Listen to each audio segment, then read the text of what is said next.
The story begins with a view of the starry night sky. A full moon shines brightly above. Amidst this quiet scene, a pair of small feet are running hurriedly through the night. Su Tao's face is flushed red, gasping for breath. She is exhausted but dares not stop. Up in the air, two figures are leaping across the rooftops. These two are dressed entirely in black. They are likely assassins from some organization. After a series of jumps, they catch up to Su Tao.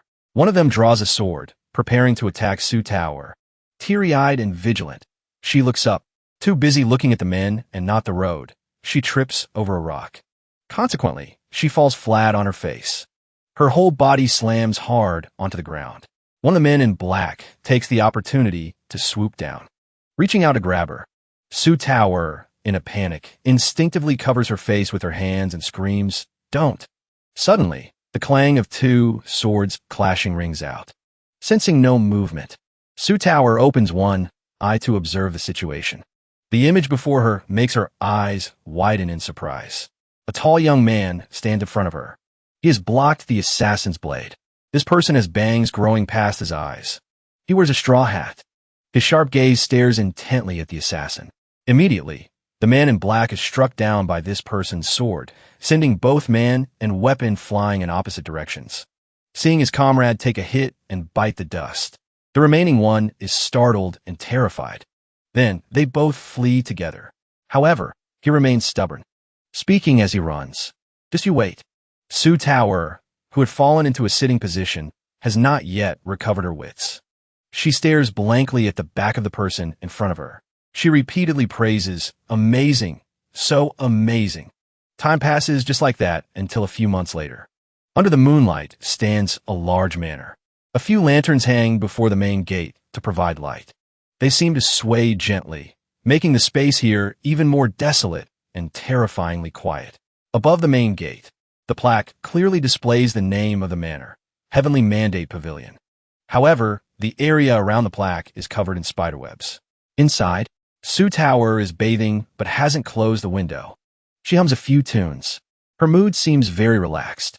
She suddenly opens her eyes wide, then props her hands on the edge of the tub. Standing up from the water, she cries out in delight. So comfortable.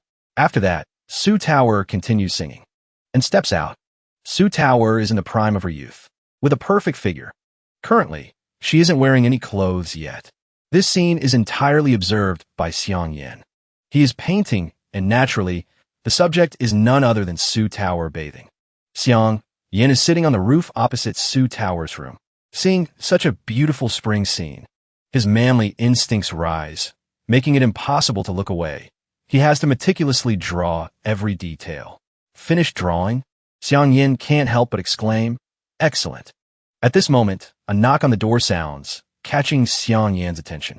A hand is repeatedly knocking on Su Tao's door. The arrival is Su Xian. He knocks while calling out, "Tao, are you inside?" Inside, Su Tao, still not dressed, screams in panic, "Brother, wait for me a moment." Hearing the commotion inside, Su Xian is a bit flustered. His hand, about to knock again, unconsciously stops in midair. A moment later, Su Tao, hastily wrapped in a bath towel, opens the door and shyly asks, "Brother, good evening. What's the matter?" At this moment, a cup of tea placed on the table is still steaming. Su Xian has entered the room and sat down. His expression is a bit poor as he stares at Su Tao, speaking with some distrust. "Tao, I am not at ease with you staying here. Although it was introduced by your benefactor, this Wenhai region is too far away." Contrary to her brother's worry, Su Tao happily waves her hand and says, "Oh my. Brother, just rest assured. That senior is very formidable. There will surely be no problems." Hearing this, Su Xian's expression becomes even uglier. He speaks up to lecture her. "You're truly too naive. You accepted a master without understanding anything, although that person accepted you." But Su Tao, still delusional, replies, "It's because I have extraordinary natural talent." Su Xian continues to complain, making Su Tao very gloomy. "It's been a few days. We haven't even met that person's other disciples yet. This Heavenly Mandate Pavilion is very strange. It gives off an eerie atmosphere. I am not at ease leaving you here alone." While the siblings are talking, Xiang Yan coughs twice to interrupt. Then he enters the room. Su Tao radiantly waves her hand. "Master, Good evening. Xiang Yin pretends to be polite and asks, Disciple, young Master Su.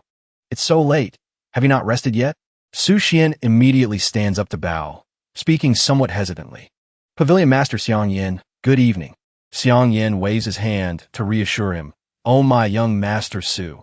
To tell the truth, what the young master was doing just now, I heard it all. Although he says that, inside Xiang Yin is screaming, Danger! Don't let him continue. It wasn't easy to accept a disciple. I can't let her slip away. Thinking this, Xiang Yin clears his throat to gather momentum. Then he becomes serious, explaining to Su Xian at a measured pace. Since I, Xiang Yin, founded this sect, I have only ever accepted direct disciples. Therefore, the sect gate is a bit deserted. This expression of Xiang Yin makes Su Tower, standing behind Su Xian, completely confused. After rambling for a while, he reaches the conclusion. Xiang Yin says, But coincidentally, a few of them have returned today. Looking into Su Tower's expectant eyes, Xiang Yin says, Tower, tomorrow, your master will take you to meet your senior brothers. The next day, Xiang Yin leads the Su siblings to the front of another deserted courtyard. Unlike Su Tower, who is extremely excited about this place, Su Xian is constantly vigilant. He mutters, Truly a strange place. Passing by a bush, the two siblings are attracted by a noise coming from it. From the bush, a figure darts out. This shadow, like a monkey, quickly disappears from their sight, leaping straight onto a tree branch above. Looking like an owl, completely having no intention of interacting with others. Su Xian reflexively blocks his sister, shouting, Tower, be careful. Although Tower doesn't look scared at all. While the siblings are reacting, Xiang Yin behind them waves and shouts at the shadow on the tree.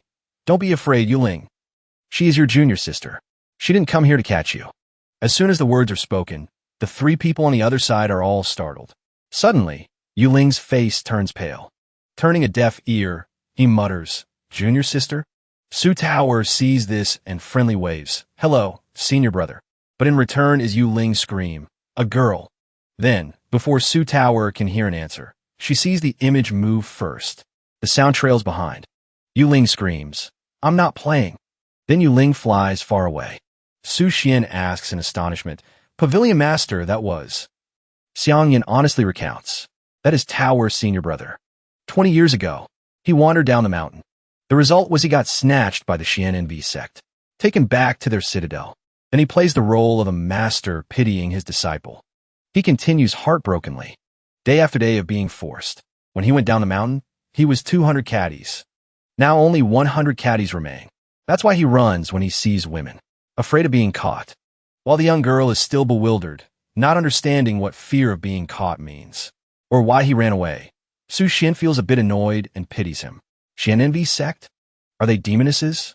How despicable. On the other side, Xiang Yin is acting his role superbly. He is so pained, he almost breaks character. My good disciple was used as a cultivation furnace by those young, beautiful girls for 7 whole years. I'm so jealous. No, that's not right. I'm so angry. Hearing this, the siblings seem to feel something is off. A while later, Xiang Yin leads them through a corridor to another place, walking and introducing at the same time. Next, we will cross this corridor. Su Xian, walking behind, suddenly notices something. From where Su Xian stands looking out into the courtyard, there's a tall figure that catches his attention immediately. He thinks to himself, that is, a person standing leaning against a tree trunk, a piece of straw in his mouth, arms crossed loosely over his chest, wearing a conical hat. Beside him is a sword. His posture is extremely dashing. Knowing someone is watching, he puts on a cool pose, smiling. Seeing the siblings' attention shift to the person over there, Xiang Yin feels it's not good and wants to divert their attention. He points in the opposite direction, enthusiastically introducing, go this way. But it is too late. Su Tower curiously pulls Xiang Yin's sleeve and asks, Master, who is that? Xiang Yin basically feels he isn't too important.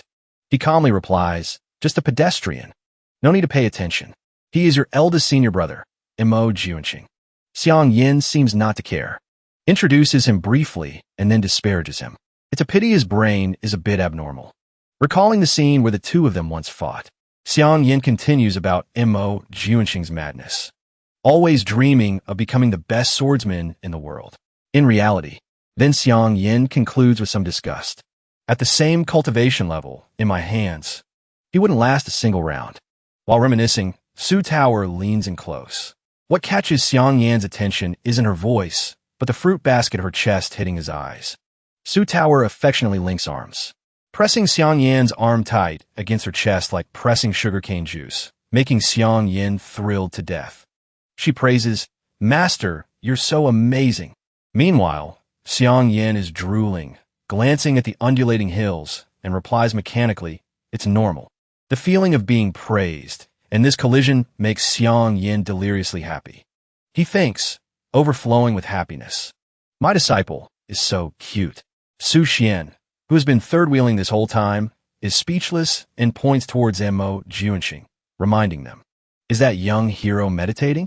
Seeing everyone's attention focus on him, Mo Juanxing, who had been holding his pose, can finally breathe. He glances at them and smiles faintly. Hearing this, Xiang Yin recovers his dignified teacher appearance, ignoring Su Xian's incredulous expression. He still doesn't bother to look once and replies, No. His behavior. I usually call it." Saying this, he turns back, smiling brightly, and emphasizes acting cool. At this point, Su Xian is truly speechless at Xiang Yan's madness along with the two disciples he just met. He whispers, "It's a bit different from my imagination." Su Tower still naively says, "However, are the two senior brothers very different?" This time Xiang Yin doesn't answer but coughs a few times and announces, "Come." Now we get to the main point. Xiang Yin says with hidden meaning, "In a sense, he can be considered normal." He waves his hand with some worry. Unfinished words can only be whispered in his heart. In reality, this is true dedication to the craft. I just hope he doesn't cause me any more trouble. Naturally, the Su siblings don't know these words. A moment later, Xiang Yin leads them to another place. He says brightly to Su Tower, "First is the person I want to introduce to Tower." Su Xian looks around, feeling more and more that everything is abnormal. He thinks to himself, "This place is truly strange. None of these disciples are normal." Looking at his innocent sister who is excited, his face turns black as the bottom of a pot with worry. I should still take Tower out of here. Finally, Xiang Yin announces, "We have arrived." Su Tower's eyes widen further in surprise, constantly exclaiming. Her mood is completely opposite to her brother's. Here, peach blossoms are blooming everywhere. Below, there's also a small lake. Fish occasionally swim in schools, looking truly beautiful. In the distance, there's a small pavilion. Peach blossoms fly everywhere. A faint fragrance wafts in the air. Leading to the pavilion is a path in the middle of the lake. Around the lake's surface, lotuses grow amidst artificial rockeries, creating a poetic and charming scene. Inside the pavilion, a slender hand is plucking musical notes. A beautiful figure appears, gently drifting along with the sound of the zither.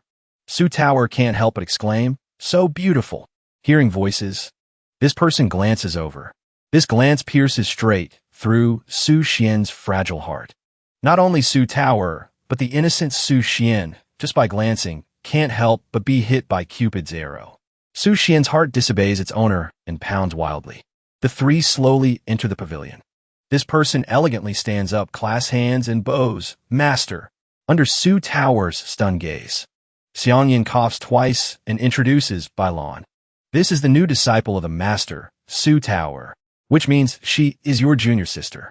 Then he points to Su Xian, who has been struck by love at first sight, and says, "And this is Tower's brother, a guest of our heavenly mandate pavilion. You must mind your words and actions." Bailon gently bows. "Greetings, young Master Su." Su Xian cannot resist this beauty and charisma. His whole body feels paralyzed. He stammers, "Me, Mississippi. I am Su Xian." Seeing her brother like a statue, Su Tower pats Su Xian's shoulder from behind and shouts, "Brother," causing him to snap the thread he was holding onto immediately. Su Tower hasn't met Cupid yet, so she asks cluelessly, "What are you dazing out for?" Su Xian laughs awkwardly and denies profusely, "No, nothing." This makes Bailon unable to help but cover a mouth to laugh. Seeing this, Su Tower obediently bows to introduce herself. "Hello, senior sister. From now on, please call me Tower. You are so beautiful." Bailon doesn't explain, but just smiles and replies, "Tower, thank you." After greeting, Knowing Su Tower misunderstood, Bailan glances at Xiang Yin to exchange looks. Hit by Bailan's sharp gaze, piercing his dark intentions. Xiang Yin feels a bit guilty and sighs. At this moment, Xiang Yin thinks gloomily in his heart. All right, I know what you mean. Immediately after, Xiang Yin coughs and says awkwardly, Tower. While Su Xian is still blushing and staring at the beauty, Xiang Yin speaks up. Actually, Bailan is not your senior sister. Looking at the beautiful Bailan twirling a lock of hair, Xiang Yin reveals the shocking truth. He is your senior brother. As soon as the words are spoken, the Su siblings feel like they've been struck by lightning from a clear sky. No one can adapt to the truth.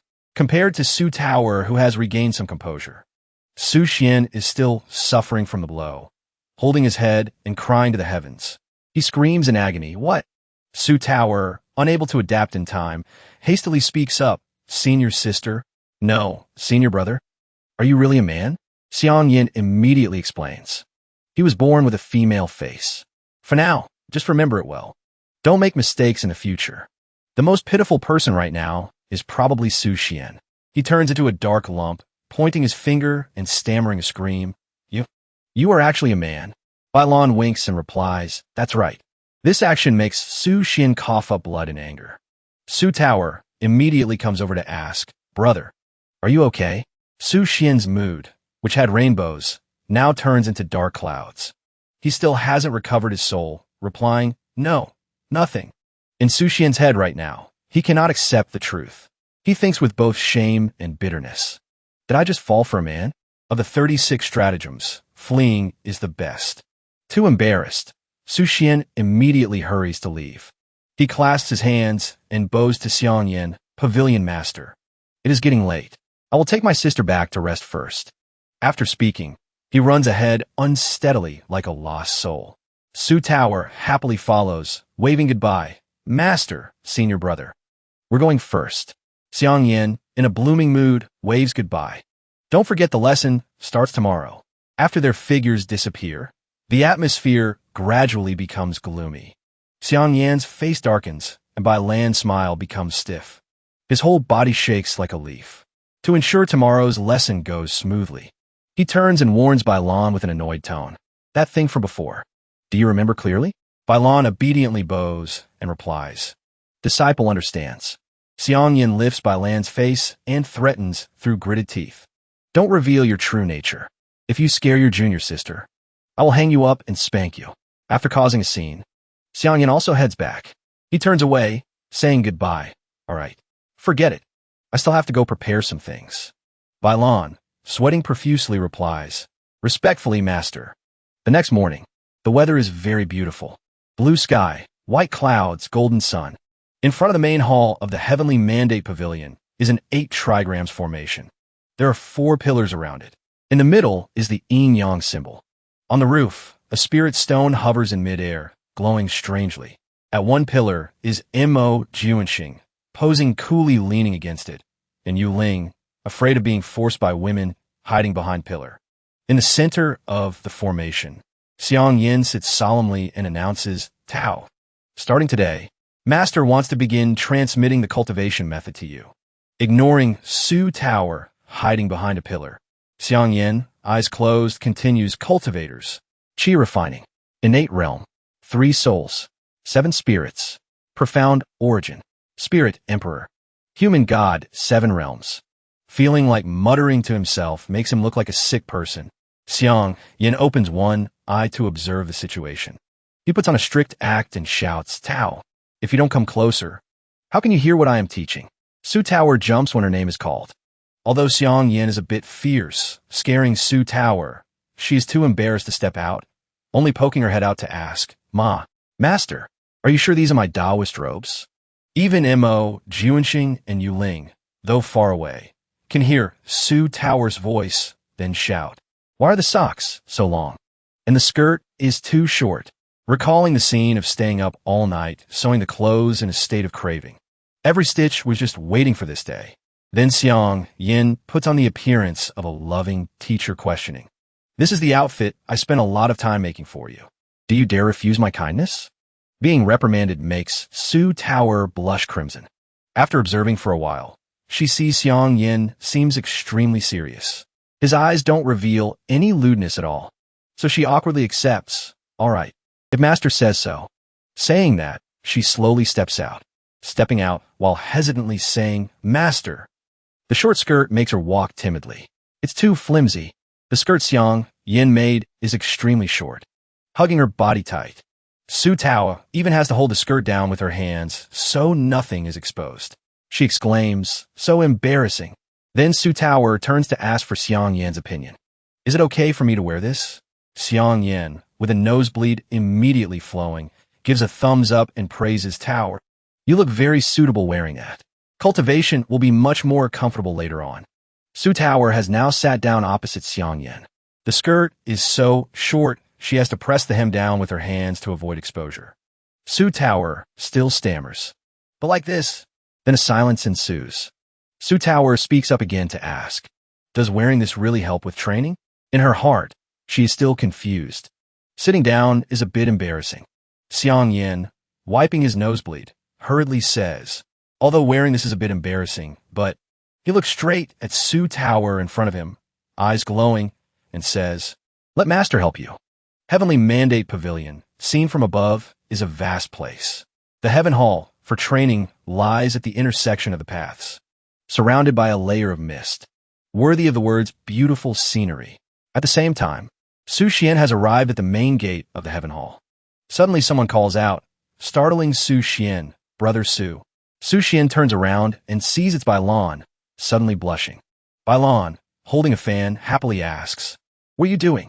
Su Xian honestly replies, suddenly I remembered something I need to tell Tower. Looking at Bailan's beautiful face, Su Xian continues, to be honest, I still want to take Tower out of here. But Tower has decided, so it's a bit difficult. Suddenly, Su Xian turns away, surprising Bailan a bit. Only seeing Su Xian say, I can't come here all the time. So this time, then Su Xian moves to open the door and continues, just to say goodbye to her. Outside, Su Xian confides worriedly, as long as she can stay here safely. But he doesn't know that inside, Xiang Yin is like a green demon advancing towards Su Tao, drooling with desire. He is suggesting adjusting Su Tao stockings. Su Tao covers her face in embarrassment. Su Xian's voice still echoes outside. I also feel relieved. When Su Xian's hand just touches the door, Bailan suddenly shouts to stop him. Wait. Hearing that, Su Xian is a bit surprised and turns back to ask, seen your brother Bai?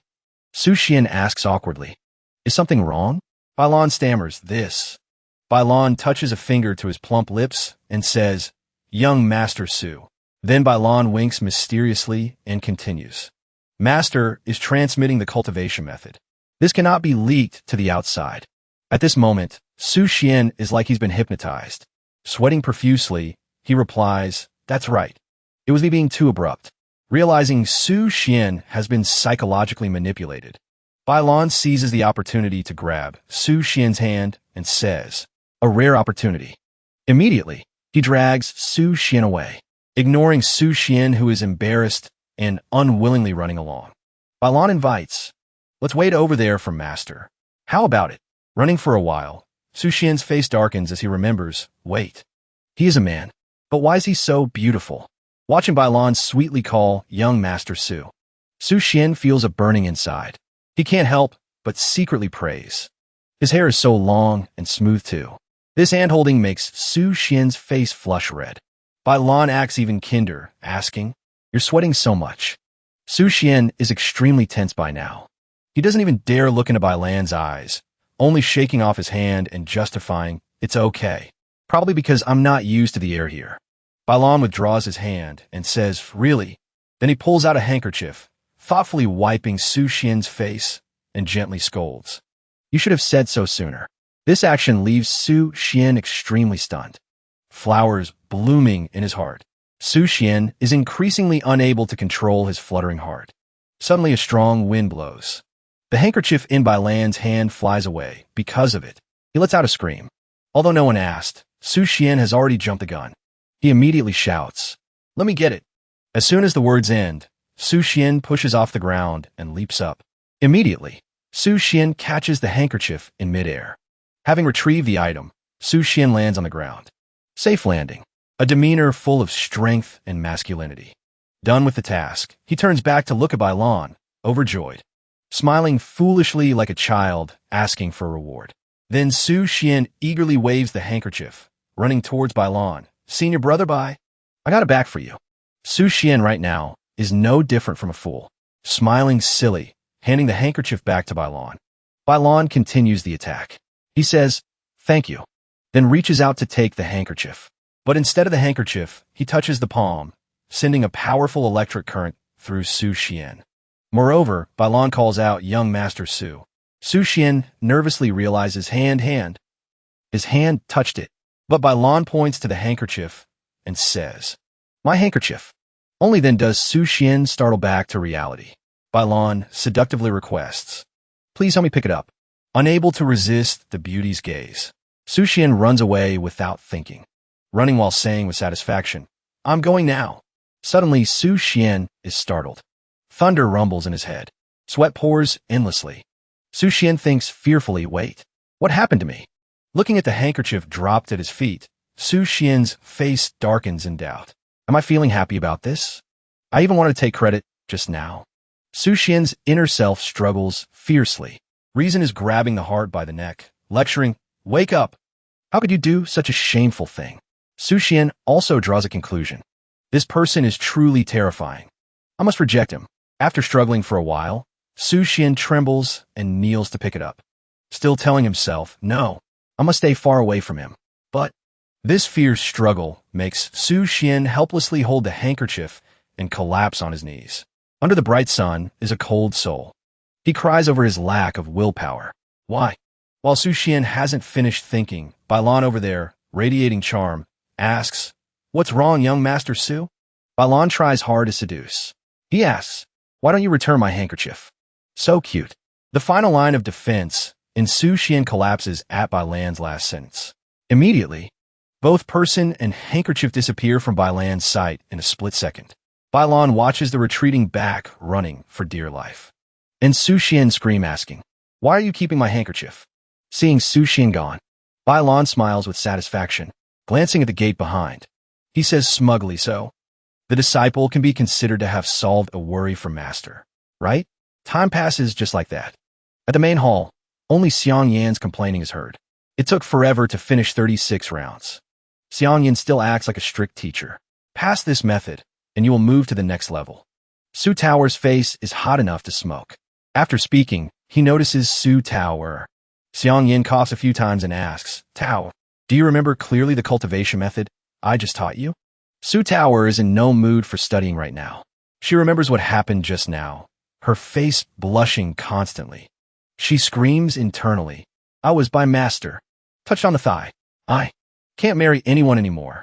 Seeing her like that, Xiang Yan secretly scolds lovingly, silly Tao. Why are you so shy? Recalling his despicable behavior just now, Xiang Yan approaches Su Tower with lewd eyes. Master was just helping you put on socks. However, in the process, it was hard to avoid touching. Master is just like your family. Absolutely no other intentions. Therefore, but then Xiang Yan regains his composure, raising his hand to lecture, Tower. You also know a teacher for a day, a father for life, right? Su Tower, still shy, looks up and replies, I know. Then Xiang Yan helps Su Tower regain confidence. He says, you and I are fated to become master and disciple. So from now on, we are family. Don't mind those small things. Hearing this, Su Tower raises her head, eyes wide with surprise looking at Xiang Yan. Then she seems to wake up, hugging her face and replying, yes, master. Disciple understands.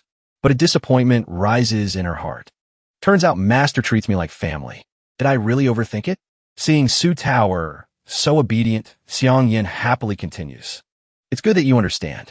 Just now you didn't hear the cultivation method clearly. Come, Mo Juanxing, Yuling. You two demonstrate a bit for your junior sister. Being called out while eavesdropping startles the two of them. Immediately, Mo Juanxing stabs his sword into the ground. Both switch to serious mode, hurriedly bowing and replying in unison. Following Xiang Yan's words, both begin to spar. Mo Juanxing points his sword, acting like a mentor, junior brother. Senior brother hasn't tested you for a long time.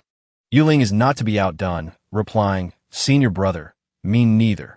After greeting, Mo, Juanqing lunges forward. Yuling also leaps up. Both fly into the air and begin combat. Their serious aura makes Su Tower look up in surprise, mouth agape. Yuling coldly holds his sword and rushes in. Mo Juanqing also raises his blade to attack. Seeing these familiar poses, something clicks in Su Tower's head. Before the two up there can touch each other, they hear Su Tower say, "You two look very familiar. Have we met somewhere before?" These words freeze both of them in midair. Saying this, Su Tower exclaims, "I remember," recalling the hero who saved her and the assassin. Su Tower naively says, "Eldest senior brother, you look a bit like the person who saved me." And third senior brother looks quite familiar too.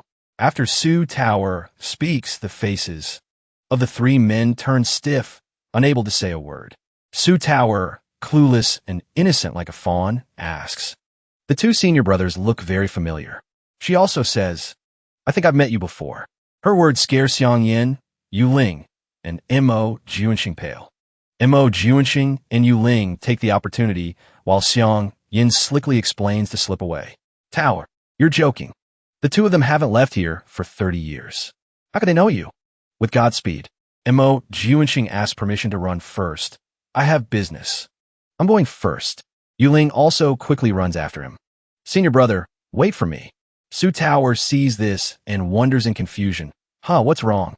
In her heart, she seems to sense something unusual. It feels like the two senior brothers are trying to hide. Helpless in this situation, Xiangyan also turns pale, not knowing what to do.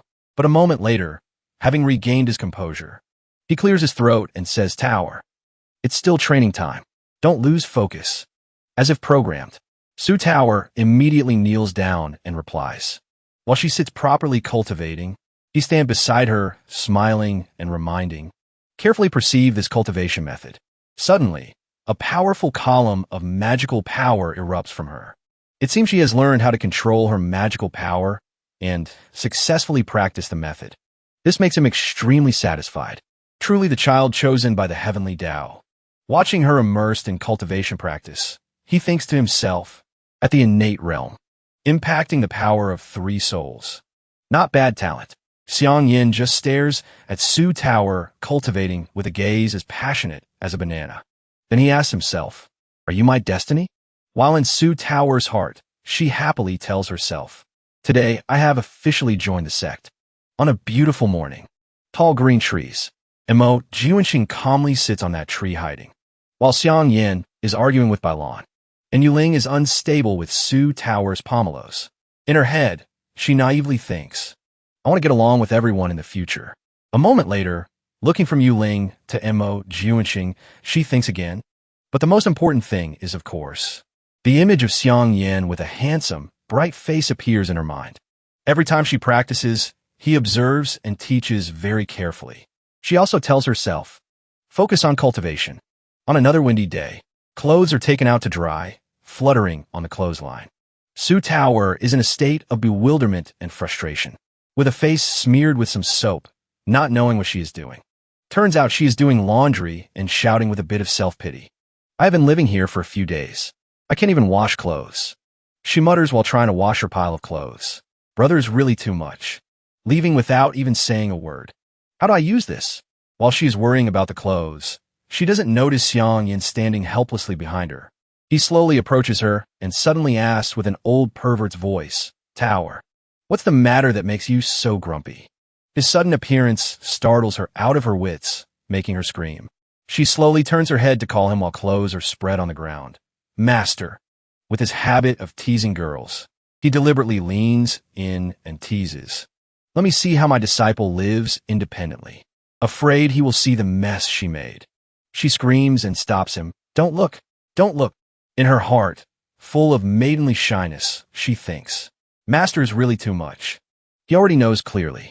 With the manner of a shy good girl and a whining voice, she says, "My house has servants to do it, so I don't really know how." These words strike him like lightning. A depraved smile blooms on Xiang Yan's lips along with the thought, "Opportunity has arrived. Say no more." He immediately strips off his outer robe. Then, he rolls up his sleeves while reassuring, "Don't worry. Besides teaching you cultivation methods, I will teach you this too. Seeing him preparing to dive into washing her clothes, Su Tower panics and stops him. Master, this isn't right. But of course, how can she stop a young man trying to show off like him? It's okay. I am your dignified master. Teaching a little bit is nothing. While washing her items, his lewd soul rises high. Oh my, are these women's clothes? Clothes of a young girl. After so many years, finally, that feeling has returned. Washing clothes passionately, he instructs, you shouldn't apply this soap casually. First, the clothes must be completely soaked. Then apply the soap. Suddenly, Su Tower's face turns redder than a monkey's bottom. She screams, oh no, no, worriedly praying in her heart. Don't touch that. Needless to say, her face gets redder and redder, mouth gaping in horror. Turns out Xiang Yin is washing what shouldn't be washed. Inside, she is both panicked and shy. Please don't. And that unmentionable item is a doo-doo undergarment. Unable to bear it anymore, she covers her face and screams, please, stop it. Xiang Yin naturally doesn't notice her shyness. He keeps washing and saying, see, now the clothes will be clean. She decides to cover her face completely and stammers, Tower, no. While she is speaking, his hand reaches down to pick up another item. By the way, he complains about the weather while grabbing whatever he picked up to wipe his sweat. Why is it so hot today? Seeing this image shocks her out of existence.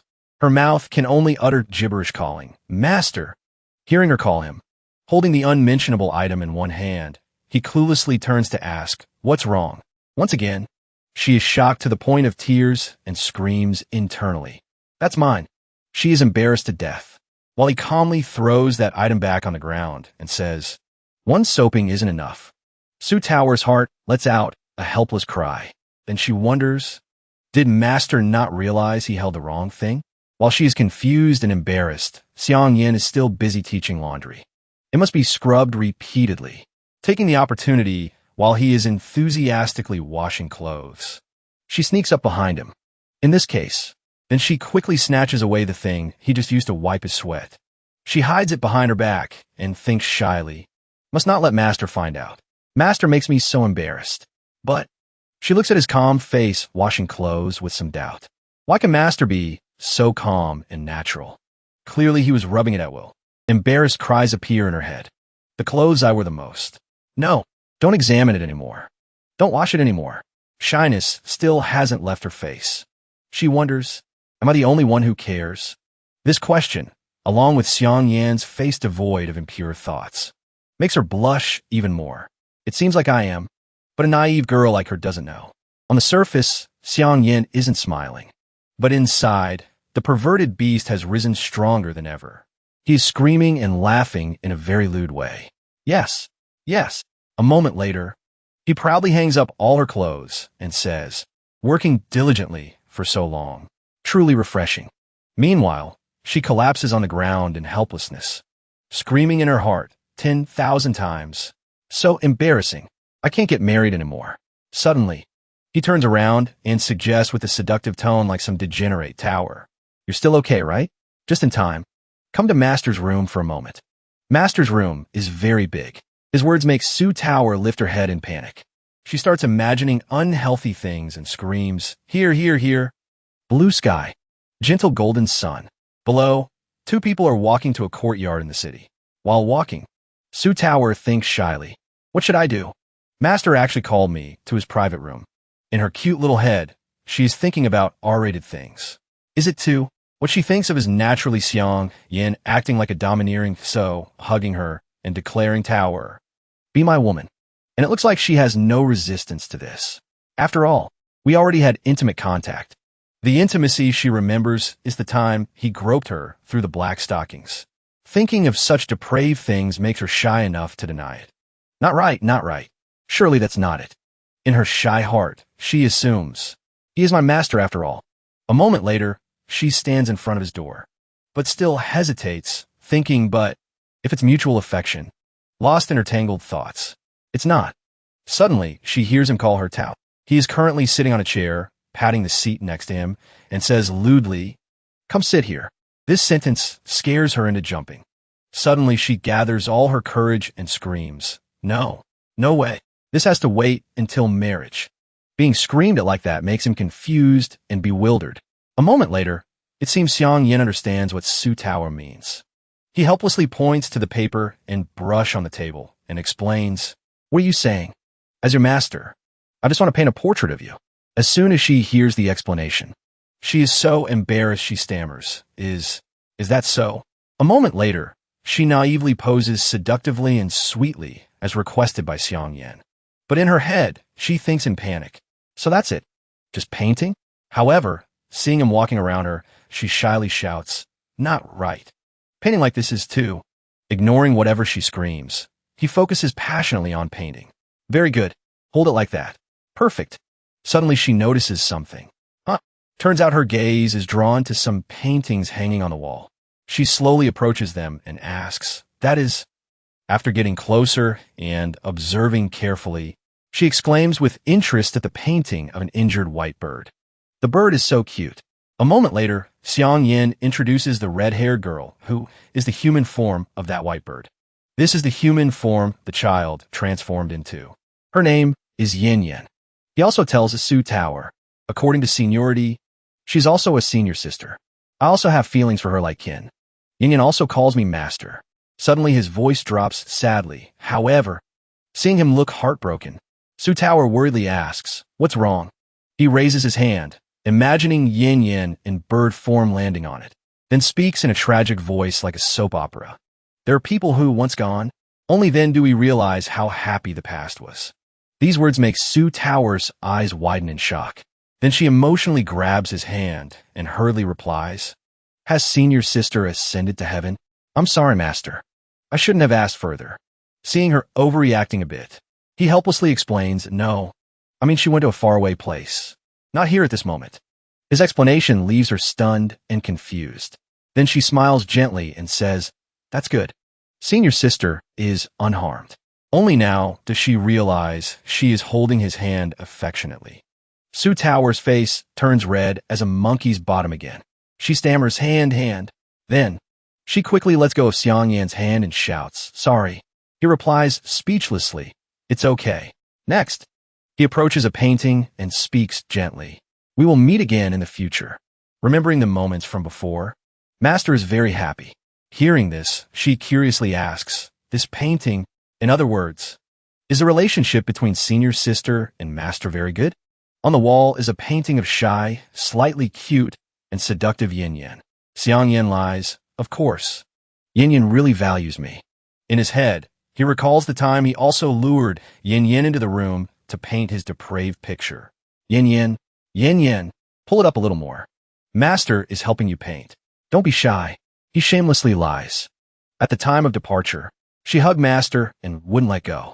But the truth is he was crying and clinging to Yin Yan's leg, not letting her go. "Yin Yin, don't go." And she resisted fiercely. "Let go. You pervert." The truth is different, but through his mouth, it's different. I cried a lot.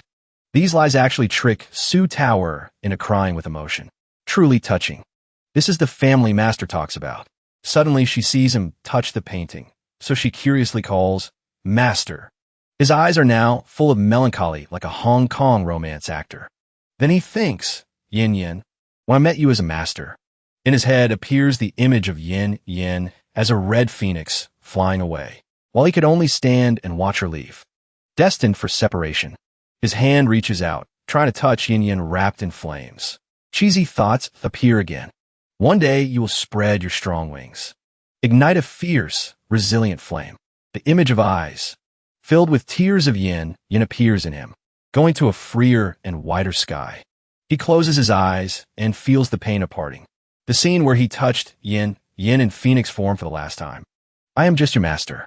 I have no right. Your whole body. I can only watch you go far away." His face is now full of longing along with the thought. "You must be happily flying right now, right?" Xiang Yan's expression, like a movie actor playing a lovelorn boy, moves Su Tower deeply. "I feel like Master is very sad. It seems he and senior sister had feelings beyond what I thought." Then she gently calls, "Master." Her call draws his attention to her. With the innocent beauty of a young girl, she gently says, "Tower will serve Master wholeheartedly from now on. I hope Master won't dislike Tower." Her innate beauty makes Xiang Yin blush. Then he smiles gently. After that, he pats her head and replies warmly. Master knows. While touching, he suddenly speaks sternly. In this case, the perverted demon in him rises again, holding the brush and paper in hand. He shouts excitedly, let's continue. This appearance of his panics her, but then she is also subdued by him. She can only scream in shame helplessly. Please don't. 3 days later, Su Tower cheerfully goes somewhere with Xiang Yin and Bai Lan. She turns her head and asks curiously, right? Why is it only us going to pick herbs this time?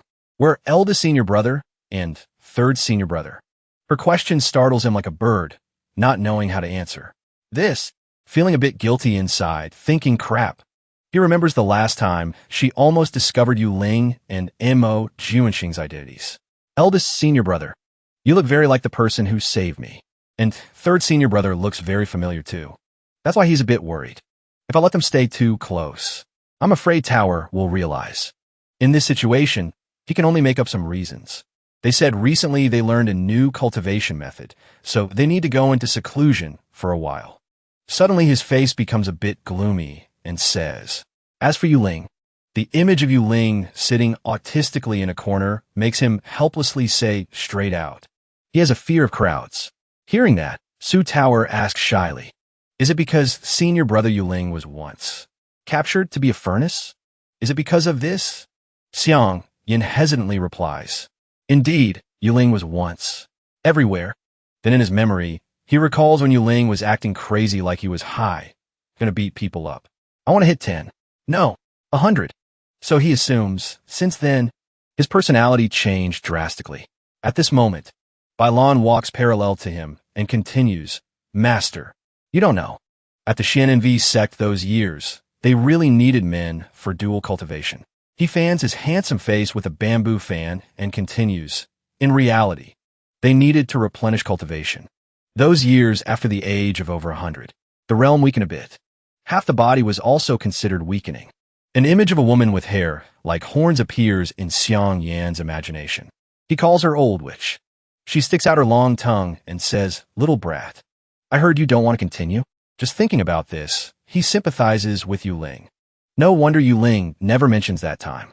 Su Tower, listening all this time, tries to suppress her laughter. Suddenly he wonders, in this case, how did Yu Ling escape? The image of that old, which looking like the bull demon king, chasing Yu Ling appears in his imagination. A moment later, Bai Lan explains. He himself never mentioned a word. But I heard on the day he escaped, the sect leader of Xian sect and her daughter fought for some reason. Beat each other until heads bled. The sky was dark. This explanation leaves Xiang Yin speechless, and Su Tower is bewildered. Bai Lan continues gently recounting the scene of the Xian sect mother and daughter tearing each other apart over a man. One scolded the daughter as a little slut. The other insulted the mother as shameless. Wonderful. Truly extremely tragic. Hearing these words, Xiang Yin feels pity for Yu Ling's turbulent fate. Turns out Yu Ling not only encountered tragedy, but also got to watch a live-action movie at night. However, in his heart, he feels lucky for himself. Luckily, I didn't follow him. Suddenly, Su Tower's crisp laughter rings out because she can't hold it in anymore. Even Bai Lan covers a mouth with the fan to laugh along. The blue sky playfully speaks, Tower, you stubborn girl. Dare to tease senior brother like that, huh? Night has fallen. The moon is high. At a citadel. The three people, Bai Lan, Xiang Yin, and Su Tower, are strolling in the city. Xiang Yin reminds, it's getting late. Let's go back to the city to rest. In his heart, he sighs. This trip is really exhausting. On the roadside, there's the cry of a vendor, candied hawthorn. It must be delicious to eat. Customer, this stall is the best. The vendor's cry catches Su Tower's attention. A moment later, she switches to admiring some jewelry. Customer, please take a look. Seeing it is late, Bai Lan respectfully volunteers, Master. Disciple asks permission to book a room. He also suggests, Master can conveniently stroll around here a bit. Hearing this, a high school romance script appears in Xiang Yan's head. Nice. Like this, I can hang out with Tower a bit. Thinking is doing. He immediately calls Tower. Su Tower hears him call and turns to answer curiously. Master. He hands her a stick of sugar-coated hawthorn with a look like a guy luring a good girl. I saw you staring for a long time just now. Must be greedy. Seeing the hawthorn stick in his hand, she hurriedly reaches out to accept it with delight. Thank you, master. Not stopping there. He reaches out his hand and suggests like a guy who likes to touch girls but makes excuses. Besides, there are many people here. So as not to get lost, hold my hand. Naturally, the good girl Su Tower is flustered hearing him say that. Oh, hold hands. Isn't this for lovers?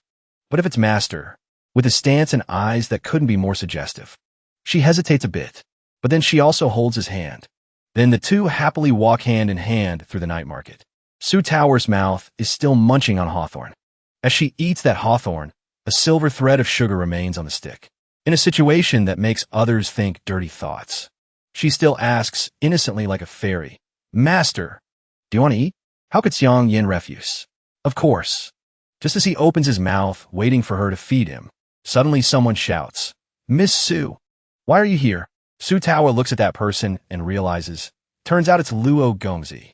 Luo Qingping walks with his subordinates and greets. You still remember me? It is indeed me, Luo Qingping. I didn't expect us to meet here. He approaches her with an extremely lewd face and says, meeting again now. Truly fate. Su Tower naturally doesn't want to waste time with him. She leads Xiang Yin away while replying, right? What a coincidence. Then, Luo Gongzi, we asked permission to leave first. No way this ugly Luo Qingping would let her go. He reaches out to stop her and suggests, don't worry. Since it's fate, why not buy some things together? Mouth speaking, but his eyes stare at her majestic mountains. Although the night market in Zaming City isn't big, speaking normally is fine. But he had to look like he wants to castrate her. But there are many interesting places too. Annoyed with the guy who looks like a castrated ugly dog, Su Tower shouts, Luo Gongzi, we still have things to do. Rejected by the girl, Luo Qingping asks angrily. Then suddenly he switches to picking a fight with Xiang Yan. Oh my, sorry. This person is Miss Su's attendant? I was too vague. I momentarily didn't notice. I wonder if you can leave first? Seeing him dare to insult him, she loudly wants to explain, Luo Gongzi, he is. But before she can finish speaking, he stops her tower. Xiang Yin smiles an industrial smile and says, today I came here to play with my disciple. Didn't expect to meet brother Luo Qingping here. Hearing him say that, he asks in surprise, you are the heavenly mandate pavilion master? He frankly admits his identity. That's right. Suddenly, this Luo Qingping laughs loudly like a madman. The subordinates behind him mock him, Miss Su, I thought you worshipped some mysterious master. Turns out it's this brat. Just afraid he's a scammer. Right. Luo Qingping brings his face close to Xiang Yin and says with petty triumph, in my opinion, just afraid you're being plotted against by this scammer. Shouting his projected thoughts into his face and having very bad intentions. On the outside, he smiles kindly, but inside he wants to punch him. Damn it. Suddenly a fly appears ruining my date. Suddenly, he glances to the side. He sees Su Tower's hand holding his trembling unexpectedly. He silently calls her, Tao. Luo Qingping continues his seductive tone, unaware of how furious she is. Miss Su, don't be deceived by this guy. Just come with me. I guarantee you can join my Luo Qing sect and become a disciple immediately. Unable to stand the fly buzzing nonsense in her ear, she shouts, Luo Qingping, Luo Gongzi, a teacher for a day, a teacher for life. Please have some self-respect. Her words make Xiang Yin extremely satisfied, placing his hand on her head and rubbing gently as a signal. Good disciple. Said enough. He steps up to stand between her and Luo Qingping, then calls out in a low voice. His eyes now shift to a state full of killing intent and asks him, done talking? Luo Qingping, face wrinkled like a dog eating chili, asks you, what do you plan to do? Xiang Yin shakes his head helplessly and mocks them. You come before me looking like dogs turned human. I thought there were animals here. Turns out it's barking sick dogs. Being mocked by him makes him red-faced, shouting back at him, not letting him finish scolding. He approaches him and challenges. You? A petty person like you is the one with designs on tower. Must have seen through my intimacy with her, so planned something bad, right? Su Tower hears this and angrily turns her face away. While he hurriedly wants to explain, no, not true. If you're going to roast to the end. He decides not to let Luo Qingping off. I am Tower's master after all. You should be talking to her master properly. Your lowly status talking to me is indeed disrespectful. Suddenly Xiang Yin smiles brightly like a fox and gives him a condition, giving you one more chance. There's a dog cage at the city gate. If you crawl out that way, I won't pursue this. These words completely provoke his crazy blood, shouting loudly, I am the son of the Luo Qing sect leader. You dare be insolent with me. The woman beside him sees him losing his cool and advises, Senior brother, endure a little. Another guy volunteers, let us teach him a lesson for you. Suddenly the face of Luo Qingping looks a bit blank, like a cue ball. Turns out he sees Xiang Yin casually patting Su Tower's head without any resistance from her. Moreover, he provokes him. I am Tower's master. Jealous? He adds a smile and sweet words to her. I am very happy to be Tower's master. Naturally, she happily replies, yes. This image makes Luo Qingping angry enough to explode his lungs. The pain doesn't stop there as she hugs his arm tightly and gently says, Tower is happy to be master's disciple. This action makes him overjoyed, while he is furious to the point of steaming. Suddenly something makes his eyes become sharp and attentive. Someone steps forward. He laughs loudly and says, this pavilion master has a big mouth, huh?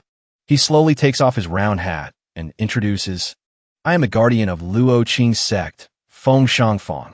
Fate today. Why not make friends? As soon as the hat is taken off, his bald head and thick beard are clearly visible to everyone. He glares and asks, I don't know where the heavenly mandate pavilion master is located. How wide is the range? How many disciples? Su Tower is scared by his gangster-like appearance and hides behind Xiang Yan, while he calmly replies to him, not many, just a few people.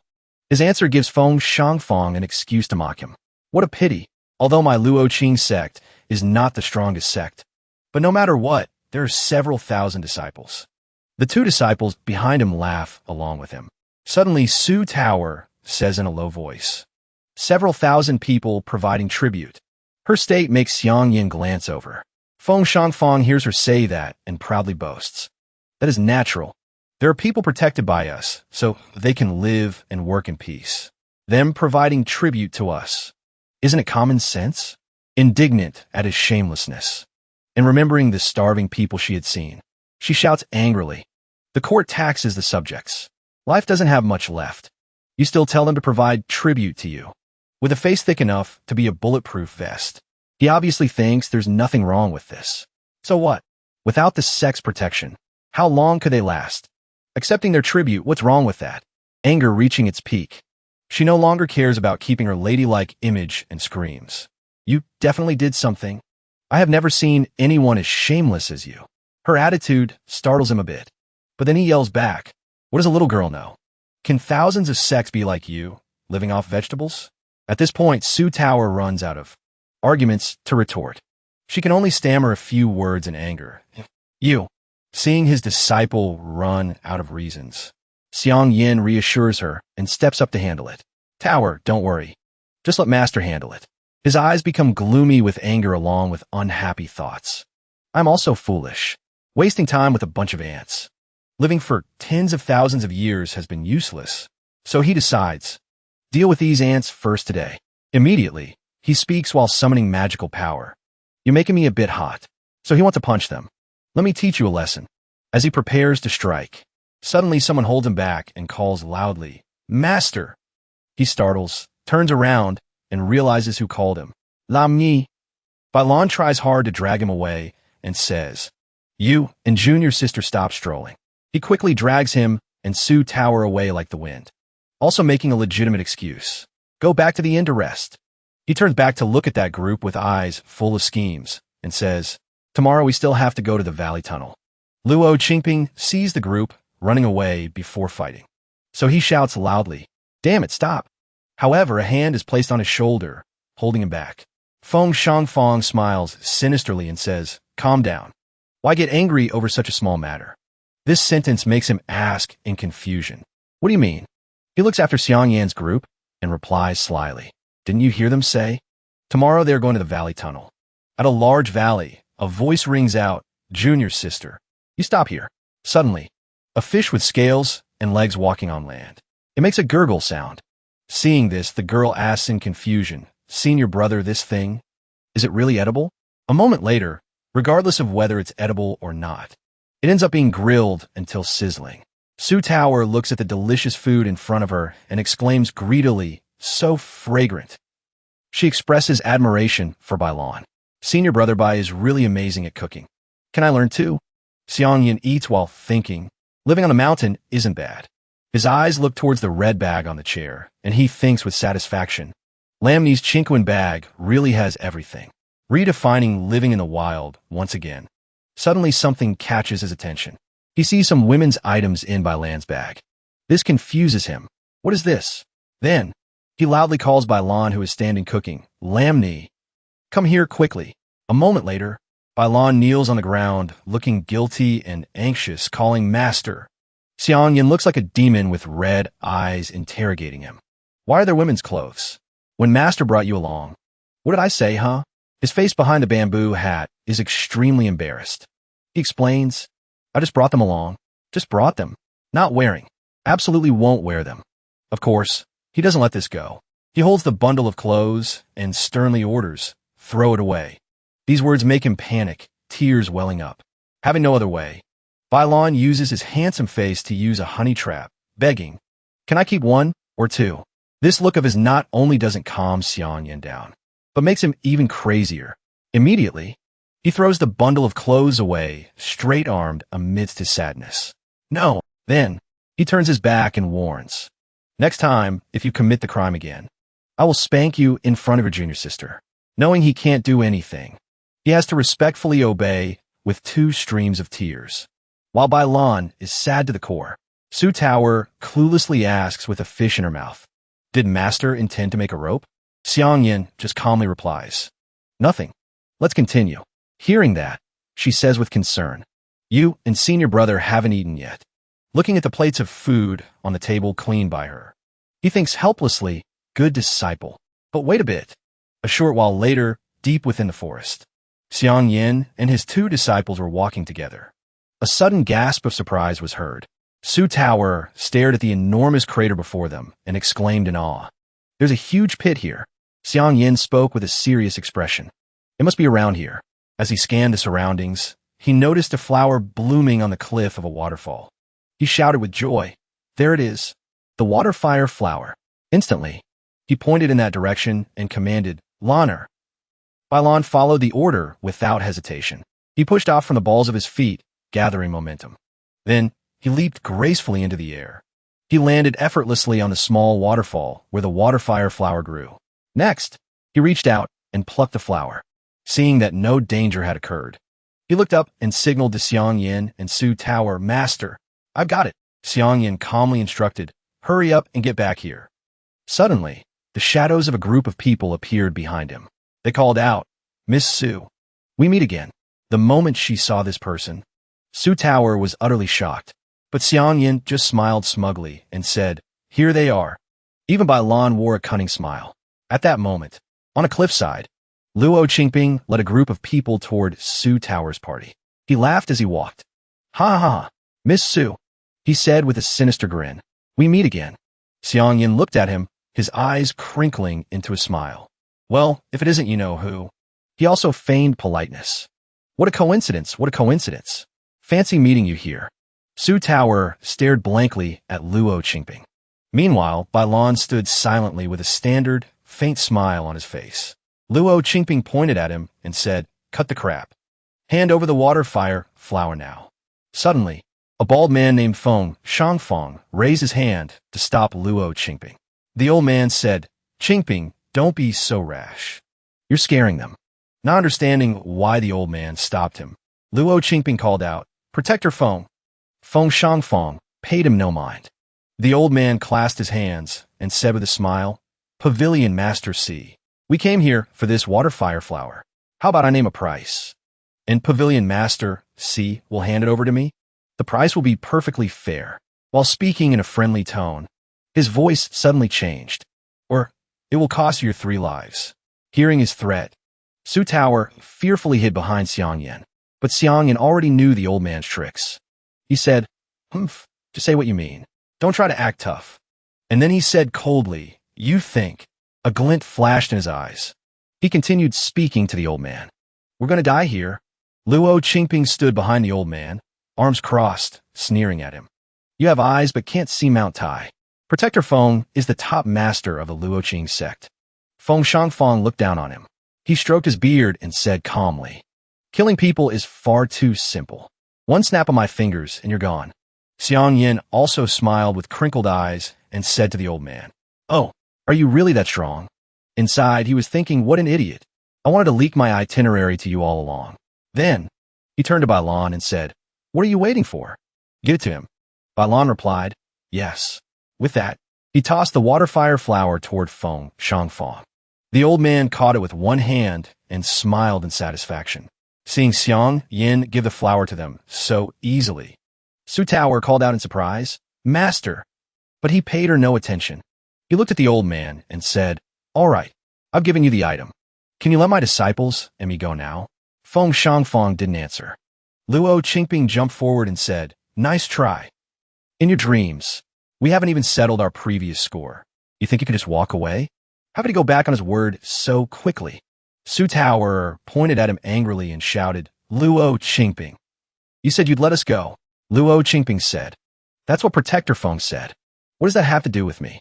He grinned as if he wanted to eat her alive. Miss Su, I'll ask you one more time.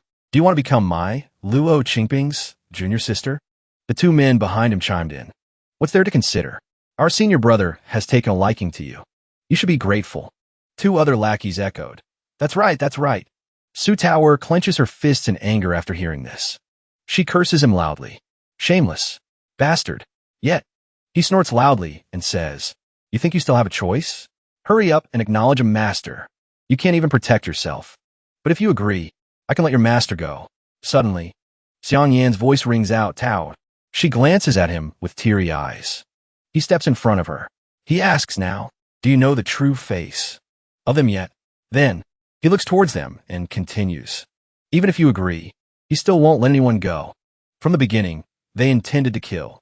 But only because the water and fire flower was in our hands were they afraid. He continues to teach her. The words of bad guys are not trustworthy. You must remember clearly. Su Tower wakes up, clenching his hand, and says, Master, understand. She holds his hand and turns to say to him, Luo Qingping. Give up. A teacher for a day, a teacher for life. And she bows her head, shyly saying, Master is a very important person. I will never leave in this lifetime. Hearing these words, Xiang Yan's inner self is overjoyed. Oh, truly touching. Then, his eyes flash sharply. Letting you talk for so long, it's time to end. He mocks him, Master? Your master? Luo Qingping holds up a bag and laughs. Let me broaden your horizons about your master, your senior brother. Xiang Yan sees the bag and jumps. He is extremely scared. Crap, how'd I throw it that they got it? He opens the bag while mocking. Is this your senior brother's stuff? When seeing women's clothes inside, he draws out his voice to mock him. Oh my, why are there women's clothes? Xiang Yan's inner self is screaming, Danger! Danger! Bailan emits a purple aura, not knowing if from anger or embarrassment. He dumps the bag on the ground and says, Miss Su, look, look, a man wearing women's clothes? Is this your senior brother? Finished speaking, he laughs loudly. The girl beside Luo Qingping also speaks up. A man wearing women's clothes is truly abnormal. The person standing behind him says, Disgusting. Gross. Finished speaking, they laugh nonstop. Luo Qingping says, I think he might be a pervert. Dragon of Yang. While speaking, a punch like thunder hits his cheek. The person striking is Bailan. He punches so hard his teeth fall all over the ground. His body flies far away, and he lies flat on the ground. The three accompanying people are astonished. Feng Shangfang sweats thinking, What is this? Looking at the group in front. Bailan snorts coldly. He says coldly, Can't wear it if I'm a man. If it fits the clothes. Saying so, he slowly takes off his robes to reveal a firm chest. Xiang Yin is terrified. What do you want to do? Su Tower covers her eyes in fear and reminds him, Senior brother, this is outside. The robes fall to the ground, revealing long, slender legs like a girl's, making Luo Qingping's group drop their jaws in surprise. Then, Bailan picks up the clothes in a bag and says, If I wear these clothes. Saying so, he puts them on. Bailan at this moment is extremely beautiful, moving, He looks at Luo Qingping with seductive eyes and says, "Wouldn't it make your hearts flutter?" Luo Qingping and Feng Shangfeng blush looking at him. The old man asks you, "This is... You clearly didn't die. The legend of the divine sword saving you from the three masters is true?" Saying so, the old man associates the image of him holding a sword against three high-skilled masters. Luo Qingping is bewildered, not understanding, while Feng Shangfeng says in surprise, "The demoness who turned the entire cultivation world upside down." Bailan shouts loudly, "D," then slashes the old man's neck with one stroke. He quickly dodges the spurting blood drops. The old man's head rolls on the ground. Fresh blood spurts non-stop from the neck, making Luo Qingping scream in fear. Then, he raises his hand to wipe the blood stain on his cheek, and smiles a hidden smile. Bailan looks up to the sky and spreads his arms. His cheeks flush red, eyes saying this feeling. Long time no see.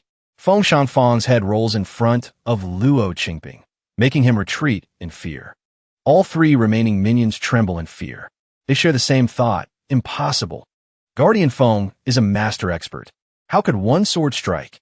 Luo Qingping, terrified with tears and snot running down, screams, "You guys attack. Whoever kills him will be greatly rewarded." Even Guardian Feng died under his sword. Isn't attacking seeking death? Does he think they're stupid as pigs? They run while saying, "I'm not playing. Fuck no. Demon." Luo Qingping curses, "Damn it. Don't leave me." But they don't care about him. They can't even save themselves. Everyone runs for their lives, not a soul left. Bailan smiles faintly. He advances towards Luo Qingping's accomplices, gives a slash. Then a series of sword strokes sever parts of their bodies, looking very scary. Xiang Yin hurriedly hugs Su Tower to comfort her. "Tower, don't look. Don't listen." Luo Qingping's face is full of tears and snot, very disgusting. He hurriedly kneels down and kowtows, saying, "Fairy, spare my life. Fairy, spare my life." Bailan doesn't care. He steps forward and steps on his hand, making him scream in pain. He bows his head to him and says, "Your turn." Luo Qingping cries, "No, no, you can't kill me." Then he continues, "If you kill me, Luo Qing's sect will use full force to avenge me." The girl behind him hears this and is extremely terrified. She trembles, thinking, "Indeed, can't escape this time. What to do now?" Then, her eyes flash. It seems she just decided something. That's right, she thinks. Only this way, and she draws her sword to strike first to gain the upper hand. Red blood splatters. Bailan smiles and asks her, "Thought it through?" Turns out, she decided to kill Luo Qingping in exchange for her life. She stabbed him through the chest from behind with one stroke. She says to Bailan, "Thank you, sister, for your great kindness." This woman has suppressed her anger for 16 years. Luo Qingping is lewd and immoral. Today he has been eliminated. Finished speaking, she laughs loudly. Suddenly, she bows her head and bursts into tears. Little sister will definitely repay big sister in the future. Go through fire and water, die 10,000 times without refusal. Her inner self is different. She thinks, "I used all means to enter the sect. Survive. Get through this first." Bailan just replies indifferently, "Little sister flatters me." He looks at her and says, "No need to die." A sword swings up. Fresh blood splatters. Xiang Yin and Su Tower still stand silently watching. Bailan finished her off and says, "But looking at you is an eyesore." Xiang Yin, silent until now, suddenly speaks up, surprising him. "Lamni, I'm curious." Thinking of the sword suddenly appearing in his hand, he asks, "Where did you hide the sword?" Bailan teases him, "Master, you're really bad." He says shyly, "Want to know that much?" Saying so, he blushes, retracts the sword, and stuffs it into that place. Xiang Yin sees this and shouts in fear, "Stop! I know! Stop it!" Su Tower hides in Xiang Yan's arms in fear. He comforts her, "Tower, don't be afraid. This guy wearing women's clothes is normal. I'm too used to this." At this moment, Bailan turns to ask him, "Master, do you pity the flower in jade?" Hearing this, Xiang Yin screams, "You cruel type. Who pities the flower in jade?" Su Tower stands beside, blankly listening to the conversation of the two. Bailan continues to tease him. "Master is dishonest. You often say you are empty, lonely, and cold. yet refuse to let Lam Ni wear beautiful clothes to serve you. Xiang Yin screams angrily like a cat whose tail was stepped on. Shut up. Hurry up and change your clothes back for this old man. Su Tower recovers her wits and speaks up. Senior brother Bai, change your clothes. Don't make master angry. Her inner self thinks, indeed. Senior brother Bai looks so beautiful in these clothes. Suddenly, Bailan approaches and uses a finger to lift Su Tower's chin, looking straight into her eyes and says, Master. He keeps wanting a female disciple. This little vixen, pure cheeks, and plump and sweet, bones like a vixen, must have served master at night, right? Then, he looks down at Su Tower's chest and says, must be, because I lost here. She doesn't understand Bailan's brain circuit anymore. Xiang Yin can't watch anymore. He grabs Bailan's collar and drags him away from Su Tower. Then he spanks his, but as punishment. Xiang Yin doesn't hold back at all. He hits very hard, making Bailan scream in pain, being spanked like a child. Bailan speaks loudly in anger. Master, you, unfair. Hearing him say that, Xiang Yin gets even angrier. He hits really hard, hitting while speaking. What did you say, huh? Say it again, let me see. Su Tower doesn't know how to advise the two. She calls helplessly, Master, senior brother. Hearing her voice, he lifts his head to explain, Tower, you don't know anything. Your senior brother just needs to put on women's clothes to do bad things. He remembers the first time going down the mountain decades ago. He made the whole world realize it became a bloodbath. Because the great sect masters were agitated and exhausted, besieged. Luckily, your eldest senior brother arrived in time to get him out. Pausing a bit, he continues, otherwise, he would have been caught by those 3 old geezers to make pills. Su Tower is dizzy with such a large amount of information. While he thinks to himself, what is this feeling? Bailan takes off the clothes while raising his but for him to see. Ho ho, master, it's swollen. He angrily raises his fist. So you wanted to hit more, huh? Apologize to your junior sister immediately. Currently, he really wants to slap this brat's face.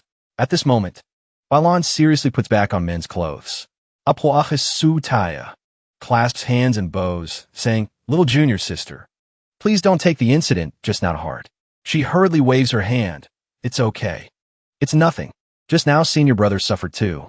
Her inner self thinks. Indeed, senior brother changes clothes and immediately turns into his usual appearance. Xiang Yin orders, Lam Ni, take the water and fire flower and go bury those guys. Then, turns to speak gently to Su Tower. Tao, we're going first. The 2 master and disciple leave Bailan alone and lonely heading towards the cliff. Tower wonders, where are we going?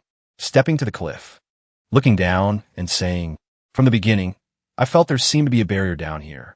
Let's go down together to check. Seeing the deep abyss below, she says, down there? I don't know how to go down there. Xiang Yin then turns to say to her, it's okay. Tower, hold on tight to me. Saying so, he spreads his arms. Su Tower looks at him blankly.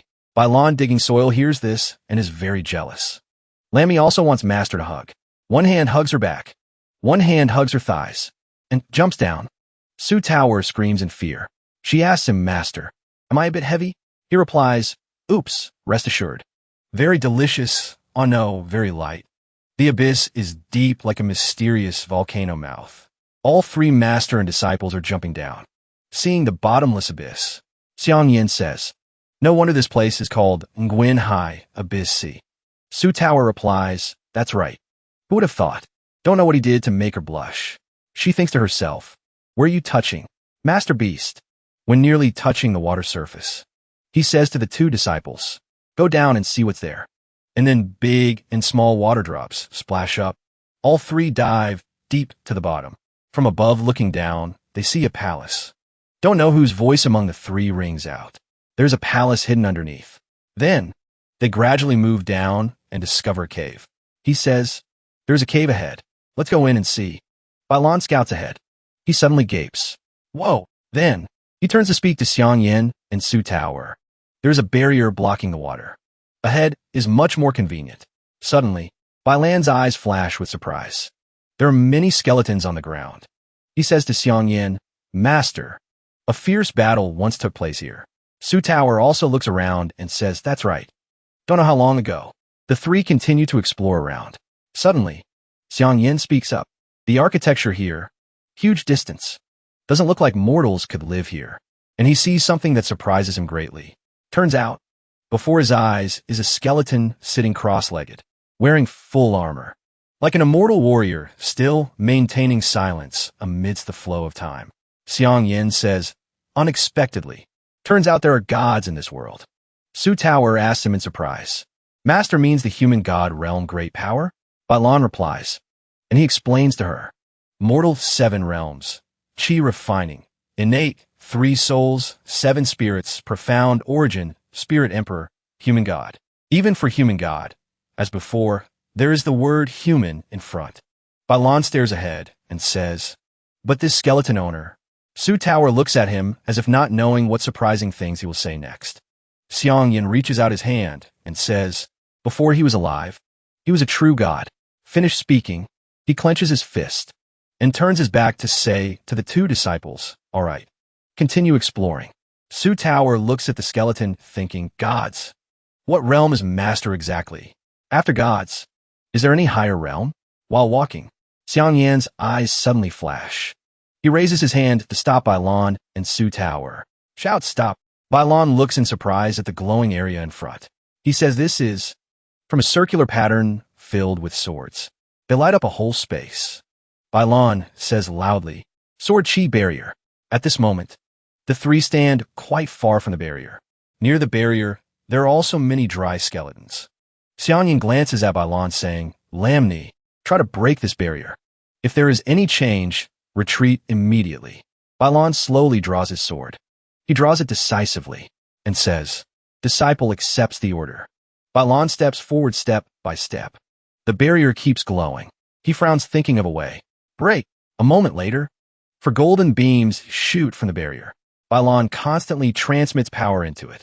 His face is very serious, not joking at all like when teasing Master and Junior Sister. Suddenly, a golden beam shoots towards Su Tower. She screams in fear. At this moment, the sword chi has come close to her, but she is too scared to remember to resist. A series of long white sword chi, sharp at both ends, shoot out. Xiang Yin stands in front of Su Tower to block it. He shouts, Tower, careful of sword chi. Hold tight behind me. Don't distract me. Truly can't be at ease with her. At this moment, she can still space out. Hearing his shout brings her back to reality. Realizing the situation in front, she replies, yes, master. Then, she comes to hug him tight from behind, making him both happy and tense. He thinks to himself, wow, this feeling, this is too tense. Sword chi keeps flying out. Bailan nimbly dodges, while Xiang Yin uses power to block the sword chi shooting towards him. He pretends to scream, oh no, master is about to be unable to protect you. Wrap your legs up. Hearing that, she is scared to tears. Then, she hugs tighter. Legs also wrap around him, and replies, yes, yes. Xiang Yin right now is happy as a clam. He laughs happily, looking at the little junior sister wrapped tight around Master. Bailan says loudly, are you a koala? Suddenly, he is attacked by sword chi. Eyes suddenly change, becoming more serious. He tries to ignore the image of the 2 hugging. Focus on dealing with sword chi. Really can't be distracted. Bailan jumps up to dodge. Left then right. Sword chi keeps chasing him. He frowns thinking, careless. In the air, there is no other way. Bailan says, only this way. Saying so, he moves the sword in a circle, creating spiral blue lights, and uses it to counter the huge golden sword chi. The light gets bigger and bigger. Along with that, the amount of sword chi also gets bigger and bigger. Looking at this situation, he shouts, danger! Su Tower blankly watches the battle.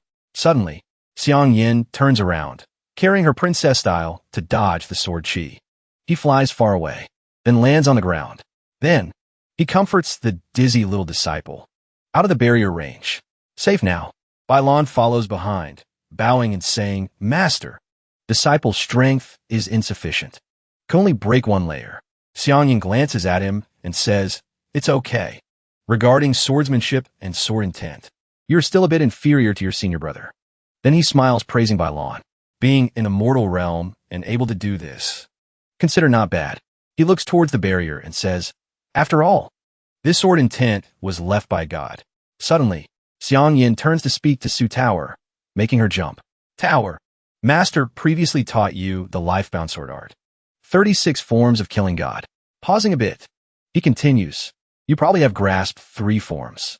Now Master will demonstrate for you once. Saying so, he takes the sword from Bai Lan's hand. Then, he raises the sword.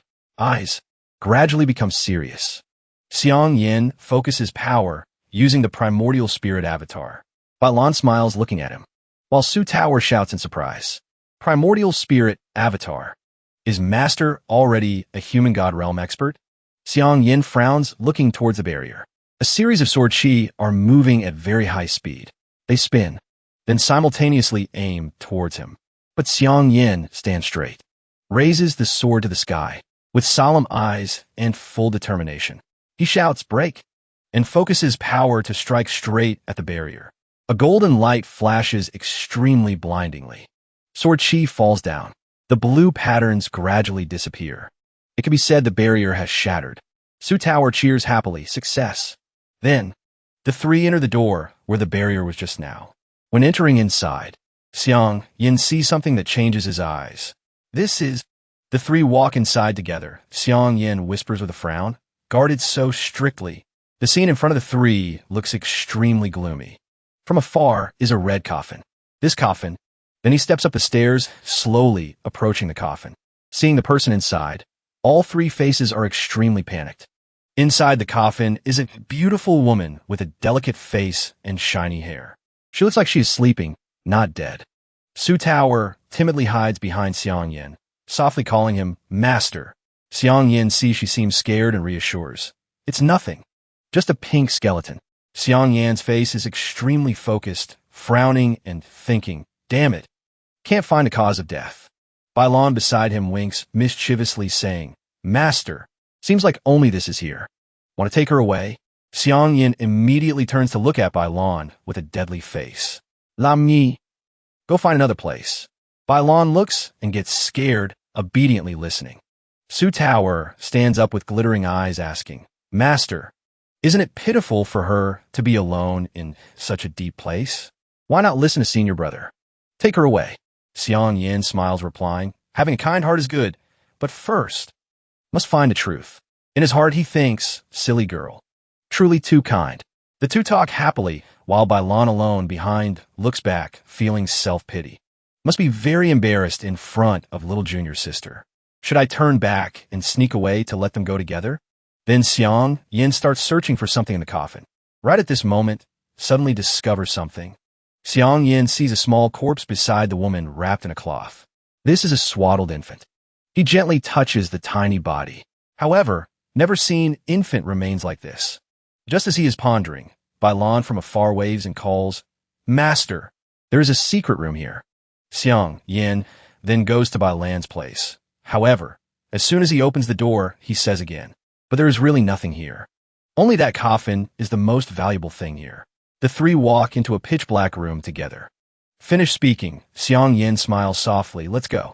He turns to walk away in the bewilderment of the other 2. Shouldn't disturb her. She is waiting for someone, although I don't know who. But that person is definitely not me. Su Tower looks back. She has some regret.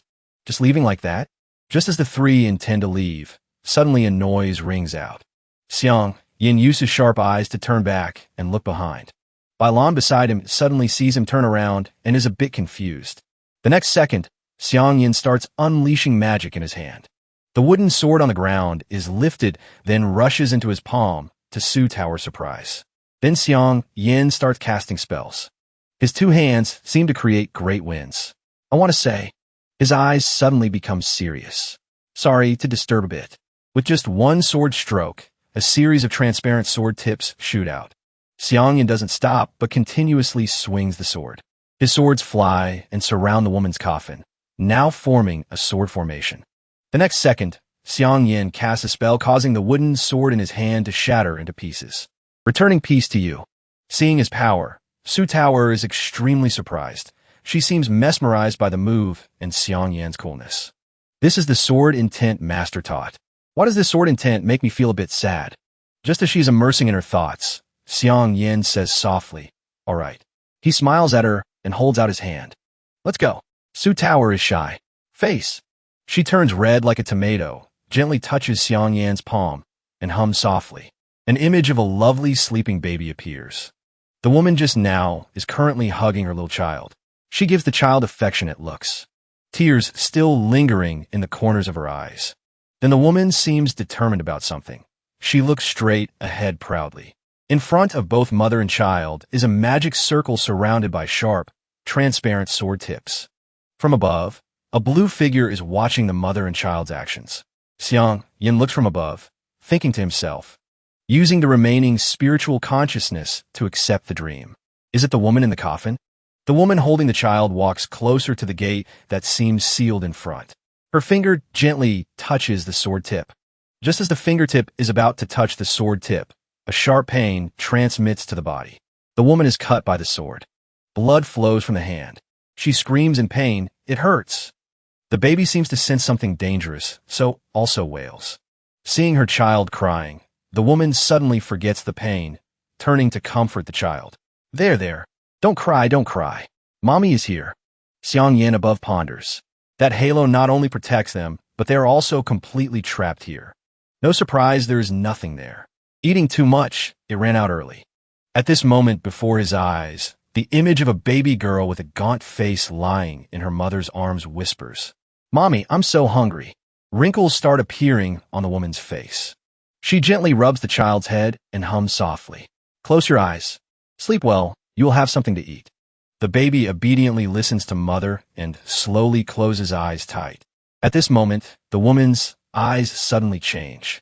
There's a power seeming to radiate around her. She hugs her daughter and stands up abruptly. Then the woman seems pushed by that power, rushing forward, causing Xiang Yan to widen his eyes in surprise. Primordial spirit leaving body, burning the divine soul. Two people, one big, one small, rush fast as flying towards the circle sealing them. Xiang Yan sees the mother running at full speed forward, ignoring injuries, not stopping. Using this kind of gamble just to give that child a chance to live. Then from the fragmented memory, now only Xiang Yan and a white void remain. He is standing on a deep blue puddle. Xiang Yan turns his head smiling and says, "Congratulations." Seems the gamble was won. The woman from before is now standing in front of him. Face. She is extremely relieved. Then she bows and says softly, "This concubine, Su Inxian, currently has a favor to ask. Mother and child have been separated for over 200 years. But this concubine still doesn't know the safety, begging benefactor to fulfill." Hearing this, Xiang Yan hurriedly shakes his head helplessly. "This world is too big. Not easy to find a person like you say. Tell me the identifying characteristics. If fate allows, I will bring it back to find you." The woman hears this and smiles happily. "This concubine thanks you in advance." Then she gently raises 2 fingers. Speaking of characteristics, there are 2. The woman unabashedly giggles and says, "1 is a red mole on its collarbone. 2 is a birthmark on the butt." Just a glance and can easily recognize seemingly shy words spoken by her without changing expression, making Xiang Yan also blush to his ears. Collarbone. Xiang Yan puts his hand on his head, laughing foolishly. "Don't celebrate too early. I only promise you. Doing it or not is another matter." The woman still nods happily in thanks. Then sorry to trouble benefactor. However, immediately after, the corner of his mouth lifts slightly. But he rushes like the wind in front of her. Her eyes look at each other, an extremely ambiguous moment. He asks gently, "How will you repay me later?" The woman's face flushes red. She asks back shyly, "Repay?" Xiang Yan looks straight into her eyes and says, "That's right. You asked me to help. There must be some benefit for me, right?" The woman's eyes are dreamy. She stammers, "That is true, but this concubine has nothing." However, the next second, she suddenly remembers something. Her eyes widen. "Got it," the woman says happily. "You can take my protective jade bead." Xiang Yan sees her flustered like that and smiles helplessly asking, "What do I take that for?" The woman innocently says the coffin where she lies is made from concentrated jade of the upper realm. Xiang Yan replies without thinking, "At Heavenly Mandate Pavilion, I use it to tile the floor." Seeing him say that face, she reveals dissatisfaction. This concubine's doo was made by an expert, can resist water and fire, however still rejected by him. No need, no need. I also sew that kind of clothes. She seems cornered by him, tears welling up, looking pitiful, offering the treasure. Finally on the body, the bracelet on this concubine's hand. Xiangyan doesn't say much, turns away coldly saying, no need. The woman is teased by him to the point of sobbing. She gently covers her mouth, showing off the seductive curves on her body. Benefactor, if you don't dislike. This concubine, that body, please guarantee appropriately. Hearing this condition, indeed Xiang Yin turns back in surprise, looking extremely interested. The girl then, because of too much shyness, turns away while saying, maybe can even give birth to a few children. Ah. Xiang Yin immediately puts on a righteous air to hold back the opponent. Please stop. This master is absolutely not that kind of despicable person. The very next second Xiang Yin returns to reality. His hand is still raised, eyes dreamy from sleepiness. After looking around, he softly says, realizing this is... He sits up looking out the window. Just rain? Daughter. Meeting or not depends on fate. Half a month later, a heavy rain pours down. Su Tower holds snacks in her hand, eating deliciously, expression. She's extremely satisfied. So delicious. Bailon beside gently picks up a teacup to enjoy. He also advises, don't rush. There is plenty left. Su Tower beside obediently nods continuously. Then she asks Bailon, senior brother Bai, when will master arrive? Bailon beside looks outside at the rain and replies, master said he would arrive early. However, look, the weather is so bad today. Also not suitable for learning. Su Tower looks at the person in front, then continues eating snacks. Is that so? At this moment, the image of Bailon suddenly flashes in her mind. Senior brother Bai, when wearing women's clothes, really changes greatly. After a while, finally the plate of snacks is completely finished by her. Su Tower shyly says mischievously, oh my. Didn't notice I ate it all.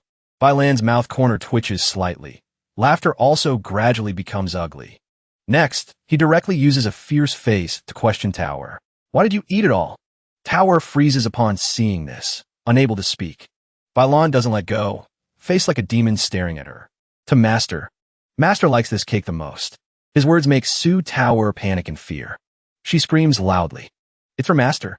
Su Tower is like a puppy. She cries and blames. Why didn't you tell Tower sooner? Bailon, having teased her once, is extremely satisfied, happily patting her head and replying, probably it's okay. Master loves you anyway. Just a bit of cake. It's okay. Right at this moment, thunder strikes outside, followed by a black figure appearing. 60 years ago. Tower startles upon seeing it. Mo Juanxing appears from nowhere, looking up at the sky, starting to tell a past story. 60 years ago, on Mid-Autumn Festival, I accidentally ate a piece of Master's mooncake. Just a bit and was thrown by him to the moon. Thinking of that scary scene makes Su Tower even more terrified. The moon. Yuling also crawls up from below. Master is very strict, making Su Tower even more horrified. Looking at the expression, one can see how scared he is. 32 years ago, on the 18th of the 12th lunar month, I stole Master's fish soup. Then I was thrown into the icy river. Su Tower's tears flow like a stream. Is that so? She sobs. While she is about to lose her soul, the guy Bailon beside is still very carefree. Rest assured, Master has never beaten me for these snacks before. Mo Juanxing appears behind his back smiling and saying, that's because I remember clearly when Bailon was small, Master personally cut many beautiful clothes. Bailon hears this and hurriedly shuts up. However, the next second, Mo Juanxing's eyes suddenly change. Bailon here still doesn't know someone behind is furious, still continues saying, so what do you want to say? Mo Juanxing stammers. Master also sewed many clothes for us, right? Treats us really well. He listens with a nonchalant attitude. What I wear is my freedom. Even if Master doesn't allow, I still... Xiang Yin, full of killing intent, is standing behind him. Xiang Yin uses a demon face, leaning close to threaten. What do you want, huh? Bailon loses all morale, turning back, trembling, replying, it's just... Master says 1 is 1. Says 2 is 2. Disciples absolutely obey. Xiang Yin uses an extremely ugly face, saying, Lamni, if you were normal and didn't wear those fancy things, Master would have loved you. The three see the demon and run for their lives, leaving Tower alone, helpless, calling for help. That's right. Disciple suddenly remembered something to do. We're going first. Tower can only helplessly cry for help in her heart. Don't leave me behind. At this moment, a deep voice calls her name, Tower. Hearing it, she startles in fear. Su Tower uses puppy eyes to turn back, stammering, Ma. Master. Tower. However, contrary to her thoughts, Xiang Yin blushes, laughing loudly. Ate it all? I'm not that stingy. Tower seems unable to believe her eyes. In her head right now is only the image of fierce Xiang Yin. Then she quickly approaches, whining. Tower was wrong. Master, please punish me. Seeing this expression of hers, Xiang Yin can't understand what those three guys poisoned this little girl with. Xiang Yin then asks with a forced smile, Do I look strict? Tower gets more scared the more she hears. The image of fierce Xiang Yin keeps appearing in her head. The next second, her hands gently place on the table. Tower turns around, pointing her behind towards Xiang Yin. If Master feels awkward, then like senior brother by before. Spank Tower's butt, right? Xiang Yin looks, and his eyes suddenly shine like distant stars. He shouts excitedly, What? Su Tower's seductive face and posture appear before his eyes, making Xiang Yin gasp. What is the situation? Su Tower has prepared the pose. She turns her face back, shyly calling, That, Master. Xiang Yin seems petrified, expression extremely doubting life. Am I still dreaming? Seeing Xiang Yin not moving makes Su Tower feel more worried and scared. She cries silently in her heart. What am I doing? Although I said it myself, better be careful. She sweats buckets worrying while Xiang Yin is extremely conflicted. Is it because senior brother got spanked that I also have hallucinations? What should I do now? Should I hit or not? His hands clench, trembling. At this moment, the demon in Xiang Yin suddenly rises. What are you hesitating for? This is a rare opportunity. Go follow your heart. Just as he is gradually swayed, the angel of reason over here offers an extremely innocent opinion. Wait, I think it's safer to build the relationship gradually. At this moment, Xiang Yin is a bit happy. Oh my God, my conscience. However, the next second the demon suddenly presses its face close. With lewd eyes, but reason and the demon happily hold hands, saying in unison. This time Tower initiated herself, being the master. Of course you must satisfy the disciple's request. Xiang Yin sees the two shameless guys in front and gets furious. Wait, why do you compromise? Without asking my opinion? Xiang Yin bites his lip, turning back to look at Su Tower, still obediently waiting for him, as before. Then he blushes, coughs softly, his eyes glued to her. Because I want to continue following the rules to punish you. If it hurts too much, say it. Su Tower hears and startles within. Her body trembles. All right, I'm ready. This deadly action makes Xiang Yin unable to resist. He takes a handkerchief to wipe the nosebleed on his face, stammering. Then Master hits. I'm hitting here. Su Tower closes her eyes tight, letting out a soft cry. Xiang Yin starts winding up his arm, his heart extremely confused. Is this really okay? Just as the hand is about to touch Tower's rear, he suddenly realizes something. Xiang Yan's eyes immediately glance behind. In the nearby bush, three demons are hiding, intently watching the show. As soon as they are discovered, all three squat down in fear to hide. All three sit in the bush, trembling nonstop before Xiang Yan's scary face, staring at them, like wanting to eat them alive. Have you guys had fun watching all this time? Then all three each get a bump on the head from him. The story ends just like that. Xiang Yin then turns around formally. Since you are all here, Tower has understood almost all 36 forms, comprehended more than half, but regarding sword intent still doesn't understand a bit. Then he calls Bailan, Lamni. Hearing his name, Bailan politely replies, Yes, master. Then he stands up, taking the sword out from his body. Tower, watch carefully. Bailan gently swings, sword strokes light as a feather.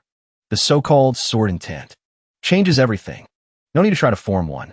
The next second, his eyes suddenly flash. Bailan's blade stabs straight into the sky, creating a deep blue tornado. It just stabs straight into the dark clouds in the sky. Immediately after, the sky suddenly brightens. A rainbow just appears. Su Tower watches admiringly. The scenery around Bailan is extremely sparkling. Su Tower is full of admiration. Truly amazing. Turns out sword movements can be so elegant and beautiful. Xiang Yin looks at the scene in front and is extremely satisfied. Then he glances to the side. Mo Juanxing suddenly smiles mysteriously, making him not understand what's happening. What the hell are you doing? Mo Juanxing steps forward. His eyes are a bit fierce. Sword intent. Does not stick to utensils. Then his finger traces a line. Just like that, a gray-white power appears. I have long condensed sword intent engraved inside the primordial spirit origin. From inside appears a giant figure, holding a sword in hand. Immediately after, a white giant appears holding a giant blade. Mo Juanxing is extremely satisfied with his performance. He glances smugly, then laughs heartily, throwing moves randomly. Xiang Yin sees the situation isn't good, so pulls Su Tower away. Let's go. Su Tower is still attentively being pulled away, confused. Eldest senior brother can also condense primordial spirit avatar. Then Xiang Yin glances at the remaining man. Yu Ling. Hearing his name, his smile gradually becomes awkward. Master, I'm a saber user, not related to sword intent. Seeing him say that, Xiang Yin lowers his voice. Standing in front of a woman, you dare say you can't do it? Yu Ling hears this and trembles in fear. You know how to use a saber. How is it different from sword intent? Xiang Yin is exactly like a giant demon oppressing in front. He makes Yu Ling scared, hurriedly replying, Okay, I'll do it now. Then Yu Ling quickly goes out while Xiang Yin smiles, extremely satisfied. He immediately turns into another person. The sharp saber path gently curves up, forming a semicircle arc. Then Yu Ling swings another path. The slash carrying power shoots straight into the sky. Then the whole gloomy sky suddenly turns into a fresh blue with sunlight shining in. Su Tower admires more the more she looks. Sword intent. Saber intent. Sitting in a corner on a chair, Su Tower's face is extremely sad. How long will it take me to reach a realm like them? Seeing her down, Xiang Yin gently touches her hair tuft. Tower, no need to worry. Just slowly feel it. Speaking of peace of mind, why won't you comprehend sword intent soon? How about this? Tomorrow we go out for a trip. Just the two of us. Hearing his suggestion surprises Tower a bit. She suddenly becomes extremely shy. Two people, going out. On the floor lies scattered broken teacups, thrown down along with a loud scream. Chingping. There are people beaten bloody, lying scattered on the ground. Chingping, my son. The remaining people witnessing this scene are all extremely terrified. Leader, calm down. A veiny hand slams hard on the table, causing it to crack. The man amidst the chaos. He is like a demon pouring out anger terrifyingly. He shouts an order. Bring the portrait to me. The man's face is extremely ferocious. See who he is, daring to kill my son. In another development, Xiang Yin is currently extremely enjoying the surrounding atmosphere. He smiles with satisfaction. Xiang Yin and Su Tower walking hand in hand on the street makes him feel like stepping into heaven. Two people going alone. Really too awesome. Moreover, looking around, everywhere are cute and seductive demonesses. This place, truly too beautiful. Two people strolling around a place full of beautiful demonesses. Xiang Yan's heart overflows with happiness.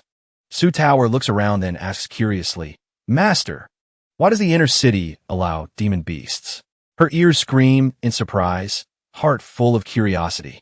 Looking at it, it looks great. I want to touch it. Seeing her like that, Xiang Yin thinks she is scared, so reassures, don't be afraid. This place is just like that. He starts explaining slowly to her.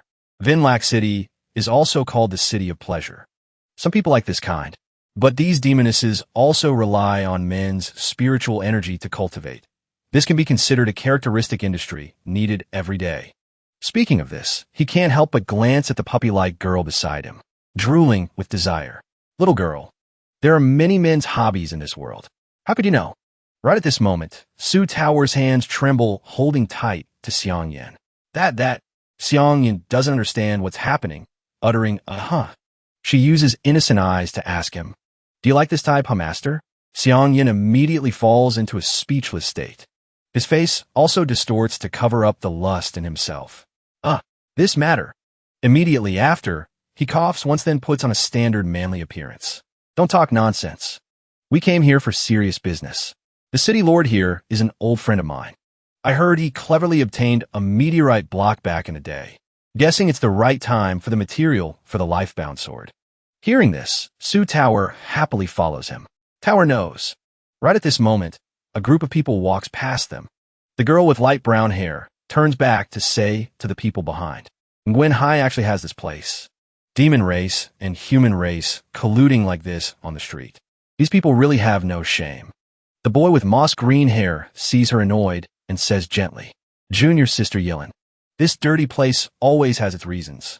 Not worth getting angry over. Hearing that, the man with tied hair beside also chimes in, that's right. Anyway, we are here to inspect the mysterious meteorite block. We will return immediately after completing the mission. Anyway, this place isn't anything good. If not careful, would have taken them to be executed early. However, afterwards he suddenly pauses. Yilin in front exclaims, oh, in surprise. She directs her gaze towards Xiang Yin and Su Tower. That is, Yilin immediately stomps her foot to gain momentum, rushing like the wind towards the two people to the surprise of the others. Stop! Caught you! She rushes towards the two people laughing and talking, reaching out to grab. Right at this moment, both have turned their heads, realizing. Su Tower sees this and is stunned, not understanding what is happening. Yilin then rushes to hug Su Tower tight. As soon as touching the hot bust, Yilin is extremely satisfied. Finally hugged it. So soft. Tower. Xiang Yin beside loses all face, excitedly looking at the girl in front. Beautiful scenery. I noticed this girl long ago, but I don't sense any malice. Is it Tower's acquaintance? Tower is hugged tight. Stiff, unable to move. She pats Yilin's arm. Turns out it's Sister Yilin. How can it be? Xiang Yin, after hearing, is extremely shocked. Sister. However, Yilin has discovered the two holding hands. Her face suddenly becomes extremely ugly. Yilin annoyedly swats away the holding hands of the two. Who is your sister? Yilin is like an angry tiger protecting her cub. Did you kidnap my little sister? Xiang Yin is speechless. He doesn't understand how he looks so much like a wanted criminal. Seeing the tense situation, Su Tower stands up to reconcile. Sister Yilin, it's not like that. Yilin ignores it, grabbing Su Tower's head to scold and point around. Not what? Look what place this is. Little girl, you come here. Might not even have bones left. Yilin helplessly holds her head, really making people worry. Didn't Brother Xian say you came to Nguyen Hai to apprentice? Just finished speaking, Tower points towards Xiang Yin smiling over there. It's true, that is my master. Yilin seems unable to believe her eyes, mouth agape. She intently scrutinizes the man in front with suspicion. How can a master be so young? Xiang Yin doesn't know what to do, just smiles awkwardly saying hello. Heart can't help cursing. What the hell is this woman looking at? Yilin then smiles a deadly smile. I know, still saying apprenticing. Isn't it running away with a boy? She uses sharp eyes to look at Tower, making her awkwardly scream. Then Su Tower hurriedly stands up to explain. No, it's not like that. Xiang Yin behind has a distorted mouth, asking awkwardly, Tower, this is... Right at this moment, she turns her head, intending to introduce. This is...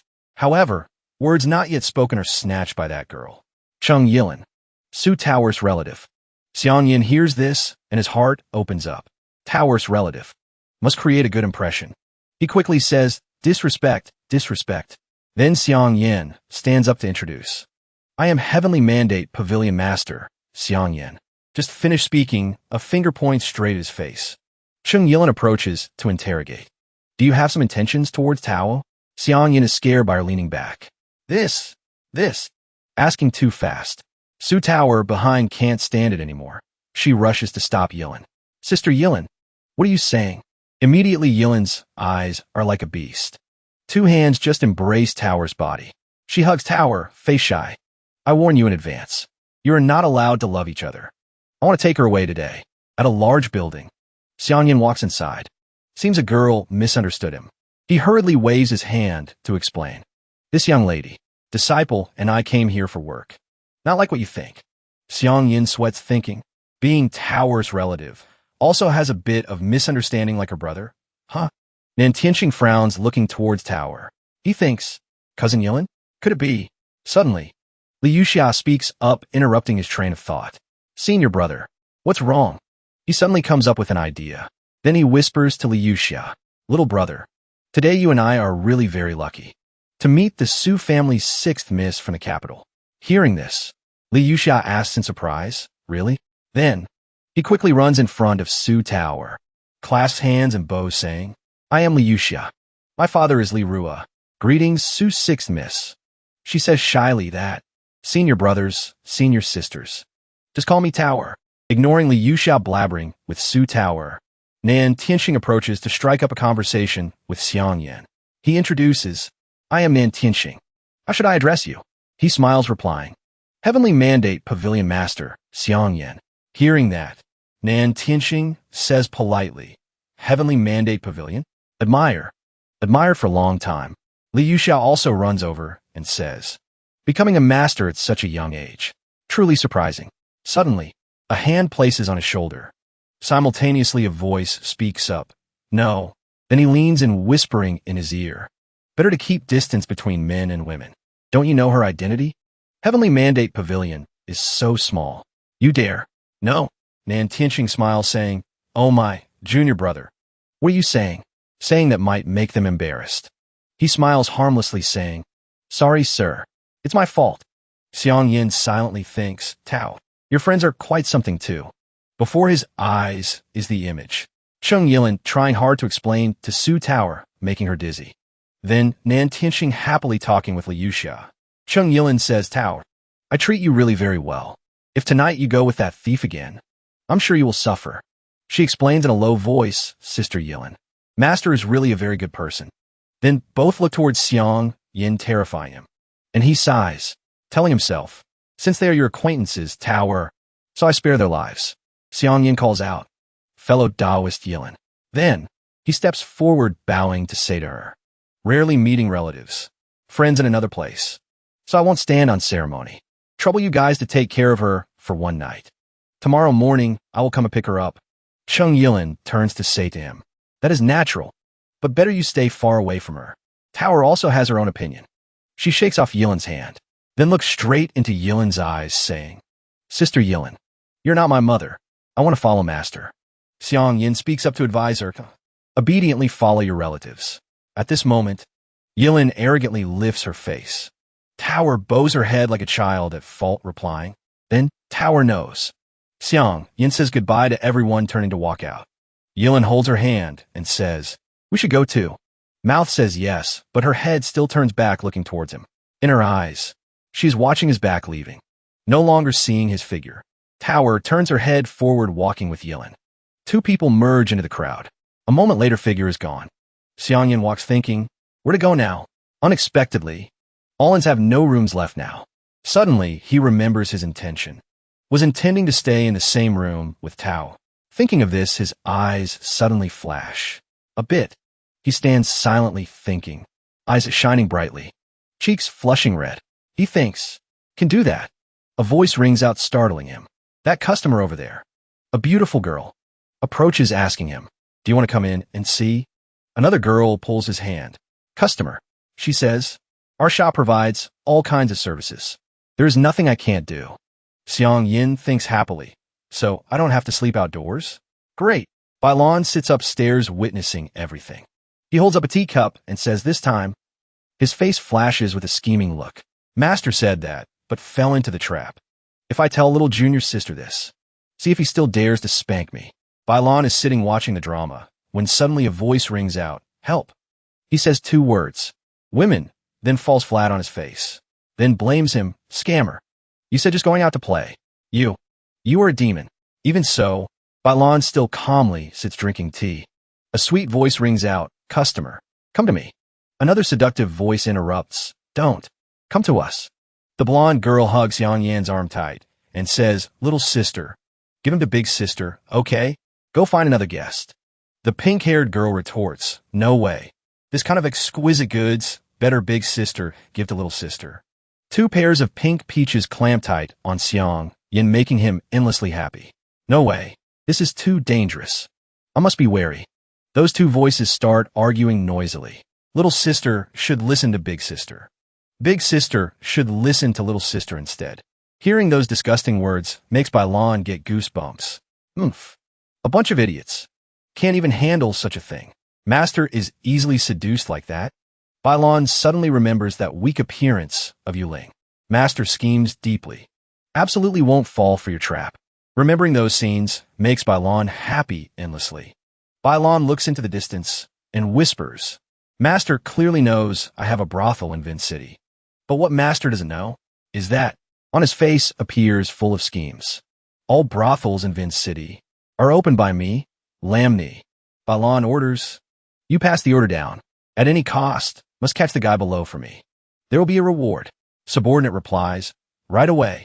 Xiang Yin is being fought over by those two girls when suddenly another seductive girl walks up calling. That customer over there. The night is long. Just wasting time outside is not good. Xiang Yin blankly turns back to look. Over there are super sexy, long-legged young girls. The orange-haired girl asks softly, ask how many golden times in life. She puts on a sexy look and continues. Why not rush in? Vigorously grasp it. Seeing such fresh pink peaches makes Xiang Yan's eyes shine. Then, Xiang Yin is overwhelmed by these kisses in a daze.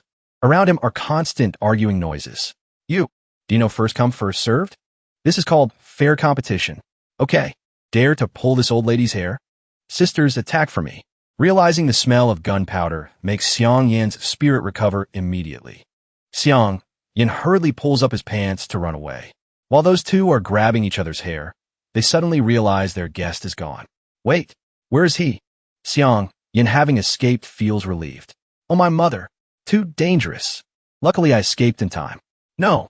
Suddenly, a voice calls from above. Master. Xiang Yin raises his head and sees Su Tower above. Tower. Xiang Yin quickly puts on clothes, then flies into her room. He smiles foolishly, greeting.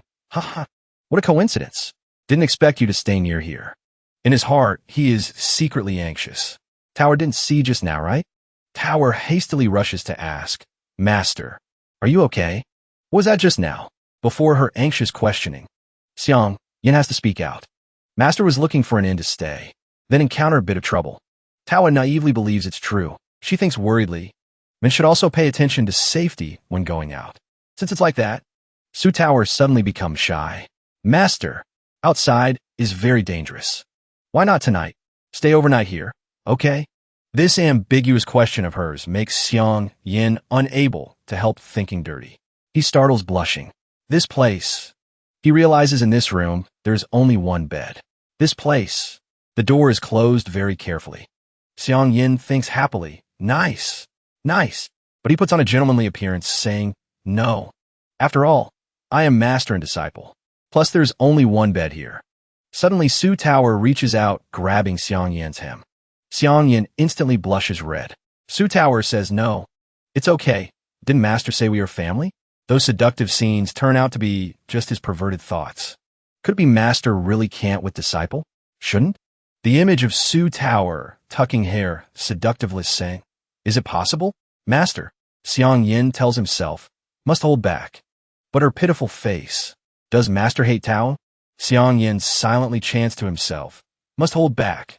Finally, he receives the result of simply covering with a blanket to sleep. I'm not human.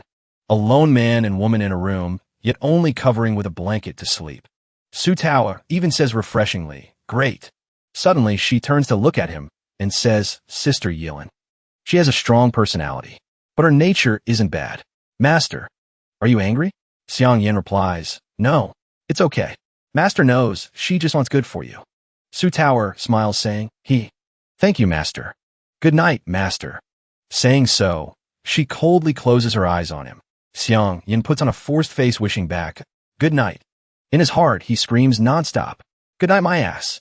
A man and woman sleeping in a bed and nothing happens? Xiang Yin shyly looks at Su Tower.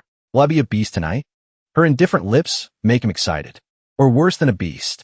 Suddenly a little angel appears, dispelling that thought of his. Xiang Yin, the wise angel, says, what are you thinking? Innocent Tower, because she didn't want Master on the street. How can you think of these things? Xiang Yin regains consciousness and turns over. That's right. Sleep first, sleep first. Suddenly something soft touches him. A warm hand hugs his waist. Huh? What is this? Xiang Yin imagines the scene of Su Tower climbing on him and saying, if it's Master, Tower is okay. That ambiguous scene makes Xiang Yin excited. Good chance. After efforts cultivating feelings for so long, the arm sticks tighter and tighter. Yes. Now, finally. Suddenly the hand gropes all over him and asks, huh, Tao, your size. Why is it so big? When Xiang Yin realizes the person hugging him is Chung Yilin, his face turns pale. He asks silently, Yilin? Is it that fierce cat? Chung Yilin puts her leg on him and laughs, saying, Forget it. Maybe I'm too drunk. Suddenly that hand gropes higher and higher. Tell the truth. Is that person your master or your lover? Chung Yilin seductively breathes into his neck and continues. Seeing you two so intimate. When receiving no answer, Chung Yilin hugs even tighter. Why don't you speak? Xiang Yin tries to grit his teeth to escape. Help! What should I do now? This is too tense. Suddenly, Chung Yilin grabs the leg. If you don't answer well, big sister will punish you. Saying so, she throws the leg up. She says, Watch out. I tickle you. Chung Yilin casually hugs Xiang Yin and pokes. Suddenly, she feels this body is a bit different from Su Tower. Su Tower beside calmly snores. Grilled fish is so delicious. I like fish the best. Her sentence makes these two people become more silent. Xiang Yin hurriedly escapes Chung Yilin and explains. Sister, I don't know anything. I say so. Do you believe? Chung Yilin doesn't say much, bluntly drawing her sword. Chung Yilin angrily slashes right between Xiang Yin's legs and scolds. You bastard. Lewd thief. Scum. Chung Yilin covers her body while pointing the sword at him. If this old lady doesn't slash you, I'm not human. Xiang Yin hurriedly grabs the coat beside. He happily leaves. Extremely sorry, leaving Chung Yilin extremely angry. Lewd thief. If you have skill, don't run. Even if you run to the ends of the earth, this old lady will find you. Ignoring the two, arguing noisily, Su Tower calmly sleeps with her beautiful dream. Seems the noise woke her up. Master, what happened? Chung Yilin angrily turns back, looking at her with lion eyes. Su Tower calls in fear, Sister Yilin? Chung Yilin says annoyedly, You damn little girl. Were you already tricked by that lewd thief? Completely? Almost died? Daring to let him sleep up here. Quick, let me see. Su Tower says shyly, Wait, Sister Yilin. Xiang Yin confusedly hides on the roof, listening to the whole story. He sighs softly. Oh my. This girl is very good, but her temper is a bit fierce. A while later, on the deserted road late at night, Xiang Yin stands sneaking by the corner. Xiang Yin quietly looks around. Those women are gone too. But seems tonight I still have to sleep outside? Suddenly, he discovers something. This is Yuling's body suddenly appears lying flat on the ground. Xiang Yin confusedly walks over. How come he appeared here? Xiang Yin kindly reaches out to help. Are you okay? The warm arm in the cold night makes Yuling's soul seem warmed. Yuling bursts into tears looking at him. Master, you appeared. Xiang Yin asks angrily again. Will let you come down here to play, huh? Xiang Yin thinks of those seductive girls and can't help getting angry. Or did you come down here to play with those sisters? Why so lucky? Xiang Yin falsely helps Yuling up. Oh my, you must have followed him. Hard on you. Let me help you. Yuling is touched endlessly. Thank you, master. Suddenly his next action makes Yuling extremely scared. Xiang Yin angrily scolds while kicking Yuling, flying far away. Get lost. Yuling actually flies into a nearby room. Inside are extremely beautiful sisters. Turns out they're the sisters Yuling just escaped from. They speak up asking, Isn't this the cute little brother from before? I wonder where you were. Little brother is so cute. Let me hug one. Those affectionate words make Xiang Yin even sadder. Yuling's scream echoes to the blue sky. At Deep Abyss Valley, on that full moon night, Luo Shuangyun asks angrily, You mean, my son is buried here? The man wearing a hat behind asks, Don't believe? Just dig deep. You'll know immediately. 30 years ago, on a deserted afternoon, the horse pulling the carriage died. The carriage also overturned. A sword stabbed hard into the ground. A family was surrounded. The man in that family panted tiredly. His hand holding the sword also became trembling. The cry of the newborn baby made that man firmer in will. But those people calmly smiled, looking at their family. Suddenly a pack of monsters appeared. They fought fiercely. Those monsters slaughtered all the people surrounding that family. Those people slowly collapsed one by one. Red blood fell all over the sky. A while later, a light suddenly appeared. The family panicked, looking to the other side. At that time on the other side was Xiang Yin. He stood coolly on the other side, casting power to save their family. After seeing them safe, Xiang Yin immediately turned to leave. The man hurriedly kowtowed in thanks. Today saved by a mortal master. Great kindness. I will not forget for 3 generations. The woman also hurriedly followed her husband. Xiang Yin slowly spoke. Heavenly mandate pavilion. Suddenly he paused, then said, forget it. Go safely. Not seeing you off. Saying so, Xiang Yin left without a trace. The couple was bewildered endlessly. That baby also stopped crying. Now in a solemn place. City Lord Lu, after hearing, is extremely shocked. He asks, Heavenly mandate pavilion master. Xiang Yin? Nan Tianxing is surprised endlessly. That man wonders, asking Xiang Yin, could it be the same person? Why did he also come here? Su Tower happily mentions, Master.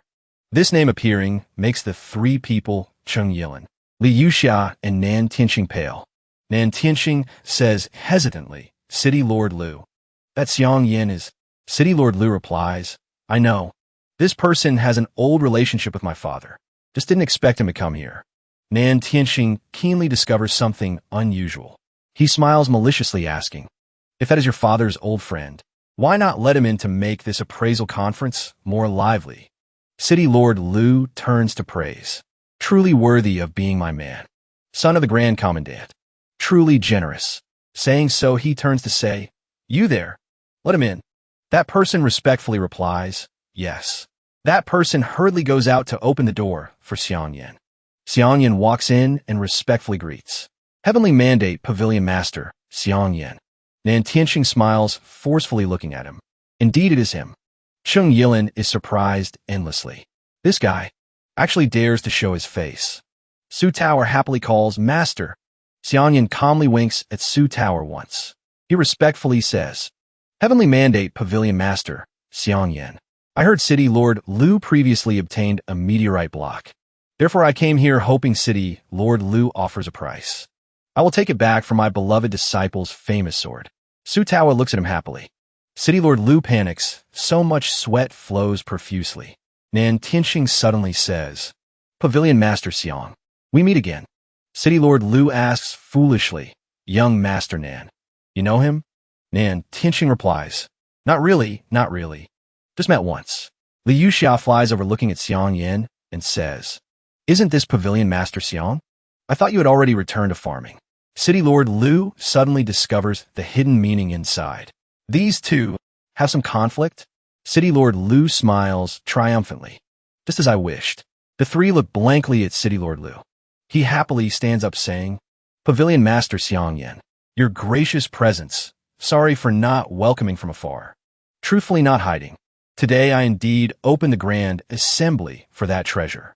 Since it's like that, I understand you might not bring anything valuable. From my father's face, it's not impossible to give it to you. City Lord Lu puts on a difficult face, thinking. He continues, but now, a while later, they have gone outside the arena. City Lord Lu smiles, saying, Still have to follow the rules. As long as you can win the competition among everyone present here, it will be yours. But if you can't fight, then, Xiang Yin calmly smiles, replying. Nan Tianxing bravely steps onto the arena. Nan Tianxing mocks, saying, Xiang Yin arrived late and doesn't understand the rules. Why not let me demonstrate first? Suddenly, a muscular man appears. I'll go. Nan Tianxing glances over. The muscular man approaches. Oda Sect 17th Generation Disciple, Root Song. Please advise. Nan Tianxing smiles, saying, Please. Just entering the match. Root Song strikes straight at Nan Tianxing. City Lord Lu observes and says, Young Master Nan is a 7 Spirits Realm expert. Status even more noble. This treasure. Afraid Pavilion Master Xiang can't get it. He speaks while glancing at Xiang Yin. Xiang Yin says silently, You just wait. Watch with Tower a bit first. That muscular man just punches and gets hit right in the hand by Nan Tianxing, followed by a knee strike. Finally a palm strike. This attack hits right in the middle of this muscular man's body. He flies high and far away. City Lord Lu happily claps, praising. Truly young Master Nan. Worthy of being a hero. Li Yuxia is endlessly refreshed. Brother Nan, great. Cheng Yilin is extremely surprised. Too classy. Xiang Yin ponders. Suddenly other men rush up. Don't let him stand on the ring. Let me go. I'll try too. I don't believe he can win forever. And then these people come up surrounding Nan Tianxing. Nan Tianxing smiles, mocking, small fry. All a bunch of the same. Those guys angrily scold, Don't be arrogant. Nan Tianxing quickly changes expression, face cold. A few seconds later, a fan opens. Those heroes just now have all collapsed. Nan Tianxing smiles, saying, since Xiang Yan's goal is that meteorite block, come up here and take it. Others hurriedly step aside, leaving Xiang Yan. Nan Tianxing continues. We exchange a few moves. In the middle of the yard, a question full of curiosity rings out. Who is this person? Those standing around Xiang Yan discuss with each other. I don't know. I've never heard of Heavenly Mandate Pavilion Master. Heard City Lord Lu say, seems to be a scammer. Still want to challenge young Master Nan? Truly tired of living. At this moment, an old man gently calls, young Master Nan. This is also surely difficult. The old man is Saber Sec Hall Master, Yang Ling Dong. Nan Tianxing hears and glances slightly. He stands there dashingly listening to everyone praising him. Who doesn't know young Master Nan has talent surpassing others? Cultivation profound. Is a handsome genius. I see this Pavilion Master is still young. Heard his subordinates only accept 3 disciples. How high can the cultivation base be? The crowd happily laughs, bustlingly praising Nan Tianxing to the sky. This one afraid if goes up to fight will reveal true form. At that time, won't it be losing face? Tower and Yilin are mixed in there. Their faces are a bit uncomfortable. Suddenly a hand reaches out shouting, wait. A man jumps up in front of Xiang Yan clasping hands to plead. Pavilion Master Xiang, even if uninvited, is also an old friend of my father. Hope you guys don't make it difficult for Pavilion Master Xiang. Xiang Yan reaches out to stop him, then calmly walks forward. City Lord Lu frowns bitterly thinking, can't sit still anymore. Watch young Master Nan beat you to death. Nan Tianxing also doesn't know what he intends to do. Utters a confused, Boom, a loud sound. The wall behind him explodes, making him freeze. Nan Tianxing turns to glance. The crowd all gape in surprise. Only Xiang Yan's face is still very calm. In the thick dust appear several blurry figures. The dust gradually disperses. The figures also appear more clearly. The guy in green vaguely recognizes and calls out, Luo. Luo Qing, sect leader. Panic shouting loudly. Luo Shuangyan. Xiang Yan happily spreads his arms running towards him, happily saying, sect leader Luo, your gracious presence. Not welcoming from afar, I am at fault. However, responding to him are countless eyes full of ferocity, making him startle and stop. Xiang Yan shrinks back, bowing and retreating. Luo Shuangyan steps up the stairs. Nan Tianxing standing in front of him is also a bit scared. Clasps hands bowing saying sorry. Luo. Senior Luo. Junior greets Senior Luo. Words not yet finished. Interrupted by Luo Shuangyun waving his hand. He coldly waves his hand once. Nan Tianxing flies straight far away. Face smashed hard on the ground, so teeth also fall out. Several junior brothers panic calling, Senior brother, Senior brother. He lies on the ground in pain, but still tries to say, my father is the Grand Commandant. You dare. Luo Shuangyun snorts coldly. Despisingly replies, I, Luo Shuangyan, also beat the Emperor, Empress Dowager, Grand Preceptor, 3 people talking happily. Was a Grand Commandant. This old man today didn't come to find you rats. Nan Tianxing is supported by a junior brother, sitting on the ground holding a bloody face with 2 streams of tears flowing. Hearing Luo Shuangyun's words, all eyes widen. Luo Shuangyun suddenly turns his head. The crowd is scared, hurriedly running away, falling over each other. His eyes turn red, full of killing intent, shouting loudly. Xiang Yan, little brat, get out here for me. The crowd simultaneously turns to look towards Xiang Yan. Luo Shuangyun also realizes this point, standing on the stairs, asking, is it you? Heavenly Mandate Pavilion Master, Xiang Yan? Xiang Yan calmly smiles, replying, it is exactly me. Instantly, Luo Shuangyun explodes with anger, gritting teeth, saying, indeed it is you. He clenches his fists, gathering all strength. Killing Qingping, my son. Hearing these words, everyone is terrified, exclaiming, what? He killed Luo Shuangyun's son? Luo Shuangyun has superior cultivation. This guy is no different from seeking death. The man in green, knowing the situation, clutched his head in fear. It's all my fault for bringing him here. I was the one who led the wolf to the sheep. I brought this disaster upon myself. Chung Yilin broke out in a cold sweat when he heard, exclaiming, he never expected this. Su Tower didn't seem surprised at all. She said scornfully. He's just reaping what he sowed. Meanwhile, with Si Yin, though he still had a smile on his face, his heart was pounding. He thought to himself, what's going on? Did Yilin already bury the body? Or has it been discovered? Just then, a pair of feet landed on the ground. Si Yin flipped a few more times in the air before landing. Indeed, it is I. The two faced off. Luo Shuangyun's eyes were bloodshot as he spoke. You're so young, and yet you were able to kill my man. I suppose you have some skill. Si Yin replied without hesitation. It's because you failed to teach him properly. Don't blame me. Luo Shuangyun didn't deny it, admitting true. He was a stubborn one. He never learned his lessons. He drew his sword slightly and continued. I still remember it clearly. 10 years ago, he looked down on a mother and her daughter. A crowd of men drew their swords, surrounding Si Yin. Luo Shuangyun continued. The mother tried desperately to protect her daughter, so he killed them both. He began to recount the tale. Back then, a man came and knelt before him, begging. He kowtowed and said something. Luo Shuangyun narrated. After that, the master of their house came to my door with the bodies. I wanted to compensate him with gold, but he demanded my son's life as payment. Si Yin's expression darkened as he asked, and what was Master Luo's decision? Luo Shuangyun's aura flared as he retorted, my decision.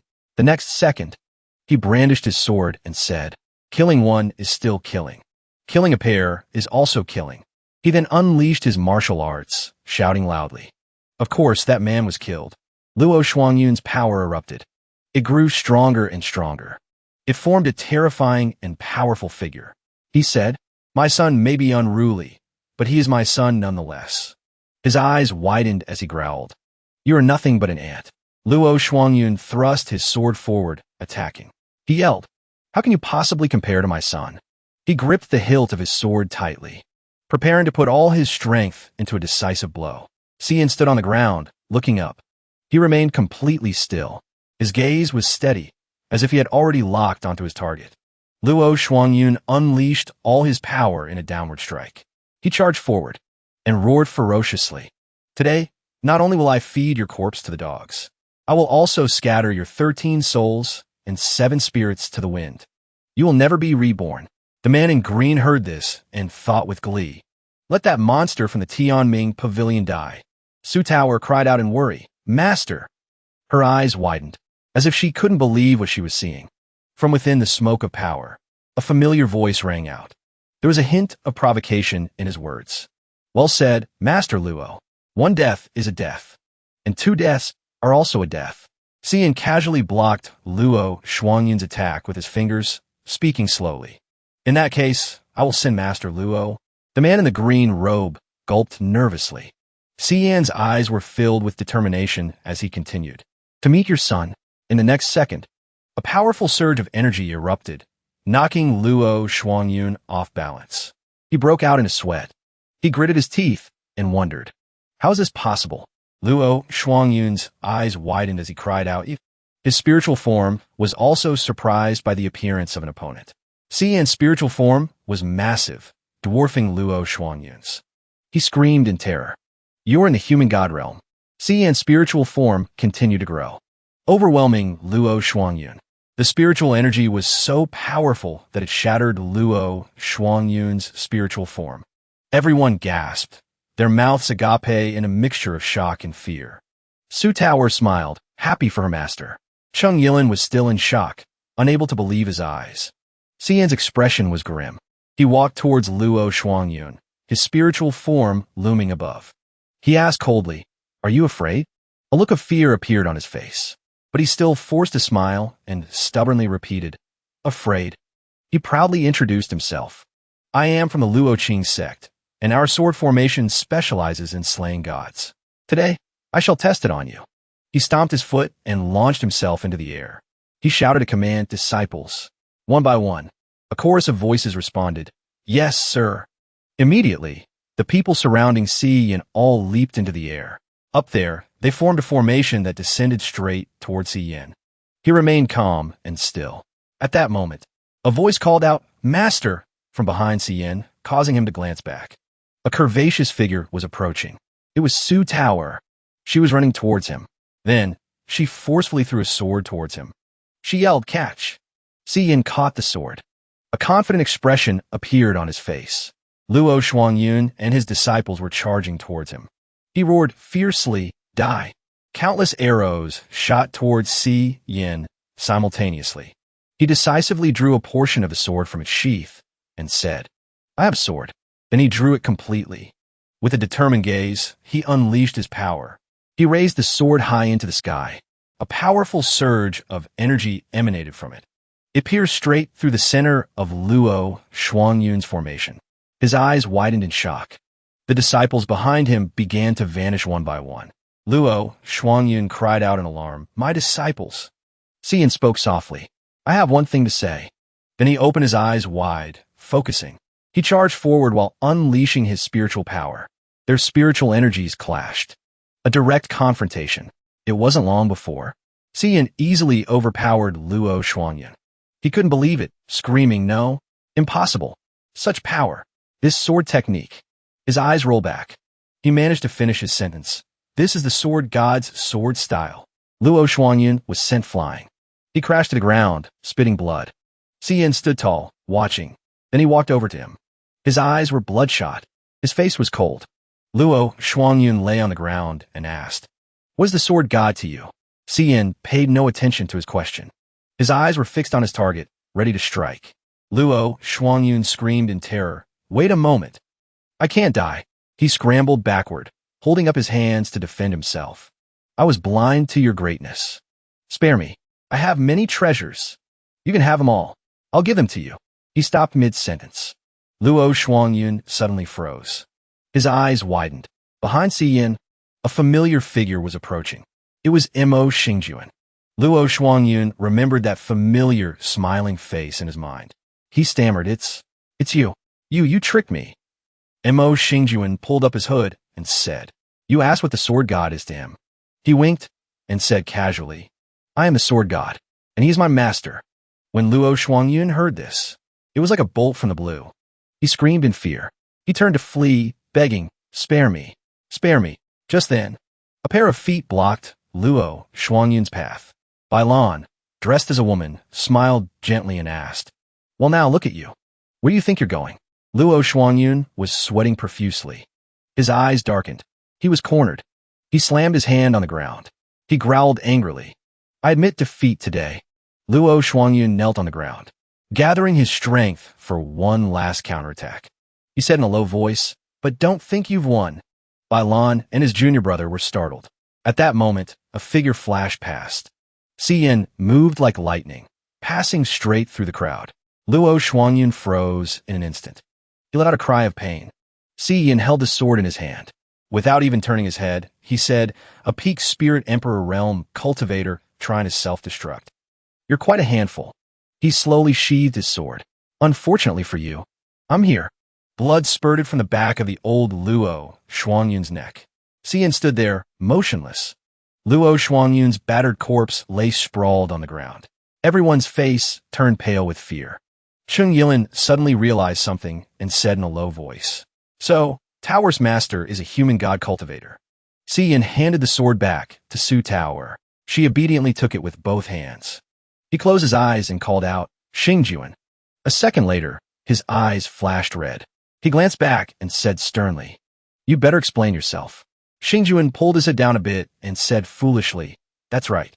I was the one who personally brought the head of the Luoqing sect here. The rich get richer. But I had to do it all by myself."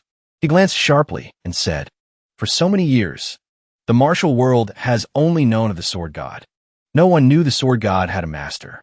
Then he raised his hand grandly, as if about to raise a flag of rebellion. He declared confidently, "I want to make the Tianming Pavilion the hottest topic in the martial world." Xian's blood boiled. He growled and cursed, "You damn bastard." A second later, his anger exploded and he lunged forward, shouting, "I see you're trying to rebel against your old master." Seeing his master so furious, Xingjuan was so scared he broke out in a sweat. Yu Ling and Bailan hurriedly held him back. Yu Ling shouted as he restrained him, "Master, our Tianming Pavilion has been in seclusion for so many years. What's wrong with making a name for ourselves?" Bailan also spoke up in defense. Luo Shuangyun lived for hundreds of years. His actions were filthy, and death was too good for him. Cian let out a breath.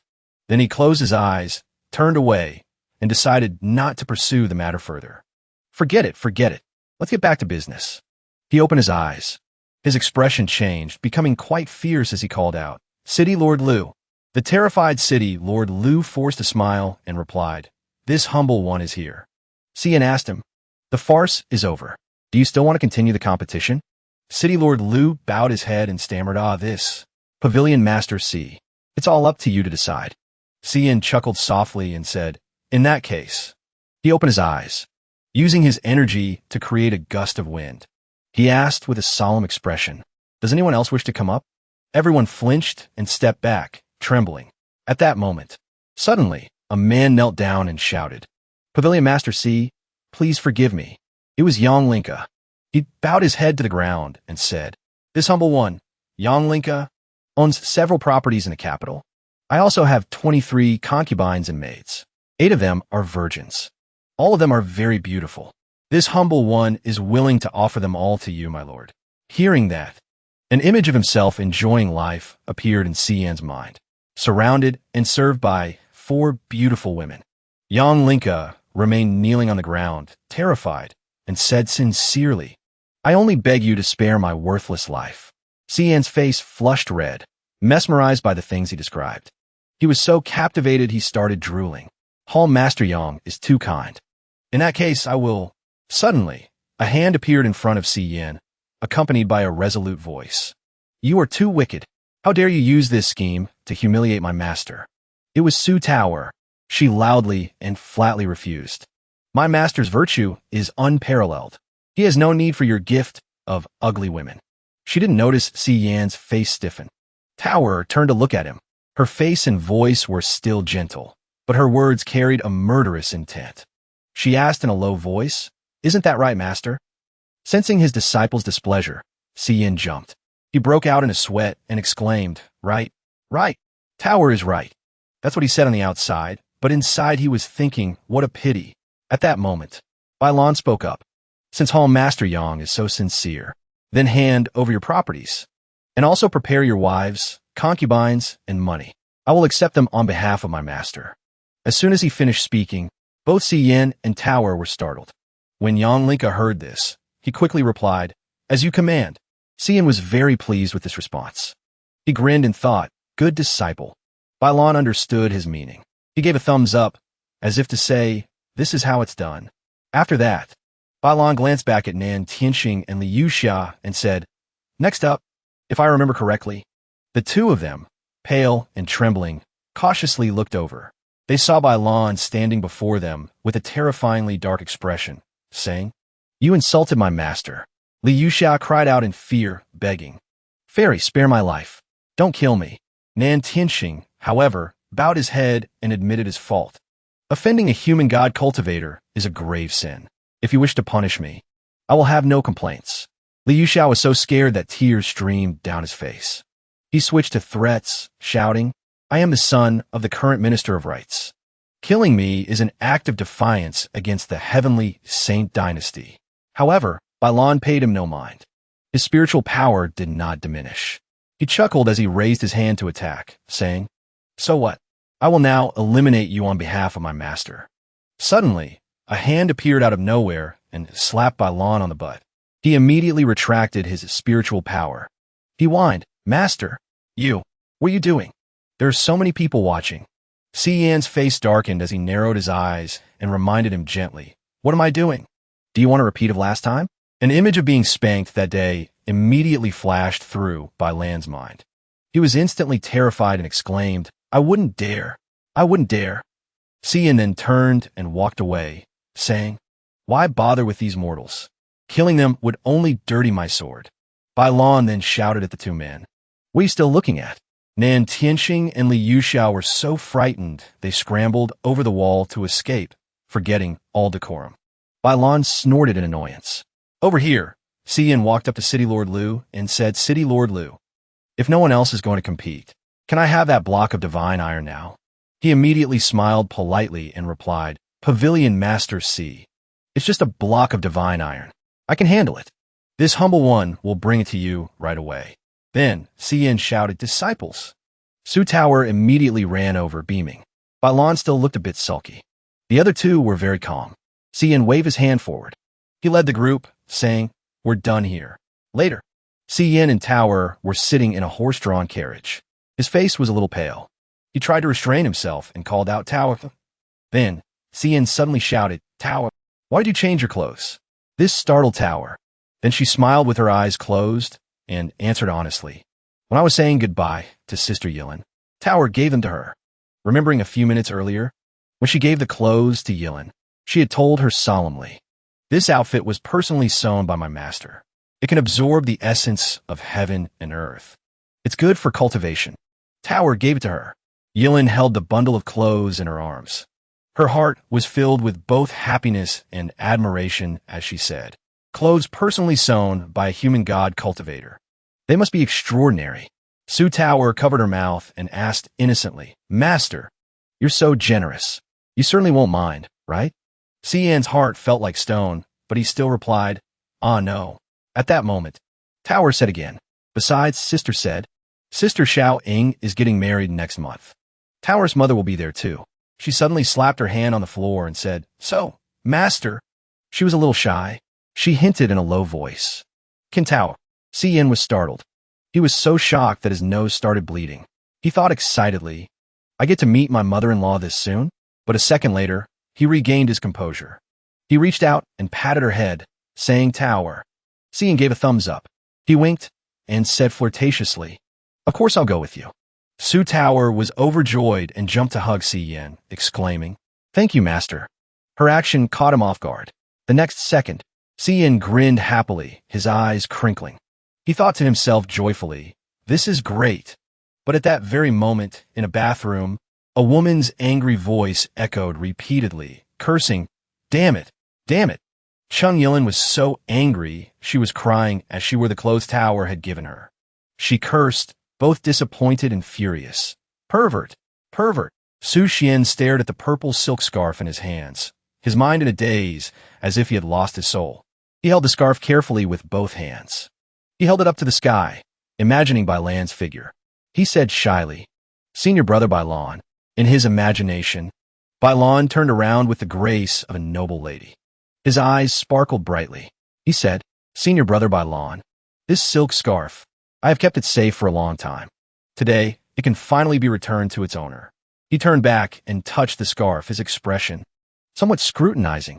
"This silk scarf, it's spotless, as white as new. You kept it so carefully. Are you hoping for a reward from me?" Although he desperately wanted one, Su Xian still pretended to be modest. "Senior brother Bailon, He moved closer to him. He said with a firm expression, "Don't worry. No matter what you want to do, I will satisfy you." As soon as he finished speaking, he pulled Su Xian's head to kiss his own neck. Su Xian was delighted and said hastily, "Thank you, thank you." He dreamily rubbed the scarf against his cheek, as if he hadn't escaped from his fantasy yet. His face was shy, and he kept murmuring, "Senior brother Bailon." He puckered his lips, preparing to kiss the scarf, and said, "I'm not greedy, I just want." Suddenly, a servant's loud call snapped him out of his beautiful dream. "Young master." He sat down abruptly on the chair, looking very serious. Gone was the delicate demeanor from moments ago. He propped his hands behind him and said sternly, "What is it? Why did you enter without announcing yourself?" The servant knelt down, clasped his hands, and said, "Young master, His Majesty the Emperor has arrived. He says he wishes to visit the second young miss, Su Tower." Su Xian's expression suddenly changed. "What? He's here again?" Inside the residence, the call of "Your Majesty" could be heard. On the lap of this lecherous emperor were two young maidens. Their clothes were scant. One held a plate of lychees. The other held one up to the emperor's mouth and asked, "Are these lychees still delicious?" Emperor Yongwen spoke. "It's just that they were peeled by a little beauty. Even the finest delicacies of the sea can't compare. How could they not be delicious?" He ignored the people sitting below, watching him. Grand Preceptor Su rested his head on his hand, looking weary, while his wife had a look of resignation. He narrowed his eyes and thought about His Majesty. His Majesty's lecherous nature has truly stirred up countless storms. He thought back to the court meeting that morning. An official had suggested that His Majesty's frequent visits to the Su family meant he coveted her beauty. His eyes burned like two flames, full of anger. Grand Preceptor Su said, "He doesn't know his place. To dare suggest she be married into the harem as a concubine. It's just that. Who would dare to agree?" He thought so bravely in his mind, but he didn't dare say it to the emperor's face. He drew his hands back, bowed his head, and said, "This old subject." Emperor Yongwen's face was smug and amused as he said, "In the past few months, I don't know how many times I've come to visit, but every time, Tower has been away. Tower's voice and smile. I truly think about them day and night." Su Xian, standing outside the door, heard these words and gritted his teeth in anger. His eyebrows furrowed. He thought, thinking about her day and night, just like the rumors say. That dog emperor wants to make a move on Tower. Tower was only 10 years old when she first entered the palace to visit you. Grand Preceptor Su pointed a finger at the ceiling, sweating as he spoke. Tower, that child. He was suddenly at a loss for words, thinking to himself, last time, I don't know where Xianer took Tower. How should I answer now? Su Xian stepped in, clasped his hands, and bowed his head. Thank you for your concern, Your Majesty. I have sent Tower out to gain experience. Hearing this, the emperor's face showed a hint of displeasure. He gritted his teeth and said, Experience? Xianer, tell me where she is. I have sent people to bring her back. He bowed and replied with a firm tone. The internal affairs of the Su family do not require Your Majesty's concern. Then he gathered all his courage and said loudly, I will never tell you. Emperor Yongwen slammed the table with a loud bang. He stood up, his face filled with rage, as if he wanted to eat Su Xian alive. He pointed straight at his face and shouted, You damn bastard. Are you trying to hide Tower? The people around held their breath. No one dared to say a word. They could only think to themselves. It's over. Su Xian remained calm. One hand on his hip, he stood with a defiant posture. You shameless old lecher, preying on the young. If you want the divine iron, find someone else. Grand Preceptor Su began to recall images from the past. Xianer has completely misunderstood. When His Majesty ascended the throne, the political situation was chaotic. To protect his children, Consort Yan's son and daughter were sent to our Su family to be raised. Xianer is His Majesty's own flesh and blood. Su Xian smirked, pleased that he had angered the emperor. So aggressive. Looked like I hit a nerve. Grand Preceptor Su looked horrified. He reached out to stop him. Xianer, don't be rude. Emperor Yongwen's face was ashen. He was furious. Su Xian continued to provoke him. I, Su Xian, have only one sister. Even if you are the... Before he could finish, the emperor threw a punch at him. He struck him. It sent him reeling. His head snapped back. Everyone stood there like stone statues. No one said a word. The sounds of the beating echoed. Fool! Today, I will teach you a lesson on your father's behalf. Dog Emperor, even if you beat me, Su Xian, to death today, I will not betray my sister. The scene changes to the Tianming Pavilion. A peaceful, verdant place. Slow, deliberate footsteps. Her beautiful face was full of shyness. A timid voice spoke up. Master, the new clothes you made for Tower are even more embarrassing. As she spoke, she pulled at the short hem of her dress, trying to cover more of her thighs. She stood shyly behind the door and called out, Master, Tower has put on the new clothes. Take a look. Su Tower's eyes widened when she saw what was inside. It was Bailan and Si Yin wrestling playfully. Bailan was pulling at his clothes, saying, Master, you haven't changed these clothes in days. Your disciple can wash them for you. Si Yin was struggling, pushing him away and yelling, Bailan, you pervert. Don't get any ideas. Su Tower broke out in a sweat. She quickly covered her mouth so they wouldn't realize she was peeking. Her cheeks flushed red with embarrassment as she began to imagine an intimate scene between the two. Master, disciple, is it fragrant enough? Good disciple. Let Master reward you, shall I? Her face tensed up and she said, You must be gay. The two of them heard a voice and looked around, bewildered. A series of question marks appeared above their heads. Su Tower, Yuling, and Mo Xingjuan were eating in the courtyard, enjoying the cool breeze. Yuling spoke up. Master wants to take junior sister Tower to Jiangnan tomorrow. Let's go into the forest and have some good food first. Mo Xingjuan spoke like an expert. The East eats spicy, the West eats sweet. The North's food is savory. The South's palate is bland. Very good. If Yuling cooks, it's world-class. Yuling's face beamed like the sun. He bustled about, bringing out food. Senior brother, you flatter me. He pointed to himself and said with a boastful, honeyed tone, truly my junior brother. Always so extraordinary. Tower heard their boasting and couldn't be bothered to reply. She just propped her chin on her hand, watching them and sighing. As she was sighing dejectedly, a voice came from behind. Master, I've finished forging the sword for you. You can't just take it like that. Forging a sword for my junior sister is a matter of course. Now hand it over. Bailon and C. Yim were walking together again, chatting quite intimately. She blushed crimson. She covered her mouth with her hand and thought, it's master and senior brother Bai. Su Tower began to imagine a romantic movie scene between the two of them. Thousands of roses bloomed around them. They looked at each other shyly, affectionately, hand in hand, shoulder to shoulder. Master said, I will defeat you. Bailan's face was shy. He looked on thoughtfully and said, Master, do you like my butt? She slammed her hand on the table and shot up. She stood up, clenched her fists, and shouted, Master. This made the two of them turn to her, bewildered, not understanding what they had done wrong. Cian's eyes lit up, sparkling. He grinned. Tower has changed into her new Taoist robe. Hearing her master say that, she felt quite shy. He ran around her, admiring her in the new outfit he had designed himself, and praised her effusively. Oh, Tower is so cute no matter what she wears. Let your master take a closer look. He raised his hands as if taking a picture, but then he noticed her expression. She looked a little unhappy, dejected. He paused and thought for a moment. Tower's expression doesn't look right. Xiang Yin approached her and asked with concern, Tao, why are you unhappy? Don't you like this new Taoist robe? She averted her gaze. She looked away, not daring to meet his eyes. He placed a hand on her shoulder. It startled her, and he said, although this outfit is a bit thin, it's excellent for training. Your master poured all his heart and soul into this. She brushed his hand away. Clenching her fists, she raised them high and shouted, Master, even if you have some strange preferences. Her eyes looked a bit sad as she spoke, trailing off before finishing. She continued, Tower won't care about you anymore. Why you even care about Tower? After finishing her sentence, she covered her face and ran off, leaving Xiang Yin standing behind her, completely bewildered. What did I do wrong? Everyone was staring at him. His mind was filled with questions about the words strange preferences. He stood there dumbfounded and yelled, What the? That night, Su Tower wandered around the Heavenly Fate Pavilion. She grumbled sadly as she walked, stupid master.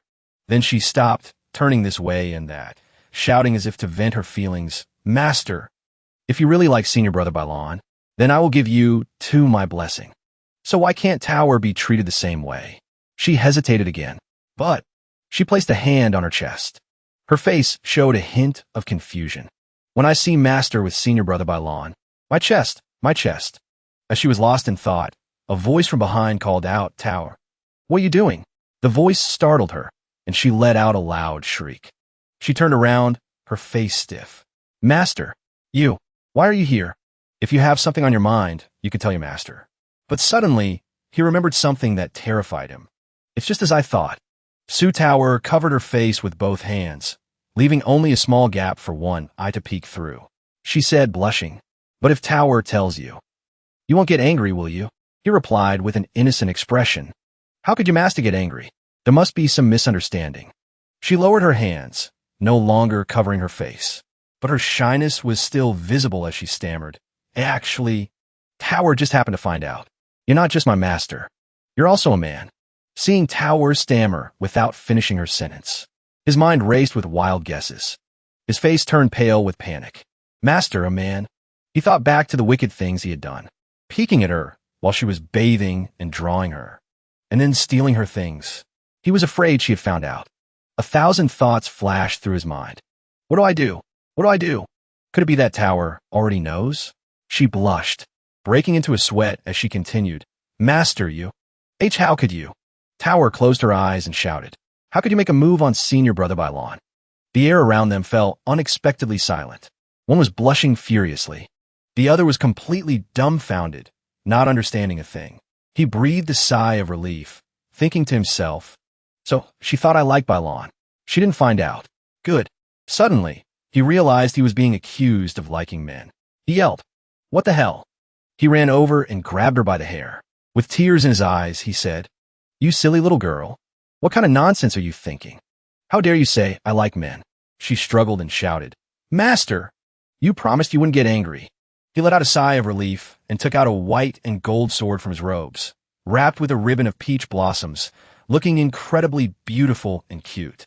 Xiang Yin handed the sword to Su Tower and said, "The reason your master has been with Bailan these past few days is to forge this peerless treasured sword for you." So that's how it was. Her expression was filled with gratitude. "Thank you, master," she said softly. Bailan, who had been listening from a corner, bit his lip. His face showed a hint of anger. "Master, I worked so hard to forge that sword for you, but you only wanted to please your junior sister." Then a sinister smile spread across his face. He slowly reached a hand into his chest robe. He pulled out a piece of paper and thought, "Your disciple just wanted to get a little revenge. Don't be angry, okay?" Tower hugged the sword and skipped away happily. She was so happy she couldn't stop talking. Today is such a happy day. She rubbed the sword against her cheek and said, "I'm misunderstood, master." Suddenly, a piece of paper carried by the wind flew straight into her face. Su Tower shouted angrily, "It's the middle of the night.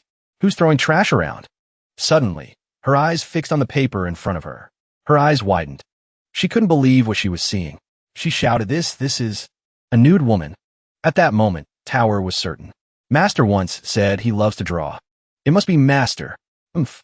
So you men still prefer women after all, huh? She blushed and glanced to the side, wondering. But suddenly, she felt something was wrong. She looked closely at the drawing again. Her eyes widened, and she was speechless when she saw that the person in the drawing was none other than herself. This drawing, is it me?" Su Tower was furious. She crumpled the drawing in her hand. Her face was very displeased. As she walked, she pieced together the events. "So, the underwear that went missing last time, the figure outside my door when I was half asleep, even my Taoist robe." She thought back to Xian's excuse. "The material of this Taoist robe is see-through. It aids in cultivation. Disciple, you must wear it." Su Tower was furious. She clenched the piece of paper tightly. He clearly said he was like a father to me, like Tower's brother, family. And yet he does such a vulgar thing. I must go find Master and get a clear explanation. As she was storming off, she suddenly almost tripped. She froze and looked ahead. An immense source of power shot up into the sky. Surrounding the golden pillar of light were streaks of lightning. Tower slowly approached.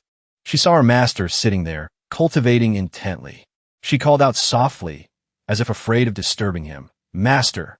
Only when Yin turned his head and said, "Tower," did she continue, "Master, this is," he said calmly, "these things on me are the heavenly Tao." She was surprised. The heavenly Tao? With the heavenly Tao here? Your master cannot be too far from the Tianming Pavilion. We have to go to Jiangnan. So I can only bring the entire Tianming Pavilion with us. As soon as he finished speaking, the ground trembled. The ground around Yin cracked and flew up. The Tianming Pavilion is flying? Su Tower's mouth fell open. She wondered, "So, Master, why are you being restrained by the heavenly Tao? They're the shackles that bind your master. And also the punishment your master willingly accepted." He said sadly. She didn't quite understand. Punishment? Yin looked up at the sky. He closed his eyes and began to recall events from the past. He began to speak. "It was a long, long time ago. There was someone who once accompanied me. Later, she died. To avenge her, your master slaughtered his way up to the 9 heavens alone. That day, gods and Buddhas from all over came to beg me to calm my anger. But I turned a deaf ear to them all. I killed them all, causing the gods to fall and bringing about a great calamity. Therefore, your master willingly accepted being bound by the heavenly Tao, exiled to wander the myriad worlds." He slowly opened his eyes and said, "To this day, although your master no longer holds hatred, I have never regretted it. I only hope my old friend can rest in peace." She could only stand there and listen quietly, intently. Her heart was filled with sympathy for her master's fate. "So, my master has been through." "That's right. Tower," he called out to her. "Why were you looking for me?" Su Tower quickly hid the paper behind her back. She stammered, "I actually," but many thoughts were racing through her mind. He's clearly done so many outrageous things to me, but now, how can I bring it up? She looked at Yin with a hesitant expression. Thinking it over, Could it be that Master has feelings for Tao? If that's the case, she gathered her courage and composed herself to speak. She spoke with a very serious tone. Master, Tower came to tell you. He turned his face, listening with a solemn expression. She turned her head to the side and said, men and women should not be so familiar with each other, unless you are Tower's fated person in the future. Otherwise, don't even think about bullying Tower like before. Moreover, Tower holds a grudge. You'd better watch yourself, Master. Cien was bewildered. She continued, especially with senior brother Bailon. Bailon had appeared on the roof at some point without anyone noticing. He covered his face with a fan, his posture and feminine attire on full display. He spoke gracefully. Is my little junior sister calling for me? Cien and Su Tower turned, looking very surprised. She composed herself and said, senior brother Bailon. It's been so hard for us to travel this far. At that moment, two more people appeared behind Bailon, Yu Ling and Mo Xingjuan. The three of them began to tease. Yu Ling said, that was way too cheesy just now. Mo Xingjuan pulled at his hood, chiming in. We'd probably just be in the way if we stayed, right? Bailon fanned himself, his voice urging them on. We disciples will take our leave first. The three of them turned to leave. Cien shouted, stop. Don't think I'll let you all go out and cause trouble. Bailon smirked and said, Master, right now. Can you even stop us? See you again someday. As soon as he finished, the three of them flew into the sky with loud laughter. He shouted, you brats. But he quickly realized he couldn't do anything to them because he was currently bound by numerous chains of the heavenly Tao wrapped tightly around him. But he remained stubborn and shouted in anger. Just wait until I find you. I'll definitely spank your asses raw. Before Yin could vent all his anger, Su Tower turned to leave, tossing a sentence over her shoulder that left him frozen in place. Master, it's getting late. Tower is going to rest first. He became anxious again and called after her. Wait, Tao, what did you mean by what you said just now? She kept walking without looking back, just letting out a loud humph. Yin was helpless and could only resign himself to it. Fine then, we'll talk later. He looked up at the sky and thought dreamily. Jiangnan in the early morning. Tower's sister, Xiaoying. What kind of person is she? The scene changes to the rear courtyard of the Xiao estate. This is where Xiaoying lives. A very poetic land, covered in blooming cherry blossom trees. Xiaoying stood under a tree, gently reaching out to catch the delicate cherry blossom petals floating down, and said, this engagement, I wonder if I can escape it. At the Xiao estate, at this moment, a loud shout echoed from within the residence. What time is it? And Xiaoying still has this attitude. Selfish. Only thinking of herself. She doesn't think about the family at all. It turned out to be a conversation between Xiaoying's older brother, Xiao Lingwei, and the head of the Xiao family, Xiao Miaoyuan. Xiao Lingwei spoke up, Father, little sister has always been obedient. This time, aren't we pushing her too hard? Hearing this, his father's face darkened. Pushing her too hard? Then his eyes widened in anger as he said, this morning, the Fu family sent someone to question us. They said she didn't show up at the appointed place last night. I asked the servants and found out she hid in the courtyard practicing her sword all night. Then he pointed straight at his son's face and said, arrogant, willful, she has no regard for the bigger picture, and you still want to speak up for her? Frustrated, he could only grit his teeth. Father, then he gripped his wheelchair tightly and said, trembling, Lingyue's health is poor. I cannot cultivate. Then he gathered his courage and shouted, but little sister is desperately practicing her sword. She must want to protect the Xiao family herself. Xiao Miaoyuan's face contorted with anger as he yelled, nonsense. Then he began to explain his purpose. The Fu family has the Jinyang Palace backing them. As long as she marries into the Fu family, we won't have to worry about the demon sect's revenge anymore. Unexpectedly, their conversation was overheard by Xiaoying, who had been standing outside the door all along. She was about to gently push the door open when she heard a sentence that stunned her. Sacrificing her is the only way to save the Xiao family. The scene changes to Jiangnan City, a rather crowded and bustling place. Xian was wandering through the lively streets, thinking to himself as he walked. With Mo Xingjuan and the others gone, I thought I could finally be alone with Tower. He imagined it again. Tower, blushing, turned and walked away, saying coldly, Tower will go on ahead. Master, you can find your own way. He hurriedly begged, crying, Tao, Don't leave your master behind. Then he sighed, his face resigned. This feeling is all too familiar. As he was daydreaming, a newsboy ran past with a familiar cry. Extra, extra. The newsboy advertised as he sold to get more people to buy. Cultivator Daily. Hot off the press. Read it while it's hot. You'll regret it if you don't buy. Cian wondered. They have newspapers here too? The scene of Jiangnan City was bustling, yet also peaceful, with rivers flowing past great mountains. Boats floated silently on the clear blue water. It turned out Cian had bought a newspaper. He strolled along the riverbank, smiling happily as he read. I never thought I'd get to see a newspaper after transmigrating here. It makes one nostalgic. He read the paper and speculated. The young lady of the Shao family must be Tower's older sister. I hope there are no surprises. Other than this, it's all just gossip. Whoever made this kind of newspaper must have too much time on their hands. His expression was thoughtful as he stared intently. Suddenly, he realized something was wrong. He frowned and exclaimed, "Wait a minute." He looked at the author's name and blurted out, Mo Wuyan.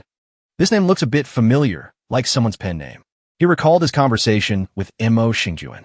He had said, Yuling said you've been snooping around, asking about his affairs at the Xuanyu sect. You like to gossip so much. You might as well just start a newspaper. When Mo Xingjuan heard that, his face showed a hint of interest. Master, what's a newspaper? His expression was one of helplessness. At first, I was just joking with him. Who knew he'd actually do it? After that, Cian crumpled the newspaper in his hands. He grumbled, always putting on that cold facade, but secretly pulling tricks behind my back. Looks like I'll have to be careful around him from now on. He casually tossed the newspaper behind him. His cheerful expression returned. It's getting late. Cian pushed off, flying high into the air. He glided lightly across the water's surface. As he skipped across the water, he clasped his hands behind his back and said, I might as well take a shortcut to get there. As he was frolicking on the lake, he heard a voice from behind. Master Fu gently, I'm coming. It turned out the moaning sounds were coming from the boat behind him. He blushed with embarrassment. That sound. It seems the people in that boat have no shame. The sounds continued. Next came a man's voice. This little lady is more wanton than I thought. The young lady's voice came in rapid, broken gasps. Master Fu, you're amazing. Cian moved closer to the boat's open window. He pressed his eye against it to peek inside. He saw a man and a woman being intimate with each other, along with their conversation. I'll make you feel even better. He watched intently and thought. A truly eye-popping spring palace painting. The lady in the boat looked up with a satisfied expression and said, Master Fu, the matter we discussed before? Before she could finish, she looked towards the window and discovered someone was peeking at her. She let out a piercing scream. Master Fu, there's someone there. This made all three of them blush and look at each other awkwardly. Master Fu's face turned black. Cian waved his hands, explaining. My good sir. He had a stiff smile on his face. He stammered an explanation. If I said I was just passing by, I doubt you believe me, would you? As he spoke, he saw the man's face contorted with a murderous rage, as if he wanted to eat him alive. Fu Xinji shouted angrily, Bastard. Fu Xinji immediately pulled the hairpin from the girl's hair. I must kill you. With that, he immediately thrust the hairpin, imbued with a bit of spiritual power, towards Cian. Cian calmly watched the hairpin get closer and closer. In an instant, he quickly caught the sharp tip of the pin. Cian said innocently, How dangerous. Are you trying to kill me, my good sir? Fu Xinji's face darkened as he thought.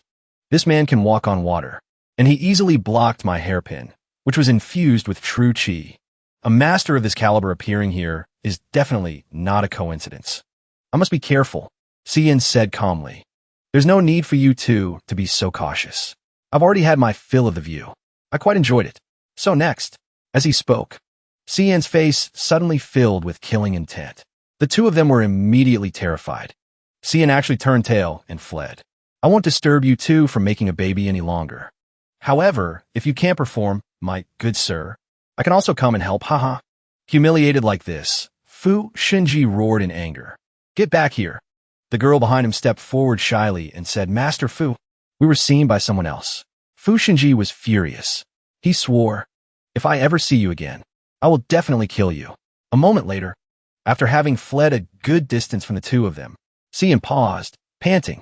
The world is a vast place. I hope we never meet again.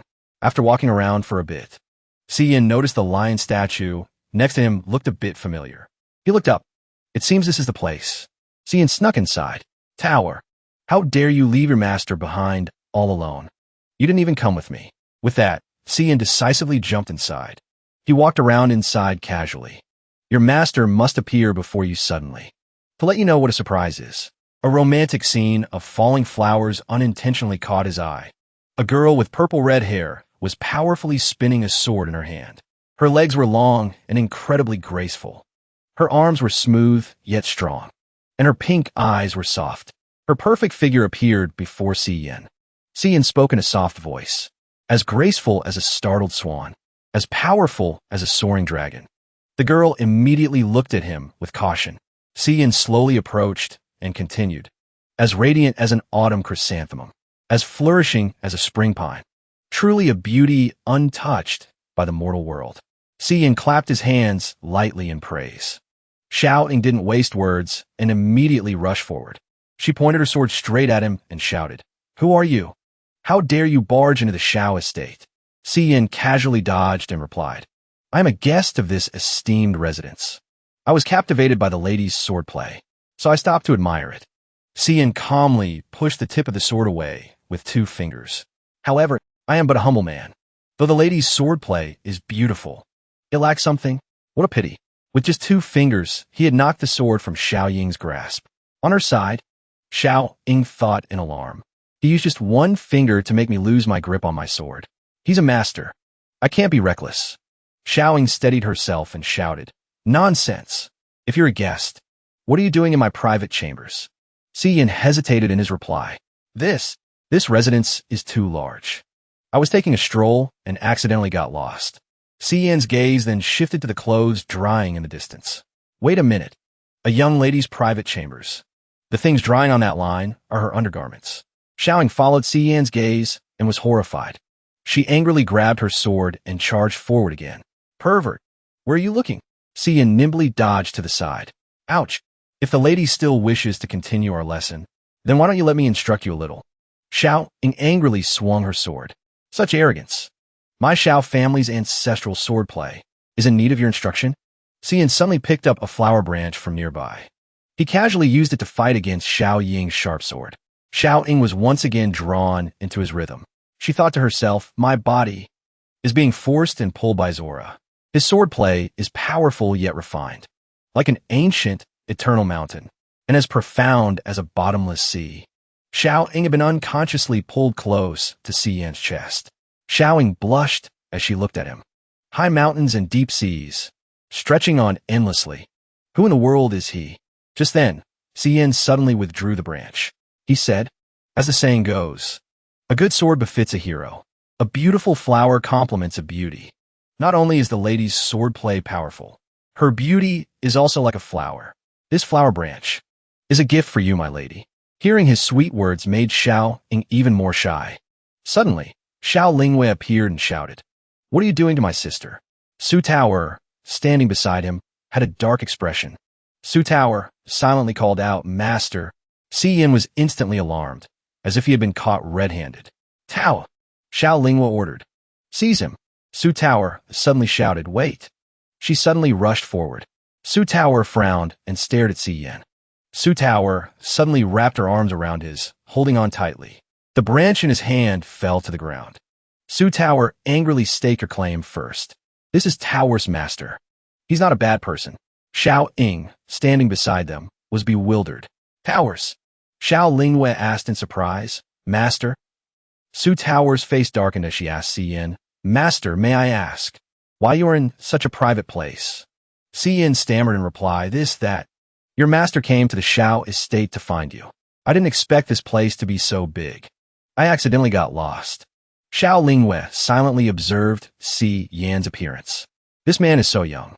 No matter how I look at him, he doesn't seem like Lady Tower's master. I heard that Lady Tower left the capital without permission. She ran away with her lover. Seeing this today, Xiao Ying thought suspiciously. Could he really be Lady Tower's lover? Xiao Ying suddenly blushed, thinking of the scene just now. Lover? Could it be that just now? I was misunderstood by Sister Tao. Su Tower was determined to get to the bottom of it. But why did you have a flower branch in your hand just now, master? Yin stammered in reply, this, that, tower. Let your master explain. Seeing this, Xiaoying spoke up softly to clear the air. Sister Tower, your master was just passing by. I was fortunate enough to receive some guidance on swordsmanship from your master. It was very enlightening. Nothing unusual happened at all. Xiaoying's words made Su Tower turn to look at her with a sharp gaze. Suddenly, Su Tower strode towards Xiaoying with great momentum. She suddenly threw her arms around Xiaoying's neck cheerfully and said, Sister Xiaoying, we haven't seen each other in years. Xiaoying replied, bewildered, that's right. It's been a long time. Sister Tower. Su Tower angrily turned and snapped at Yin. Humph. I have other things to do. I'll deal with you later. With that, she cheerfully left with Xiaoying. I was just about to go with you to try on the wedding dress. Let's catch up as we walk. At this point, Xiaolingwei spoke up gently. So, it was a misunderstanding. Tower's master is also an honored guest. If you don't mind, sir, please come with us. That evening, the residence was bustling with people carrying gifts back and forth. The residence was also decorated with double happiness characters everywhere. It seemed a wedding was about to take place here. Seeing this, Yin respectfully congratulated Xiaolingwei. So, Brother Lingyue's younger sister is about to be married. No wonder it's so lively and joyful everywhere. Congratulations, brother. Xiaolingwei replied politely. A grown man should take a wife. A grown woman should be married. My little sister has come of age. Our family can't keep her even if we wanted to. Xiaolingwei continued to smile and say, however, with a brother's heart, I truly hope my little sister could stay at the Xiao estate forever. Suddenly, Su Tower looked towards the room and exclaimed in surprise. Yin and Xiaolingwei also stopped their conversation and turned to look. The door to the room slowly opened. Xiaoying appeared, stunning in a vibrant red dress. Her face was filled with displeasure as she walked. Su Tower smiled and praised her. Her clothes are like the clouds, her face like a flower. Seeing the clouds reminds me of her robes. Seeing the flowers reminds me of her face. Sister, you are even more beautiful than the emperor's concubines. Xiaolingwei also smiled and praised her. When my little sister wears it, she is truly beautiful. Only Yin was paying attention to Xiaoying's constantly trembling body. Her face was drenched in sweat. Yin thought suspiciously. Could what the newspaper said be true? This wedding, is there really something hidden behind it? Sometime later, Xiaoying cheerfully suggested, we've finally finished trying on the clothes. Sister Tower, later, please invite your master to have dinner with us. Hearing this, Su Tower said angrily, Tower doesn't need a master. Tower wants to be with Sister Xiaoying forever. Xiaolingwei said to Yin, after dinner, why don't you rest in the residence for the night? Yin smiled and replied, Brother Lingyue's kind offer is hard to refuse. I respectfully accept. Suddenly, Yin froze. Ahead, Fu Xinji was cheerfully chatting with Xiao Miaoyuan. Rest assured, after the wedding, the Fu and Xiao families will be one. How could I not cherish her?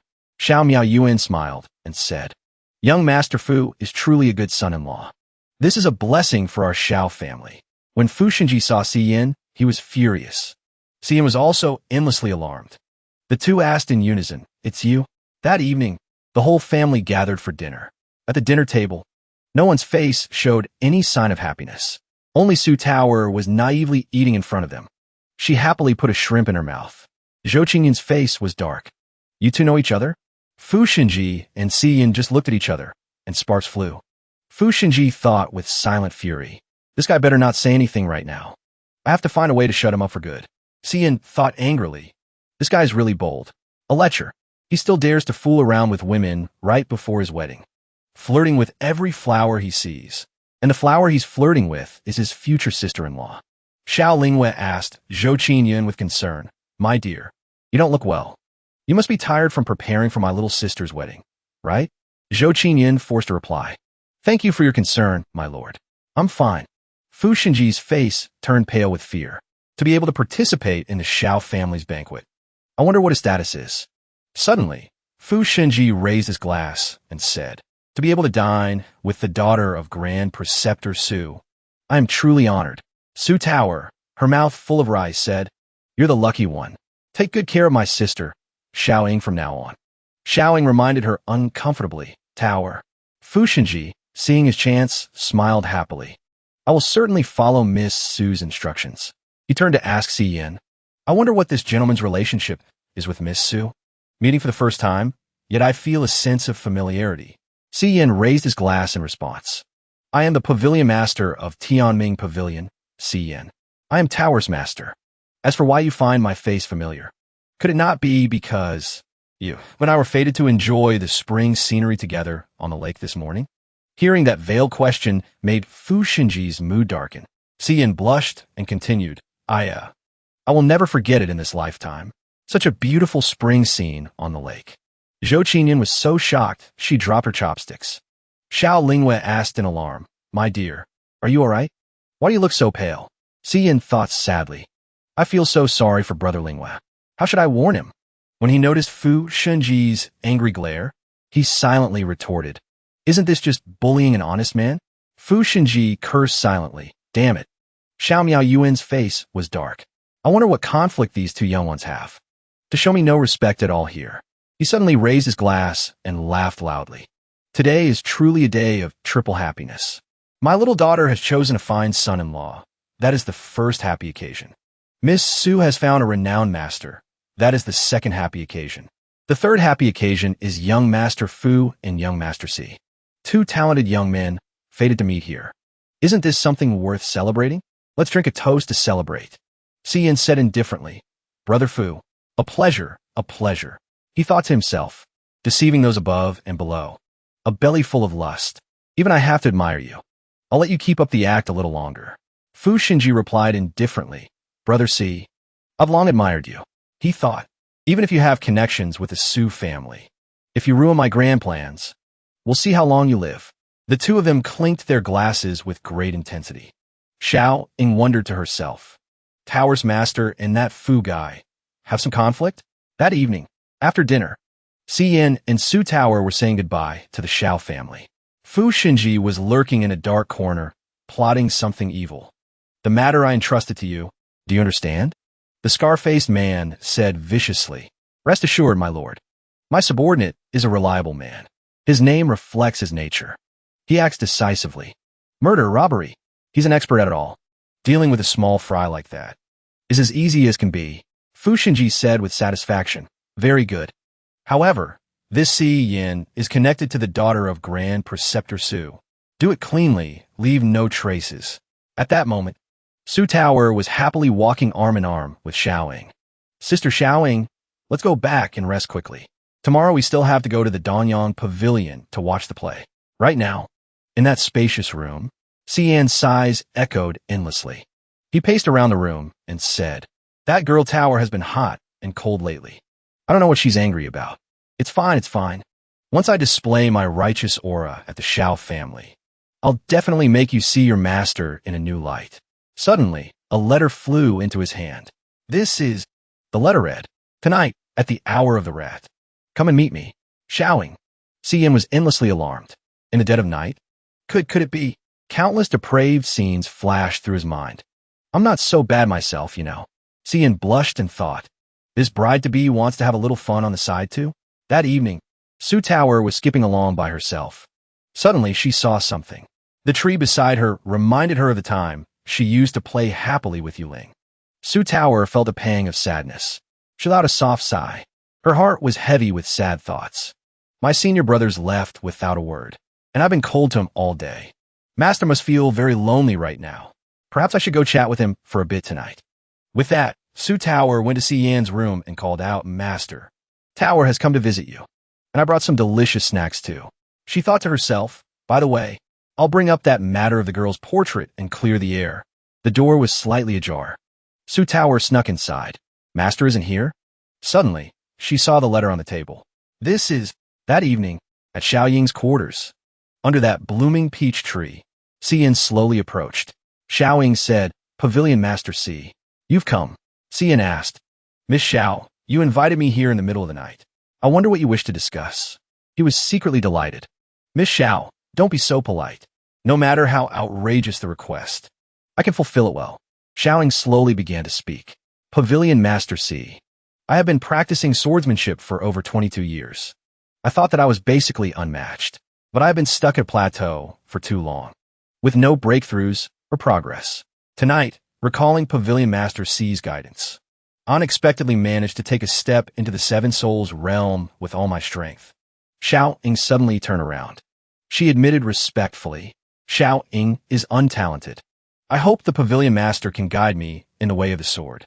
This scene was completely different from what Si Yin had imagined. Calling me here in the dead of night, just to learn the way of the sword? What? Is that all? Is it really all?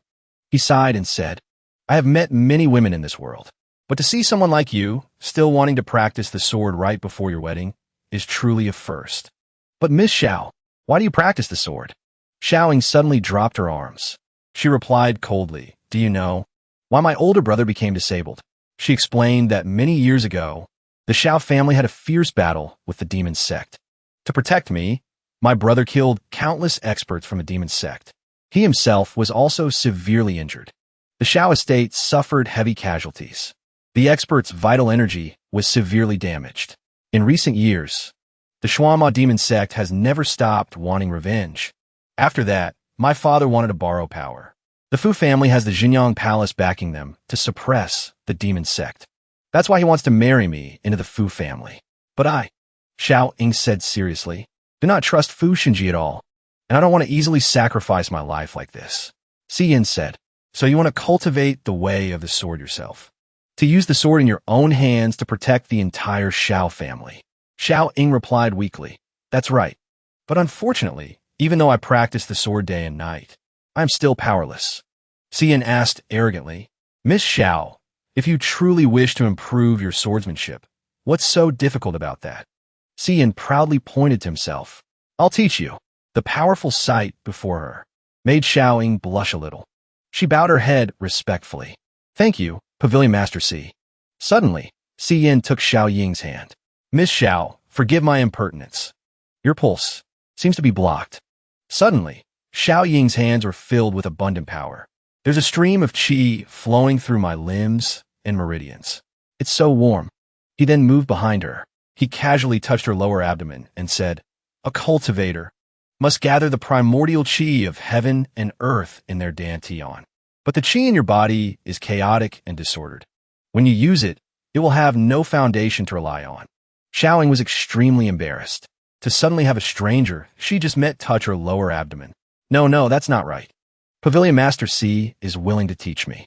How can I be thinking such improper thoughts?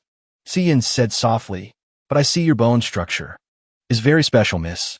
It's good for cultivation. As it happens, I have a mental cultivation method I'd like to pass on to you. Remember it well. With that, he and she danced a few circles in the air. The two of them spun together under the full moon tonight. Suddenly, Si Yin grabbed Xiao Ying's sword. He casually pushed her away. Xiao Ying was alarmed, but in an instant, she was pulled back. Si Yin quickly caught the sword. His other hand easily supported Xiao Ying's waist. Si Yin moved closer and said, once you've mastered this, even the Shuama demon sect won't be able to trouble you anymore. Si Yin thought happily, this young lady is so warm and soft.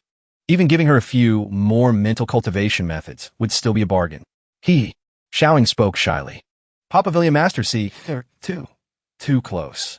Si Yin called out warmly, Miss Xiao. Xiao Ying replied reflexively, Pavilion Master Si. Su Tower, standing nearby, had seen this disgusting scene. Her face darkened as she called out, Master. Si Yin immediately got goosebumps. His face turned pale as he asked, Tao, why are you here? Su Tower slowly walked over, and Sister Xiao Ying. Xiao Ying quickly ran over to explain. Tower, it's not what you think. Just now, Pavilion Master Si was just... Su Tower aggressively pushed Xiao Ying's hand away. She said coldly, you too. What's your explanation this time? The next morning, the atmosphere became incredibly awkward. Each person kept to themselves. Su Tower thought to herself, today was supposed to be a fun trip, going with my sister to the famous pavilion to watch a play. But the atmosphere now is all Master's fault. Si Yin had been up all night. I should have realized sooner. If I teach swordsmanship to another woman, Tower would definitely be very angry. Su Tower approached Zhou Qinyun's carriage. Sister-in-law, can Tower ride in the carriage with you? Zhou Qinyun replied, of course you can. Lady Tower, please get in. She saw Su Tower's sad expression and thought to herself, Lady Tower, this is... The carriage driver for Xiaoying wondered. Isn't Miss Su riding with you? Xiaoying sighed. Let's go. Xian watched Su Tower's carriage and thought, Tao. The carriage driver reminded him, Pavilion Master C. Please get in the carriage. The scene changes to a certain pavilion. Su Tower and Zhou Qingyun were seated at a table. Su Tower looked around as if expecting someone. She looked towards the door and wondered, why hasn't Master arrived yet? I said such harsh things to him last night. Could be that, Master. Zhou Qingyun asked, why are you spacing out? Are you waiting for that lover of yours? Oh no, that master of yours? Su Tower was startled and blushed. She jumped up and slammed the table. Of course not. Who's waiting for that scoundrel? Su Tower was a little annoyed. He's both cunning and lecherous. Although he treats Tower very well, he also often does things that make people upset. That scoundrel. Zhou Qingyun interrupted and took Su Tower's hand. Lady Tower, this is what it feels like to like someone. Su Tower was surprised. Zhou Qingyun said gently, if you meet a good man you can rely on for the rest of your life, then no matter the price, you must hold on to him tightly. Su Tower placed a hand on her chest, feeling it. Could it be that I really... Outside the pavilion, Fu Xinji's subordinate reported. Everything has been arranged. Fu Xinji smirked. He ordered wickedly, then begin the operation. This time, we must take his life. Xian's carriage was moving down the road. Xian sat there, lost in thought. He remembered yesterday. Tower, calm down. Last night, your master was just... Su Tower didn't want to hear his explanation. Are you trying to trick me again? She said with disappointment. All this time, Tao has been like a fool, always making excuses for you, Master. Even when I discovered something, I would tell myself that Master is definitely not that kind of person. I thought that you must have your own reasons for doing what you do. Su Tower burst into tears. Time and time again. Over and over. Tower doesn't understand. Is Master really doing what a master should be doing? Isn't being like this with Tower enough? Why did you have to go find Sister Xiaoying? She shouted. Tower hates you the most, Master. Returning to the present. The carriage driver had fled. The assassins sent by Fu Xinji rushed forward. They shouted, Assassins! Destroy the carriage. Their eyes widened in surprise. What? Their swords couldn't even touch Xian. I'm on a good mood. Xian's face darkened as he said, I lost sleep all night, and Tower is ignoring me. I was already in a bad mood. Xian was fuming. And to think I'd run into you petty thieves. I think you all, he shouted, are tired of living. Then he unleashed a massive wave of pressure, sending the assassins flying. The scar-faced man was sweating. It seems Pavilion Master C has some skills. It was my mistake. He clasped his hands and said, to show our sincerity. Next up will be one of the top masters in Jiangnan. Xian looked at the scar-faced man and thought, this guy, I remember him. The scar-faced man began to introduce him. The profile of that master. This senior killed a boar at the age of 3. Killed a tiger at 5. He was famous even in his youth. His saber technique is exquisite and sharp. Once he gets angry, he will... Before he could finish, a figure like Superman appeared in the sky. The past is the past. No need to bring it up. The man, full of himself, landed on the ground. It was none other than Yang Lingdong. He struck a cool pose. To be able to die by my saber is your honor, fellow Taoist. Yang Lingdong's cool demeanor lasted less than a second before he suddenly screamed. Xian wore a warm smile. Oh, isn't this Hall Master Yang? Yang Lingdong's mouth fell open as he recalled a traumatic memory. This humble one, Yang Linka, owns several properties in the capital, and also 23 concubines and maids. This humble one is willing to offer them all to you. Xian emphasized, we haven't seen each other in a few days. You've become more and more impressive, haven't you? Yang Lingdong froze solid. The scar-faced man asked Hall Master Yang, do you two know each other? Yang Lingdong turned into Saitama, raising his hand and saying, do you know who he is? He screamed as he spoke. The scar-faced man took a slap from Yang Lingdong, so hard he spat blood. Yang Lingdong suddenly ripped open his shirt. He put his saber on the ground. He took off all his clothes, revealing a pair of flowery shorts. He knelt down solemnly. Xian's eyes widened. What the hell was he trying to do? Yang Lingdong slammed his head on the ground and said, it was time to offer the concubines. Not only did this humble one fail to clean the residence to welcome the Pavilion Master, I even offended the Pavilion Master once more. My crimes deserve 10,000 deaths. Cian smirked and thought, interesting. The scene changes to the Dongyang Pavilion. Yang Lingdong's voice rang out. Pavilion Master C certainly has refined tastes. This Dongyang Pavilion is the most famous theater in all of Jiangnan City. Cian kicked the scar-faced man to the ground. Unfortunately, some people have ruined the mood. Yang Lingdong, beside him, gave a forced laugh. The scar-faced man cried for help. Young master. Fu Xinji turned around with a surprised expression. Yang Lingdong quickly said, Pavilion Master, since you've come all the way to Jiangnan, why didn't you give me a heads up? I could have prepared some better places to welcome you. Fu Xinji thought resentfully. How did it fail again? Hall Master Yang is so famous. Why would he humble himself before him? Si Yin said with a hidden meaning. I didn't expect this Dongyang Pavilion to be not as clean as the rumors say. Letting such a big rat run in. Yang Lingdong suggested, if the Pavilion Master finds this place unclean, how about coming to my place for a chat? The beautiful concubines I still owe you from last time are all ready this time. Si Yin replied, very well. Fu Xinji was sweating bullets, wondering, who in the world is he? Su Tower glanced over. Master is here. Si Yin waved and called out, Tao. Su Tower pretended to turn away. Si Yin approached and asked, want to go eat something delicious with your master? Su Tower still pretended to be sulking. Si Yin listed them off. There are many Jiangnan specialties. For example, crab roast soup dumplings, steamed lotus root, roasted chicken, and dompa pork. Su Tower's mouth watered at the thought. She was startled and turned to look at Zhou Qinyan. Zhou Qinyan raised her hand and winked. Su Tower remembered their earlier conversation. This must be what it feels like to like someone, huh? She thought to herself. I clearly didn't want to pay attention to this stupid master anymore. And now he wants me to go with him? Well, this time, Su Tower, addicted but still shy, thought, I'll just say I'm doing it for the sake of those specialty dishes. The scene changes to another restaurant. Su Tower's face was dark as she thought, I really can't trust this huge pervert. Si Yin was being doted on by Yang Lingdong's concubines. Hall Master Yang. Yang Lingdong held up his wine cup and said, Pavilion Master, this is your first time in Jiangnan. I have been a poor host. As long as the Pavilion Master is satisfied with today's banquet, even if I have to go bankrupt, I will do so willingly. The purple-haired girl massaged Si Yin's shoulders. Young master, there's no need to be so tense. Su Tower felt a sour taste in her mouth. The purple-haired girl picked up some food and continued here. She brought a piece of meat right up to Si Yin's mouth. Let this servant feed you some meat. Su Tower held her chopsticks. She knocked the piece of meat from the purple-haired girl's chopsticks. Si Yin and the purple-haired girl were surprised. The purple-haired girl thought to herself, is this the Lord's good friend? This girl is quite something. However, compared to me, she's just a naive little girl. She immediately unleashed her skills, picking up food at lightning speed. Su Tower was no less competitive. Ugly woman. Vile woman. Stay away from my master. The two men watched the two women duel with their chopsticks. Yang Lingdong slammed the table. Stop. Do not be rude to our guest. The two of them stopped.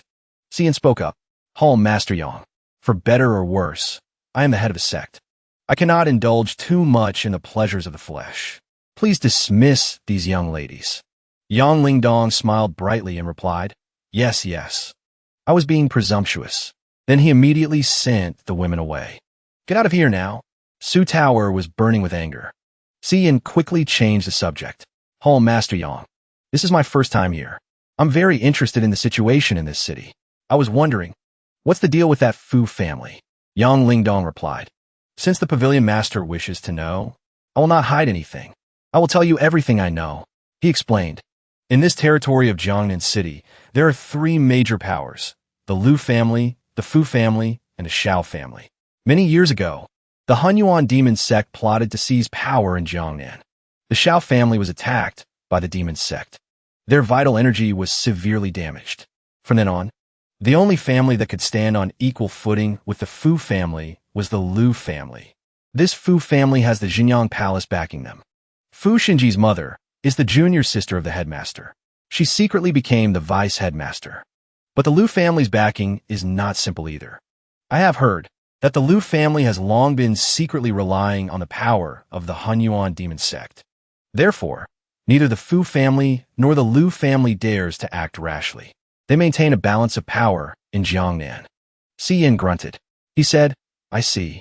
It seems this Fu Shinji's ambition is not small. He has already treated the Shao family as a stepping stone to deal with the Liu family. Yang Lingdong praised him. Pavilion Master C is brilliant. He continued. The Shao family's fate is indeed sealed. They can only hide under the shadow of the Fu family, barely clinging to life. Hearing this, Su Tower thought to herself, the Shao family is in danger. So this marriage is actually so terrifying. No wonder. Sister Xiaoying wasn't happy about it all. So, she really did go to Master for help. She remembered what happened the other day. Sister Tower, tonight, I really just invited your master to teach me swordsmanship. You can blame me, but you absolutely cannot misunderstand the Pavilion Master. Su Tower thought, but even so, you can't just steal someone else's master. Su Tower frowned at Yin. Yin said, Master Yang, don't say too much about this matter. I don't want to alert the enemy. Yang Lingdong replied. This humble one understands. He revealed more information. I also heard recently that the sinister sect Master Bai of the Demon sect has also entered the city. The situation in this city is likely to see new changes. Yin was surprised. Sect Master Bai? That's not right. This title, why does it give me a bad feeling? The scene changes to another location. A servant was brushing Sect Master Bai's hair and announced, Sect Master, Lady and I, Dai has arrived. Sect Master Bai pressed his lips to a piece of paper and said, let her in. That lady entered. I wonder why the Sect Master has summoned an I Dai. Sect Master Bai ordered, listen carefully. I want you to seduce a man. Over here. Yin, as if being talked about, sneezed. A newsboy delivered the news. Special edition. Special edition. Hot off the press. The sect master of the Hunyuan demon sect has suddenly arrived in Jiangnan City. The Shao family is about to face the greatest crisis in its history. Strange tales from the four seas.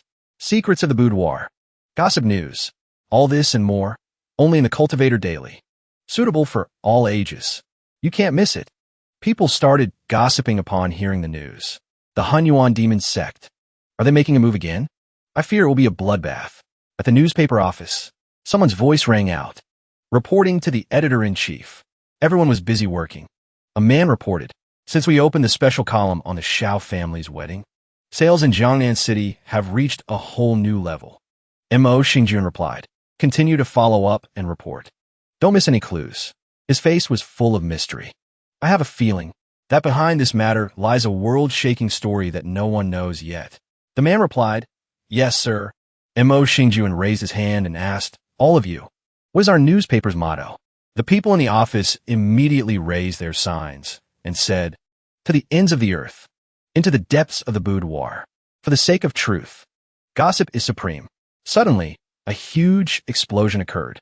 People and signs flew everywhere. A whole section of the newspaper office's wall was blown away. Someone, burning with rage, said, what kind of newspaper motto is that? Utterly shameless. He continued, old sword god, how dare you air my family's dirty laundry in the newspaper? It turned out that person was Guhu. His blood was boiling. Damn you. Mo Xingjun replied calmly. You are a human god cultivator, after all, to lose your temper and cause such a ruckus. If others were to find out, what face would you have left? Guhu gritted his teeth. Face. A few days ago, you came to me to reminisce about old times. As it happened, I was feeling down.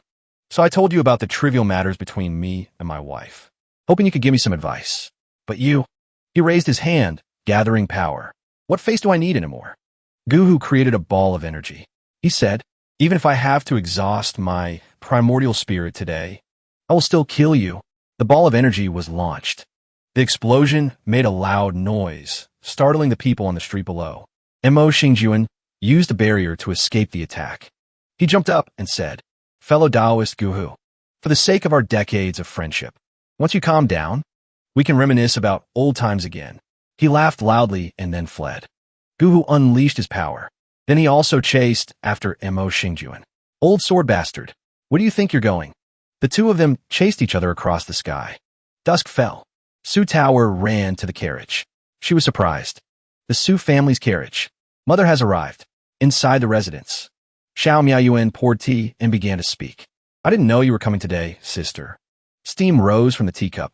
It turned out he was talking to the Grand Preceptor's wife. I didn't welcome you from afar. My reception has been inadequate, the Grand Preceptor's wife replied. Before the big day, a family head like you, brother, must be very busy. I'm just glad you don't find me a bother, brother. She asked, but brother, isn't Tower in the residence? Xiao Miao Yuan reassured her. No need to worry. Tower went out for a banquet with her master. She'll be back soon, the Grand Preceptor's wife replied. I see. I was just wondering. She thought to herself, what kind of person is her master exactly? Xiao Miao Yuan suddenly sighed. Sister, you've been married into the Su family for so many years. I wonder how the Su family has treated you. If we could ask Grand Preceptor Su for help. The Grand Preceptor's wife quickly asked, brother, has something happened to home? Xiao Miao Yuan held his head in his hands, looking helpless. I won't hide it from you, sister. Recently, I received a threatening letter from the demon sect. They will take revenge on the Xiao family. I even heard that the sinister and cruel sect master has already entered the city. The Grand Preceptor's wife replied, if you're worried about the Hunyuan demon sect, then I have some good news for you, brother. I wonder if you've heard of the title Divine Blade You. Hearing this name, Xiao Miaoyuan immediately recognized it. Divine Blade You? Sister, are you perhaps talking about the Divine Blade You who fought against Master Guhu at Taihu Lake back then? The Grand Preceptor's wife immediately said, that's right. My husband has known Divine Blade You for many years. You could say they have some friendship. If we could invite that Divine Blade You to guard the wedding, once the wedding is over, what need would there be to worry about the demon sect's revenge? Xiao Miaoyuan asked worriedly. But that Divine Blade You, hasn't he been missing for many years? The Grand Preceptor's wife replied, if my information is correct, Divine Blade You is currently in Jiangnan City. The Divine Blade You they were talking about was currently running for his life from a group of women chasing him. Divine Blade You remembered 20 years ago. On a brutal battlefield, smoke filled the air. Divine Blade You stood above thousands of people and said, so many people in this sect, and not a single one can fight back? He was surprised. Oomph. A blonde girl struggled to sit up. I can still move. The blonde girl's eyes widened in fear as Divine Blade You pointed his sword straight at her face. He asked, still want to fight? The blonde girl quickly surrendered. No, we lose. Hearing this, Divine Blade You turned and left. The blonde girl suddenly called out, Divine Blade You, I hope you remember. My name is Lin Hongying. Divine Blade You thought to himself. At that time, I had no idea what this name. Lin Hongying said, the future sect master of the Xuannu sect would become. In the future, I will definitely capture you and take you home. Divine Blade You thought. Not long after, it would become. He paid her no mind and just left. A nightmare? That would be hard to erase from my life. Returning to the present, Divine Blade You was fleeing from the group of women. He cried out in his mind, why is the Xuannu sect in Jiangnan? Suddenly, a sword shot down from the sky. Divine Blade You was scared out of his wits.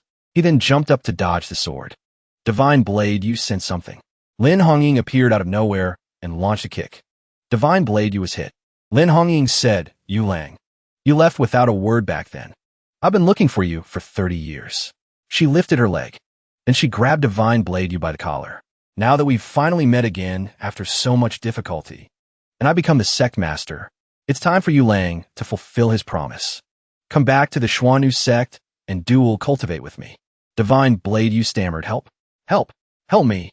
Lin Hongying hugged Divine Blade Yu's arm tightly. Yu Lang, even if you scream your lungs out, it won't do you any good. Divine Blade You thought to himself. Women. A woman behind him whispered, Yu Lang, I miss you so much. Divine Blade You panicked. Women, women. The women surrounded him. After you finish cultivating with the sect master, can you be with me? Divine Blade You was helpless. A sky full of bees and butterflies. I'm done for. He was so scared his soul left his body. The women were worried. Yu Lang, they asked themselves, what's wrong with him? It must be because he hasn't seen a woman in a long time. So he fainted from joy. Divine Blade You lay unconscious. The members of the Xuannu sect discussed among themselves. So what should we do now? Let me try mouth-to-mouth resuscitation. You're as dry as a bone. Let me. Divine Blade You prayed, don't. Help me. Lin Hongying shouted. What are you all making a fuss about? Acting like you've never seen a man before. She licked her lips and said, so what if he's fainted? Then she lay on top of Divine Blade You. Even if Yu Lang is a dying worm, I can instantly turn him into a healthy, living dragon. Sisters, lend me a hand. Carry him to a nearby corner. I can't wait any longer. Divine Blade Yu's face darkened. If I don't run now, I'm finished. He slammed his hand on the ground. The light of the 10 direction Buddhas shone all around. He sent the women flying. Lin Hongying looked up. Yu Lang. Divine Blade Yu floated in the air. He used his internal power to escape from the women. The man-crazy members of the Xuannu sect couldn't get enough. So handsome. Lin Hongying flared up. Like a pack of hungry wolves. Is this the time to be swooning over a man? Hurry up and catch him. If you're not quick, he'll get away. As soon as Lin Hongying finished speaking, Divine Blade Yu had already vanished. She grabbed her sword. Then she jumped. She chased after Divine Blade Yu and shouted, declaring, Yu Lang, you are the man I've set my sights on. Don't even think about escaping my grasp in this lifetime. Over here, the three of them, Xian, Su Tower, and the Grand Preceptor's wife, sat talking. Xian thought nervously, meeting the parents. So suddenly, I'm completely unprepared. How should I handle this? The Grand Preceptor's wife thought to herself, Tower's master is surprisingly young. Shinnah was always so secretive. He didn't even bother to tell me. Could there be some hidden reason? Su Tower thought worriedly. Does mother not approve of me taking a master on my own? What if she makes Tower leave master? No, absolutely not. Xian cleared his throat. Then he began to speak. Pavilion Master of Tianming Pavilion, Xian. Greetings, Lady Su. The Grand Preceptor's wife asked, Pavilion Master C. How has our tower been behaving? She hasn't caused you any trouble, has she? Xian quickly replied. Not only does Tower study diligently, but her figure. No, her movement techniques are also very good. She has now reached the 3rd stage of the Sex Dao. In the future, she will surely become a bright star in the cultivation world. Moreover, to be able to meet such a beautiful young lady. No. To be able to meet such an obedient disciple is a blessing of 3 lifetimes for me. How could she possibly cause any trouble? The Grand Preceptor's wife assessed him. He certainly has a smooth tongue, she said. The Pavilion Master certainly knows how to talk. Seeing the Pavilion Master's handsome appearance, and being so talented at such a young age, there must be many young ladies who have their eyes on you. Su Tower was startled to hear this. Xian smiled on the outside. Inside he was fuming. I want. Su Tower suddenly bristled with anger. No girl will ever like master. Never. Xian was frozen in place. Never. No girl will ever like me? The Grand Preceptor's wife wondered. Why did Tower suddenly get so agitated? The Grand Preceptor's wife quickly changed the subject. My little girl's cultivation is progressing so smoothly. You must have worked hard, Pavilion Master. Xian replied. Lady Su, you are too kind. You put on the face of a cold CEO. I sincerely cherish talent. I will definitely treat Tower as a treasure. I will wholeheartedly take care of her. Lady Su, you can rest assured and entrust Tower to me. The Grand Preceptor's wife suddenly blushed. No, this isn't quite right. She whispered to Su Tower, there are many famous masters in the capital, and it's very close to home. Why don't you come back with me? Su Tower protested. Tower is not going back, she said, although master often annoys Tower. These past few days, Tower has come to understand. Su Tower said with a determined attitude. No matter what happens, Tower will not leave master. The Grand Preceptor's wife's jaw dropped as she thought, this. No wonder back then. The Grand Preceptor's wife remembered. Grand Preceptor Su angrily slapped Su Xian and said, Where did you take Tower? Su Xian replied, What era are we in? Wherever Tower wants to go is her freedom, even if she goes to meet her lover. We can't control her. The Grand Preceptor's wife covered her mouth and thought, I thought Shienner was just joking back then. Thinking back now, no wonder Shienner wouldn't reveal Tower's whereabouts, no matter how angry the Emperor got. The title of Master and Disciple is just a cover. The Grand Preceptor's wife's imagination had reached a grand scale. This Pavilion Master C is actually, in her mind, the lady imagined a romantic scene between the two, teacher and student. Tower, time for your lesson. The lady's jaw dropped in surprise. Tower's lover. The Grand Preceptor's wife sat down on the chair with a headache. Xian asked, Lady Su? Su Tower asked worriedly, Mother, what's wrong? The Grand Preceptor's wife waved her hand. Nothing. She frowned. Damn it. Then she shot up from her seat. If this is Tower's decision, the Grand Preceptor's wife strode quickly towards Si-yen. Then as her mother, I can only... She suddenly transformed into a tokusatsu hero, her eyes glowing. Si-yen broke out in a cold sweat. The Grand Preceptor's wife grabbed Si-yen's hand. Then she fired off a barrage of questions. Where are you from, Pavilion Master? Are your parents still in good health? What do they do for a living? How many siblings do you have? Si-yen was a bit flustered. He thought to himself. This Lady Sue's interview process for her daughter's tutor is a bit strange. Su Tower quickly pulled their hands apart. Tower is going to cultivate, not to fall in love. Why are you interrogating him like you're checking his household registration? The Grand Preceptor's wife shouted. You girl. She saw right through Su Tower. Tower, don't you lie to your mother. If you really like him, Mother will take you both back to the capital. I'll pull some strings to get him an official position, step by step. And eventually, he'll be recognized by the Emperor. Su Tower was embarrassed. Like him? The capital? And you want the Emperor's recognition? The Grand Preceptor's wife's face was full of cunning schemes to entice Tower. Oh, forget it. If that really doesn't work, we'll wait until you two consummate your relationship first. Once the rice is cooked, the Emperor won't be able to do anything to you anymore. Su Tower's face turned completely red. Consummate, she shouted. Consummate what? What are you thinking, Mother? Hearing this, Si-yen's nose started bleeding. Consummate. Is this part of a tutor's job? The Grand Preceptor's wife sighed. Forget it. Tower is all grown up now. She took Su Tower's hand. Tower, if you really don't want to leave him, Mother won't force you anymore. I came this time because there's something I must tell you. Tower was curious. What is it? The Grand Preceptor's wife said. The Emperor thinks of you day and night. But Shiena refused to reveal your whereabouts, no matter what. He was beaten by the Emperor and sent to Mujiang to dig canals.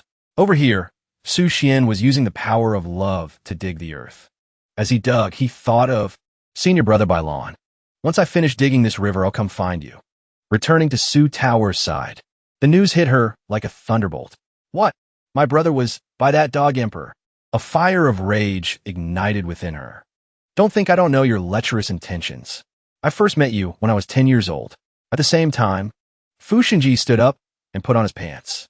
He looked out the window and said, sorry, I wasn't in a good mood tonight, so I couldn't be gentle. If you want to blame someone, blame that Si-yen. But he's not simple. Zhou Qinyan lay crying on the bed. Her body was covered in bruises. Fu Shinji turned and said, I have to go to Jinyang Palace to talk to my senior brother. This time, I need to find some reliable experts. As for you, just do what I told you to do. I will keep our promise. Zhou Qinyan struggled to sit up. Her face was filled with worry. Si-yen was walking down the street, thinking, the mother and daughter are whispering to each other, and I get kicked out just like that. Suddenly, a sound caught his attention. Don't even think about running. Catch her. A girl was being chased. She suddenly tripped and fell. Her basket flew into the air. Si-yen quickly caught her. Miss, are you all right? The girl cried pitifully, please, sir. Save me, young master. The men chasing her had caught up. They said cheerfully, no one can save you. The prey targeted by our green snake gang has never escaped. Kid, don't meddle in other people's business. Si-yen stood in front of the girl, protecting her. A group of rough men bullying a weak young lady on the street. Since she has asked me for help, then I'm making this my business. The men were arrogant. You don't know your place. Then they charged forward. In a flash, they were all taken down by a single move from Si-yen. They quickly fell unconscious on the ground. The rescued girl exclaimed, amazing. So amazing. Si-yen picked up the items from the basket and handed them to her, asking, Mississippi, what exactly happened? The girl expressed her gratitude. Thank you for saving me, young master. This humble girl came to the city to sell goods. I didn't expect to be targeted by those robbers. Luckily, I met you, young master. But this humble girl has one more request. Young master, you wouldn't be so cruel as to leave me here, would you? Si-yen was excited. This is just like the hero saves the beauty plot. The beauty repays the hero. I've finally encountered this kind of cliché plot. He agreed, don't worry. How could I let such a lovely young lady suffer, no matter what dangers lie ahead? With Si-yen here, moving mountains and filling seas is nothing. The girl was touched. Young master. After that, he carried the girl on his back and asked, Miss, what exactly is your request? She began to tell her story. It's a long story. This humble girl has lived with her grandfather since she was little. The two of us relied on each other. Relying on a tea garden, we barely managed to get by. But unexpectedly, my grandfather fell gravely ill. The tea wasn't selling well. The landlord used his power to bully us. He wanted to take our tea garden away, but that's the tea garden that has weathered storms with us. To this humble girl, it is like family. This humble girl has been running around for months. I've almost saved up enough money to rent the tea garden back, but I didn't expect to run into those robbers. They robbed me of every last coin. She trembled as she spoke. Cian said, "Mississippi, you poor thing. I'll buy all the tea leaves you have left here." He said this as he burst into tears. The girl was overjoyed. "Are you serious, young master?" Cian promised. "A gentleman's word is his bond." She continued, "Then why don't you come with me to where the tea leaves are stored?" He asked back, "Where is it? I'll carry you there." The place is called. A man arrived at a brothel. He asked the madam there, "I've told you, Miss Ni Dai is the treasure of our Yinyu pavilion. Regular customers will never get to meet her. And even if they do, if she doesn't like them, she probably won't even talk to them." However, after saying that, he handed a box of gold to the madam. "How could I, Fu Shinji, be a regular customer?" "Listen carefully, madam." The woman obeyed immediately. "Please speak, my lord." Fu Shinji continued, "Today is a special day. We are celebrating my senior brother Chen's descent from a mountain. Please ask Miss Ni Dai to entertain him well. As long as my senior brother is happy, even if I have to go bankrupt, I will do so willingly." Senior brother Chun was also excited. "I accept my junior brother's kind intentions. If you have any difficulties in the future, I will definitely help you resolve them." The madam was hesitant. "But today, Ni Dai has an honored guest. How about you choose another young lady, my lord?" The two men became angry. "Honored guest? What honored guest? Could they be more honored than my Fu family of Jiangnan and my Jinyang palace?" The woman tried to smooth things over. After all, this honored guest was personally requested by Miss Ni Dai. Cian sat in the room, thinking, something about this place feels wrong. Ni Dai emerged in a different outfit to greet him. "Young master, do you think this humble girl is beautiful?" Cian was so surprised his nose started bleeding. Then he was pushed onto the bed by the girl. He asked Mississippi, "Where's the tea you're selling?" Ni Dai pressed down on him. "The gift this humble girl is giving you, young master, cannot be compared to mere tea leaves." Fu Shinji angrily went upstairs, ignoring the madam's attempts to stop him. "This is ridiculous. Besides me, who else in this Jiangnan city is worthy of being Miss Ni Dai's honored guest? I must go and see who in the world it is." Just as Ni Dai was about to kiss Cian, his mind began to analyze the events that had just occurred. Chased by villains, a tragic backstory, unsold tea, and now this intimate embrace. This situation isn't right. Outside, the madam's voice could be heard trying to stop him. "Young Master Fu, Miss Ni Dai will not be pleased." The voice startled the two inside, making them pause. The man kicked the door open. "Oomph. I didn't spend money to come to a brothel for her to be pleased." He was stunned by the scene before him. Cian smiled. "Isn't this brother Fu? Could it be that you're also here to buy tea leaves?" Fu Shinji strode forward and pushed Ni Dai away. "Rules. Today, I will teach you the rules of this Jiangnan city. Kid, you're dead today." Then he prepared to punch Cian. He thought to himself, if he dares to fight back, I'll have senior brother Chen kill him on the spot. Cian wore a contemptuous smile. "No need for you to act." Ni Dai had already blocked the attack. Her face became terrifying. "How dare you disrespect my honored guest?" She pushed his hand away, loudly. "Are you trying to make an enemy of our Yinyu pavilion?" Fu Shinji was at a disadvantage. "You." Then he was beaten to a pulp by Ni Dai. She thought of Cian. The sect master personally named this honored guest. Cian had no interest in staying. He turned to leave. He suddenly asked, "What kind of person is Bailon?" Ni Dai gave a forced smile. "Well, what? Bailon? I've never heard of him." Suddenly, a voice rang out. "Ni Dai, he's already seen through you. No need to pretend anymore." Cian looked at the person standing on the roof and called out, "Bailon."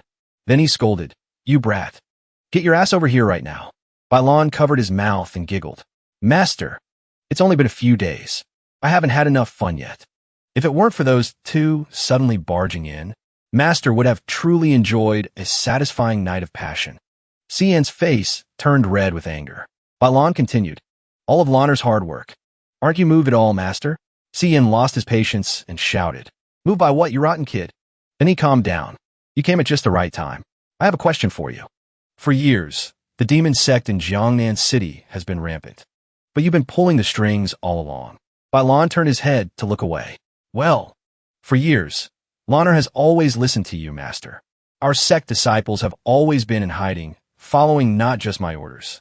Those who always thought the demon sect was doing evil. All that blame fell on Lanner. Cian considered this. If what Lanner says is true, then the one who has been targeting the Shao family all these years is... Forget it. I'll think about it later. Right now, there's a more pressing matter. Cian continued to ask, Lanner, you're always playing tricks on your master. What exactly do you want? Balan replied, Master, if Lanner doesn't find a way to get your attention, are you planning to keep Lanner's origins a secret forever? Fu Shinji suddenly interjected, angry. Why is it you? And I cut him off. Because of this esteemed guest. You suddenly barged in? Don't you know the rules of the Yinyu Pavilion? As soon as she finished speaking, she slapped him again, drawing blood. Senior Brother Chen couldn't stand by and watch any longer. He was just as angry. Little girl, how dare you lay a hand on my junior brother? Today is the day you die. With that, he drew his sword and began to attack an eye. The girl's movements were nimble.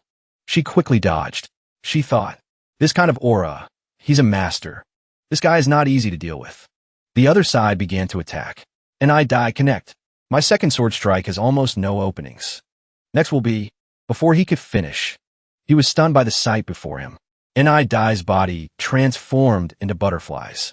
Then she reformed, standing behind Senior Brother Chun. He kept attacking, stabbing and slashing.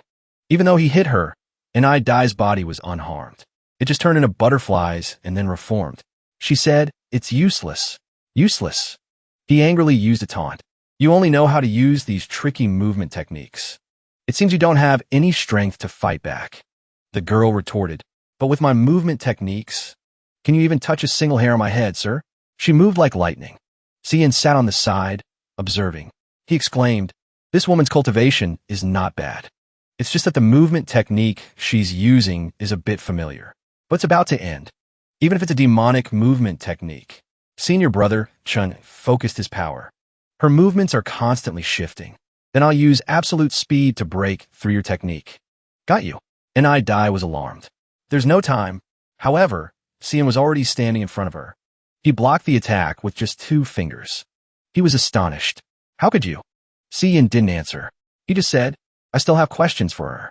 You can leave first, miss. Cian remembered. Many years ago, I took in a new disciple. The boy introduced himself. My name is Balan. Cian was excited. This little girl is so cute. The days ahead are looking more and more promising.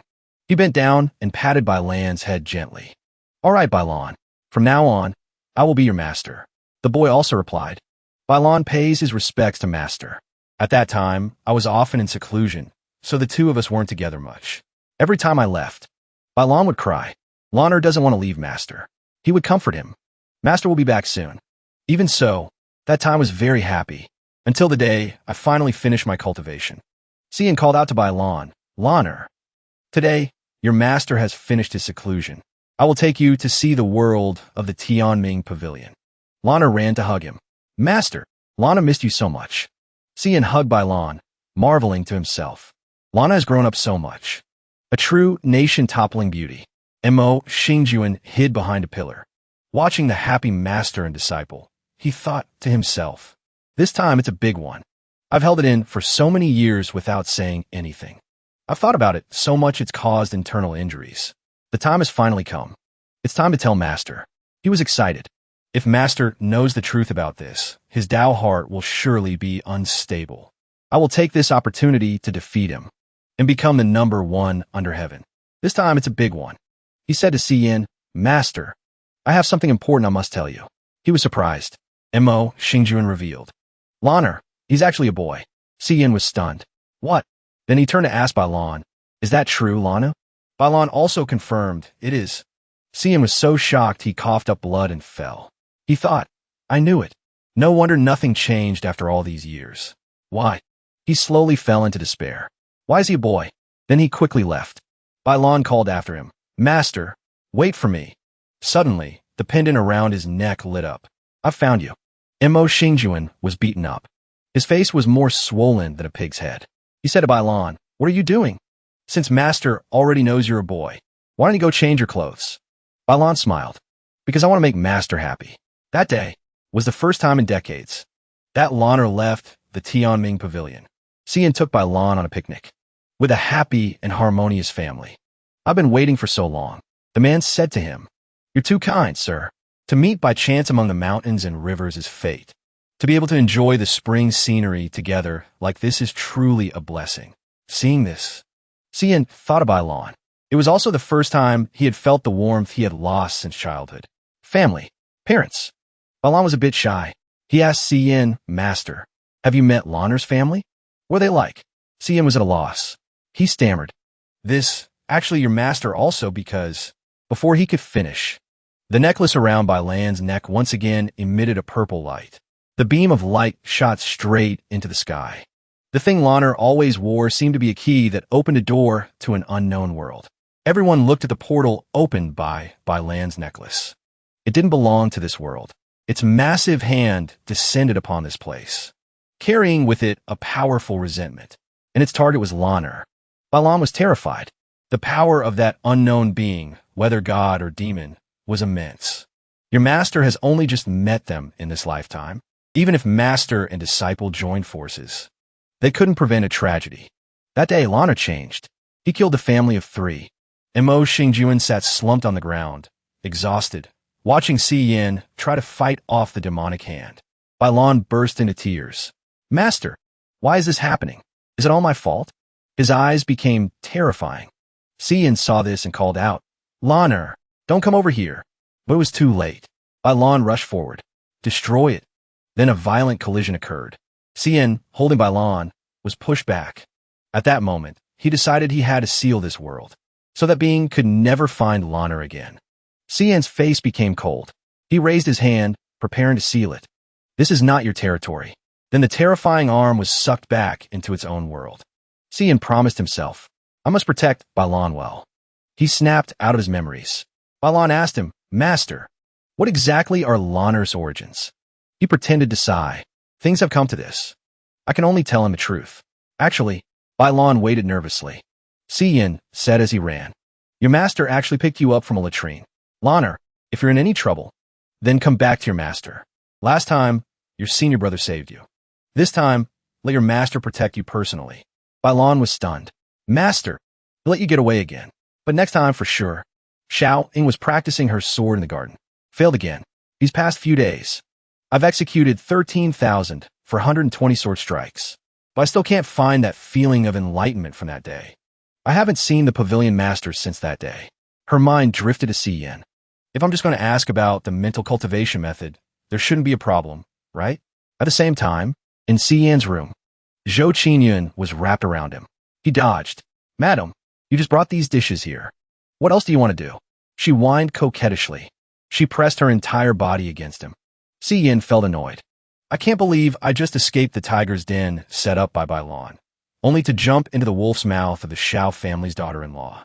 Zhou Qinyun said shyly, "Pavilion master, since you already know about my situation, why bother pretending? As long as the pavilion master doesn't reveal my secret, whatever you want, I will obey." Xian calculated in his mind. As the saying goes, living in this world, you have to... It's just that. Then he refused. "Madame Zhou, please go back. As Tower's master, I should set an example for her. How could I do something to wrong Brother Linghua?" He thought to himself, "This isn't quite right." Zhou Qinyun looked fearful. "So, the pavilion master wants to expose my secret?" He replied calmly. "I hope you will confess your mistake yourself, madam. After all, I am an outsider.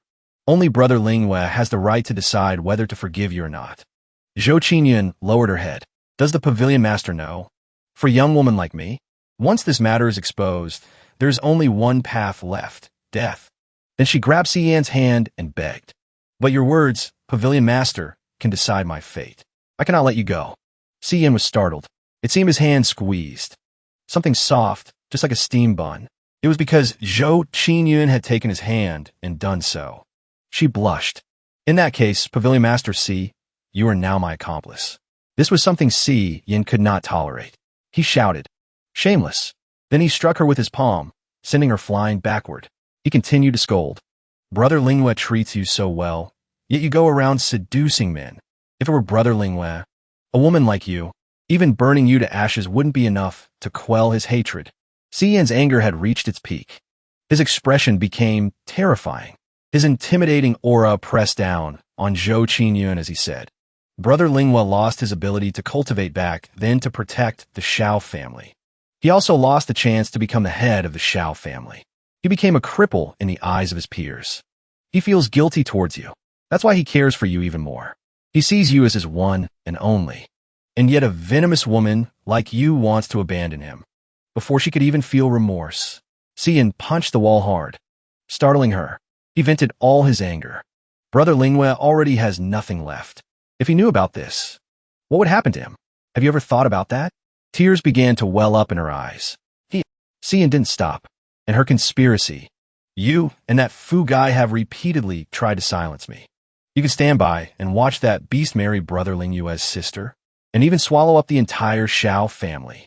I will definitely not let you succeed. Zhou Qingyun lowered her head. If I can be freed like this, that would be good too. He was stunned when he saw her tear-streaked face. She cried as she spoke. I don't want to continue making mistakes either. Zhou Qingyun remembered the past. She tried to resist Fu Xinji. Get away. Is anyone there? Help. Don't come over here. But it was all meaningless. He approached her with a vile expression. Screaming won't do you any good. This area is full of my subordinates. You and I are like dry wood in a burning fire. Why not take this opportunity to have some fun? Zhou Qingyun held a dagger to her throat, trying to threaten him with death. Beast, if you don't get out of here, I'll kill myself for you to see. But this method didn't work on him. Oh, if you want to die, I certainly won't stop you. But if you die, what will your husband do? That cripple. I remember that my senior brothers at Jinyang Palace can cure his illness. If you obey me, after I take over the Shao family, I can ask them for help. Hearing this, Zhou Qingyun relented, lowering the dagger. Fu Xinji laughed triumphantly. That's more like it. She recalled the painful memory. Tears streamed down her face as she called out Linghua's name. I was foolish and hateful. Not only was my innocence stolen by that beast Fu Xinji, I was also used by him to do so many things that wronged the Shao family and offended you, Pavilion Master. But Pavilion Master, please save Linghua. Save the Shao family. Things have come to this. No matter what retribution I have to face, I will accept it all. Hearing this, Si Yin understood everything. Fu Xinji, the demon sect, pretending to treat Shao Linghua, the wedding. I'm starting to understand. Suddenly, a voice called from outside. Pavilion Master Si, are you home? It was Xiaoing. Si Yin was startled. He looked toward the closet door. He opened it and told Zhou Qingyun to hide inside. Whether what you said is true or false, if Xiaoing finds you now, it will only cause more trouble. Hide first. Leave the rest to me. Xiaoing waited outside for a while. She pressed her ear to the door to listen. I clearly heard a sound. Is Pavilion Master Si not home? At that moment, Si Yin suddenly opened the door. Oh, it's Miss Xiao. This startled Xiaoing. She stammered, Pavilion Master Si. He asked her, I wonder what brings Miss Xiao here for a visit. Xiaoing blushed and began to speak.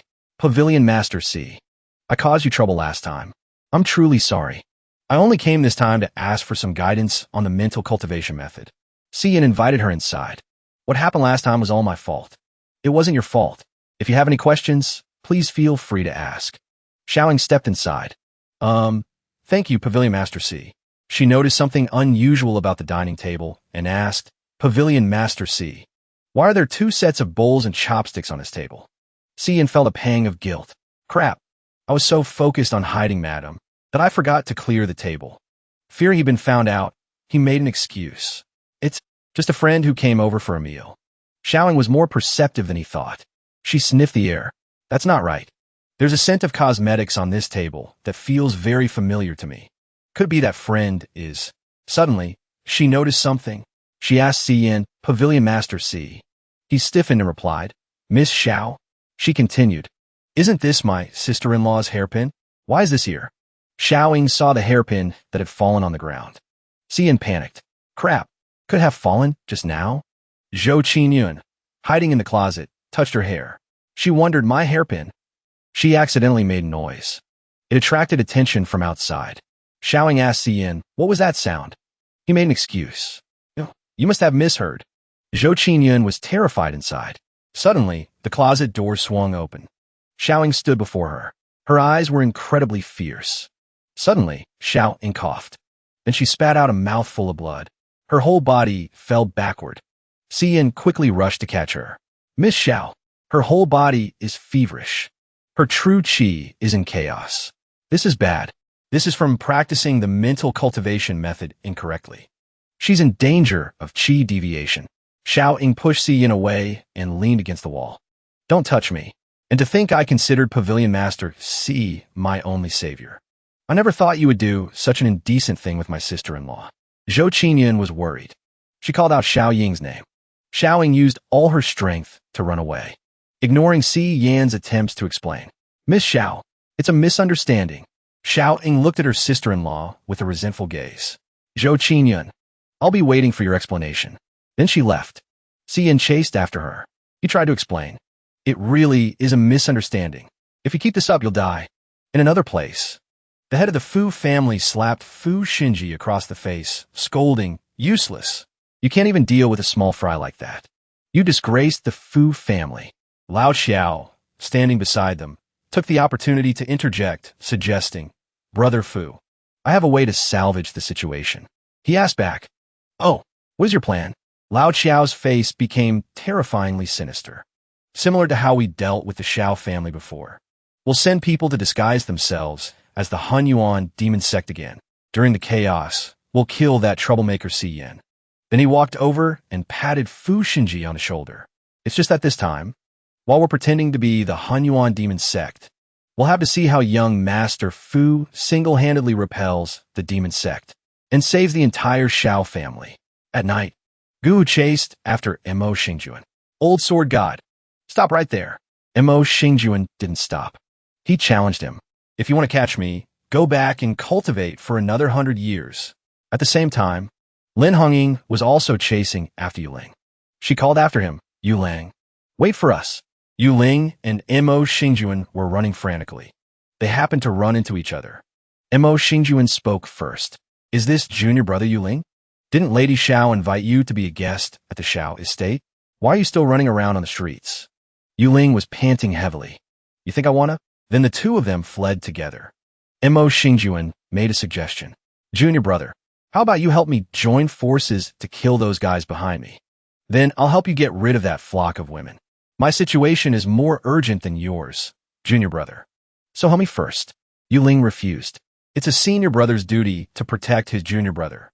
"Help me first." The two couldn't reach an agreement. They went their separate ways. "Fine, let's just run our own ways then." Gu cursed again. "Old sword bastard. Damn you." Bailan stood on a rooftop, watching the chaos below. Someone said to Lin Hongying, "Sister Hongying, wasn't it that kind uncle who told us Yulang's whereabouts just now?" Hearing this, Yuling shouted, "Senior brother, how dare you set me up?" Bailan fanned himself with the fan in his hand and muttered, "It seems the time has come. The good show at the Xiao estate is finally about to begin." A voice called out, "Miss Xiao." The sound of footsteps grew more urgent.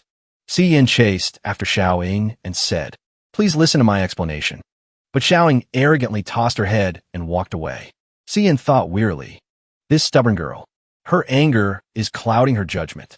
Her true qi is in chaos. Qi deviation. She won't listen to any explanation. If this continues." At the same time, Su Tower, who was nearby, saw this chase scene. "Master!" With Sister Xiaoying, she shouted in frustration, "Why are you two still stuck together?" Su Tower angrily turned her face away. "Oomph. Stupid master. I don't care. But, as a disciple, it's natural to be concerned about my master's social relationships." Su Tower decided, "Perhaps I'll find Sister Xiaoying later and ask her for a clear explanation." That night, at a certain room, a dark figure appeared stealthily. The person gently pushed the door open. Xian threw the door wide open and stepped inside. Things have come to this. Don't blame me for my cruel methods. But when he entered the room, the scene before him left him utterly horrified. This. Xian was horrified to see the clothes scattered on the floor. When the world happened, on the bed, When he saw Xiao Ying in her revealing clothes and pained expression, Xian shouted, "Damn it! As I thought, something bad has happened." A moment later, Xian and Xiao Ying were panting heavily. Xian was seriously helping Xiao Ying. In a situation like this, I can only follow the contents of the mental cultivation method to help her regulate the true qi in her body. Then, Xian raised his hand and gave Xiao Ying a push. Xiao Ying immediately turned to face him. Xian first regulated the true qi in Xiao Ying's chest. Then he moved to her abdomen. When he was done, Xiao Ying suddenly spat a mouthful of blood onto his face. Xian calmly wiped away the blood and said, "Luckily, we were just in time. Otherwise, even if a god came to save you, they would have had to return empty-handed." And then, Xiao Ying lay down and fell asleep.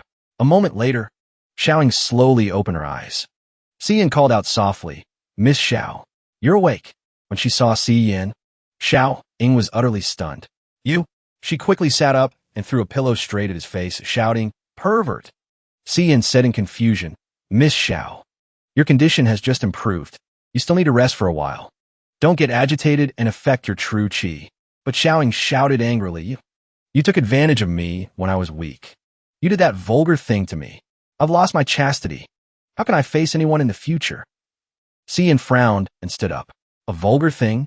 Do you really think that just because I touched you a few times, you're pregnant now? It's not that simple." In Xiao Ying's mind, only a few words remained. "Pre-pregnant." Xian quickly explained, "This. How could you believe me as soon as I said it?" He suddenly threw a blanket over her and complained, "It seems Tower is much more sensible than you are. If I hadn't stepped in to save you just now, I'm afraid you would have already gone to the underworld." Suddenly, a blanket flew over and covered Xiao Ying, leaving her bewildered. Xian, like a gentleman, admitted his fault. "However, I did indeed offend you, Mississippi. I apologize." Xiao Ying, who had been like a fierce tiger just moments ago, now tucked her tail like a cat. Fine. I'll temporarily believe that you saved me. But let's not talk about this anymore." Xiao Ying asked angrily, "What exactly is going on between you and my sister-in-law?" Xian's face darkened as he said, "Miss Xiao, whether you believe it or not, the one who has an illicit relationship with your sister-in-law is not me. The tragedy of your sister-in-law and even your older brother, actually, are all just a part of Fu Xinji's conspiracy." Hearing this name, Xiao Ying was completely stunned. At the same time, Su Tower was walking around, sulking.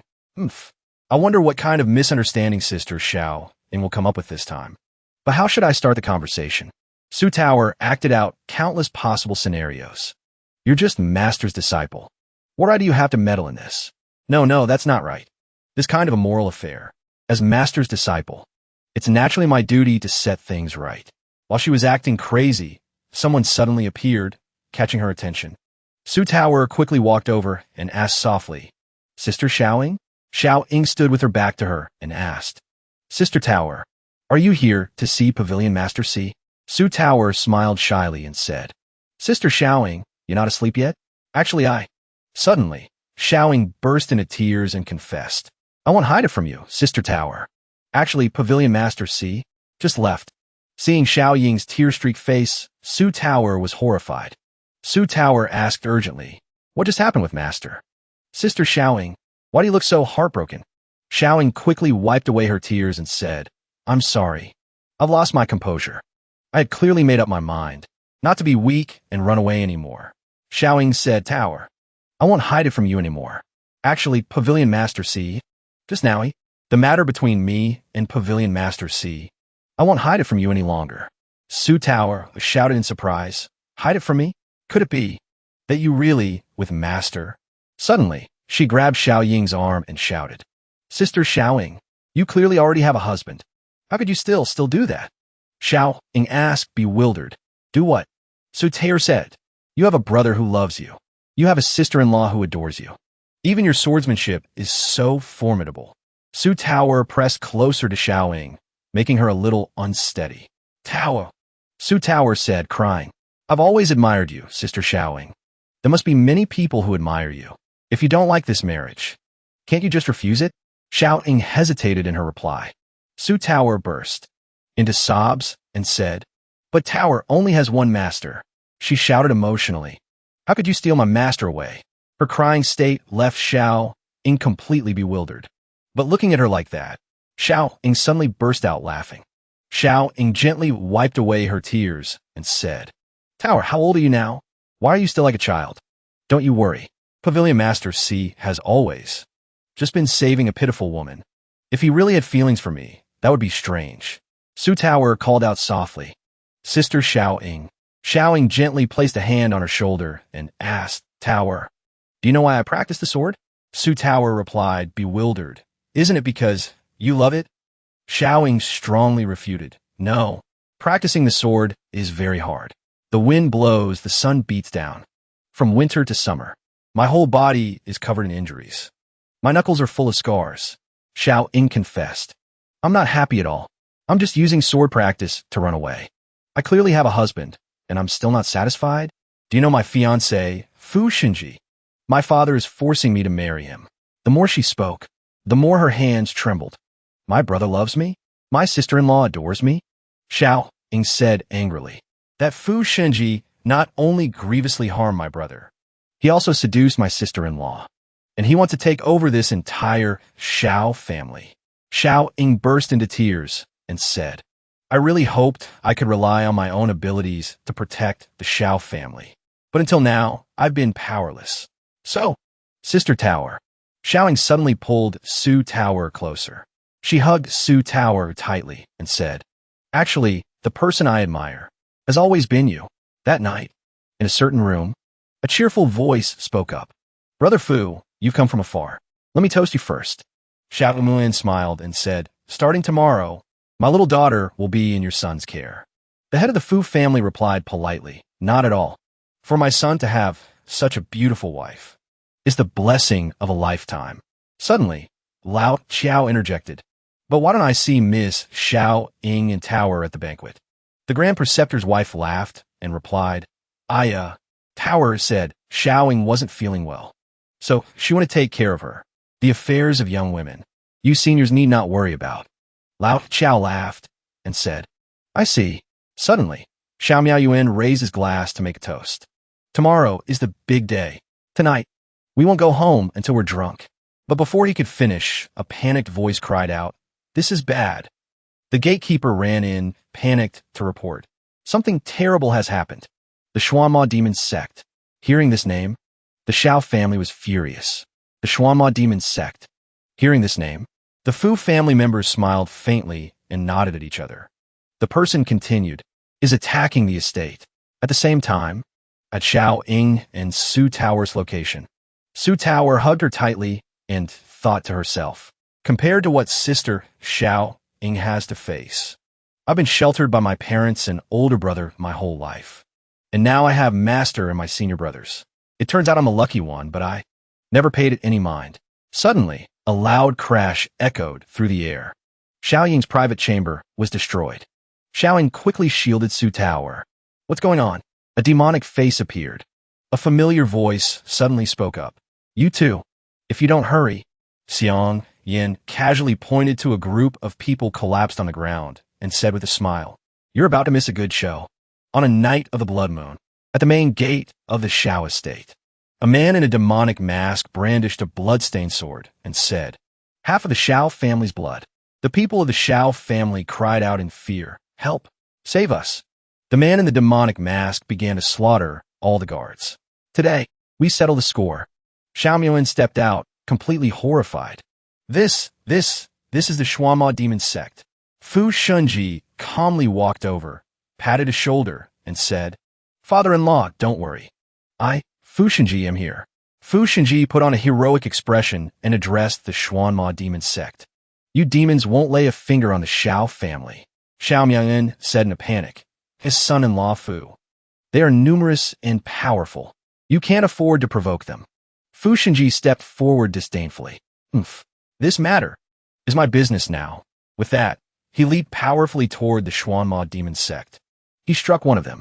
He rejoiced inwardly. This hero who saves the Xiao family. That will be me. Then he lightly elbowed the one behind him and coolly struck another in the neck. Seeing Fu Shunji handle the group by himself, the remaining men screamed in fear, Help! He's too strong. Xiao Miao Yuan's jaw dropped in astonishment. They're no match for him at all. He rejoiced inwardly. Marrying Xiao Ying to the Fu family was the best decision I ever made. But suddenly, a girl wearing a demonic mask rushed forward. Fu Xinji raised his fist powerfully and taunted, "Come on." But she easily dodged his attack. The girl struck him with a single blow, causing him to spit up blood. Fu Xinji thought in surprise. This isn't what we agreed on. This feeling is so familiar. The girl slowly removed her mask and said, "It's been a few days." Lao Xiao ran over in fear and asked, "What is this?" While she asked, "Has young Master Fu forgotten about me?" Fu Xinji shouted in shock, "What? Why is it you?" Suddenly, another girl with green hair appeared, smiling as she asked, "Is your Fu family addicted to impersonating my Xuanma demon sect?" Bailon said regretfully, "In this city of Jiangnan, we only accept female disciples." With that, countless other women charged forward with their swords. The head of the Fu family thought in a panic, "Damn it, it's that demoness. How did they know about our actions tonight?" Xiao Miaoyuan secretly observed his expression. The real demon sect, the fake Fu family demon sect. What in the world is going on? The men impersonating the Xuanma demon sect stepped back in fear. Are they really the Xuanma demon sect? Bailon spoke up. What I hate most in life is being impersonated. This time, I'm truly angry. With that, she immediately charged forward with her sword, followed by her disciples. Under the blood moon, the Xiao estate was filled with nothing but terrified screams. Help! By now, Yuling had arrived at the gate of the Xiao estate. He thought in a panic, I'm screwed. I'm screwed. I'm so screwed. I can't believe I'm late. If something happens to Master's mother-in-law, how will I ever explain to Master?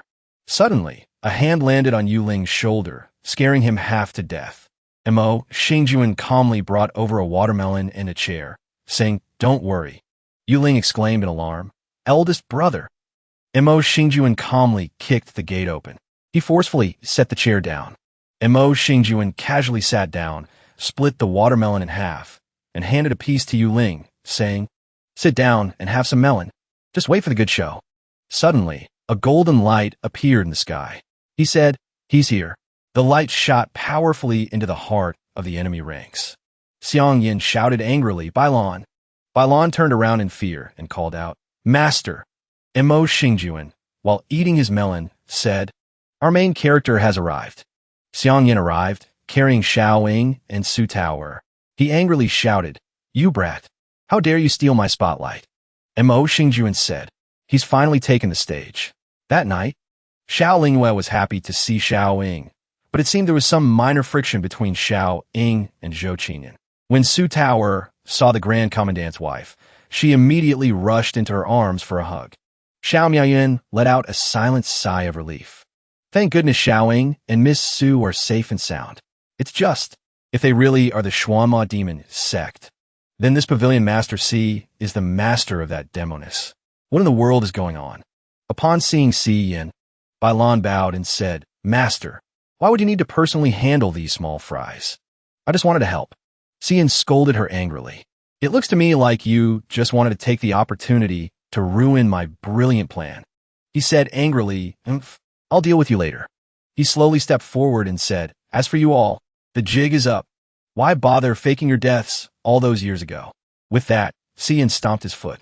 A terrifying force sent them flying into the air. Their masks all fell off. They screamed in panic, My mask! My mask! My mask! Upon seeing their faces, Xiao Lingyue said in shock, That person, isn't he a guard from the Fu family? Xiao Miaoyuan was just as shocked. And isn't that other person the Fu family steward? The two of them immediately began pointing out each person. The chef, the stable boy. They were even disguising their voices. The chef quickly retorted, In nonsense. What Fu family? In life, we are people of the demon sect. In death, we are ghosts of the demon sect. Hearing this vow, Bailon spoke up softly. Such loyalty is truly moving. In that case, I'll grant you your wish. Bailon put on a demonic expression and said, Become my ghosts. Those men were terrified. They rushed to the Fu family and cried out, Master, save me. Master, save me. Hearing how they addressed them, Xiao Lingyue was even more stunned. What? Master? Xiao Miaoyuan looked over angrily. If that's true, then Linghua. Zhou Qinyan now realized in horror. My husband was actually... Fu Xinji angrily denied any connection. Damn it. Shut up. Who is your master? He thought angrily. A bunch of useless trash. This time, even jumping into the Yellow River won't wash us clean. The head of the Fu family suddenly said, Enough. That's it for today. Fu Xinji was stunned. He quickly gave the order, thinking, as long as the Green Mountains are there, we won't lack for firewood. Without the Shao family, we could still dominate Jiangnan City. With that, the Fu family members cowardly turned to flee. Suddenly, he stopped in his tracks, surprised. The people behind him also stopped immediately. The exit was now blocked by Mo Xingjuan and Yuling, who were sitting there. In their hands were delicious slices of watermelon. A moment later, Mo Xingjuan wiped his mouth and said, Junior brother, let's begin. Yuling immediately adopted a serious stance. The head of the Fu family asked in alarm, Who are you? But right after that, they recognized them. The old divine sword. In just a few seconds, half of the Fu family's men were cut down by a few slashes from Yuling, the imperial divine blade. Yuling had coolly cut them all down. Now, only 3 members of the Fu family remained. The head of the Fu family asked, We have no grudge against you. Why? Mo Xingjuan smiled and said, No reason at all. It's just a mission from our master. Yuling replied indifferently, I hope master is satisfied. The head of the Fu family asked in alarm, Your master? Fu Xinji asked in fear, Who is it? Xian calmly appeared and said, Heavenly Fate Pavilion. Xian. They were immediately stunned. What? The demon sect master, the old divine sword, the imperial divine blade. I can't afford to offend any one of them, let alone their master. They quickly bowed their heads and admitted defeat. We've lost. Seeing this, Xiaoying felt a sense of relief. This is great. It's finally all over. Doesn't this mean I'm free? I should be happy. Suddenly, the sword in her hand fell. Xiaoying collapsed in pain. She trembled, thinking, but why do I feel so unwilling to accept this? To think that, in the end, I still didn't get a chance to participate. I still had to rely on Pavilion Master C to save us. It's because I'm weak, cowardly, unable to change my own destiny. Xiaoying sobbed sorrowfully. Suddenly, a voice called out, Xiaoying. Xian shouted sternly, Your sword, you once said, you wanted to protect the Shao family with your own strength, didn't you? Get up. The members of the Fu family were stunned. Xiao Miaoyuan and Xiao Lingyue also looked over in shock. Xian yelled, Give them a taste. Xiaoying suddenly gripped her sword tightly. Xian continued, Of your power. Xiaoying's eyes changed in an instant. They were eyes full of determination. A moment later, after a few sword strikes, Xiaoying pointed her sword straight at Fu Xinji and said, Fu Xinji, right now, it's one-on-one between you and me. As long as you can win, I will ask Pavilion Master C to let you all go. Xiao Miaoyan shouted angrily, Xiaoying, why do you have to make decisions on your own? Leave this to the seniors. Don't try to show off. You'll ruin everything. Xian suddenly reached out and stopped him. You'd rather trust outsiders who collude with a demon sect than your own daughter? Why don't you listen to the sword's command? Be quiet for a moment. Bailon quickly chimed in. Master is absolutely right. She ordered someone, clean this place up for me. The female disciples immediately dragged the men away. A moment later, the head of the Fu family reluctantly handed a sword to Fu Xinji. Fu Xinji took it, dazed. The head of the Fu family said, As long as we can get out of here, the Fu family can still turn the tables. We can make a comeback. For a woman with a bit of cultivation to be so arrogant, she must have someone backing her. You must not be careless. Fu Xinji gritted his teeth and replied, Understood. With that, the two stepped forward to begin their battle. Fu Xinji seriously drew his sword. He said with a cold aura, My Fu family's defeat is sealed. But a mere cultivator at the 7th soul realm dares to cause such a ruckus? Are you looking down on me, someone who has reached the Xianyuan realm? Or are you deliberately trying to curry favor with your future husband? Xiaoying swung her sword forcefully. All the humiliation the Shao family has suffered, I will wash it away myself. Fu Xinji looked at her with contempt. He immediately gathered his energy into his sword and charged. Try me. But Xiaoying easily blocked the blow. She calmly pushed him back. But right after, Fu Xinji charged forward again. Fortunately, Xiaoying dodged it. The two immediately clashed. Fu Xinji said mockingly, "So you don't have any real skill after all, and you dare to be so arrogant in front of me?" Xiaoying frowned, thinking, the Xianyuan realm is truly not easy to deal with. The two swords clashed. Suddenly, Xiaoying left an opening. Fu Xinji seized the opportunity and lunged forward. "Then today, I'll have to teach you a lesson. In this world." Xiaoying blocked him. He continued, "Only the strong preying on the weak. The big fish eating the small fish is the truth." Xiaoying thought in frustration. "All the secret techniques Pavilion Master C has taught me recently, are they still not working?" Xiaoying was knocked far away by Fu Xinji. She quickly composed herself. Xiaoying struggled to stand firm. Fu Xinji said with contempt, "As expected, you're just a piece of trash. You can only rely on others for help. If someone hadn't interfered, you would have been my plaything long ago." Fu Xinji charged forward excitedly.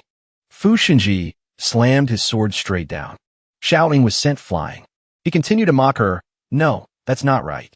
Not just you, but this entire Xiao family should have become servants of my Fu family by now." Xiaoying was completely enraged. I'll kill you."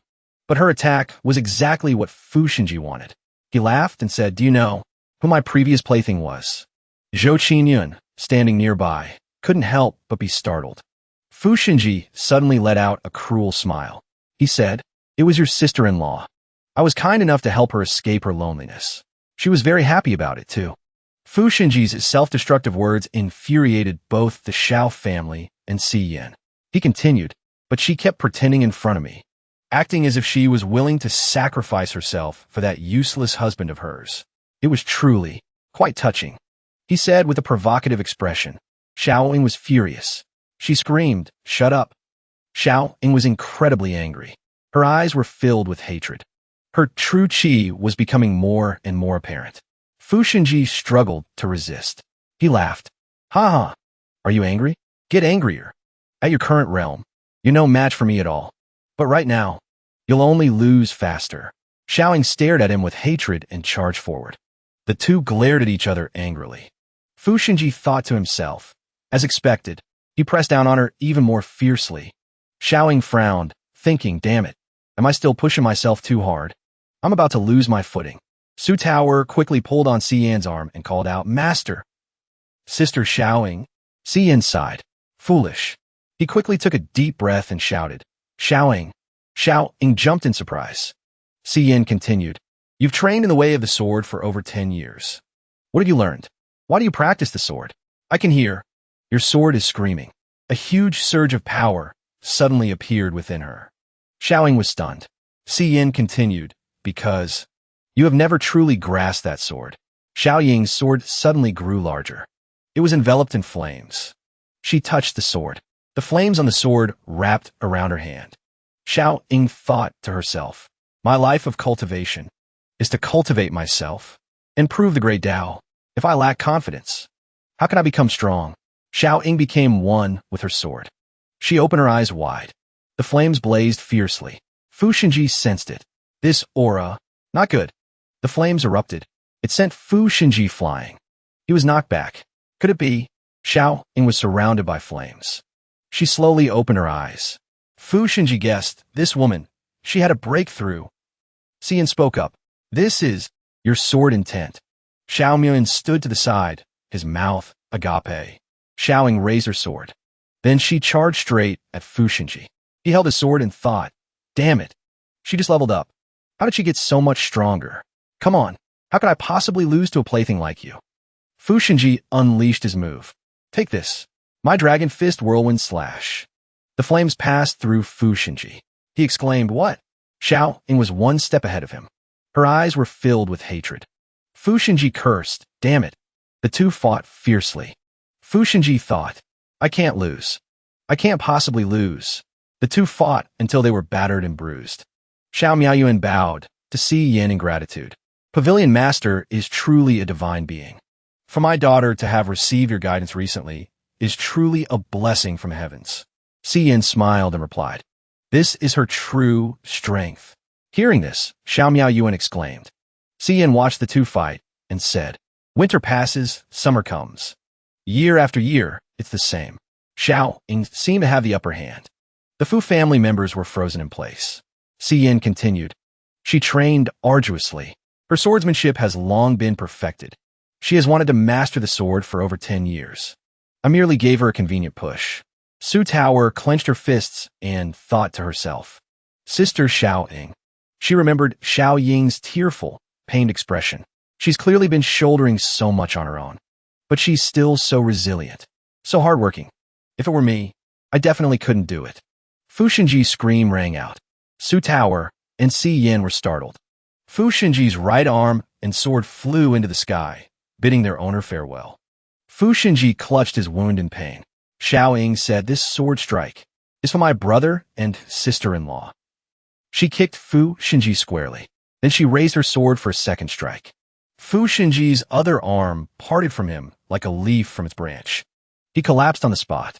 Xiao Ying continued, this sword strike is for the Xiao family. Fu Xinji cried out in fear, help. He resorted to a dirty trick. Of the 36 stratagems, fleeing is the best. He ran while screaming for help. Help! Father, save me! Xiao Ying frowned. Fu Xinji screamed like a chicken with its throat cut. Help! Father! Help! Help! He ran toward his father. Help! Fu Xinji used all his strength to leap. The head of the Fu family knelt on one knee.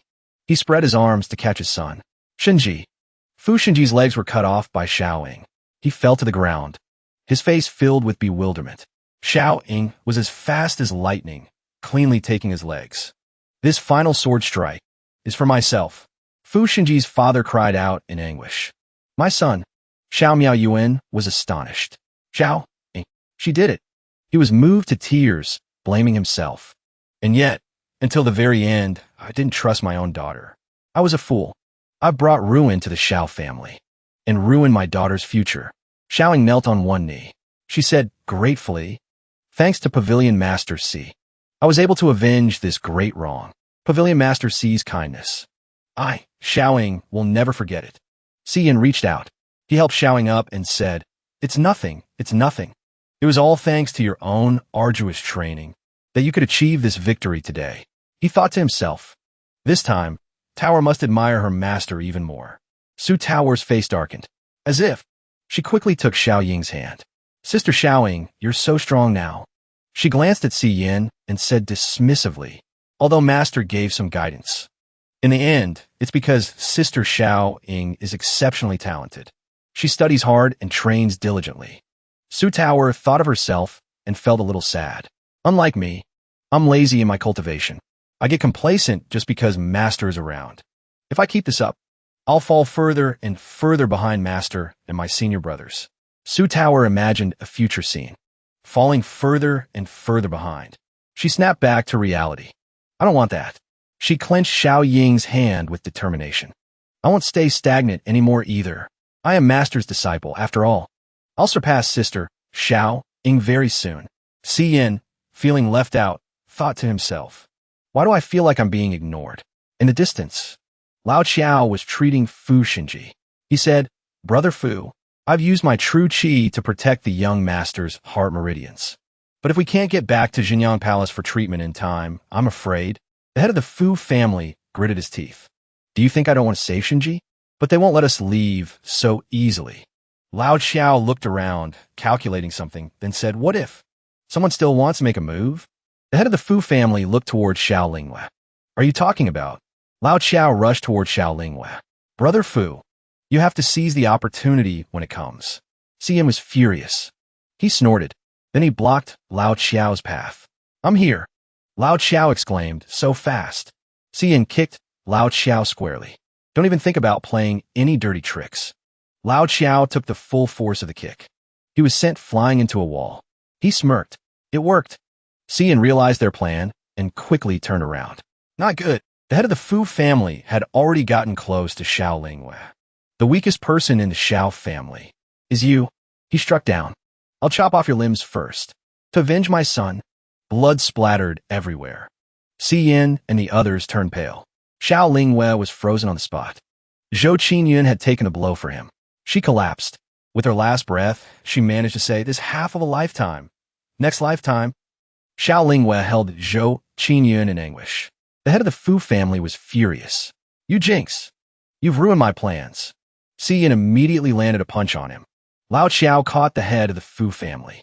He said, "The debt I owe Brother Fu for saving me back then. Let me repay it now." They looked at Xian and said, "I'll make a move. You must get out of here." The head of the Fu family replied, "Brother Qiao." He got into a spell-casting stance. His entire body emitted a purple light. "Don't overexert yourself. I'll lend a hand. Besides, I can't just leave Shinji behind." Lao Qiao replied, "Then let's both go all out." The two of them combined their power. They created a giant, four-armed spirit beast. The head of the Fu family and Lao Qiao shouted. The spirit beast created a ball of energy. Xian activated his own power, the boundless ring of Wuqi. He raised his hand to cast a spell and said, "Deceiving the world to gain fame." The spirit beast's energy ball was almost complete, when suddenly all four of its arms were severed. The two men's eyes widened. Xian had summoned his spirit avatar. It raised a flaming sword high. He continued, "Your crimes are as high as the heavens. Your sins are unforgivable." Xian opened his eyes. His eyes were sharp and cold as he said, "I sentence you to the annihilation of body and soul." Xian swept his hand down. Xian's spirit avatar brought its sword down. Everyone around was blinded by the light. The attack struck the two men. They screamed, "We are not reconciled." Then they won 2 tickets to the afterlife. Xian's attack was so powerful it left a long gash on the ground. He introduced the move. This move is called the Light of the Righteous Path. A few days later, on a beautiful morning, Xian was aghast. "What? This is the young lady of the Shao family?" He angrily crumpled the paper. "That rotten brat will never learn. Next time I see him, I'll have to teach him a lesson." The woman stroked Su Tower's head and said to her, "Tiana really found a good master for you." The little girl didn't care about that. All she knew was that her hair was a mess. Tower's mother turned her around and continued, "Pavilion Master C is profound and mysterious. His Tao heart is righteous. And he's handsome. I used to think he was a lover you secretly found." Hearing this, she became a little shy. Who cares about Master? But her mother was not easily fooled. "Do you think your mother can't see through your little thoughts? Just stay by Pavilion Master C's side with peace of mind. It won't be too late to return to the capital later. Seize this good opportunity." Then she pushed her out the door. Su Tower walked up to Xian and greeted him, "Master, good morning." Xian was puzzled. "Tower, aren't you having breakfast with Madame Su?" She blushed and stammered, "I've already eaten. Mother has agreed to let me stay by your side, Master." Hearing this, he was delighted. "That's great. After all, you are my disciple." Xiao Miaoyuan appeared out of nowhere. His face was beaming. "I wanted to ask Pavilion Master C to stay, but it seems I can't keep you. But I will never forget the kindness Pavilion Master C has shown my Shao family in this lifetime." Xiao Linghua also chimed in, "That's right. If it weren't for Pavilion Master C's elixir, I'm afraid I would never have had the chance to walk the path of cultivation again in this life." Xian was modest. "It was just a small matter, Brother Linghua. I wonder how you plan to handle the matter with your wife." He replied, "We are husband and wife, after all. We'll talk about everything after she wakes up." "If she can still wake up?" Su Tower suddenly asked. "Where is Sister Xiaoying?" "I haven't seen Sister Tower at all." Xiao Linghua spoke up to explain. "Actually, last night, Father and I already spoke with Xiaoying." Xiao Miaoyuan continued, "I intended to pass the position of Shao family head to her. I'm afraid she's busy right now." At that moment, Xiaoying suddenly appeared with luggage on her shoulder. "Father, brother, I've thought it through. I want to go to the capital." Both Xiao Miaoyuan and Xiao Linghua stared in astonishment. "The capital? What are you going to the capital for?" Xiao Ying tightened her grip on the sword in her hand. "I plan to continue studying the way of sword. But the threats to the Shao family still remain, my child." She raised her sword straight into the air. She spoke with determination. "I can finally walk my own path." Xiao Miaoyuan was still in shock. "Ing." Xiaoying walked over to Xiang Yin. "Thank you. This is all thanks to Pavilion Master C." Xiang Yin replied cheerfully. "The fact that Miss Xiao was able to comprehend sword intent is what's truly astonishing. How about, before you leave, I teach you?" Before he could finish, Su Tower's voice, dripping with jealousy, cut him off. "Master, to be able to teach such a fine disciple as Sister Xiao Ying, your disciple must properly congratulate you." Then she pinched his arm hard. Xiang Yin immediately got the message. He didn't linger any longer. Well then, I wish Miss Xiao the best in finding a renowned master in the capital. Seeing the interaction between the two, Xiao Ying chuckled. I wonder what plans Pavilion Master C and Tower have for the future. Xiang Yin thought, His mind went back to a few days ago. Bailan said to Xiang Yin, Master, you were so ruthless. Lan'er probably won't be able to sit for a few days. However, Xiang Yin showed no sympathy. Who told you to stir up trouble? Not only did you put on a play to trick me, you even stole my leading role. Don't you deserve to be punished?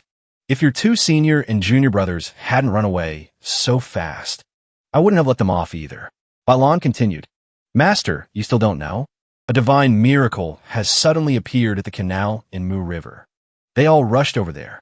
Hearing this, Xiang Yin was surprised. Mu River? Su Tower was too. Isn't that where my brother is digging the canal? Bailan asked. Lan'er plans to continue following the sect master of the profound, demonic sect. I wonder what master's plans are. Xiang Yin thought for a moment. Oh, a divine miracle.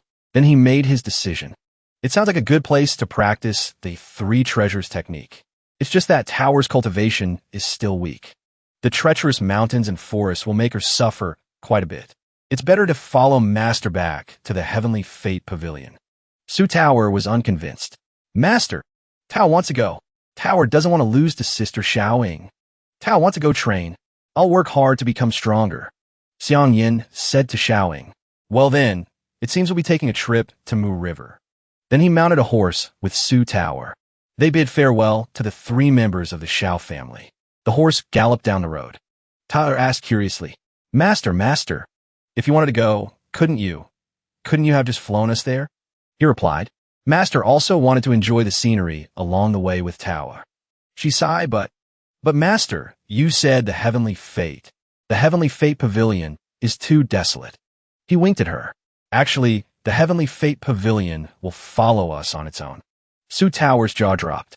Bailan stood on a high vantage point, observing everything. He said to Xianin, Sect Master, we can't delay any longer. Let's set off as well. The Sect Master agreed. At the Jinyang Palace, Shinji lay on a horse-drawn cart.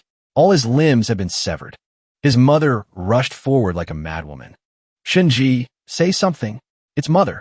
I'm your mother. However, he couldn't respond, only babbling. I'll be a.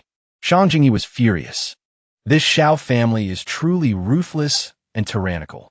But to cripple Shunji's limbs, and to use this method to humiliate us, Xiao Ming couldn't bear it any longer.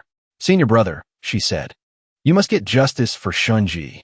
Shang Jingyi's eyes revealed his fury. Xiao Ming, I'm like a brother to them. Shinji is like my own nephew. I will definitely avenge them. It's just that this matter needs to be planned carefully. After all, behind the Xiao family, Xian was reading a document. It's that guy. He grimaced. This rotten brat, Mo Jianhong, is really full of himself. He's gone too far. Su Tower looked at the fish grilling over the fire and asked excitedly, Master, it's been grilling for a while. Can we eat it yet? Xian was speechless. Is eating all you think about? Hearing this, the little girl pouted. Master was so harsh today. My butt is all swollen.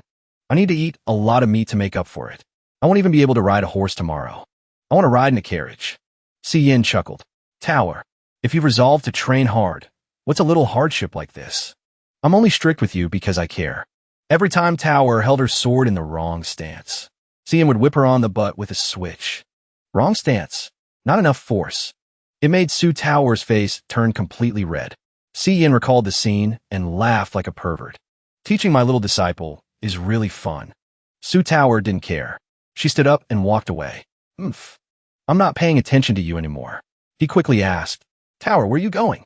Don't wander too far. She grumbled. Who needs you to worry? Su Tower walked deeper into the forest. She thought as she walked, what does Master really think of me? If he likes me, then why is he so strict? If he doesn't like me, then why did he secretly draw that picture? Su Tao suddenly stopped. This far should be fine. Then she prepared to relieve herself. Oh, I can't hold it anymore. Before she could do anything, she was startled. She heard a noise.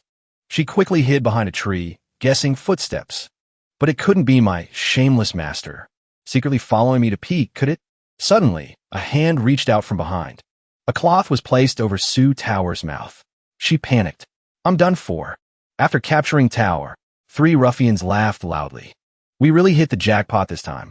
To run into a little beauty as pretty as a fairy like this. The other 2 chimed in. We just had to wait here for the fools coming to see the spectacle at Mujiang. Running into some robbers. It was all Big Brother's great idea. Waiting by the tree stump for the rabbit. And quite a few rabbits have passed by. Suddenly, another voice rang out. The little rabbit you've caught. The 3 men were alarmed. Cian appeared with terrifying eyes. He said to them, Please hand her over to me. She is my disciple. The leader let out a wicked smile. Your disciple? Looks like she belongs to us now. Then he said to his accomplices, Kill him. The other 2 charged forward. Cian dealt with him cleanly with a single sword strike. You don't know what's good for you. The leader's hand was covered in bleeding scratches. He was terrified. Cian continued. It was his hand that offended Tower just now. Instantly, his arm was crippled. Cian prepared to continue. And it was this head. The man, beaten until his head was swollen like a pig's, quickly begged for mercy. However, Cian gave him no chance to survive. As he finished him off, he said, That had wretched thoughts about Tower. Cian held Su Tower in his arms and asked, Tower, are you okay? She opened her eyes. Master, he saw her expression and panicked. Tower, what's wrong? She sobbed and stammered. I was about to pee my pants. She cried as she spoke. The carriage continued on its way. Su Tower's clothes were hanging on the carriage. Her entire body was wrapped in a white cloth. She blushed, thinking about last night. Last night, I was so embarrassed. Who would dare to marry me now? If only I could live my life over again. Cian, outside, chuckled. Looks like the effects of a knockout drug have worn off. Tower, next time you need to relieve yourself, you have to stay within my sight. Otherwise, I'll have to change your clothes for you again. Hearing this, her face turned completely red. She shyly hit his back. Stinky master, don't mention it again. You're so annoying. I'm not talking to you anymore. Cian laughed heartily. He found it very fun to tease her. Suddenly, he noticed something. He called out to her. Tower, look. We've arrived at Mujiang port. In front of them was a large ship. The ship was enormous. Su Tower was excited. It looked so big up close. Cian wondered to himself, why is there only one ship? And the way they're soliciting customers is a bit too enthusiastic. Beautiful women came out to invite the guests. One of them also came before the master and disciple. She said to Cian, This young master. Then 2 or 3 of them approached at the same time. Are you also here to see the divine miracle? Young master, you're so handsome. Hurry and follow me to bed. Aboard the ship. Su Tower whined. Master, let's not take the boat. He smiled at her. Silly disciple. If we continue by land, it will be too tiring. I remember your but still hurts, right? At this mention, Su Tower touched it. It's true, it still hurts. She compromised. All right then, let's take the boat. Inside the ship's cabin, everyone was welcomed very warmly. The girls were very enthusiastic in welcoming the guests. Cian observed, thinking to himself, the atmosphere on this ship is very unusual. Su Tower still didn't notice anything strange. She ate and praised. Master, this place is so comfortable. The snacks are also delicious. The ticket price must not be cheap, right? Another person appeared before them. I heard the owner of this ship is generous and hospitable. I've been eating and drinking for 2 days and haven't seen him come to collect money. Cian secretly sized him up. This guy's been here for 2 days and is still completely out of place with the strange atmosphere here. Very interesting. Cian asked him, Brother, do you know who the owner of the ship is? To be so generous. Not even collecting a single coin. I wonder what the reason is. Yizheng sat down at the same table as Cian. I don't know the ship's owner. I also don't know the reason, but all the passengers on the ship are here to see the glory of the divine miracle. Look, he pointed to the passengers who seemed to be mesmerized. Baishan's sect, Liuye's sect. Even the Tianjin sect, which usually doesn't care for worldly affairs, has sent people. Look at their clueless expressions. Then he laughed loudly. Su Tower was puzzled. Who is that fat monk? Ming Xian, nearby, was trying to wake up a male guest. Patron, wake up. Form is not different from emptiness. Emptiness is not different from form. You must exercise restraint. Restraint. The man didn't listen, scolding. Get lost, get lost, get lost. You bald donkey, don't get in my way. Yizheng guessed. If I'm not mistaken, he's the petty type, before he could finish his sentence. Beautiful women had surrounded him and Si Yin. "You're so handsome, sir. Why are you sitting here? Young master, won't you order some fine wine?" As the saying goes, fine wine for a fine man. You drink, and we'll both be happy. Su Tower was not happy at all. She warned with a fiery glare, "Master, drinking is bad for your health. It's not necessary. It can kill you. Don't drink." The other girl chuckled. She tried to calm Tower down. "It's okay, miss, don't worry. Your young master is so young. Just a few cups won't be a problem." Su Tower was determined to stop him. The other girl cursed inwardly. "This damn brat. I don't believe it." Then she made up her mind. "I will definitely satisfy the young master." Then she controlled the wine to pour into the cup. Si Yin and Yi Zheng were surprised. A water control technique. The girl, having achieved her goal, was quite pleased. "Miss, please return the wine cup to your young master." She thought smugly. "You're still too young to fight with me." Suddenly, Su Tower splashed the cup of wine straight into her face. "Oomph. I won't let master drink the wine you poured." Seeing this, Si Yin was speechless. "Ata." Another person intervened. "Brother, it is my fault for not being a good host. It is absolutely not Miss Tower's fault." He approached Tower and introduced himself. "My name is Long Yuwu. I am the owner of this ship. Miss, your beauty is unparalleled. I am full of admiration. I wonder if you'd like to go upstairs to listen to some music and have a private chat with me?" As he spoke, he released a purple mist. Su Tower was about to refuse. "I would never." Then she inhaled the gas. Suddenly, her body stiffened. She stood up and said to him, "Young Master Long, I agree to go listen to music with you." Si Yin and Yi Zheng were stunned. Si Yin showed off a little trick. He spun a teacup around. He interrupted the conversation between Su Tower and Long Yuwu. It startled Su Tower. She stammered. Then, to Long Yuwu's surprise, she stepped back. She hid behind Si Yin. "I would never go listen to music with you." He comforted her. "Tower, don't be afraid. Master is here." Long Yuwu, seeing his good deed interrupted, seethed with resentment. "What? How can my family's soul-bewitching technique be broken so easily?" He stood there, frozen in place, wondering who is he. On the other side, Si Yin paid no attention to Long Yuwu. He just smiled and cared for Su Tower. The journey by carriage was arduous. "You must rest. Tower, let's go." Then he turned to look at Long Yuwu. "Oh, right." His friendly expression vanished. He flipped his attitude like a pancake. He said to him, "Thank you, shipmaster, for your warm hospitality. If there's a chance, I will definitely repay you." He turned and left with Su Tower, leaving Long Yuwu fuming. Long Yuwu's attitude changed just as quickly. He didn't bother to hide his anger, thinking, "Just you wait. How could I let you go so easily?" A die fell out. Yi Zheng caught it and laughed to himself. These two are truly interesting. Night fell, and the moon rose high. The ships continued to move across the vast sea. Su Tower sat in a room. She expressed her thoughts to Si Yin. "Master, I feel like there's something strange about this ship. Not only can we eat and drink for free, we also get to stay for free, especially that ship owner. I'm still scared just thinking about him." In contrast to her, Si Yin was still confident. His expression was as if nothing had happened. "It's just a convenient ride. With me here, what is there to be afraid of? Let them cause a ruckus." Suddenly, his face turned mischievous. He got close to Su Tower. "Do you want to know what's really going on here?" Su Tower was eager to know. MHM. As soon as she finished, he used his hand to open a golden circle and said to her, "Come here. This place is good." Sutaya was naive. She followed Si Yin's instructions. Looking through the circle he had just created, she saw two dark figures doing something unspeakable. She was so surprised she jumped. She yelled at Si Yin, "Stinky master! Why'd you make me peek at others doing that?" She shyly hit Si Yin repeatedly. "It's so dirty." Si Yin pretended to be serious on the outside. "Don't be loud. Look closely." On the inside, he was as sinister as a pervert, thinking, "This is a good opportunity for you to observe and learn."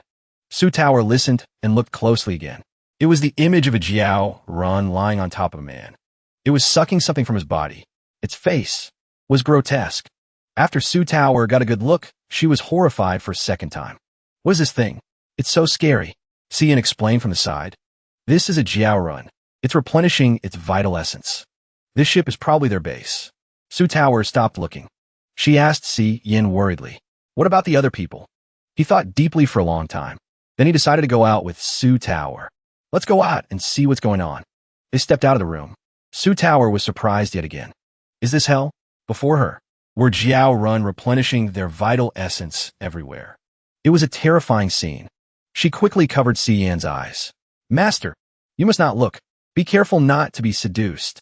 You'll be squeezed into a dried-up corpse. Hearing this, Si Yan let out a confident smile. With my cultivation level, it's not yet certain who will be drying out whom. He became serious.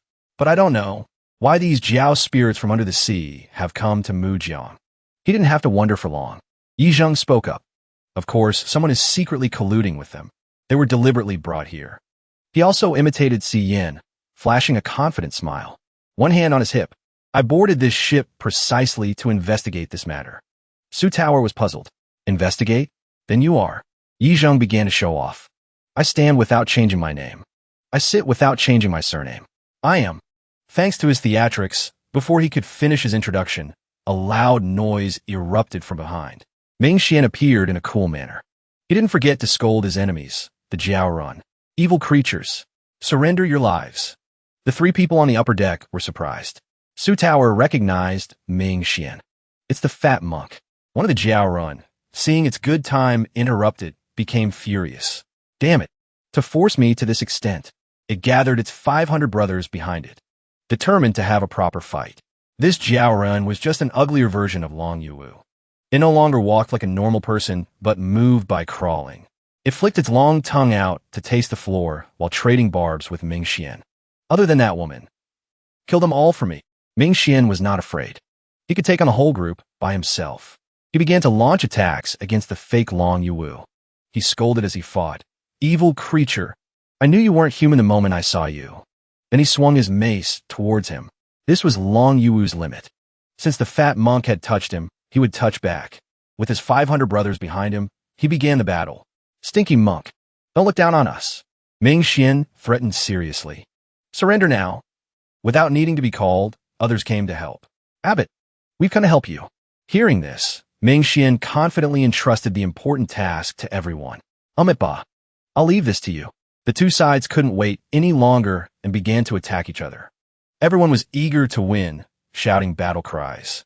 In contrast to the tension of the fierce battle below, Yi Zheng, Su Tower, and Si Yan are on the upper deck, watching the drama and eating melon. They were enjoying the good show.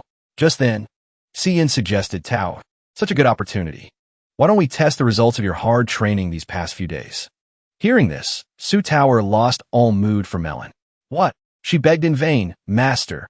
Si Yan, with sincere concern for his student, ruthlessly handed her a weapon and threw her down into the chaotic battlefield below. A female Jiaorin saw her as a delicious morsel falling from the sky. She reached out with her well-endowed chest, preparing to catch Su Tower. But unfortunately for her, she missed. Su Tower was terrified. That was close. She almost met her ancestors. She performed a beautiful somersault. Su Tower was ready to fight. She stood there, holding her weapon, and shouted to scare the enemy. Don't you come over here. She accidentally swung her hand, and in a flash, nearly half of the opponent's 500 brothers were sent flying. Even she didn't expect that she could do something so incredible. Turns out, I'm this amazing? Seeing this, Si Yan looked smug, thinking to himself, Tower's talent is not bad. If she can persevere in her hard training, it won't be long before she can break through to the Three Souls realm. Si Yan didn't just stand by and eat melon anymore. He also joined in. He participated in exterminating the Jiaoran. He sent them spinning in the air. As he fought, he thought, this trip to the divine miracle is indeed a good opportunity for Tower to train. The battle between the two sides was still very intense. Everyone was still fired up. The key figure, Ming Xian, also unleashed his full potential. He launched continuous attacks. Great mighty heavenly dragon. Then he swung his mace, knocking Long Yuwu's face askew. He spat out a mouthful of blood. He continued with another technique. Great Luo Dharma spell. All the Buddhas. Ming Xian continuously unleashed his ultimate demon-catching techniques. He beat Long Yuwu so badly that he couldn't fight back. Below, the battle also tilted in favor of Ming Xian's 500 brothers. They had driven the Jiao Run into the water. All rivers flow into one sea. I believe you all can finally find a way home. The rescued men began to look surprised. Their eyes widened. Oh no, looking at his techniques. This bald donkey is... Someone was so alarmed, he didn't even care if he was wearing clothes or not. He was only focused on the truth he had just discovered. He's Abbot Ming Xian of the Tianyun Zen Monastery. Abbot Ming Xian. He's that vengeful Abbot Ming Xian, isn't he? The crowd began to murmur. Xian was quickly drawn in by the crowd's topic. Abbot Ming Xian? But not long after, he was distracted by Su Tower's clueless actions. She was giggling, praising herself. I'm so amazing. He could only chuckle and brush it off, thinking she's high on victory. The crowd saw Ming Xian. They suddenly recalled his past. This Abbot Ming Xian is famous for being petty. One time, Ming Xian offered, "Patron, this humble monk will suck out the poison to treat your wound." The person refused. "Great master, there's no need. It's just a scorpion bite." The story goes that a few years ago, he insisted on having my senior brother stripped to treat a wound. My senior brother refused. As a result, after he left with a smile, a dozen monks rushed out from the roadside and beat my senior brother so badly he couldn't get out of bed for 2 months. A man, hearing this, was horrified. So, before, when we didn't listen to the monk's advice and told him to get lost, could it be? The whole group trembled with fear. Suddenly, a voice came from behind them, reassuringly. "Patrons, do not be alarmed. This old monk is very generous. Even if some patrons spoke ill of me before, I won't take it too much to heart." The two men shivered, and not from the cold. Before they could sigh in relief that Ming Xian was gone, they were given special treatment by other muscular monks. You think you can offend our abbot and get away with it? It's not that easy. And so, a free head-to-toe massage for the two men proceeded smoothly under the watchful eyes of Yizhong, Xian, and Su Tower. The three of them, unprompted, had the same thought. He's just a crazy monk with a mouth full of prayers and a belly full of daggers. Su Tower tugged on Xian's arm. "Master, look." She then directed her gaze towards the mountain in front of them. Xian was delighted. "Tower, we've finally arrived." Lu Dingwen jumped into the center of the formation without a moment's hesitation. The people below were amazed. "Look, it's Senior Lu Dingwen." Senior Lu is one of the top formation masters. With him here, there's hope of breaking the formation. Lu Dingwen began to deploy his techniques. He continuously called out the names of the moves. Wu Chu, Jumin, Tanlang, Pajun. Golden circles in the formation shot out arrows, attacking him. Only then did Lu Dingwen realize the problem. Damn it, I didn't expect there to be a trap. While he was in a panic, a sword appeared just in time to block the attacks. "Senior, be careful." Hunter appeared like a superhero to rescue Lu Dingwen. He asked with concern, "Senior Lu, are you all right?" Although his arm was injured, he persevered. "It's nothing to worry about. Thank you, young Han." Seeing this scene, the crowd once again broke into cheers. It's the young sect master of the Mujiang sect, Hunter. He reached the Spirit Emperor realm before he was even 3 years old. He's truly a rare talent. With such talent, he could truly rule the world. Hunter helped Lu Dingwen to rest. A girl ran over concerned. "Uncle Lu, this formation is unusually dangerous. How is your injury, Uncle?" Lu Dingwen suppressed his pain. He let out a cry of pain, but still pretended to be fine. "It's just a small wound. Nothing to worry about." "Uncle Lu, you must be more careful in the future." The girl performed a technique to soothe his wound. The people around were curious. "Who is that girl?" The other person replied, "You don't know? This is the eldest daughter of Duke Yi Jiangwei. She and the young sect master Han are a match made in heaven." The three of them, Yizhong, Xian, and Su Tower, quietly approached from behind. Listening to the story, the crowd was still engrossed in their discussion. I heard that even His Majesty admires Miss Ye's beauty and talent. Miss Ye wanted His Majesty to depose the Empress and abolish the harem. Only if she was the only one would she agree to enter the palace. Hearing this, Xian shook his head slightly. Miao Yang is really good at causing trouble. He thought to himself, however, to be able to truly make the emperor so infatuated that he wouldn't even need the harem. In this world, only that wicked disciple of mine could do it. Just thinking of her made Xian break out in a cold sweat. Yizhong said, "I remember my sister." Missy even said that if the emperor insisted on forcing her, she would destroy her own face. Su Tower responded enthusiastically. Well said. That lecherous demon emperor finally got what he deserved. Yijin quickly caught on. Miss Su, you seem to be very displeased with the current emperor. Su Tower, having been found out, turned her face away. Her attitude was not very pleased. It's nothing, just a personal grudge. I feel bad for my older brother. Suddenly, a cheer rang out, attracting the attention of all three. Senior Lu is trying to break the formation again. It won't be long before the formation is completely broken. Yijing also got excited. This looks quite interesting. You too.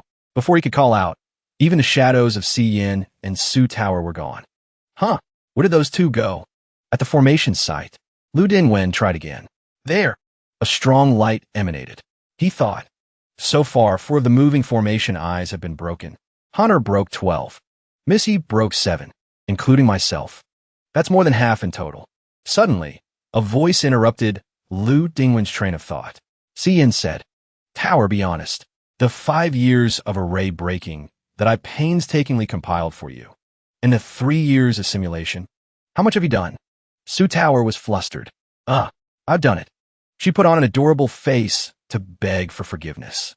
3.5 pages. This made Si Yin furious. He was about to explode with anger. Tao! Just then, Honor stepped forward, sword in hand, ready to intervene. Si Yin forced a smile and explained, I just want to give my disciple a little practice. Is it not allowed? But Su Tower's expression seemed a bit forced. Hearing this, Lu Dingwen scolded, Absurd. This is a formation left behind by the gods. Why do you have to practice here? Honor also chimed in with a threat. If you don't back down, I'll have no choice but to escort you away. Si Yin's eyes became dangerous at this moment. He replied with a smile. May I ask you too, did you create this formation? As he spoke, he began to show off his skills, to Lu Dingwen's astonishment. Just standing here is not domineering at all. Then he surpassed him. Lu Dingwen secretly assessed him.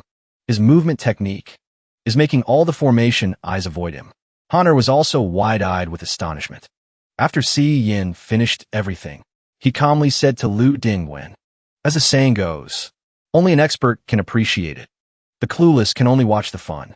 Why don't we have a little competition to see who can break this formation first? Hearing this, Lu Dingwen thought to himself, this kid doesn't know his own limits. With so many people watching, is he deliberately trying to embarrass me? But he gritted his teeth and accepted for the sake of his pride. What do you want to bet? Si Yin gave a sinister smile. The winner can ask the loser to do one thing. Either way, I won't lose. He floated in the air. He was surrounded by a dazzling golden light. The people below were murmuring. What an arrogant kid who doesn't know his place. He dares to compete with Grandmaster Lu. I'm afraid he's lost his mind, haha. It took Grandmaster Lu half a month of racking his brains to break half of it. If this kid dies in the formation, he deserves it. Honor was worried. He said to Lu Dingwen, Senior, if he's really trying to disrupt the situation, I will go and kill him right now. Lu Dingwen stopped him. His face was filled with anger. It's fine. This formation is ever-changing. If he dares to mess around, the formation itself will be enough to annihilate his body and soul. A piece of wood was snapped in two.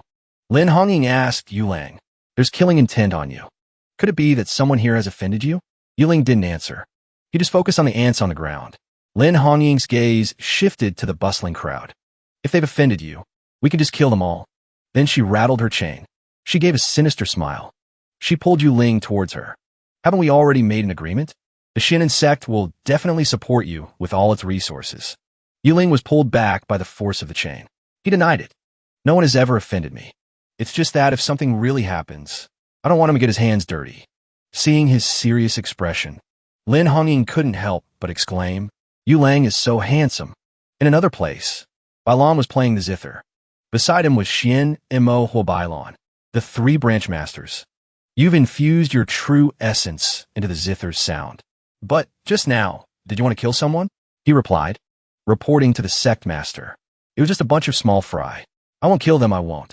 His expression became terrifying. But if they really dare to touch him, they're dead for sure. Xian Mo was curious. Who is he? To make branch master by so concerned. Suddenly, a sound came from the sky. Gu charged over. Old sword god, your killing intent is so heavy. Are you finally looking for a fight? Mo Xingjuan didn't answer. He began to deploy his technique, attacking.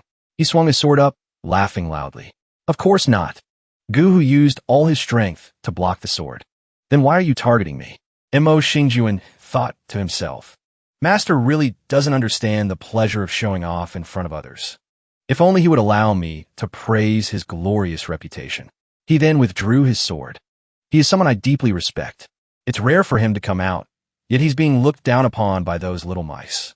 But without junior sister there, you probably wouldn't want me to bother him, right? Gu was puzzled. Who's that? Inside the formation, Cian focused. He began to cast a spell. He instructed Su Tower. Tower, remember your master's technique. Next time you encounter a similar formation, you can break it yourself. She obediently listened. Yes, master. Cian was completely focused. His hands moved swiftly. Then he delivered the decisive blow. Lu Dingwen's jaw dropped. What is this technique? Could it be? I'm going to lose?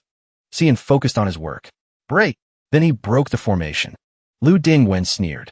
You reckless brat. This is the final move of the Heaven and Earth Grand Formation. He laughed loudly. I absolutely didn't expect this. It seems you can only sacrifice yourself to the formation. Before he could laugh for long, Cian continued. Lock. A beam of light shot out, shattering the formation. It was all over. Lu Dingwen's eyes widened in shock for a second time, so much so that he collapsed to his knees.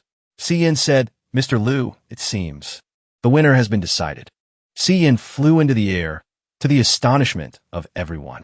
I can't believe he actually... His gaze swept over the people who were marveling at his strength. He broke the formation. Even Yi Zhang's jaw dropped at his ability, and he thought to himself, Brother C, who in the world are you? Ignoring everyone who was still dazed, he quickly landed and instructed Su Tower Tao. The formation is still dangerous. Wait a few more days for it to dissipate. Then, Master will take you in to seize the treasures. She quickly ran towards him and replied with a happy smile. Yes. While she was affectionately hugging him, he smiled brightly and approached Lu Dingwen, saying, Tell me, since I've broken the formation. His eyes looked at him with a sinister glint as he asked, Shouldn't you fulfill your promise? At this moment, he finally gasped in surprise and shouted, How did you know the true name of this ancient formation? Hearing this, Cian replied nonchalantly, If it's a formation, it must have a name. Since I can break it, of course I have to know its name. His arrogant words made even Su Tower beside him let out a few smug sighs.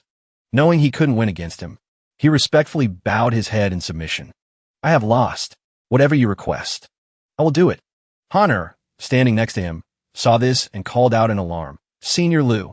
Suddenly, someone's hair brushed past him, and an arrogant humph was heard. Yi Jianhua stood proudly and spoke with disdain.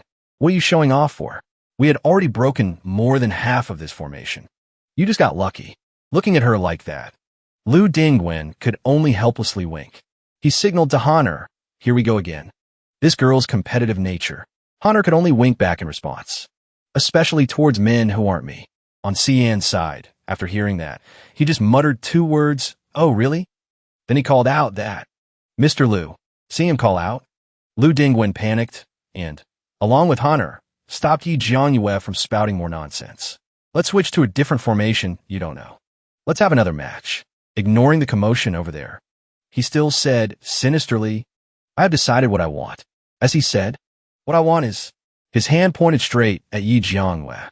This shocked Honor and Lu Dingwen. Honor then shouted angrily, Insolent! What do you mean by that? Suddenly, a swoosh sound was heard as Cian moved. His hand quickly touched Yi Jianhua's hairpin. He had just taken the hairpin, to everyone's bewilderment, when he calmly said, The jade hairpin of Senior Lu's prized disciple. After that, he quickly ran to Su Tower and showed it to her. Tower, this thing isn't bad, is it? It suits you very well. But she unceremoniously criticized it. Master, how can you give me something that belongs to another woman? He still said nonchalantly, while Yi Jianhua fumed with anger behind him. I just thought it was pretty, so I took it. Or should I go return it to her? Unable to stand his attitude, she shouted angrily, demanding her item back. Enough! Give me back my hairpin. Suddenly, Su Tower's shout rang out as she snatched the hairpin from Cian's hand, startling him. No way! She refused to back down and retorted. This is a gift from Master to me. No one is allowed to take it away. Lu Dingwen also advised Yi Jiangyue. It's just a hairpin. If she wants it, just let her have it. But she still insisted. Master, Zheng'er gave me this hairpin. At this moment, Yi Zheng appeared out of nowhere and said, Ah, sister, don't worry. I'll give you a new one another day.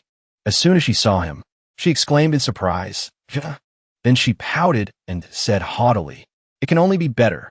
It can't be worse. Hearing this, he could only reply helplessly, Okay. Meanwhile, Su Taoa looked at the two of them and secretly realized, sister, I heard father talk about the son and daughter of Duke Yi before. So it's them. Suddenly, Yi Zheng turned to look at Si Yin and exclaimed with admiration. I just didn't expect Brother Si's skill in formations to be so profound. It was truly an eye-opener. His admiring comment made Yi Jianyue's jaw drop in surprise. Si Yin also replied modestly, Not at all. I also didn't expect you to be the son of Duke Yi. His words made her realize with a start. His surname is Si, and he dared to take my personal item? Could it be? A memory surfaced in her mind of a beautiful day. A maid's voice announced to her, Young Mississippi, that merchant from the capital with the surname Si has sent another letter.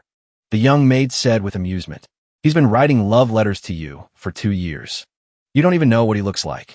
However, at that time, she was dismissive. He's just a wealthy merchant. I'm not interested. Now, when she saw Si Yin, she immediately guessed.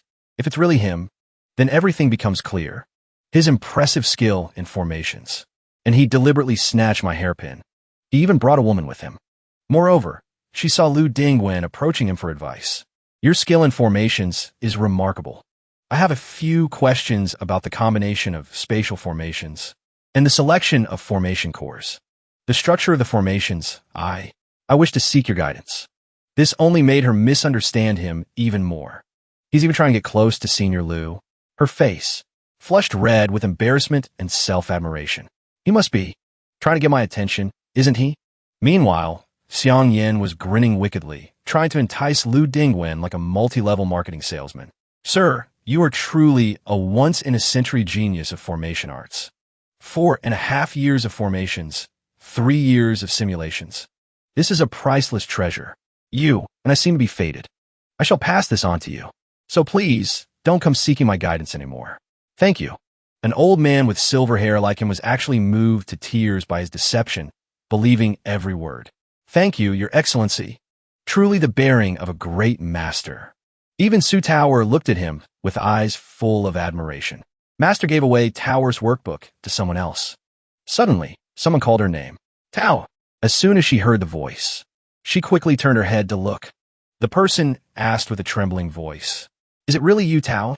The moment she recognized the person with the disfigured face as Su Xian, she was so shocked she could only stammer, Be brother. Her eyes widened, welling up with tears. She was finally reunited with her family. He quickly ran towards her in happiness. She also ran towards him, expressing how much she missed him. Brother, Tao, I miss you so much. All these days, I've been looking for you everywhere. I miss you so much. She cried loudly and happily, assuming, Brother, you were punished by the emperor and sent here because of Tao. You've suffered so much. But before she could be moved enough, instead of hugging her, Su Xian rushed past to affectionately grab Xiang Yan's hands and called out, Your Excellency C. This action of his left Xiang Yan completely stunned. Suddenly, he started looking left and right behind Xiang Yan. Then, as shy as a young maiden in love, he asked, Senior brother Bai, is he with you? His attitude made Xiang Yan break out in a cold, confused sweat. Faced with Su Xian's maiden-like shyness, Xiang Yan panicked and shouted, Can you be serious for a second? His reaction startled Su Xian, who let out a small ah. Then, as if realizing his own inappropriate behavior, he stepped back and explained, No, don't misunderstand, I was just... He quickly pulled a purple handkerchief from his robes and said, Look, Senior brother Bai left his handkerchief here. Just taking out the handkerchief wasn't enough. He even used it to cover his blushing face like a shy maiden before her lover, and said bashfully, I still haven't returned it to him, so it's been weighing on my conscience. This effeminate posture of his made Xiang Yin reply helplessly, If you want to return it, you could just give it to me. I'll help you give it to him then. The moment he finished saying this, The high alert switch in Su Xian's mind flipped on. He quickly hid the handkerchief and said, "Such a small matter. I wouldn't dare trouble your excellency." His blatant action left Xiang Yin speechless. Meanwhile, Su Tower was fuming with anger at Su Xian. It scared him so much that he stammered, "Tch." What followed were his attempts to coax and appease Tower. "Brother really has missed you. It's just that I had some urgent business with Pavilion Master C." Of course, she was too angry to listen to his words. As if Tower would believe that. Suddenly, a voice called out from a distance. It was Yi Zheng. Su Xian. Hearing this voice, he immediately recognized who it was and turned his head. "Yi Zheng." The young man approached, bowed to him, and asked, "Brother Su, you know this gentleman?" Only then did Su Xian remember and introduce Xiang Yin to him. "I forgot to introduce you. This is Pavilion Master Xiang Yin." Hearing them mention him, Xiang Yin gave a friendly wave in greeting. Suddenly, Su Tower came up to Su Xian and whispered loudly to him, "Brother, recently, the rumors in the papers about Master have been overwhelming. Master said it's better to keep a low profile." Hearing her reminder, he quickly forced a smile and made up an identity for Xiang Yin. "This is Brother C from the capital. Not only does Brother C come from a wealthy family, but he is also Tower's master and a close friend of mine." This questionable introduction left Xiang Yin feeling bewildered. But Yi Zheng believed it completely and replied, "So that's how it is." Because of this, Yi Zhengyue's misunderstanding of Xiang Yin grew even deeper. She thought in astonishment, "From the capital? Wealthy? It really is him." At that moment, Lu Dingwen and Han En approached them. He let out a humph and said, "What a fateful meeting. Since the divine miracle has appeared in our Mu River, and I am the one to welcome Xiang Yan's group. Why don't you let our Mu River sect be your gracious hosts? Please come to my residence to talk." Hearing this, Yi Zhengyue retorted with a humph. "Why should we host them?" Her attitude left Yi Zheng so helpless that he could only manage a few laughs. Su Tower, however, was not polite. She happily agreed right away. Okay. In her heart, she was eagerly looking forward to this reception. "I haven't had a proper rest this whole journey." A little later, at the Mu Jiang sect's residence, Xian sat in the pavilion, playing Go, and sighed with boredom, thinking, Tao went to sleep right after dinner. Being a master is so boring. At the same time, Yi Zhengyue was hiding in a corner, observing him, and thought, this guy. In her heart, she made a judgment about him. From the very beginning, he has been acting like a transcendent master. He's really very calm. Then she became smug because of her misunderstanding of him, which she was completely unaware of. He's clearly interested in me. Doesn't he know that I already have a fiancé? Suddenly, someone called her name. Miss Yi. This call made her turn pale with a start. It turned out Yin had noticed her standing there all along. You've been standing here for a long time. If you have something to discuss, please don't hesitate to say it. At this point, she had no choice but to step out and arrogantly reply, Who said I have something to discuss? She put on an arrogant air to cover up her sneaky surveillance. I was just passing by on my way back to my room. Then she noticed he was playing Go and asked in great surprise. It seems you not only understand formations but also know how to play Go. He also smiled brightly and said nonchalantly, I was just idle with nothing to do. I'm trying to see if I can solve the Go Sage's endgame puzzle. This statement of his made Yi Zhengyue scornful in her heart. The Go Sage's endgame? He still wants to show off in front of me. A sinister smile suddenly appeared on her lips along with a wicked thought. What a pity. My Go skills are so good that even the Emperor praises them endlessly. This is the perfect chance to expose your true colors. No sooner said than done. She smugly slammed her hand on the table and challenged Xian. If you know how to play Go, why not play a game with me? How about it? Hearing her say that, he immediately understood what she wanted. As he put the Go stones back into the box, he said, I can tell you have other intentions. It's not just because you want to play Go, is it? Being exposed by him like that. She didn't mind being honest. You're a smart one. If I win, then you have to return the hairpin that Zheng gave me. With his competitive nature, he asked sinisterly, and if I win? She was extremely confident and narcissistic about her Go skills, so she didn't hesitate to reply. Whatever you want. A Go stone was placed by Yi Zhengyue with her arrogant voice. No matter what. The stone was placed on the board with her sky-high arrogance. I won't lose. A moment later, a hand slammed hard on the Go board. It sent several ghost stones flying. Jiangyue panted like a cow with a look of disbelief and stammered, I lost. Xian then laughed cheerfully, teasing her. What a pity, what a pity. I beat you by half a point. It seems that hairpin. You won't be getting it back. Her high self-esteem made her unable to accept this, so she wanted a rematch. It was only half a point. Let's play another round. Suddenly, he reminded her of the promise she had made earlier with a very lecherous face. Miss Yi, you agreed that if I won, you would grant any condition. So, you dare to play, you dare to bear the consequences. Fulfill your end first. That face of his made her panic, cover herself with her hands, and ask with a blush, what do you want to do? Without a hint of shame, he said frankly, to be honest with you, I have a great fondness for women's personal items. If you're not convinced, of course, we can continue to play. His next words made her feel as if she had been struck by lightning. If you win, you can take back your things. If I win, you have to take off one item you're wearing. How about it? It seemed her misunderstanding of him deepened after hearing him say that. It seems his love for me is too deep. So he's using this method to get my personal items as a comfort. With a mindset of playing to the end, she took off her earring while calculating. I lost by half a point just now. It was just his luck. Before coming here, I specially put on makeup. I have plenty of jewelry. I can win it all back. Yi Jiangyue, without a trace of fear, threw the earring down and shouted, Let's play.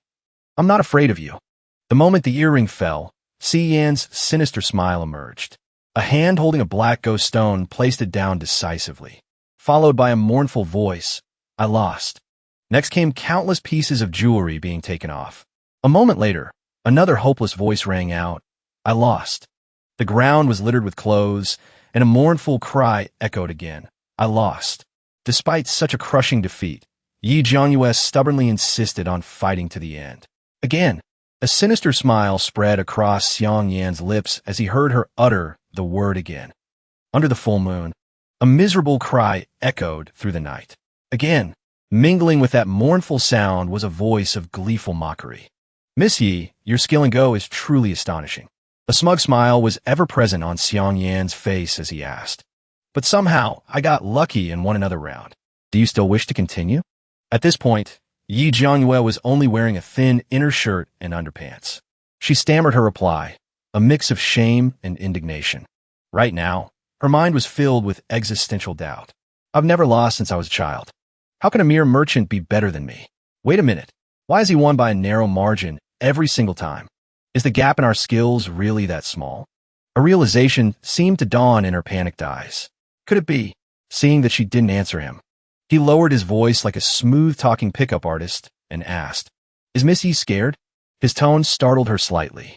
Suddenly, he gave her a bright smile and said something that deserved a slap. If you can't win it back, you'll have to go home naked. Faced with his crude teasing, she was so enraged she could only scream one word. You!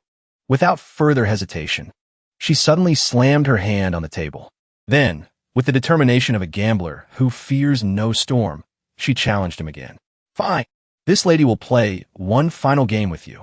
I refuse to believe you can still beat me. Seeing that she had fallen into his trap, he rejoiced inwardly. After spending all afternoon, I'm finally about to see a delightful spring scenery. This is getting good. Suddenly, Xiang Yin called out loudly, Miss Yi. Then he quickly picked up a ghost stone and accepted Yi Jianyue's final challenge. Let's play one last game to decide the winner. Of course, there was no way she would back down. With her anger reaching its peak, she roared in response, Bring it on. A short while later, a long sigh was heard. A black stone was placed on the board, accompanied by his feigned words of sympathy. I didn't expect to beat Miss Yi in under 20 moves this time. Given the current situation, he could rejoice inwardly and wonder, Miss Yi, you dare to play, so you dare to face the consequences, right? In contrast to him, she was drenched in sweat, grinding her teeth in unwilling defeat as she forced out each word. She now realized in a panic that she had been completely tricked by him. I fell for it. His skill is profound and unfathomable. I've never seen a Go master like him. He deliberately won by a narrow margin in every game. His actions made her imagine him as a demon toying with an innocent maiden like herself. He made me delusional, causing me to misjudge. I was completely played in the palm of his hand. These thoughts made her grind her teeth in anger, muttering each word, despicable, utter fool, pervert. Suddenly, she shot up and pointed at him, scolding him with indignation. How could you, because of unrequited love, hide your true strength and use this method to humiliate me? These words from Yi Jianghua left Xiang Yin utterly bewildered. Unrequited love? Despite his confusion, she continued to shout. So what if you wrote love letters for 2 years? So what if you're infatuated? The more she spoke, the more confused he became. Love letters? Words were not enough.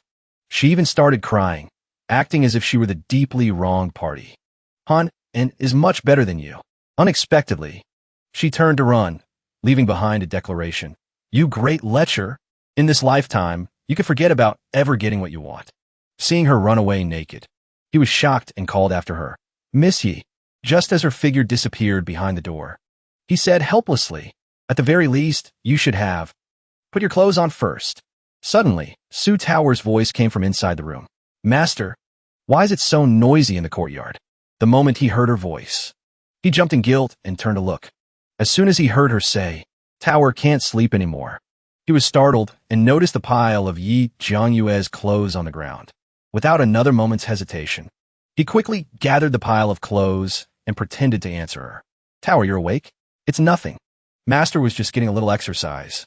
The door to the room slowly opened. Her footsteps approached him, along with her curious question. Really? Seeing her about to reach him, he was scared out of his wits and answered furtively. Really? However, it seems she didn't doubt his lie at all. Instead, she stretched comfortably and said, Was Tower dreaming? I felt like I heard a woman's voice. Suddenly, she noticed he was hiding something. Master, what are you hiding? Of course, he didn't dare tell her the truth and just stammered, Actually, it's... Suddenly, his eyes became sharp as he asked her, Do you want to become a powerful expert? This question of his surprised her quite a bit, but she also replied, I do. As soon as Su Tower finished speaking, Xian immediately pulled out 3 secret manuals and introduced them. These are the study materials I specially prepared for you, to help you with your cultivation. As soon as she saw these 3 books, she was shocked and screamed in confusion. After successfully distracting her, he stealthily took Yi Jianghua's bag of clothes to hide it. Tower, take your time and study them carefully. Taking advantage of this moment, he quickly threw the bundle of clothes over the wall. Just then, her sound startled him. It turned out she was marveling at what she was reading and had a question for him. Master, the Tsang Shun sword technique has a total of 36 forms, right? Why does the human god level only have 18? Seeing that she didn't notice what he did, he breathed a sigh of relief. He then quickly explained, Because the human god is not the final point in our cultivation journey. Human god still has the word human in front of it. It's not a true god. Moreover, he gently stroked her head and encouraged her. As long as you are willing to work hard, you can definitely become a god through cultivation. You can even surpass them. He said that, but in his heart, he was also a little puzzled. I just don't know why there isn't a single god in this place. It's as if it's been restricted. Suddenly, from a distance, a pillar of golden light shot up from the ground into the sky.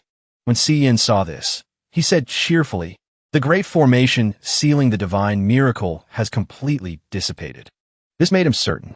We can finally find the answer. Outside the wall at that time, someone came to snoop, and that person was Mo Xingjuan. He looked at the bundle of clothes on the ground and said with a sinister smile, I caught you. He stared at the pile of women's clothes on the ground and exclaimed, Master is having too much fun. The clothes were thrown all the way out into the courtyard. Then, in his mind, he imagined a scene of himself trapping Xian. Master will sooner or later become famous down here.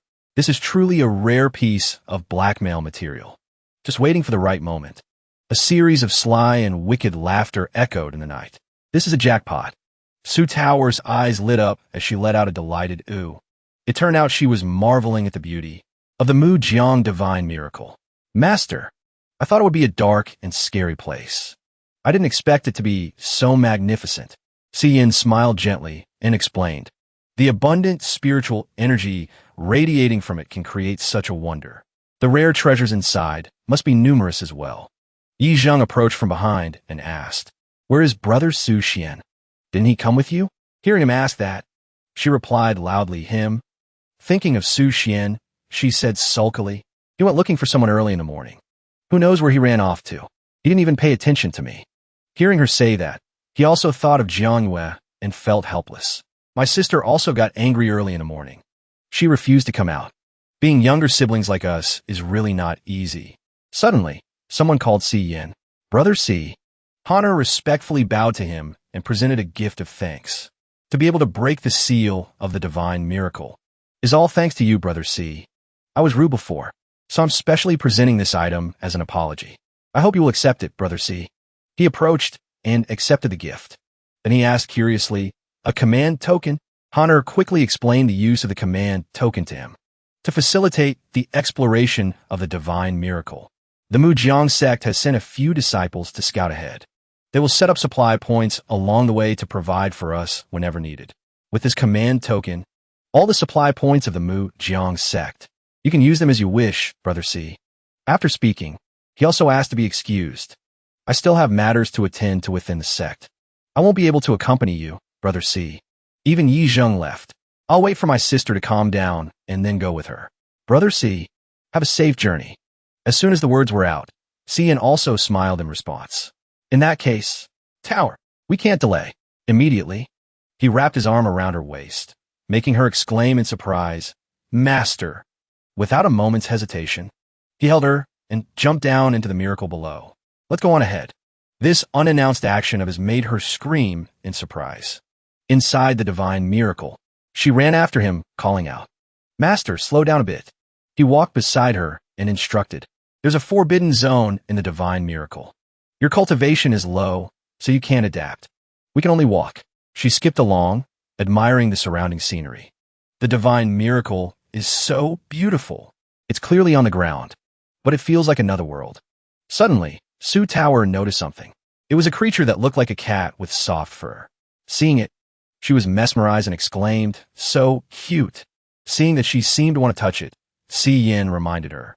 This place was specially created by God. Tower, it's better to be careful. But she thought, it's just a small animal. She even turned to him and said, Master, look, it's so cute. While she wasn't looking, the cute animal revealed a sinister smile, and a hole cracked open on its head. A mouth appeared, startling her a bit. The cute animal with a mouth like a sewer lunged at her. It made her fall back in fright and scream. As it was about to eat her, it suddenly stopped and looked a bit panicked. It turned out it was so scared by the killing intent radiating from him that it froze. Moreover, he made its heart pound and its courage vanish. Instantly, it let out a loud meow and ran away with fearful tears on its face.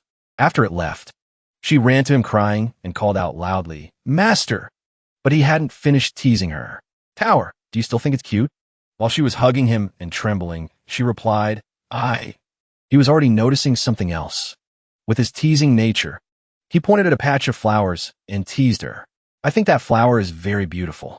He even suggested, how about I pick it and give it to you? The patch of flowers he pointed to was a patch of man-eating flowers. Each flower had its mouth wide open, with its tongue sticking out. As soon as she saw that pile of flowers, she imagined in her head that she would be sucked dry of blood and become a mummy. Just thinking about it made her panic and refuse. No, I don't want it. Su Tower cried her eyes out, thinking, this place is too dangerous. She ran after him and said coquettishly, I won't dare to wander off anymore. I'll stay by Master's side and not leave for a single step. That way I won't encounter. Before she could finish her sentence, a vine wrapped around her leg from somewhere. It even lifted her high into the air. It scared her so much she screamed her head off. These vines kept wrapping tightly around her. They touched places they shouldn't have touched. This made her both shy and scared, and she exclaimed, What is this thing? Don't wrap around everywhere. She screamed for help. Master, come and save me. However, instead of saving her, Si Yin stood there watching with bright eyes and a nosebleed. He even pretended to reassure her. Tower, don't be afraid. Master is here to save you. Looking at his lecherous face, you could tell how much he was enjoying it. This plant is so flexible and smart. Maybe I should uproot a few and bring them back to the Heavenly Fate Pavilion. While he was engrossed in admiring this charming work of art, he suddenly heard someone scream, Help! Help! From the bushes, a figure shot out. This person quickly landed. Su Baiwan ran for his life. He even screamed, Save me! Someone, save me. Suddenly, a giant monster pushed aside the trees and stepped out. As soon as he saw it, he was extremely alarmed, because he knew what that giant thing holding a sword was. Not good. It's a divine corpse. And then, someone called out, "Waiter!" Yin, in the role of a handsome, white-haired young man, was ordering, "Bring the wine." The female owner secretly put something in the wine jug and replied calmly, "Don't be in such a hurry, sir." And the person playing the female owner was Yi Jiangyue, with a charming figure, who gently turned around and said, "I'll bring it right over." As she poured the wine into the cup, she suggested, "Sir, there are fierce tigers around here at night. It's very dangerous. Why don't you spend the night at this small inn?" However, he refused. No need. I'm in a hurry to get on my way." Hearing that, she didn't press him further and offered him the bowl of wine with both hands. "It's fine. Finish this bowl of wine first. It tastes extremely good." As soon as he saw the unusual color of this bowl of wine, he became wary and said, "This wine looks problematic even to the naked eye." He asked her frankly, "Did you drug it?" She smiled and denied it. How could that be? Of course, he didn't believe her and requested, "Then you drink it first." This request of his made her speechless and pale. Unexpectedly, after a moment of thought, she drank the whole cup of wine in one gulp. It's not impossible. After she finished drinking, there was still a little wine on Yi Jianyue's lips. Suddenly, she held Yan's face with both hands. Then she leaned closer to him and said flirtatiously, "See, there's nothing wrong with this wine." Seeing this, he felt a sense of unease in his heart. This is a big problem. A moment later, her delighted voice was heard. "Sir, the bed is so white." In contrast to her enjoyment, he screamed in agony, Let me go." He was high. It was now night. The moon was high in the sky. He used a staff to support his trembling body after having a heavenly experience with a beautiful woman. So scary. I finally escaped. As he was walking, he suddenly saw something very scary. It turned out what he saw was the tail of tiger. There really is a fierce tiger. So he snorted coldly in his heart and made a decision. A preemptive strike is the best defense. No sooner said than done. He immediately swung his staff and rushed towards the fierce tiger. Vile beast! The little tiger was licking its paws when it suddenly heard him roar, "Die!" Its two cute ears began to twitch. Then it turned to look at him and let out two growls, as if wondering what was happening. The person in the tiger role was Su Tower. As soon as he saw her, he blushed and thought, "So cute. I really want to take her home." Suddenly, she knelt on the ground. This action of hers confused him. Seeing her suddenly clasp her hands and kneel before him, he smugly wondered, "Has she been subdued by my majestic presence?" He then said confidently, "Are you begging for mercy? I'm not a bad person, as long as—" But before he could finish, her eyes lit up. She lunged at him with craving and exclaimed, "Thank you for this gift from nature. I'm starting now." Instantly, she pushed him to the ground. It made him cry out in pain. Su Tower, with heart-shaped eyes full of adoration, said, "I can't wait any longer. You have to let me eat my fill." This scene made Yin scream in panic, begging, "Don't eat me. I've drunk a lot of wine. I'm not healthy." He even went on a long rant about his pitiful situation. "My life is so hard. I rely on my disabled older brother. My sister-in-law is no good either. Not only did she have an affair, but she also killed my brother. Please spare me." Every word he uttered made her turn pale with shock. It turned out she was mentally translating his words into a different meaning. Meow, meow, meow. Meow, meow, meow. Meow, meow, meow. Likes to drink wine. People like my sister-in-law. Meow, meow, meow. We can't mess with them. Because she understood it in a completely different way, she was so scared her fur stood on end, and she jumped away from him. "I'm not eating anymore." Seeing her back away from him, he thought happily, it worked. However, she also whined tiredly. "I'm so hungry. I want to eat meat." Hearing her say that, he also replied in confusion, "Meat?" Suddenly, both of their sinister gazes turned towards the audience, and a growl was heard. A loud rustling sound came from the other side of the tree. The boy was carrying a backpack on his shoulder and looked like a deep forest explorer. His eyes widened. His mouth hung open. He turned pale and screamed, "Help! Help!" On the other side, Tower was being tightly bound by many long ropes. She struggled and said, "Master, let me go. This thing is getting tighter and tighter." But Yin stood there, snickering. He stroked his chin and replied, "Tower, don't panic. Let me take a good look first. I need to find a solution." On the other side, the monster had also appeared. It was terrifyingly large. The boy turned his back. He ran for his life. He screamed as he ran, "Help me! Great hero, help me!" And over here, Tower was also shouting, "Stinking master! You're tying it too tight." Her body was now like a rice dumpling. She was tied up with many ropes. Hearing this, Si Yin reached out and pulled the rope, saying, "Tower, bear with it for a moment. Pulling this rope might loosen it." Suddenly, on the other side, the boy who was running away tripped on a green rope that looked just like the one Tower was tied with. He fell flat on his face, and the monster was already standing behind him. It was holding a large weapon in its hand. It was getting ready to jump and strike him down. He was terrified. He trembled as he looked back and saw that there was no escape. Sweat mixed with tears. He thought, "I'm done for. I'm going to die a pointless death on the road. Even if I run to the ends of the earth, I can't escape." He squeezed his eyes shut. Tears fell drop by drop. He thought, "If only I could see her again before I die." Then, the sound of a clang was heard. He slowly opened his eyes, and his pupils began to shrink. He let out a "huh," as if he couldn't believe his eyes. Before him was Si Yin, blocking the large weapon with a single hand. It caused the weapon to crack. Si Yin complained, "This is really ruining the mood." The monster was silent. It pressed the weapon down hard on him. But he just kicked it once, and it flew 1,000 meters away. The monster was sent flying. Shards flew everywhere. Smoke began to billow out. It enveloped everything. But no one knew that the monster was slowly getting back up. It stepped out of the smoke.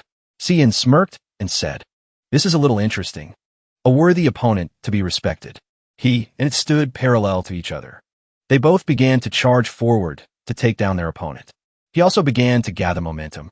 As he stepped forward, he said, "It's just a pity that."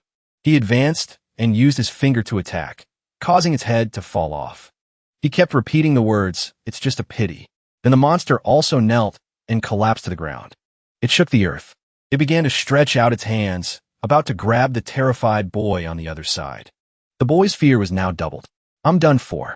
I'm going to die a pointless death on the road." Just as it was about to grab him, Si Yin turned around, puzzled, and thought, "Why is this divine corpse so obsessed with this person?" Suddenly, the monster stopped all its actions in front of the boy. A boom echoed through the sky. The monster shattered into pieces.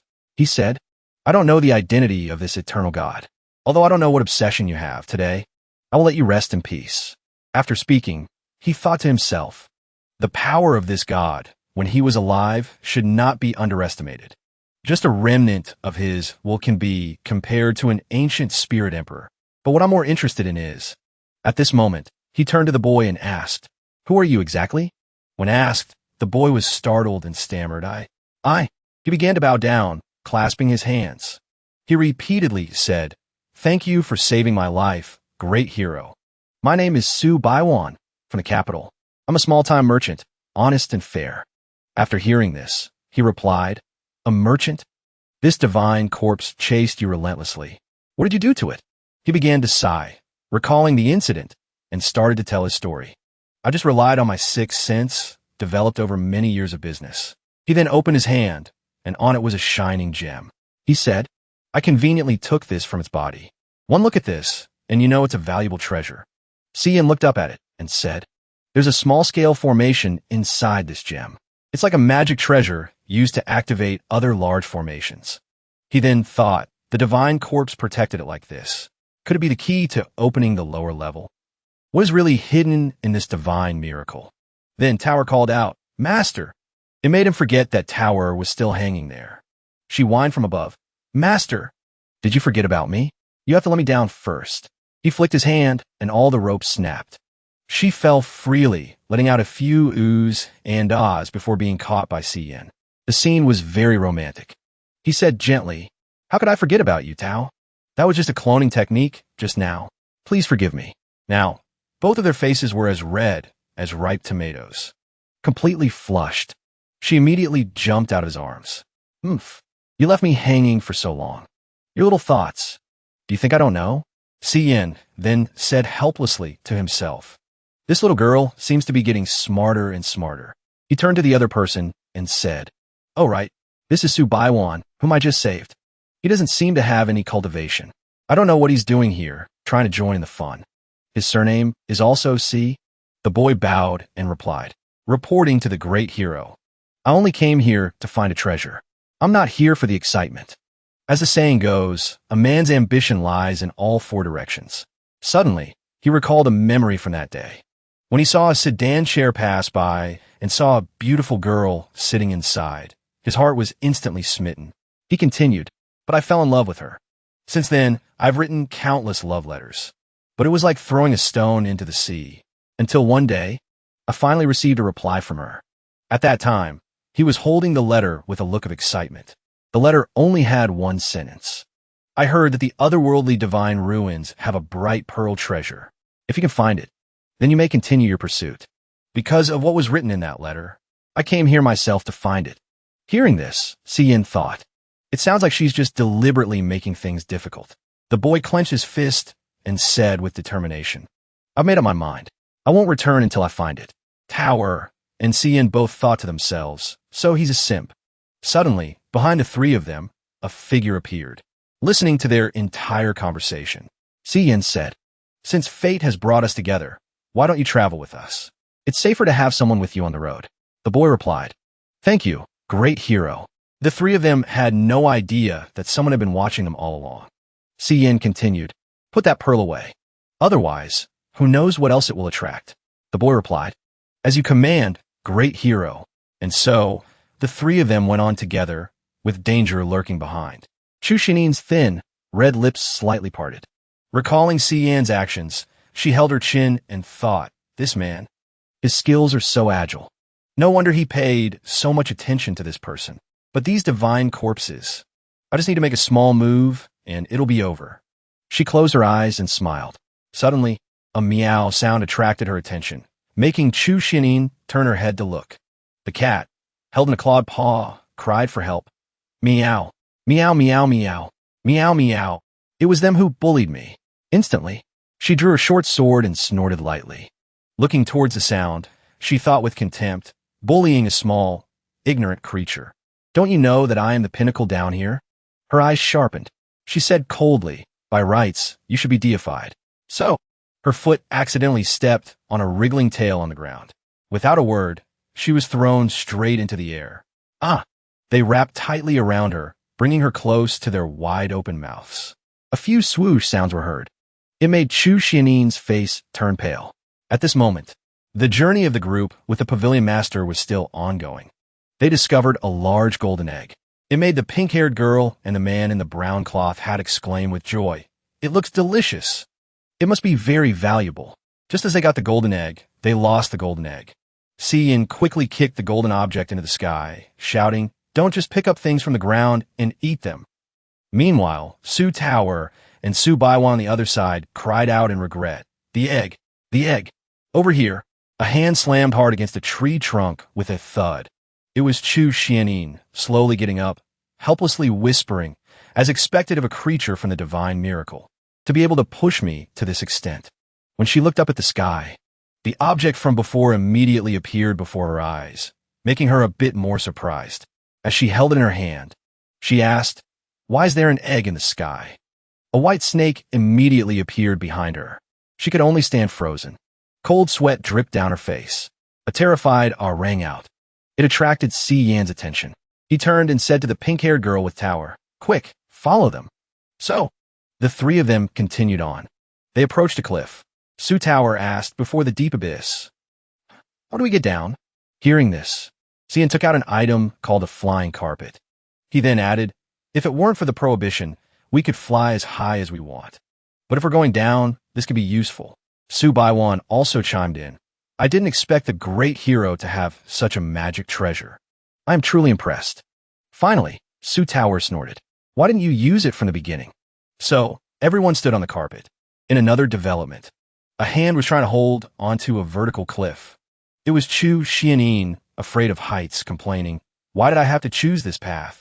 This height. I'm not afraid. Suddenly, a small stone fell on her head with a crack. A horrifying sound was heard. Another large piece of rock also cracked. Crack! It was about to make her lose her footing and fall. Chu Xianin couldn't help but scream, ah! Night had fallen. The coquettish call of "Master, Master," broke the silence. Su Tower pointed to the sky and added, "Have we gone very deep? Why can we still see the moonlight?" Hearing this, Cian also replied helplessly, "After all, this is a place where a god once stopped. It has become its own dimension." So, he turned to look at the person behind him and continued, "To put it bluntly, it's just a type of spatial formation. As long as you study hard Tower, you can also—" He was cut off mid-sentence by a scream. Su Tower was a bit surprised. "Someone's here." But Si Yin sounded annoyed, exclaiming, "Ah, I remember, over there is." Someone's feet stopped as they approached. They immediately recognized the quicksand. The girl in front of the three of them cried out helplessly, "Hey." Seeing this, Su Tower thought to herself, a girl. Chu Xianin, exhausted, whispered a curse, "Look, what are you looking at? Hurry up and help me." Hearing this, Si Yin replied coldly, "First, my name is not Hey." He continued, "Second, you've been following us the whole way, haven't you? Because you looked so pitiful and wretched, I didn't have the heart to expose you." This made both her and his disciple a bit stunned. Without much thought, Chu Xianin angrily growled, "Are ridiculous. How could I? How could I?" Before she could finish her sentence, Cian's group all turned and left, leaving behind a comment. "The sand here has been affected by the formation for years. Anyone below the human god realm relying on their own strength will only sink deeper. You could just stay there and slowly sprout roots." At this moment, Chu Xianin slowly opened her mouth and stammered, "I." She cried and begged, "Fellow Taoist, please lend a helping hand." Hearing this, Si Yin turned his head back and ordered, "Isn't that much better? Tower, go pull her out." The person next to him also obeyed. "MHM." She pulled the person up, happily singing, "Pulling up the radish, heave ho, pulling up the radish." After that, Chu Xianin let out a tired sigh of relief. "Phew, I'm finally out." But Si Yin stood before her and asked bluntly, "All right, you can talk now. Who are you exactly?" Instantly, she stood up and said smugly, "Good question." She then pointed to the sky and asked back, "Do you know what the pinnacle of the cultivation world is?" A few answers like the sect master with the air of an immortal and the carefree and heroic rogue cultivator were heard. This made Chu Xianin force a smile. After that, she said loudly, "It is also the supreme human emperor who rules a nation." She held out her fair hand and shouted, "No." As she covered her eyes with her hand, she confidently said, "Power and fame are merely external possessions. Only unparalleled dominance, insane schemes, and immortal cruelty can establish the pinnacle of the cultivation world." Her blue eyes suddenly opened. She continued, "And I, Chu Xianin, am that kind of person." But the three of them showed no interest and left, only leaving behind a comment. Let's go, let's go." This person doesn't seem very smart. This made her jump up and run after them, shouting, "Wait, wait, stop for me." Chu Xianin covered her left eye with one hand. Her right eye suddenly narrowed as she said coldly, "Ooh, my left eye senses this intense danger. There's a great evil nearby." She then tried to hold the three of them back again. "But you don't need to panic. With me here, no evil can touch you." This made them think to themselves, why does this shamelessness feel so familiar? A voice suddenly rang out that, this little sister.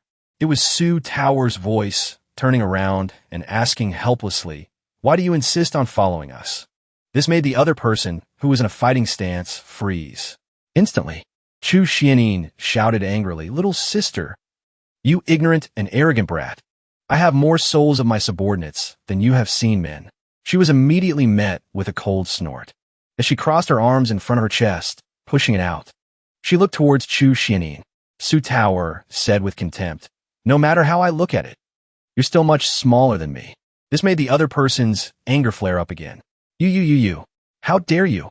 It seemed the argument would continue, but Cian spoke up to stop it. "Enough. Just answer Tower's question." At this moment, his face also showed a hint of anger. "You dare to call yourself I? Then why do you lower yourself to follow us?"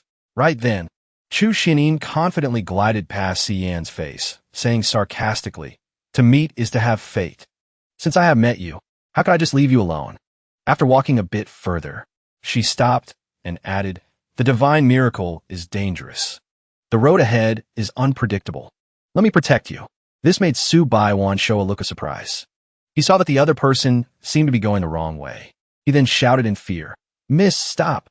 To the left is—" Before he could finish his sentence, Chu Xianin's foot missed a step. A piercing scream of "ah" echoed through the sky. Su Baiwan finished his sentence, "A cliff," just as she fell flat on her face on the stone ground. The three of them saw this and thought in surprise, "What's with this kid's eyes?" While the person who just fell was pushing herself up, tears of shame appeared in her eyes. She thought, "So embarrassing. I really want to do over." Suddenly, a large wolf appeared, howling, which startled Si Yin. This is because of its bright blue eyes. A wild wolf demon has appeared, and it's a level 30 wolf demon. Seeing this, Chu Xianin lightly threw a punch and said, "You should be grateful for my protection." She then quickly stabbed her dagger forward. She shouted, "Vile creature, you dare to bare your fangs at me? Today is the day you die." But at this moment, the wolf leaped with its claws, rushing towards her. Chu Xianin didn't hesitate to charge forward, shouting, "Humph! Is this all you've got?" As she ran, she threatened, "I just need to gently dodge to the left." But the demon's speed made her eyes roll back in surprise. "Ah!" She then quickly turned her head and thought, "How can this be? I was injured by it, but it's completely unharmed." As if realizing the problem, Chu Xianin jumped up and shouted angrily, "Damn it! I was careless just now." She pointed her two short swords at the creature again, but this time she still missed. Her blades hit the ground with a loud thud. She continued to slash low, but missed again. Her face was a bit helpless as she slashed again and again, but still had to say helplessly, "I keep missing." On the other side, Su Tower said worriedly, "This monster is really powerful. Little sister's moves are clearly very sharp, but she keeps missing completely." But Si Yin, standing next to her, covered his face in frustration and sigh. Sometimes it's not because the opponent is too strong, but because the teammate is too stupid. So, the little class of the Heavenly Fate Pavilion began. Si Yin was the first to speak. "Tower, do you know why we have two eyes?" Instantly, she asked back, confused, "Master, why is that exactly?" So he pointed to the board and explained the so-called binocular vision. That is, when observing a three-dimensional object, the vision of the two eyes is not completely identical. This creates a disparity. When observing, it produces stereoscopic perception. If you don't cover one eye with your hair, your sense of space will definitely be greatly distorted. The result? You'll miss. And on the other side, Chu Xianin was still fighting the wolf. The clang of swords echoed continuously. She tiredly stepped back and thought, "To dare to push me to this extent. This kind of beast is probably even stronger than a god." But Si Yin just said lightly, "Hey, if you're not using your left eye, you could donate it to someone who needs it." This made Chu Xianin stammer angrily. "So annoying." She then knelt on the ground. She stuck her sword into the ground and said coldly, "Humph. You know nothing about power." She then tied up her hair. Her voice was the same. "To dare to push me to the point where I have to open the seal of the eye of the ancient evil god. At this moment," she added, "this demon beast can now smile in the afterlife." While the wolf was continuously charging, letting out a terrifying howl, Chu Xianin also growled with determination, "I, in the name of the ancient evil god." Her sword tip also rushed forward. She slashed continuously at it. "Will reap your life." Parts of the wolf's body fell behind her. Suddenly, Chu Xianin gritted her teeth in pain and cried out, "Oh no, I'm done for." As she covered her eye with her hand, she said, "The evil god's eye is trying to break the seal again. My remaining strength can still suppress it for a little while. You all run away quickly." But Si Yin didn't care. He added a few more words of confirmation through his gaze. "There's not a single fluctuation in your left eye. Hurry up and graduate from your 8th grader syndrome." But Su Tower excitedly called out, "Master." This made the two in the group approach. She continued, "Look what I found." Su Baiwan also spoke up. Just now, after the wolf demon died, this fell. A sphere appeared before them. That voice continued, "It's exactly the same as the one before." Seeing this, Si Yin said in surprise, "Could it be? These monsters are a test for us." A golden light shone down from a crack high above, spreading out.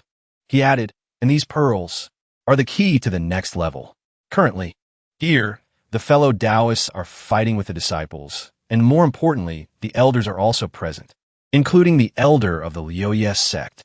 the elder of the Baishan sect and the elder of the Tianjian sect. The elder of the Tianjian sect said clearly, if you want to pass through the ceiling formation peacefully and enter the next level, each person must offer 5 pearls. The Baishan sect elder looked at the pearl in his hand. He said, too many monks, too little porridge. Originally, he should have been the one to eliminate you all. Take back the pearls. Enter the divine temple. Hearing the words of the Baishan sect elder, the Liuya sect elder chuckled softly. He replied, big words. If we were to fight, it's not yet certain who would win, and the winner would also suffer a great loss of vitality. Perhaps the Mujiang sect is just waiting for that moment. The Liuya sect elder recalled just now. Fortunately, that expert came and stopped them in time. He even provided a plan to profit from the situation. The Tianjian sect elder gently stroked his beard. He said slowly, that's right. He wants our 3 sects to join forces. Set up a tournament stage. The winner gets the pearls. Limit our losses. Preserve our strength. As for those disciples from small sects and rogue cultivators, over there, the disciples stood around a fellow Taoist. They teased him, saying, congratulations to this Taoist friend. You've won 1 round, but to win enough pearls, you still have to work hard to beat them. The Tianjian sect elder looked over there. He said that under the successive attacks of the disciples of the 3 sects, you all can forget about taking even a single pearl. Suddenly, Su Tower said excitedly, Master, there's so many people here. She said, wow. That sound was accidentally heard by the Tianjian sect elder. He turned around. He thought to himself, great. Another fish has taken the bait. Xian saw a sign stuck in the ground in front. It said, to enter the divine temple, you must have 5 pearls. Cultivation is not easy. To avoid casualties, a martial arts tournament is established here. Fight for the pearls. He told everyone, it seems that to get to the next level, each person must have 5 pearls. This martial arts stage was set up to compete for the pearls. Bet with the pearls. The winner can take the opponent's pearls. This is quite interesting. He turned to ask Little C how many pearls they had in total. Little C excitedly held the pearl in his hand. He replied, reporting to the great brother C, we've only managed to get 3 along the way. Hearing this, Cian looked over at Su Tower, who was busy running off somewhere. He said that's so few. In that case, he immediately flew to Su Tower's side and patted her on the shoulder. He said cheerfully, Tower, you're up for the first round. We're betting all our pearls on you. On the other hand, Su Tower was surprised when she heard Si Yin say that. She asked worriedly, what, you wanted to go up? Master, aren't you afraid of losing everything? Si Yin said confidently, I'm not afraid, because I believe in you. The disciples, seeing her appear, were stirred by her beauty. They whispered to each other, look, there's a beautiful woman. Su Tower slowly walked forward. A crowd quickly gathered around her. They cheered continuously. Someone even shouted, go beautiful. Su Tower held her weapon in her hand. She was both nervous and silently blaming Si Yin. This wicked master.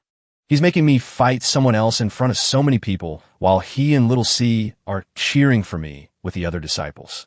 Suddenly, the sound of a weapon hitting the ground was heard. A large man appeared in front of Su Tower. The person praised her. Your luck isn't bad.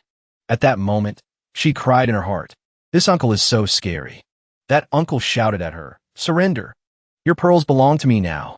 Su Tower looked at her opponent. She wondered if she could really win. And then that uncle jumped up. He used all his strength to attack her. Without hesitation, she drew her sword and thought, I can't be scared. If Master believes in me. Her eyes sharpened. She focused on her opponent. She was confident that she would not let her master down. And so, she blocked her opponent's attack, causing the sound of their weapons to clash violently. This surprised the uncle. And Su Tower was surprised as she looked at their weapons clashing. She thought to herself, there's no pressure at all. This uncle seems very weak. And then she slashed once. She sent her opponent flying, seeing that she could push him back. He shouted, damn it. The uncle swung his weapon towards Su Tower. He shouted, die, but she dodged it. And then she raised her leg. She delivered a powerful kick straight at the uncle, making him drop his weapon. That kick made him spit out blood continuously. Finally, the uncle knelt before Su Tower. From a distance, a voice announced, the winner has been decided. Congratulations to contestant Su Tower for winning 1 pearl. Hearing this, she smiled and said, that was too easy. Right after that, the next opponent appeared. He said to her, "Next, it is my turn to request your guidance, miss." The person confidently said, "Betting, 2 pearls." Su Tower was surprised to hear that. She raised her sword. She thought, all right, if I keep this up, I want a few more rounds for master. I'll win enough pearls. The opponent advanced. Su Tower thought, although there's only a small chance. Quickly, she sent her opponent's weapon flying. Immediately, she held her sword to his neck and thought about how she had truly felt her progress. After that, she won consecutively against the next opponents, and the sound of Su Tower wins was heard repeatedly. She happily thought to herself, knowledge and action become one. Only during a fight can the way of the sword become clear. This is master's true intention. Is this the feeling of becoming stronger? And then, the sound of Su Tower wins was heard again. Cian watched Su Tower fight. He thought happily, her condition is not bad. These past few rounds of actual combat have consolidated her cultivation quite a bit, as expected of a natural-born sword prodigy. In the distance, the Tianjin sect elder chuckled. He said, "To win a bet, you have to win the first few rounds. Only then will the stakes get higher and higher." In the fighting area, another opponent was sent flying by Su Tower. She asked excitedly, "Who's next?" From afar, a beautiful girl approached. She introduced herself as Lu Yeqing of the Liuya sect, betting 5 pearls. Stepping up to fight, Su Tower looked over at Lu Yeqing.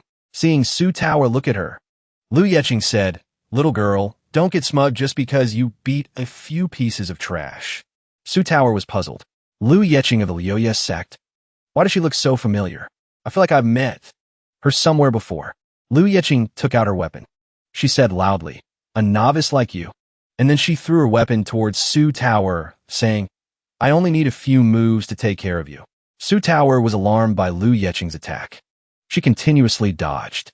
She had to exclaim, "So fast," as one of Lu Yeqing's needles flew through her hair. Suddenly, Lu Yeqing raised her hand. She smirked and said, "It's not over yet."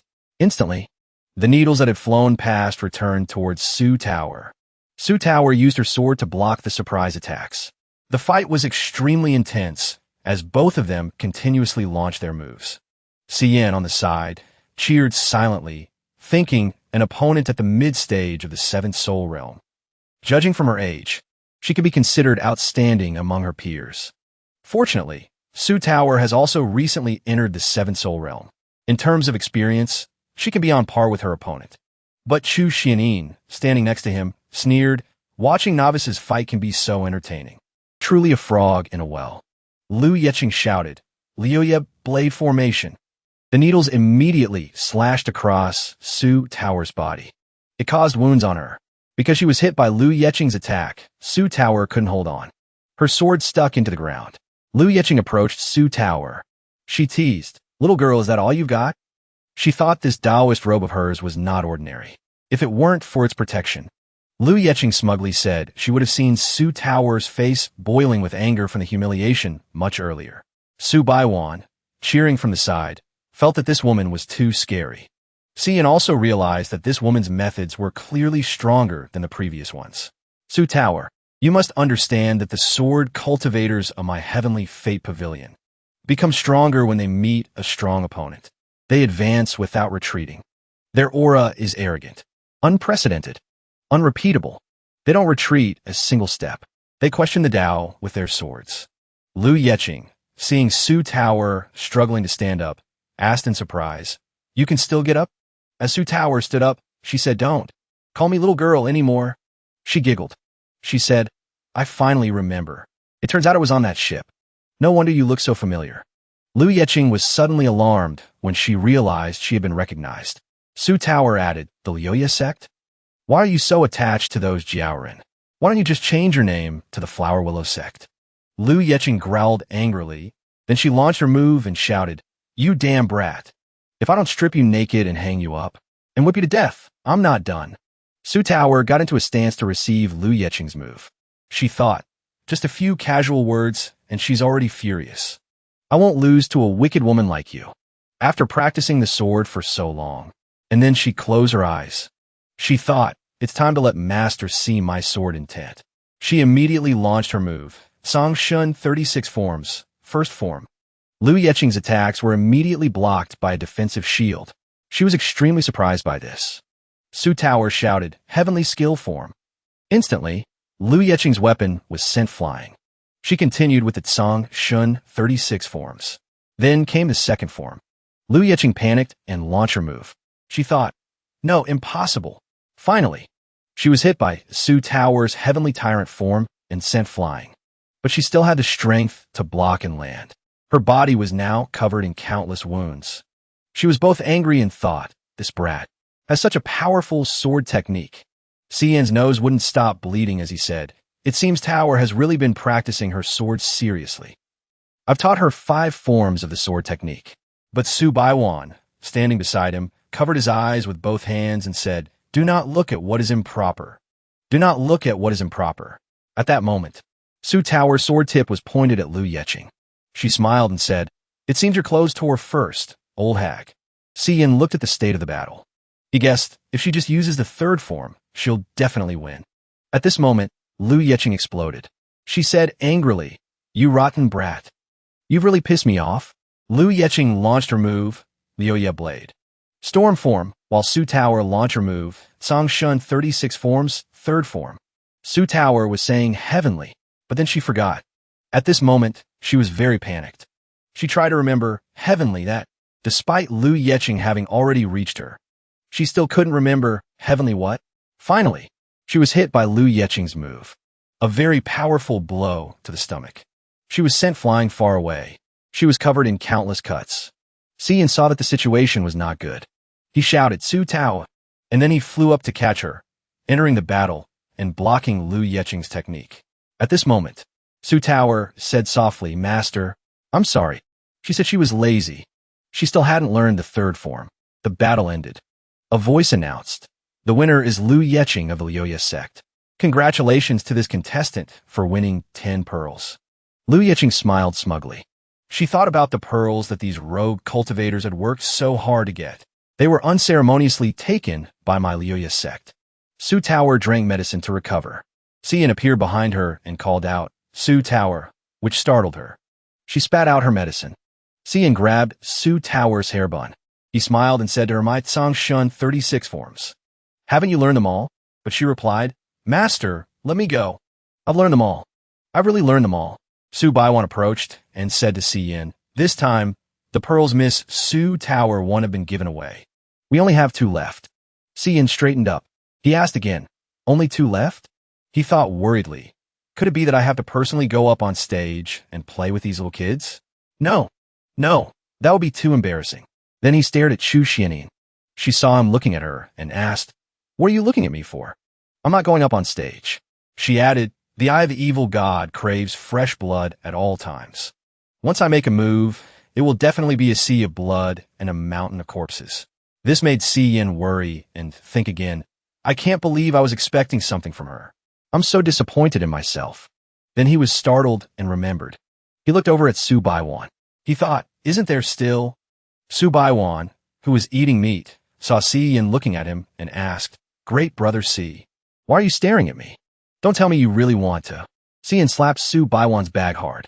He thought, this is the perfect time to test this guy. It's not impossible.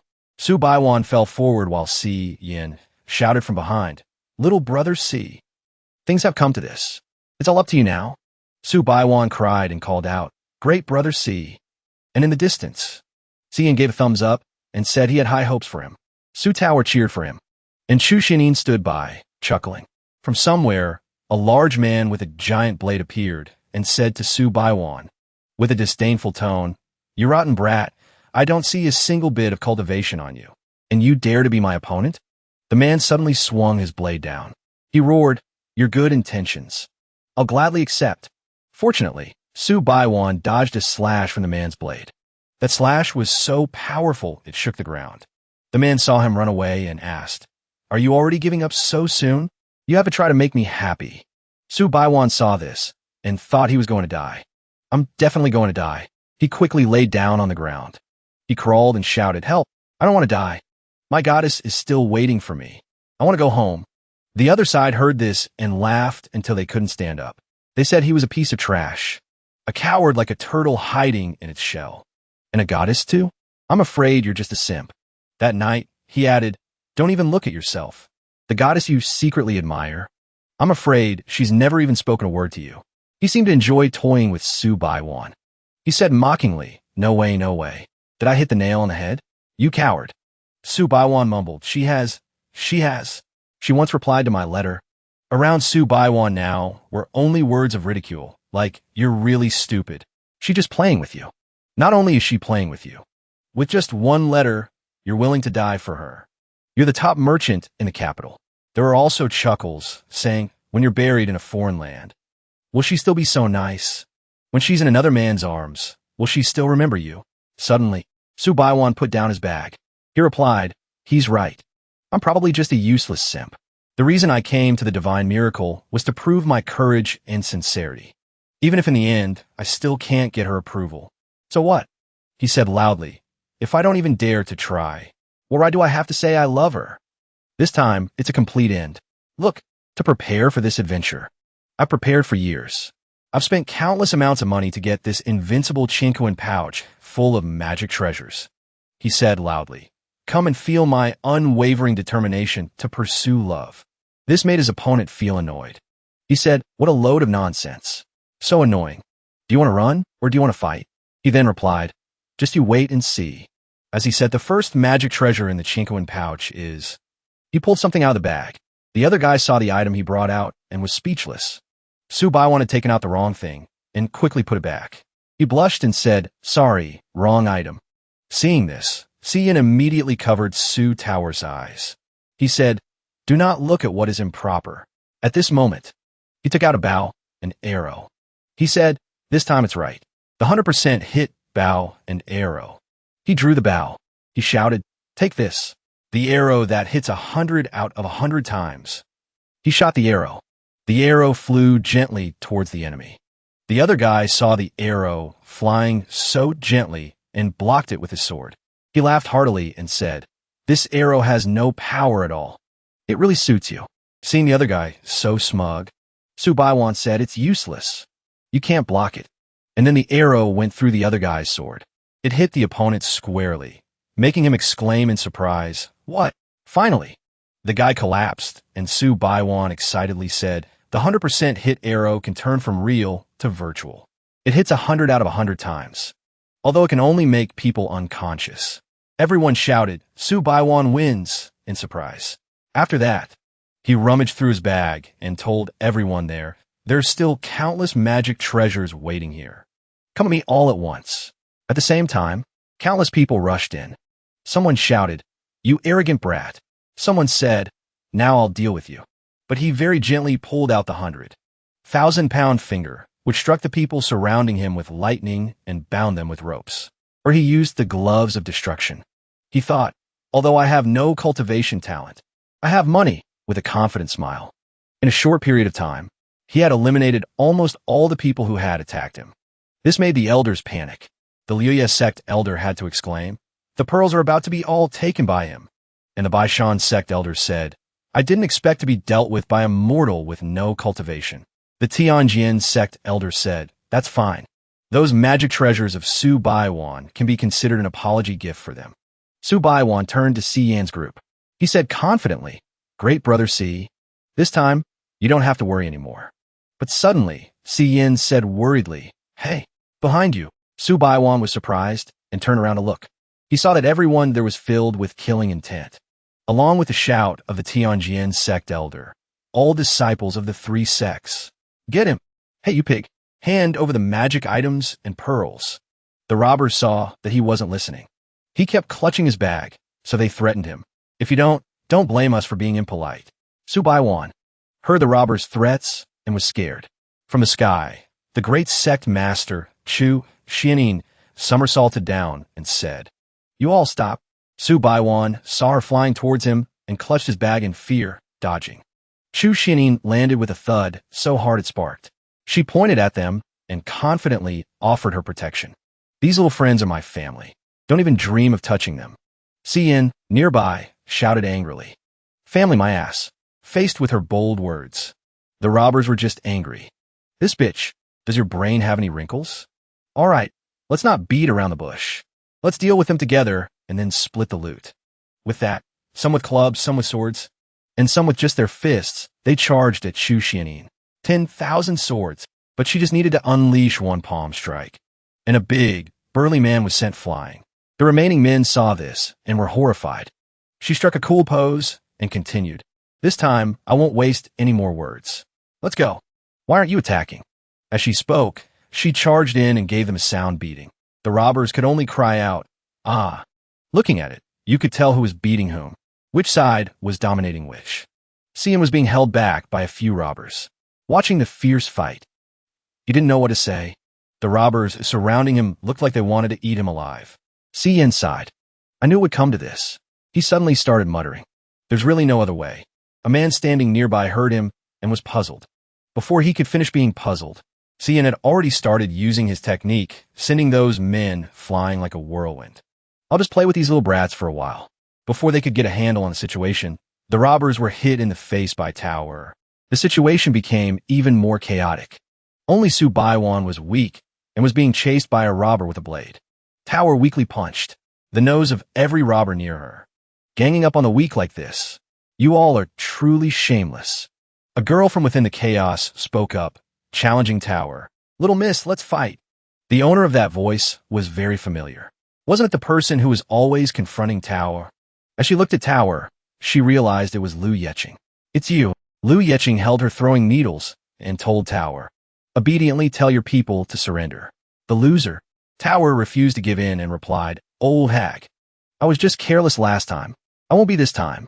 Lu Yeching was furious at being called an old hag. She raised the needles in front of her. Oh, really? Come and get it. With that, she launched her attack. She threw the needles towards Tower. Tower held her sword and activated the third form. Songshun 36 forms. Tower opened her eyes wide, awakening herself. She thought of Xian. Master, I won't let you down this time. She swung her sword. Heavenly Courage form. The sword strike flew past Lu Yeching, leaving her in tatters, only able to cry out. The three people standing above, observing the chaotic situation below, said to each other this. It seems we can't resolve this quickly. The old man was puzzled. Can't we just make a move? That girl's strength is not bad. She must be their leader, right? The group said this while looking towards Chu Xianin. At this moment, she was single-handedly taking on dozens of robbers with a very refreshed expression. Come at me, all of you. The robbers could only scream. The old man spoke again. See that white-haired teenager? Xian was currently fighting two people with both hands at lightning speed. He looked stronger. It's very likely he's at the Spirit Emperor realm. The red-haired man clenched his fist. He looked excited. Why don't the three of us join forces? The old man seemed to agree. To catch the bandits. First, you must catch the king. With that, the group of three swung their weapons and charged towards Xian. Xian, who was currently playing with the robbers, turned to see this scene. He had a bewildered expression. He didn't understand what was happening. A moment later, it was a picture of three people, old and young, beaten black and blue. Their eyes were rolled back as they lay on the ground. They were being interrogated by Xian. This whole incident was orchestrated by you three, wasn't it? And you have the nerve to launch a sneak attack. You're truly a bunch of shameless old fools. Thick-skinned and immoral. He turned away and cursed again. Old fool. Over here, Tower had defeated Lu Yeching's group. She laughed with delight. Her hair was a bit messy. I won. Chu Xianin, however, seemed unsatisfied and complained, too weak. They couldn't even activate my bloodlust. I'll take 20 pearls.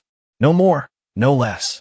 Xian put the items in a Su Baiwan's bag and turned to the pile of beaten people, saying politely, You've all worked hard, fellow Taoists. Then we won't be shy about taking these treasures, right, master? What will we face on the next floor?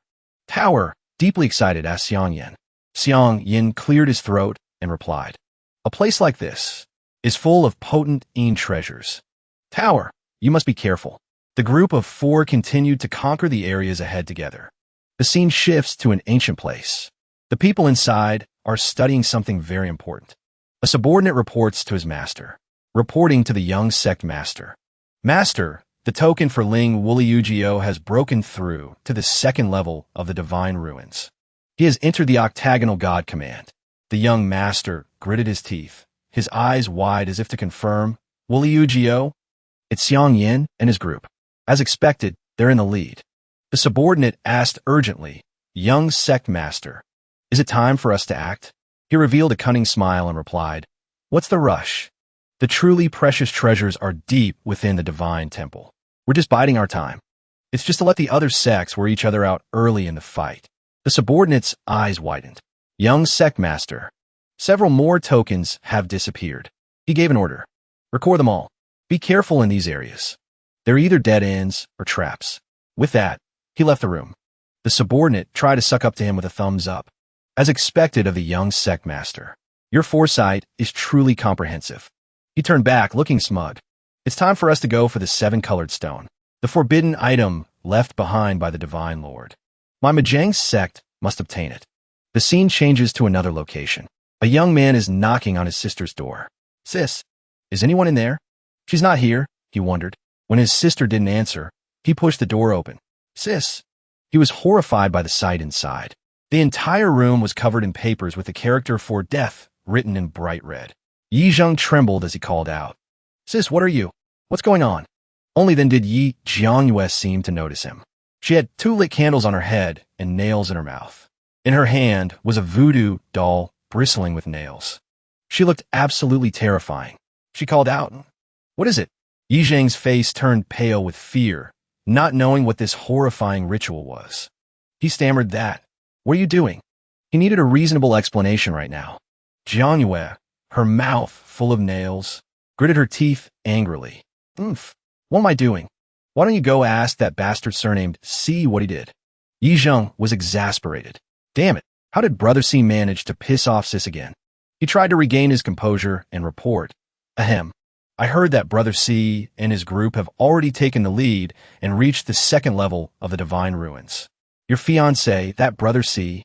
Before he could finish his sentence, Jiangyue, holding a hammer, roared, "That bastard! How could that guy surnamed C be in the lead? Are the disciples from the other sects just a bunch of useless fools?" The hammer she held in the air looked like it was about to come down, scaring the soul out of Yi Zheng, who quickly continued, "Sis, let me finish. Hunter has made all the preparations. He wants to lead the Mujang sect disciples into the Divine Ruins. He sent me to ask for your opinion. Sis, do you want to go with them?" Jiangyue was practically on fire. Hearing this, she became excited. She grabbed Yi Zheng's hand and dashed off. As they went, she said, "Let's go. We have to chase down that guy, surnamed C, together, and then we'll make him pay." Being dragged away, Yi Zheng could only cry for help in his heart. "Oh my God, Brother C, what in the world did you do?" Meanwhile, somewhere inside the Divine Temple, "Master, it's so dark in here. Tower is so scared. I can't see anything clearly." It was the master and disciple pair, Xiang Yin and Tower. He reassured her, "Tower, don't be afraid. Master is here. Nothing in this world can harm you." Seeing that she was still on the verge of tears, he continued, "Come on now. There's nothing to be afraid of in here." It seemed Tower was leaning a little too much into Xiang Yin. Both of them blushed. Outwardly, he comforted Tower, but inwardly he was snickering. It feels so blissful to have my disciple rely on me. Me not lighting a lamp was truly a brilliant plan, but he didn't get to enjoy it for long before the surrounding space lit up. Tower recognized the person who lit the lamp and called out, "Senior brother." Si Baiwan, unaware that he had ruined a good moment, said innocently, "Little brother, I happen to have a night luminescent pearl here. It can light the way for Miss Tower." "What a beautiful night luminescent pearl. Thank you." Xiang Yin watched with a sense of loss, thinking to himself, this warm and harmonious moment between master and disciple. One ill-timed guy. Just then, Chu Xining also flew over, saying confidently, "It's just a little dark, and you need to rely on external objects for that." Xiang Yin looked at her, his face darkening as he thought, is she having one of her episodes again? Chu Xining began to use a spell, intending to light up the space. "Just you wait and see. Sacred flame, heed my command. Descend upon the mortal world. Right here, right now. I say, burn, sacred flame of the plateau." After all that fooling around, nothing around them changed. She blushed with embarrassment and tried to save face. "Don't worry, this spell takes a while to cast. So any second now, it will take effect." The 3 people behind her were stone-faced at this scene. Xiang Yin slapped his forehead and sighed. I'm really starting to believe. You're a ghost. You damn Chinibu. Suddenly, the 2 candles hanging on the wall burst into flame. Even as he was face-palming, he had to exclaim in surprise. Then, all the candles along the corridor flared to life. All 4 of them were quite surprised. Especially Chu Xianin. She couldn't believe she'd actually done it, her jaw dropping in shock. Tower and Si Baiwan gathered around her with looks of admiration. So amazing. So this place is this huge. At this, Chu Xianin beamed with delight, chuckling. Xiang Yin spoke up. Something's not right. This aura, it wasn't us who lit the lamps. It was the master of this place. They discovered us. They must be the guardians of the divine temple. Everyone get behind me. Xiang Yin stepped forward, warning the others. One of the guardians, a flame igniting in its eyes, spoke. Human presence detected in the divine temple. Such shameless words. After tens of thousands of years, only half a shred of divine consciousness remains. Chu Xianin raised her sword, saying excitedly. The 3 behind her stared with wide eyes. Xiang Yin was exasperated again. She's having another episode. Chu Xianin shot towards the 2 guardians. Why not just retire and wait for death? The 2 guardians raised their swords and attacked her. We will defend the young master to the death. What followed was a clash between the 2 sides, too fast for the naked eye to see. A moment later, Chu Xianin was sent flying with a thud. Xiang Yin stood there, speechless. Is that all you've got? She was still determined to save face. Her face flushed red as she tried to cover up her failure. Ahaha, just warming up. She flipped herself back up. She charged towards the 2 guardians again, shouting, Now I'm getting serious. Another indescribable battle ensued. Chu Xianin was sent flying again, just like before. It seemed even worse this time, as she landed face down on the ground. Xiang Yan's jaw nearly hit the floor. That fast again? She lifted her head, her expression excited. It's been a long time since I've had this feeling. Truly worthy opponents. Seeing her act, Xiang Yin snapped. What are you showing off for? Chu Xianin shyly dusted herself off and said, I underestimated you. Wait a moment. She calculated in her mind. They're comparable to a mid-stage Cloud Emperor cultivation. If there was only one, I could handle it. But with 2, it seemed she was getting serious. She began to use her strongest technique. Streams of pink power emanated from around her. To show my respect, I will use my strongest form. To battle you. The power surrounding her grew stronger and stronger. Her hair flew up because of it, looking very cool. The 2 guardians were surprised. So was Xiang Yin. This fluctuation of aura. It's a human god. Behind Chu Xianin was a large, powerful shadow. She shouted, O power, sleeping within my body. In the name of the world's strongest cultivator, I release you. Tremble. Kneel. Chu Xianin retracted the surge of power. Appearing from within the smoke, she said, You should feel lucky to witness this. You can die without regrets. Si Baiwan spurted a nosebleed at the sight, exclaiming, She's wearing a 3-piece. Xiang Yin was no different, blood gushing from his nose. His mouth was agape, his jaw about to hit the floor. Tower blushed, exclaiming, So beautiful. Xiang Yin wiped his nosebleed while thinking. She's hiding her assets well. This form is way more revealing than her usual state. I feel like something's not quite right. At this moment, Chu Xianin returned to her attack stance. She calculated in her mind. I need to end this quickly. My divine art, although unparalleled in the world, consumes a massive amount of energy. Appearing before you this time, I only have the time it takes for an incense stick to burn. The 2 guardians charged forward. She unleashed her technique. 2 souls shot out from her body to confront the 2 guardians. She then took a step back to gain momentum. The old days are now smoke and clouds. Your lingering attachments. Let me sever them for you. As she finished speaking, the bodies of the 2 guardians were sliced in half. The 2 cried out in despair. We have always waited. I am not resigned. Then they vanished, turning into snowflakes. The 4 of them looked up, stunned. Snow. Xiang Yan's eyes were glued to Chu Xianin's small chest. He said lecherously, This snow is pretty big. Chu Xianin walked up to the 3 of them, hands on her hips, and asked, Well, have you felt my power? She was now a head taller than Xiang Yan, standing face to face. His eyes were fixed on her small chest. He blushed, thinking so tall. There's no need to worship me too much. I am but a legend. Xiang Yan was in no mood to listen to what she was saying. In his mind, he was thinking, this is too absurd. They can't be fake, can they? Unable to control his actions, he reached out and poked one. Chu Xianin was startled by this action. Tower, beside them, waved her hands to snap her master back to reality. Master, hey, what are you doing? Get your hand back here. At that moment, Chu Xianin's body deflated like a punctured balloon, shrinking down. His expression was one of pure delight. Seeing this, he also panicked. What the hell? She's deflating. Feeling violated, she covered her chest and ran away. You pervert. Tower started hitting Xiang Yin, scolding him. Master, you're a huge pervert. Si Baiwan next to them gave a thumbs up. Xiang Yin turned away, embarrassed. Tower, I was just confirming something. Chu Xianin was aggrieved. Isn't it obvious that there's really a problem? Shameless. This is just a self-defense mechanism of my demonic arts core technique. Once I master the technique, maintaining this form will be a piece of cake. She puffed out her cheeks in anger, looking very cute. Just then, a stream of pink energy enveloped everyone. Everyone was alarmed, not knowing what was happening. They were pulled by the energy into another space. Si Baiwan and Tower were frightened. This is... Xiang Yin reassured them. Don't be afraid. This is an illusion created by the lingering obsession of a divine being. It's intentionally pulling us into the illusion.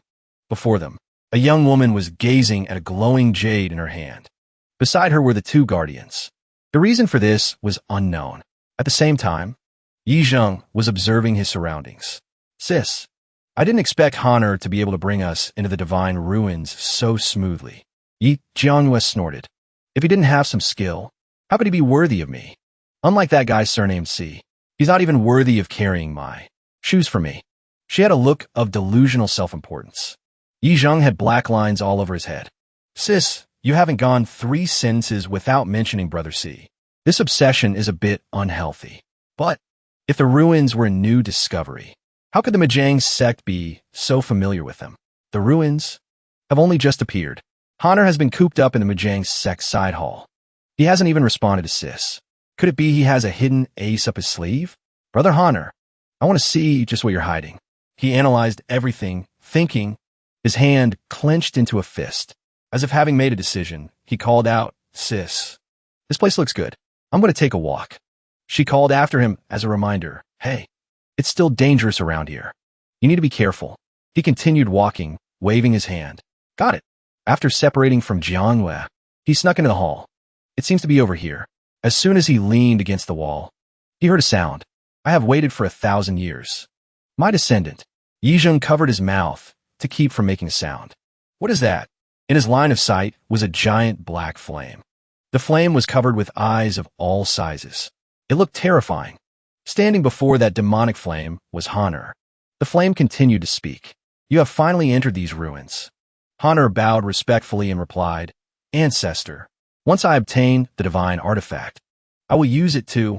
The entire Mujang region will become the sole property of our Mujang sect. Using this place as a stepping stone, we will swallow the whole of Jiangnan. Hearing this, Yi Zheng thought, such great ambition. The flame was still not satisfied, roaring angrily. Your goal is the entire world. You must take back everything that we have lost. Honor found it hard to breathe under that pressure. He knelt on one knee and replied, yes. Suddenly, the demonic flame seemed to detect something. The aura of an outsider. Who's there? It shot out of the door, towards Yi Zheng. He panicked, raising his hand to block it. Oh no! A die rolled out from his sleeve. Back with Xiang Yan's group. Master, are all these things divine beings? They're so gloomy and scary. Tower asked nervously. He explained, there's no need to be afraid. When one cultivates to this level, even if their soul dissipates, their obsessions will remain. But it's just an illusion. Tower asked again, do we really have to go through? In contrast to everyone's anxiety, Chu Xianin was very calm. With me here, there's no need to be so panicked. Xiang Yin said seriously, this obsession is so strong it can create an illusion. It seems something extremely tragic must have happened. She didn't seem to care in the slightest. If you're dead, you're dead. Why bother lingering? Tower was still very curious. This person, is he the young master they were talking about? What's that he's holding? Xiang Yin looked up as if he had discovered something. This jade tablet. It's a fate wheel. A fate wheel. Everyone was curious, not knowing what it was. As he walked up the steps, he explained, after a cultivator becomes a god, their primordial spirit transforms into a fate wheel. It represents that a mortal has transcended. They can control their own destiny. Si Baiwan, walking behind, asked, cultivating into a god? A mortal? Can mortals do that? Of course. Perhaps even you could do it. He replied affirmatively. He scratched his head and chuckled. That's impossible for me. Besides, a mortal becoming a god. I've never heard of such a thing. He continued to explain seriously, theoretically, if a mortal reaches the human god realm and possesses great willpower, great patience, and a great Tao heart, they can become a god, transcending the mortal world. But in this realm, there are many human gods. Yet no one has ever become a true god. Jun Xing long ago had the qualifications to become a god, but even he has never been able to condense a fate wheel. I don't know what's wrong with this world. Even the existing gods have all been wiped out. His final words ended just as he arrived in front of the person. And this jade tablet is... Before he could finish, Chu Xianyin flew up. Ha ha ha ha ha. Just as I predicted. The jade tablet with the incantation to become a god is indeed here. The incantation to become a god. She rushed up, intending to grab the jade tablet, saying, this jade tablet. I'll be taking it. But as her hand touched it, the person below cried out in pain. Then the 7 orifices of that person began to bleed. The space began to distort. Chu Xianyin panicked. What? Xiang Yin warned everyone. Watch out. The illusion is about to collapse. Chu Xianyin couldn't stay calm either. Damn it. It's just the illusion of a dead person. I'm not afraid of you. She tried to pull her hand away, but couldn't. The corpse's blood tendrils held her hand in place. Oh no, I can't get away. Next, a stream of blood shot towards Chu Xianyin's face. She was thrown back from the spot. Fortunately, an arm reached out to catch her. This child, you really know how to cause trouble. It was Xiang Yan. He scolded her. The illusion vanished. Tower was bewildered. They were back in the previous corridor. As if suddenly remembering something, she pointed at Chu Xianyin and tattled. Master! She snatched the jade tablet just now. Chu Xianyin quickly held it up high. Finders keepers. If you have the skill, come and take it yourself. Seeing Xiang Yan make no move, she called out, Master! Before everyone was a magic circle with phoenixes flying around it. He broke into a sweat and exclaimed, this formation, not good. It's the Phoenix 9-layered formation. Tower was pulled into a vast space. She looked around, bewildered, not knowing where she was. Suddenly, she heard a voice calling, Tower, Tower, hide in the storage pouch for now. Once I break this formation, I'll let you out.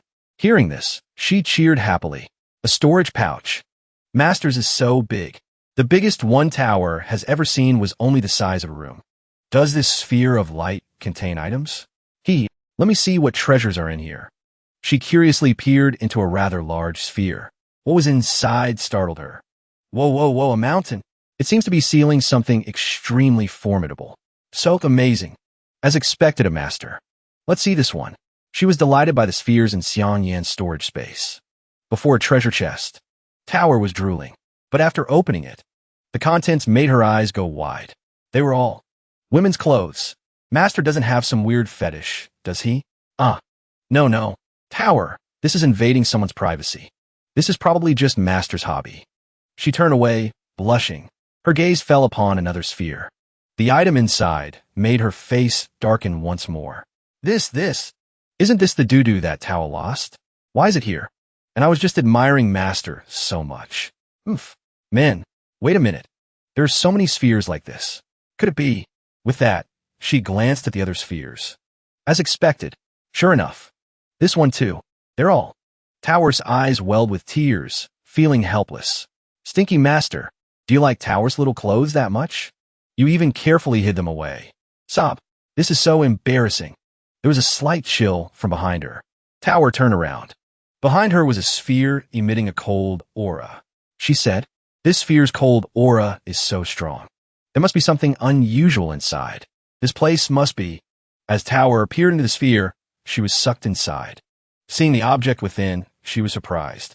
This coffin, inside the coffin, was an incredibly beautiful girl. Seeing the person's face clearly, Tower exclaimed, it's her. Outside, Xiang Yin and Chu Xianyin were combining their powers, trying to break the formation.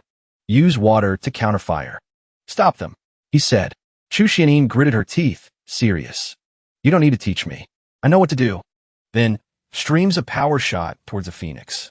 But it seemed these things had no effect on them. He watched intently. It's no use. It's not working. She took the chance to explain. Legend says the phoenix 9-layer formation was made with phoenix essence blood. Without the phoenix's adamant feather to break the formation, we'll be trapped here and die. He asked back, the phoenix's adamant feather? She reminded him, what are you doing? Looking over, she saw Xiang Yin pull a flame out of nowhere and ask, is this it? Chu Xianyin was petrified. This is the 7-colored phoenix feather. She immediately became joyful. It seemed there was hope. In a forgotten corner, Si Baiwan was fumbling around in Xiang Yin's storage pouch, wondering, what is this place? Before him was the image of Tower, blazing with anger. What's wrong? Si Baiwan jumped and screamed. It's the jealousy demon. The many-eyed monster laughed wickedly for a moment, then spoke coldly to Honor.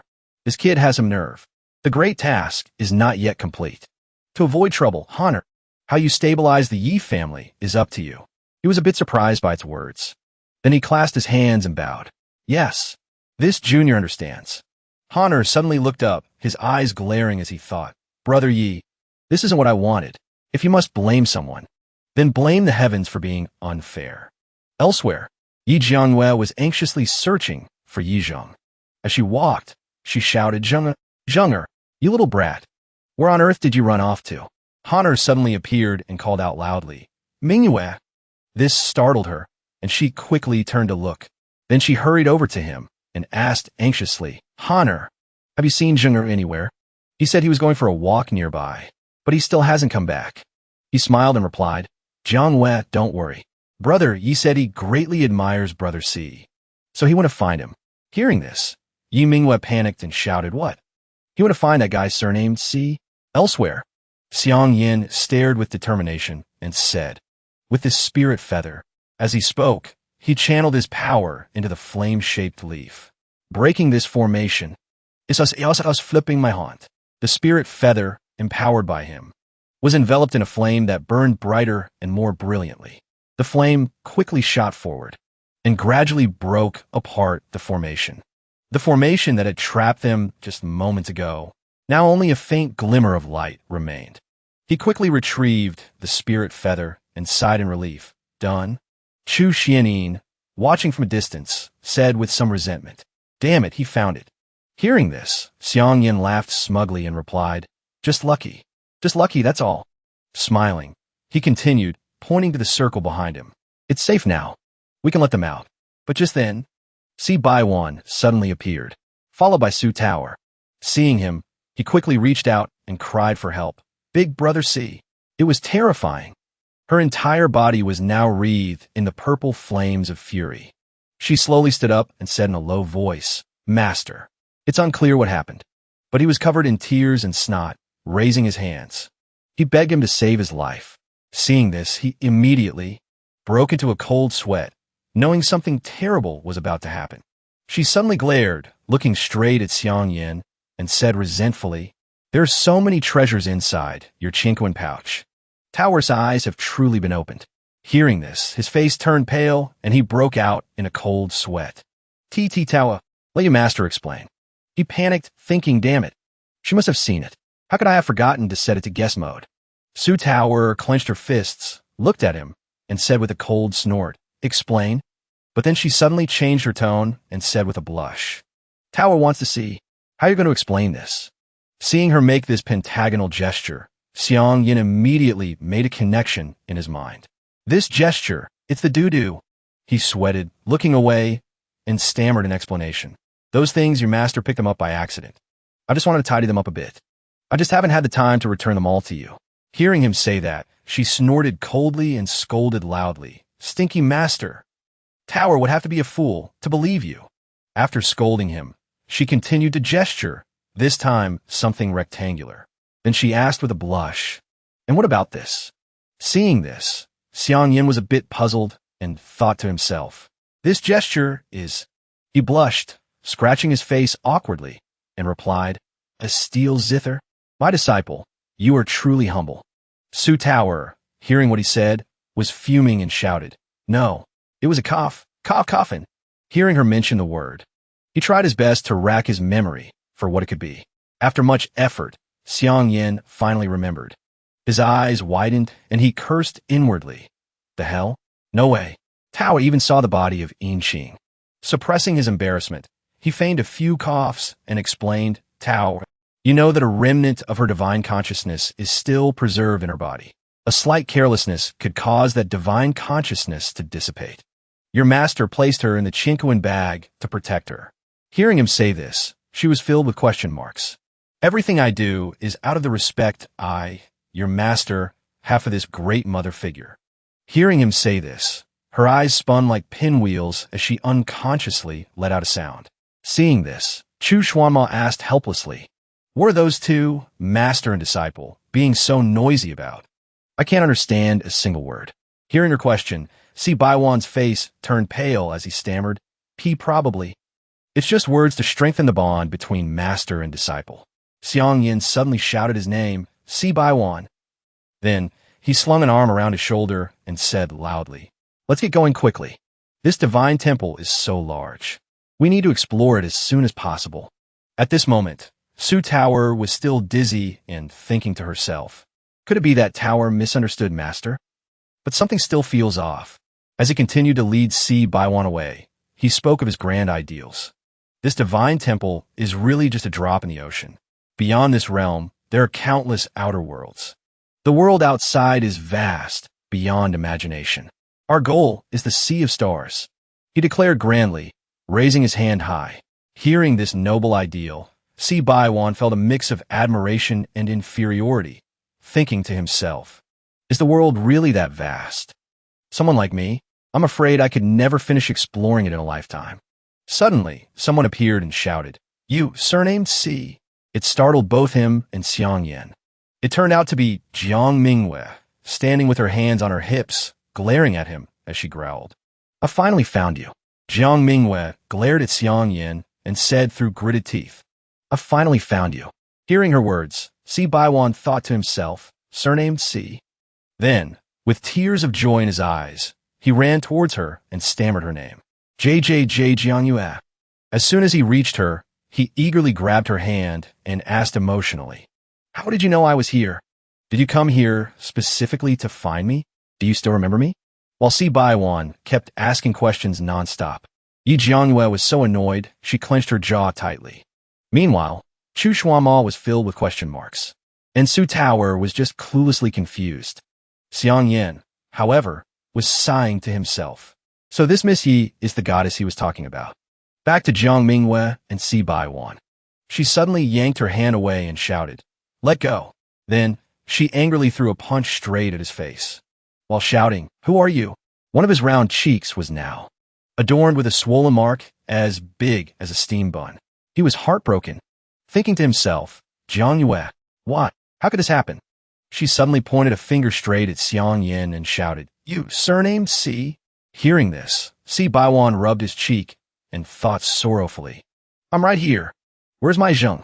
Her question surprised him, and he quickly turned to look at Xiang Yin. But then he suddenly thought of something, and his jaw dropped in shock.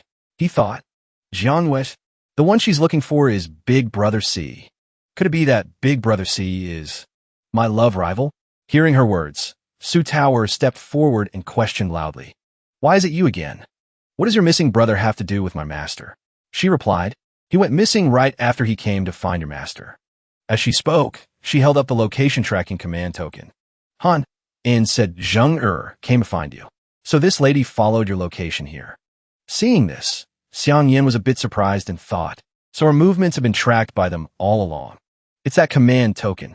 Yi Jiangyue waved her hand and threatened loudly, If anything happens to Yi Zhang, I will absolutely not let you people off.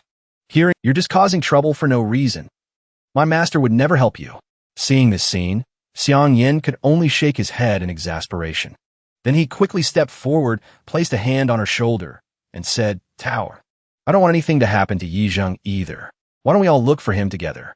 Hearing him say this, she exclaimed in surprise, "Master, He suddenly changed his expression and thought coldly. I'd also like to see what exactly Han In is planning. In a corner of the divine miracle site, someone was desperately clinging to a tree trunk.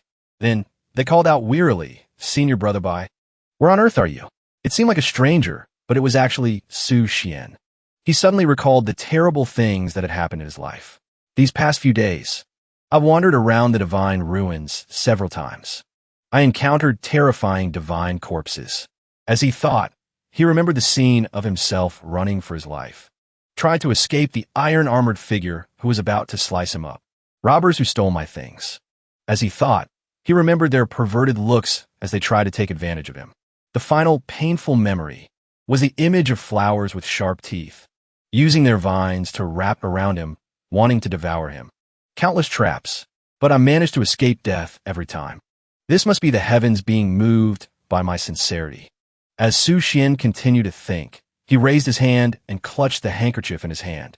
But why won't it let me reunite with Senior Brother Bai? Suddenly, a giant python appeared. It was flicking its tongue out behind Su Xian. This terrified him greatly. Seeing it, he quickly ran straight ahead. Then he screamed in panic, "Damn it! I'm dead for sure this time." Then, with tears in his eyes, he lamented his fate. When future generations find my remains, if they know the story behind this silk handkerchief, they will surely be very moved. Senior Brother Bai, I really want to hear your voice. In this moment of crisis, someone suddenly swung a sword and slashed at the giant python. Then a loud voice asked, "You idiot, what are you standing there for?" Seeing that the giant python had been dealt with, Su Xian was stunned and exclaimed, "This is..." The person was now staring at him with wide eyes. From his majestic appearance and cold expression, Su Xian knew that this was Bai Lan, the senior brother Bai he had been looking for. Seeing him, he blushed shyly. Then he immediately stood up and said emotionally, "Senior Brother Bai, how are you here?" He quickly sheathed his sword and replied coldly, "Otherwise, who do you think helped you deal with the divine corpses? The cultivators and the traps?" As he continued to speak, his face grew paler. "With such a weak cultivation, you dare to enter the divine ruins alone? Brother Su, you really don't value your life at all."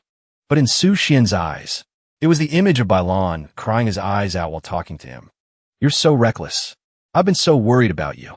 This moved him so much that he blushed and thought, So Senior Brother Bai has been secretly protecting me all along." Bai Lan suddenly stepped in front of him. He blushed and asked, "Tell me, why did you come to the divine ruins? Could it be you came looking for me?" He replied in a low voice, "Senior Brother Bai." As he spoke, he clutched the handkerchief hidden behind his back. "I did everything for the sake of returning this." Before Su Xian could finish his sentence, Bai Lan quickly turned to leave and waved his hand, saying, "If there's nothing else, you should leave this place quickly. Be careful, or you'll really be eaten by a monster next time. This is the last time I'm saving you. I'm in a hurry to find someone." Hearing him say this, he panicked and thought, "Find someone? Is it a man or a woman?" "No, man or woman, it's all the same." He then asked, "Senior Brother Bai, you're looking for someone?" Hearing his question, he puffed out his cheeks and replied petulantly, "That person clearly dragged me here to explore and hunt for treasure together. But then they just left me and ran off to play somewhere. It's so frustrating." But in Su Xian's eyes, it was the image of Bai Lan crying pitifully and complaining. "We clearly promised to grow old together. That heartbreaker had the nerve to abandon me." Thinking of this, he was so angry he couldn't speak, gritting his teeth. This is bad. That person is my love rival." Elsewhere, someone suddenly chuckled and said, "This trip wasn't a waste." It turned out to be Mo Xingjuan, who was writing something with a pen and continued speaking. "In just a few short days, the harvest has been plentiful. Not long ago, I just found some very lively material. And the material he just mentioned was the scene of the young man Su Xian chasing after the pretty boy Bai Lan." After finishing this article, Mo Xingjuan glanced down below and said, "And now, I've found another one. It seems this place also has some good drama to watch." With that, he crossed his arms and watched the young men intently, wearing only their underpants, lying unconscious on the ground. Not far from where Mo Xingjuan was standing were young men wearing only their underpants, being dragged away by scantily clad women. They were being pulled and dragged. Suddenly, someone snorted coldly and said disdainfully, A bunch of trash. The one who had just spoken was Lin Hongying. She lifted her foot, stomped on something, and said with a smile, "They're all in such a hurry to bring their treasures to us sisters. Sisters, let's move a little faster." As she urged them on, she stomped her foot hard on the wailing young man. Suddenly, a brown-haired beauty came to her side and said cheerfully, "Sect Master, these sects are all filthy rich, but they can't even withstand a single blow." The blue-haired beauty quickly added, "We've hit the jackpot." Not far from where they stood, Yuling was hiding in a corner, chanting Buddhist scriptures. His face darkened with fear as he thought to himself, "Hide. I have to hide quickly. From my combat experience, they are currently in a state of excitement. An indescribable desire is about to erupt." He suddenly felt 3 waves of lustful killing intent from their direction, slowly drifting towards him. Suddenly, one of them threw out a chain. It flew straight towards Yuling, and without any mercy, dragged him away. Seeing this, he could only scream in despair, "Oh my God!" He thought he would fall to the ground, but suddenly, something round cushioned his head. It saved him from injury, so his screams became quieter. Seeing this, Lin Hongying couldn't help but blush and say, "This is the first time I've explored a secret realm with you. I'm so happy." With that, she suddenly gave a wicked smile. For some reason, her eyes were now filled with love as she gazed at Yuling and said shyly, "For some reason, my heart feels like it's on fire. Why don't you help me cool down?" The other 2 beauties saw this and grabbed his hands, pouting, "Sect Master, how can you want to have him all to yourself? You're so sly." The blue-haired beauty quickly added, "We want some too." Hearing the 3 of them, the other beauties also rushed over to join in. Hearing them, he cried out, "Help! Help me!" Then, in utter despair, his soul left his body as he thought sadly, "I'm going to be drained dry." The group of beauties, including Lin Hongying, saw Yuling faint and started to clamor. "Why did Yuling faint? It's all your fault. You're the one who demands it insatiably every night. You're clearly the one who plays the most. What do we do now?" "Don't worry. Let me see. He can probably still be used. He can probably be used a few more times." Dear readers, don't forget there's still a dedicated reporter on the scene, Mo Xingjuan. He was still hiding in a corner, gathering information. Seeing this scene, he couldn't help but laugh until tears came to his eyes, thinking joyfully, "I can't stop laughing. I'm a professionally trained reporter. Good disciple. Your senior brother's love for you was not in vain." As he continued to write, he wondered to himself, "But I wonder if posting this will get me reported. Whatever. This is way juicier than the story about Lanner. Inhuman laughter. I've hit the jackpot this time." The group of beauties suddenly heard someone's laughter from outside the door. They all fell silent at once. Lin Hongying shouted loudly, "Who is it? Get out here." Hearing her, Yuling opened his eyes. Well, he saw the familiar figure in front of him. He thought joyfully, "That's senior brother's voice. I'm saved." Mo Xingjuan was currently standing with his head down, trying to strike a majestic pose. He suddenly looked up and said with a radiant smile, "I didn't expect to meet you all here. This fate is truly wonderful." As soon as Lin Hongying saw the handsome man, she started cooing, "Oh my. Isn't this the kind uncle who helped us find Yuling a few times?"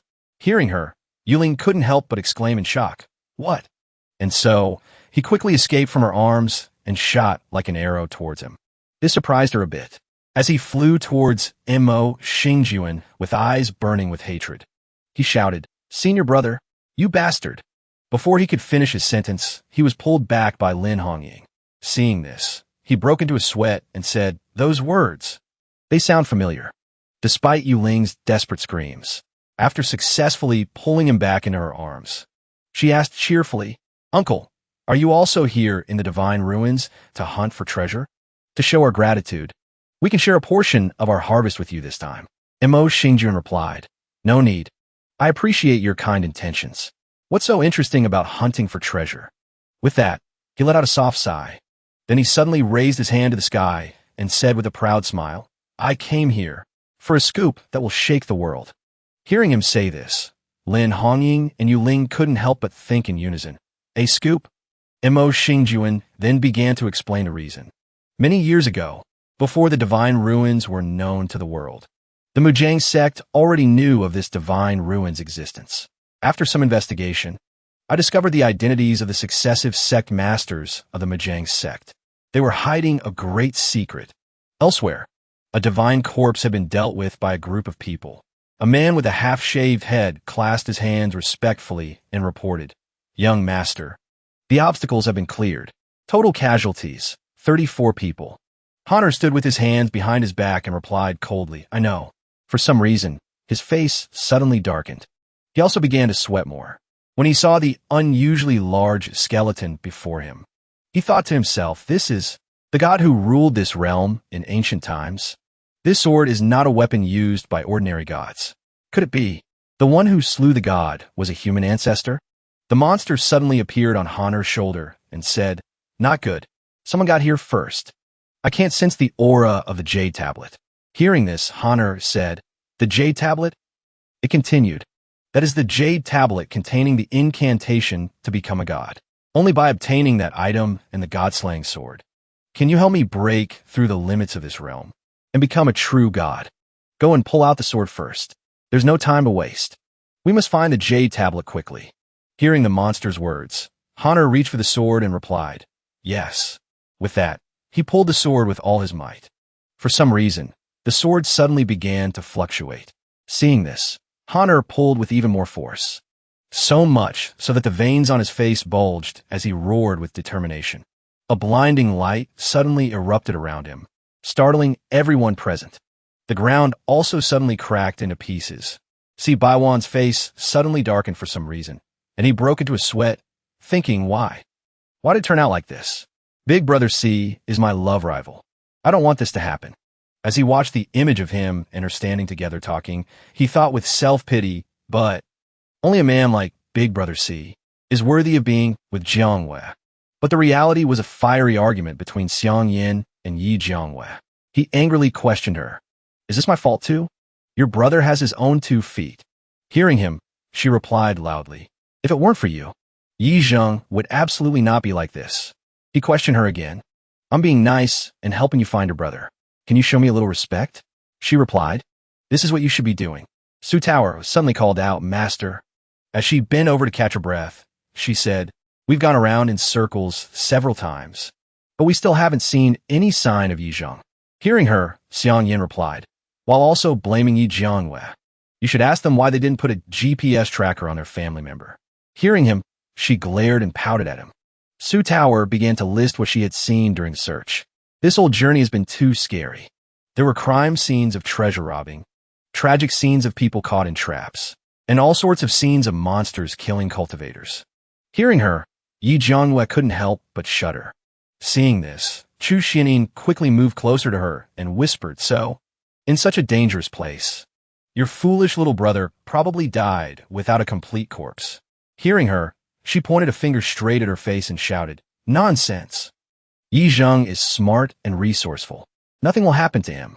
Seeing this, she pressed on, a lowly, useless person, faced with absolute darkness and despair. Death is a matter of course. My evil gods has already seen it clearly. Hearing this, she went mad with anger and shouted, "Shut up, you damn jinx." She said calmly, "Every word I say is the truth." Seeing this, Xiangyan gave a forced smile and tried to mediate. "Miss Yi, don't get so agitated. Perhaps Yi Zheng didn't go through any of those things." Hearing him, Yi Jiangwei quickly turned her head. Then she shouted, "If anything happens to him, it's all your fault." Hearing her, he couldn't help but say angrily, "Miss Yi, I've been patient with you for a long time. Don't keep causing trouble for no reason." She asked doubtfully, "I'm causing trouble? You, surnamed C, don't think I don't know your wicked intentions." He blushed in confusion and asked back, "Wicked intentions? What wicked intentions could I have?" Hearing Xiang Yan's question, Yi Jiangwei unleashed all her anger. "You surnamed C, you've been writing me love letters for 2 years. You think you're so devoted, don't you?" Hearing this, he was puzzled. He let out a sound of confusion. She continued, "And now you don't dare to admit it. You found out that I find you an eyesore. So you tried every way to get close to me, right?" The more he listened, the less he understood what the hell was going on.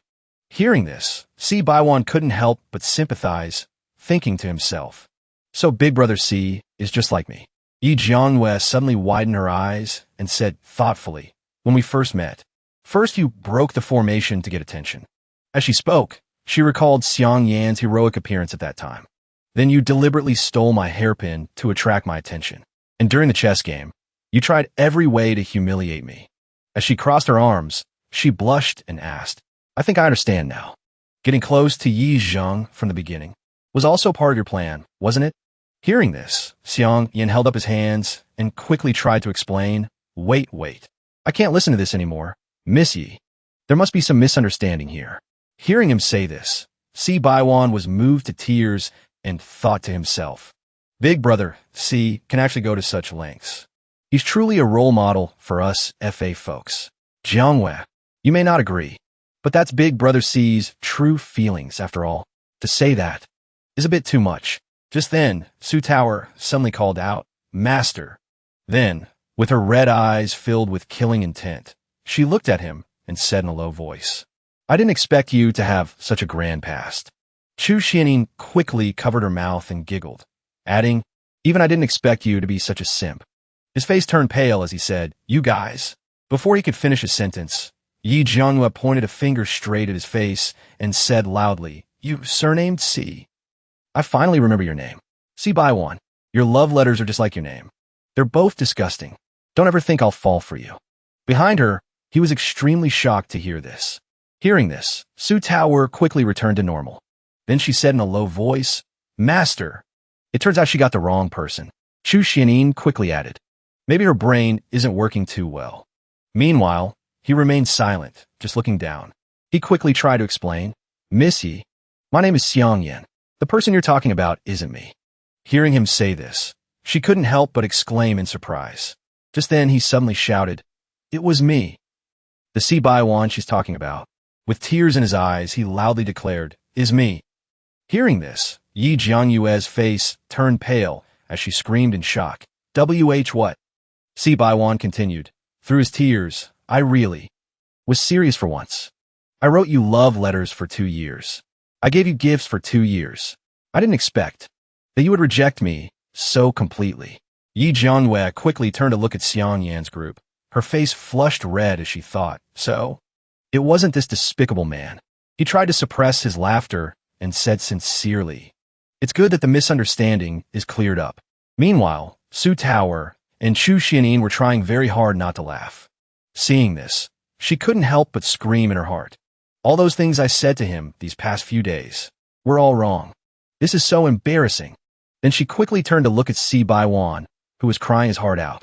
She thought in disbelief, so the one who's been secretly in love with me is this damn fatty? And he's not even as good as that Xiangyan guy. And so she suddenly glared at him and thought angrily, Damn it, it's all this damn fatty's fault. If it weren't for him shamelessly simping for me all these years, how could I have? It's all his fault. After thinking this, Yi Jianghue suddenly spoke.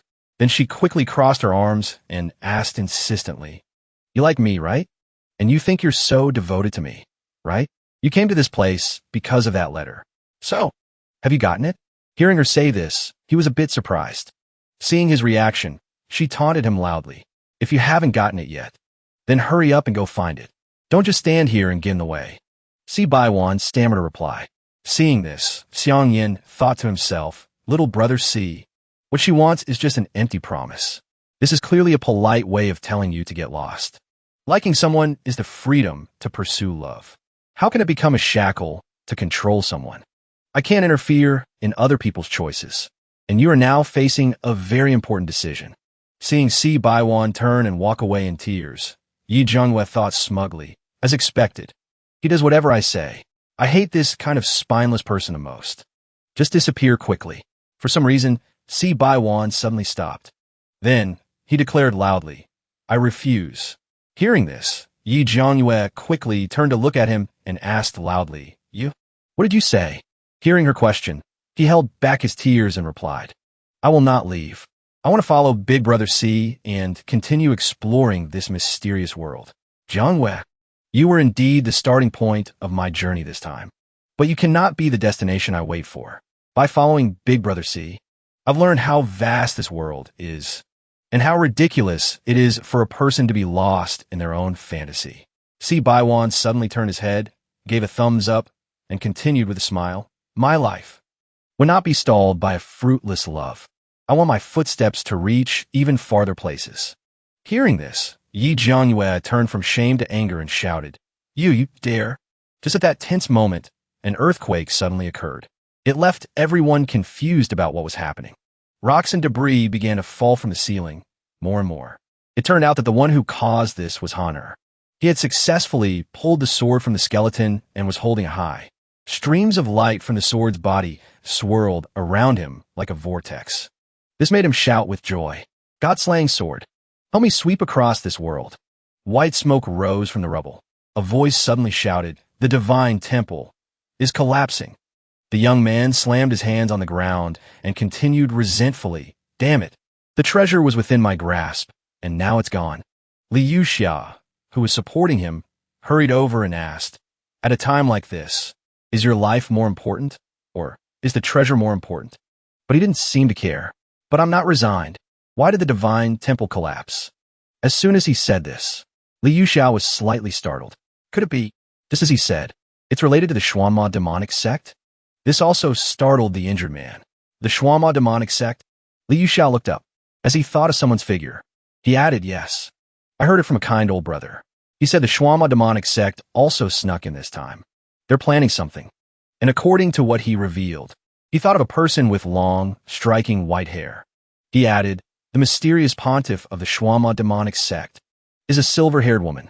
This made the two listeners' eyes widen as they exclaimed, The White King. Li Yuxia continued with interest. An ancient demon god is sealed in her eye. She's an extremely dangerous person. It was Chu Xianin, her white hair flying in the wind, and 2 short blades on her back. And her purpose in coming here this time? After a moment of thought, Li Yuxia said without hesitation, I heard she also met a lover on the way.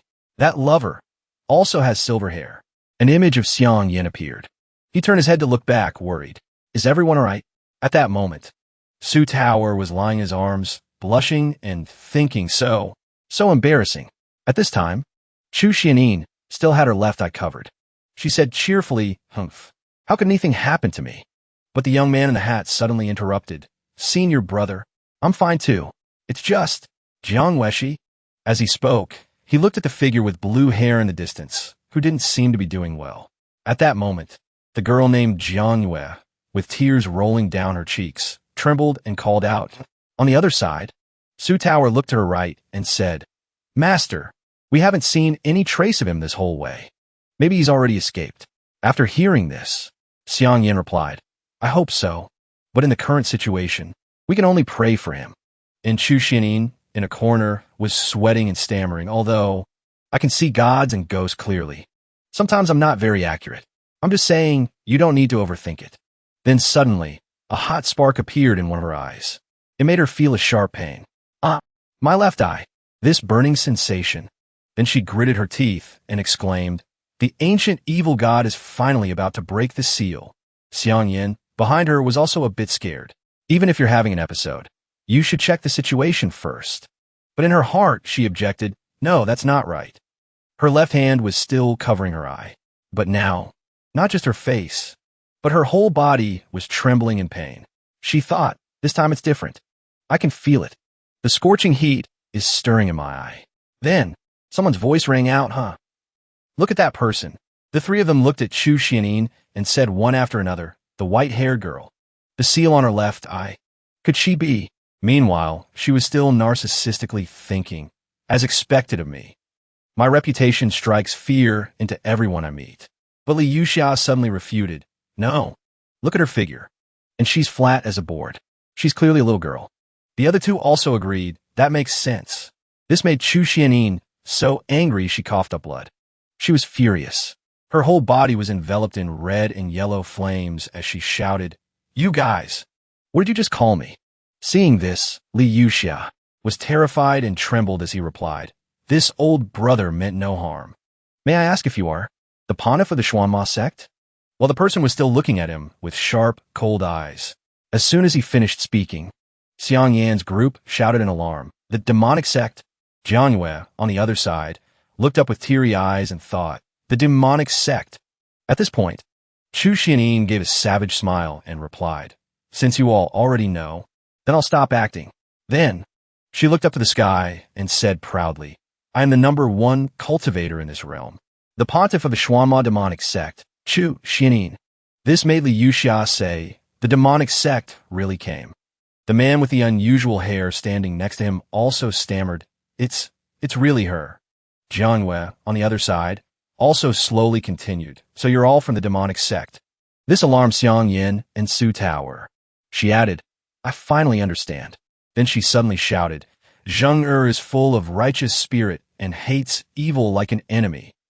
He must have discovered your identities and was silenced. After hearing this, Liu Xia also added, this is indeed the style of the demonic sect. The collapse of the divine temple was probably also the demonic sect's doing. But Su Tower turned her head and angrily retorted, your brother went missing on his own. How can you slander people like that? Suddenly, something caught her eye. Slow footsteps approached, along with a voice, a bunch of stinking flies who only know how to screech. She was slightly disappointed. You call yourselves the righteous path. But behind the scenes, you do such dirty and shameless things. Why am I the demon? Then, her voice grew deeper. Even her gaze could kill. You're not one of us. You bunch of misfits are. A spark of fire appeared in her eyes again. A shout rang out once more. Those who dare to fight with me. Those who dare to fight against the world are demons. At this moment, a stream of red light shot out from Chu Xianin's eye. She screamed, I want to fight a battle against this flawed world. All who are called demons. As she finished speaking, everyone was extremely alarmed, their eyes wide. Xiang Yin also looked on. He whispered in shock, her aura is even stronger than before. While Chu Xianin was still expressing her indignation, a voice suddenly shouted, wait, this filthy feeling, it's not right. In the end, a vortex of red power enveloped her. And a wild, blackened voice said, a bunch of pigs and dogs. If you're not convinced, then come at me. I will grant you death. Hearing this, the faces of everyone that were covered in cold sweat. They were terrified to the extreme. Then, Su Tower stood in a corner and said, I thought she just had Chinibu syndrome. I didn't expect a real demon to be sealed inside her.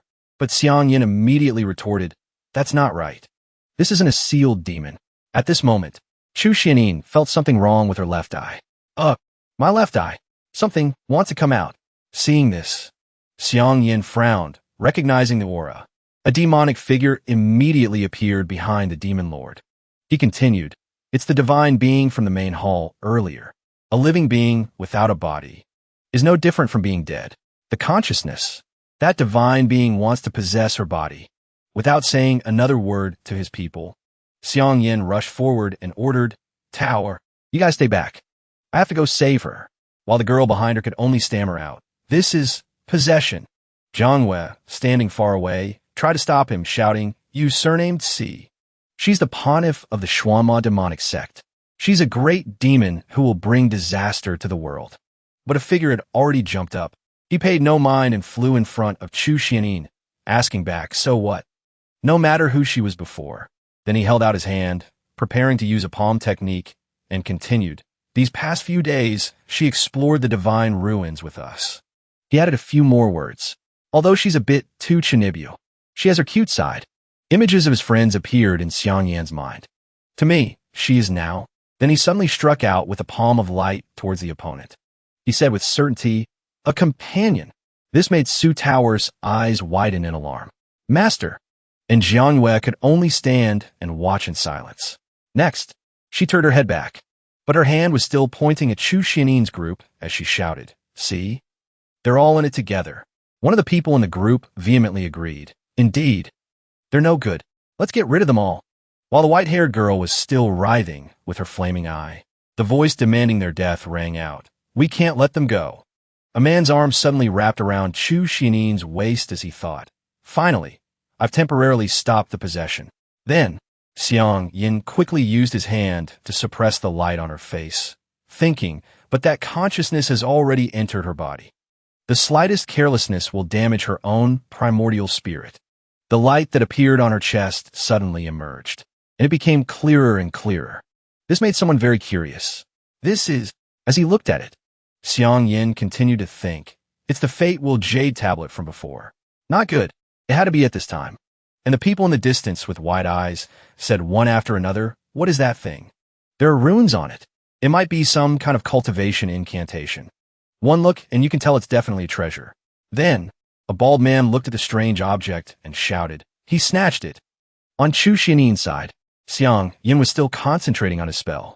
In this situation, nothing else can happen. I need to focus all my attention on completely suppressing that consciousness. Suddenly, a sharp voice roared.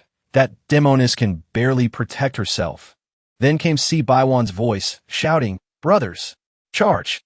Kill these demons. A bald man with a sword swung forward, shouting, The treasure is ours. And Xiang Yin cursed inwardly. Damn it. If I act now, this girl's primordial spirit will probably... On the other side, Su Tower rushed forward and kicked, startling him. She screamed, Don't you dare touch my master. At that moment, Xiang Yin called out, Tao. The pink-haired girl immediately replied seriously, If master considers her a companion, then Tower is also willing to protect her. A rock suddenly slammed into the ground with a thud, along with the words, Senior brother has been protecting us the whole way. It was Si Baiwan with the bag on his shoulder, continuing, Senior brother, if you can't be distracted, then leave it to us for now.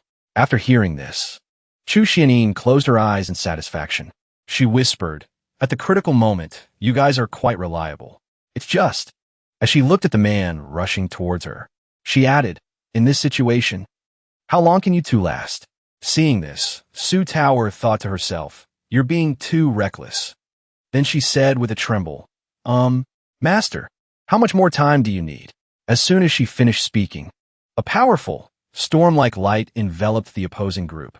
At this moment, Su Tower, not understanding what was happening, asked herself, What just happened? Seeing the crack on the ground, she added, This is... At this moment, Xiang Yin thought to himself, This sword intent is so familiar. The sound of iron chains from above caught his attention. He continued to think, It's him. A person appeared in front of them. A stammering voice said, This humble one. After a pause, he added 3 words, Divine Blade You. A few doubtful voices suddenly rang out. Divine Blade You? He is Divine Blade You? Then, another person pointed at the two who had just appeared and shouted in protest. No way. This guy is being led around on a dog leash by that hot chick behind him. How can he be the famous Divine Blade You? Hearing this, the young man with the two-tone black and white hair swung his sword at that person. He shouted angrily, Nonsense! A sharp sword stroke flashed by. It took off a chunk of the old man's hair on the right side. This terrified him greatly. Cold sweat beaded on his face. That one sword stroke not only cut off a part of the old man's hair, but also mercilessly sliced through the tall mountain behind him. This terrified everyone even more. At this moment, the old man finally felt regret. He had to admit, You are my... And on this side, the hot girl just gently touched the face of the young man named Divine Blade You and said softly, Yu Lang, don't listen to his nonsense. This chain isn't a dog leash. This is proof of our love. The girls in the revealing, indecent clothes also chimed in, Don't forget us. Then they swarmed Divine Blade You like moths to a flame, cooing, Yu Lang, we all get a share. On the other side, Xiang Yin looked at the crowd fighting for affection, a bit bewildered, thinking, How did Yu Ling get captured by this group of succubi? But for some reason, while holding Chu Xianin in his arms, he growled angrily in his heart. Why am I so envious of him? This made the woman in his arms sigh. At that moment, as if remembering he had something important to do, he tried to calm himself down. Not good. I can't get distracted. I can't get distracted. But he was discovered by the blonde girl, who challenged him. So you're Yu Lang's master. Then she looked at Xiang Yin with sparkling eyes and a seductive voice. Oh my. Another handsome and unparalleled young master. Although she had used her words to provoke him, he didn't react at all. She grabbed Divine Blade You by the collar. Is your master mute? This made him tremble as he replied, Master is suppressing the consciousness that wants to possess the pontiff's body. He can't be easily distracted. And Xiang Yin, listening, could only think bitterly, I don't want to pay attention to you guys. Stop showing off your public displays of affection in front of me. Suddenly, his attention was drawn to something. Besides Su Tower and Si Baiwan providing support from behind, Yu Lang and the scantily clad girls. Standing in front of Xiang, Yin also spoke up one after another. Please rest assured, master. With me, Yu Ling here, I will absolutely not let them disturb you. If Yulang says so, then our Xian Nu sect will follow Yulang's command at any time. At that moment, Su Tower said cheerfully, with senior brother Yuling here, these cultivators are nothing to be afraid of. Si Baiwan also added, although I'm not a cultivator, I've heard of the name Divine Blade Yu. Senior brother, who exactly is he? At this moment, the opponents finally felt scared. Li Yuxia screamed, why is even Divine Blade Yu helping that demon? Another person pointed at the opposite side and added, you guys, did you hear that? Divine Blade Yu seems to call that young man master. The people standing near Miss Jiang Yue continued to talk. I think I read about it in the newspaper once. The Tom and Divine Blade Yu seems to call the Heavenly Mandate Pavilion. Heavenly Mandate Pavilion? I know that too. Could it be that young man is the pavilion master? From the looks of it now, the Heavenly Mandate Pavilion is not only mysterious, but also a demonic sect. Hearing this, Jianghua looked at the people behind her with a resentful gaze. Then she started shouting, so what if he's Divine Blade Yu? So many of you can't even beat one person. Are you all a bunch of good-for-nothings? But the people in the same clothes vehemently objected. Miss, you probably don't know who Divine Blade Yu is, do you? That's right. Could it be that you spend all your days at home? This flustered her, and she could only stammer a few words. You guys. Then suddenly, a voice came from behind the broken rocks, stopping Jianghua. Don't argue with them. One of the men asked, who is it that speaks with such arrogance? And she immediately judged this voice is. Then, a man holding a long sword appeared, slowly saying, this humble one. He shattered the rocks into pieces, sending them flying everywhere. It created a huge explosion. It's the young master of the Mujang sect, Honor. As soon as she saw him, Jianghua shouted with joy, it's Honor. You're finally here. But he was surrounded by a group of unruly people. They looked down on Hana one by one. I thought it was some big shot. It's just the Mujang sect. Let's see what he's planning to do. His status isn't high, but his arrogance is not small. Ignoring the cheap talk just now, he stomped his foot hard on the ground. Then he shouted, Xiangyan, you colluded with a demon and harmed countless cultivators. You even stole a magic treasure and destroyed the divine temple. This left the other party completely confused. After saying this, he pointed his sharp blade at them. For the cultivators who died in vain. He thought, whether I can get the Jade Tablet back all depends on this move. To be safe, I must first incite hatred from the other cultivators. Thinking of this, he coldly lunged at Xiang Yin, shouting, I, Honor, will lead the entire Mujang sect to destroy you. At this moment, Su Tower could no longer contain her anger. She pointed at the other party and cursed, how are you just like that stinky woman? You're also slandering people here.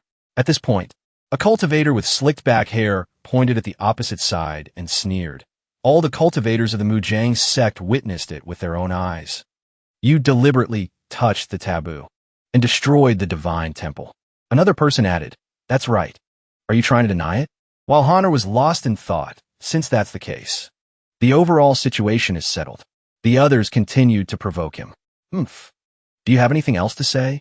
Suddenly, a voice from behind the crowd shouted, what a great performance. This flustered him, and he instinctively asked, who is it? Footsteps from a distance gradually approached, along with a resonant voice. Young Master Han, that was quite a performance of blatant lies. It's a pity you didn't submit it to the newspaper.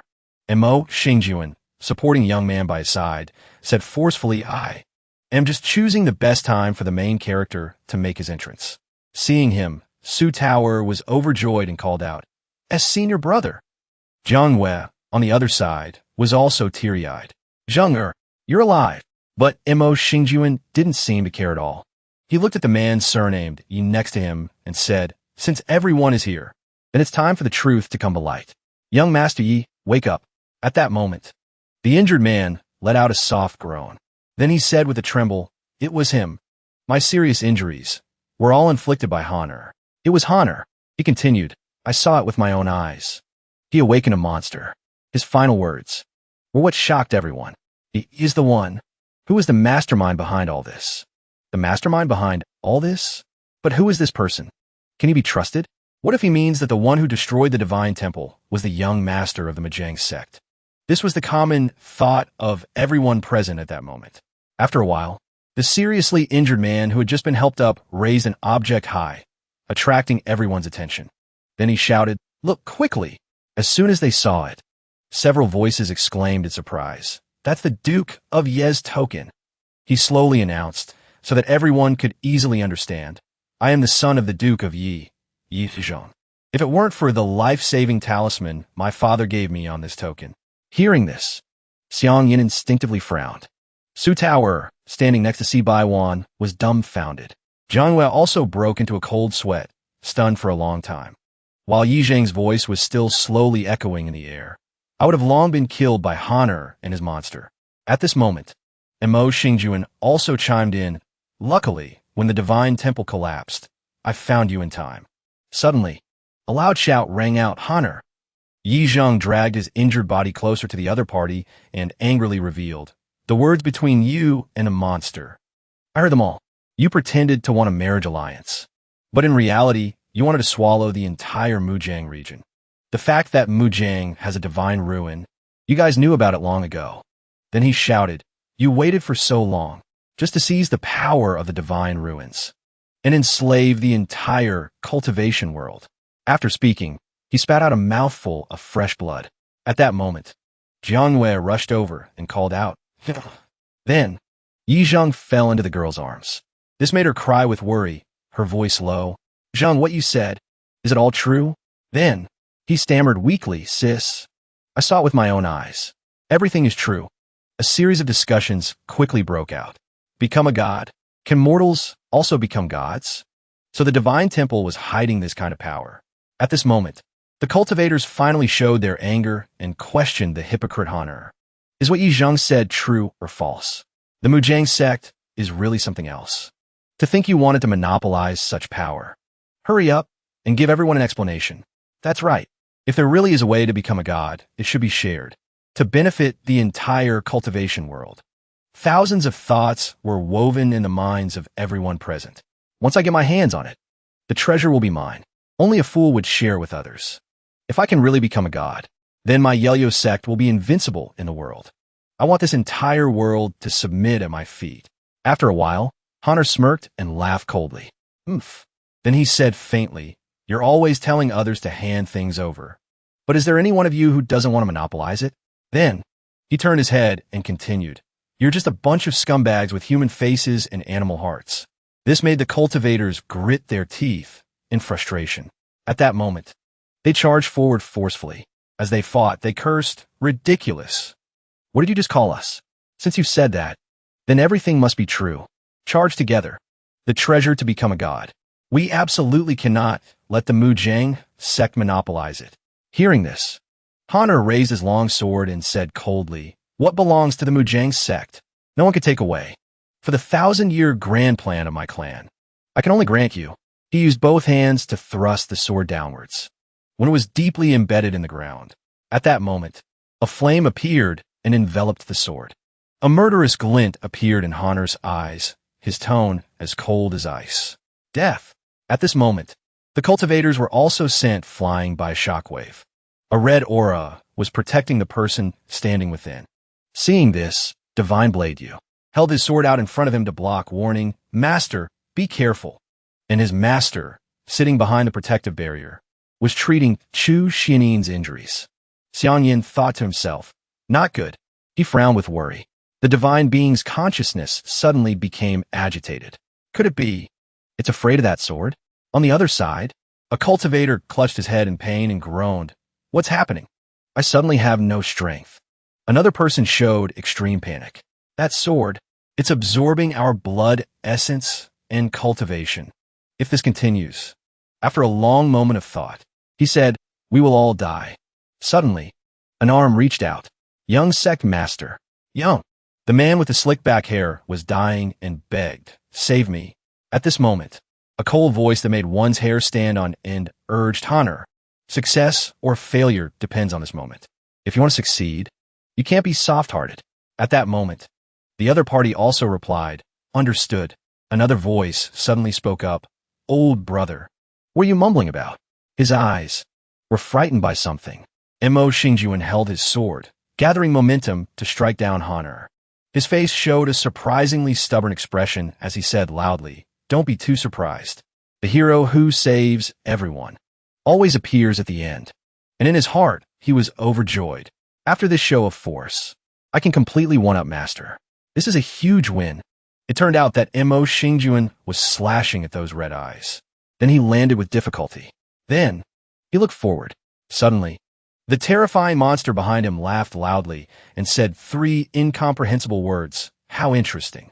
Then it stretched out its long, slender hand and added, I am the immortal spirit of the successive ancestors of the Mojang sect, incarnate. A man appeared. His booming voice made everyone panic. It's been a long time since I've had an opponent like this. Don't disappoint me too much. Then he gave a demonic smile. The young man holding the sword trembled. Could this be the monster that young master you mentioned? A strange monster, with eyes growing all over its body, appeared. Seeing that monster, Yi Zheng was terrified and recalled, saying to his sister Yi Jiang, it was this monster that seriously injured me. The monster exuded a powerful pressure, but seeing Mo Xingjuan holding his sword and standing firm, it praised, not bad, kid. Under my pressure, you can stand your ground. At this moment, the monster added, you've been waiting for me to fully condense my spirit body. Aren't you going to make a move? Hearing the monster's words, he was surprised. Then Mo Xingjuan smirked and arrogantly replied, even the cultivation world respects the old and cherishes the young.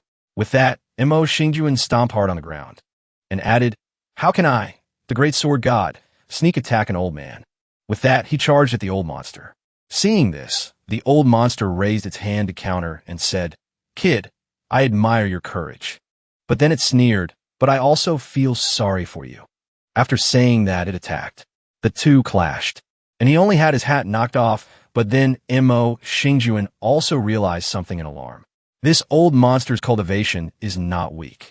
And then he smiled. But this makes it more interesting. With that, he swung his sword again. The old monster was caught off guard. Then it was split in 2.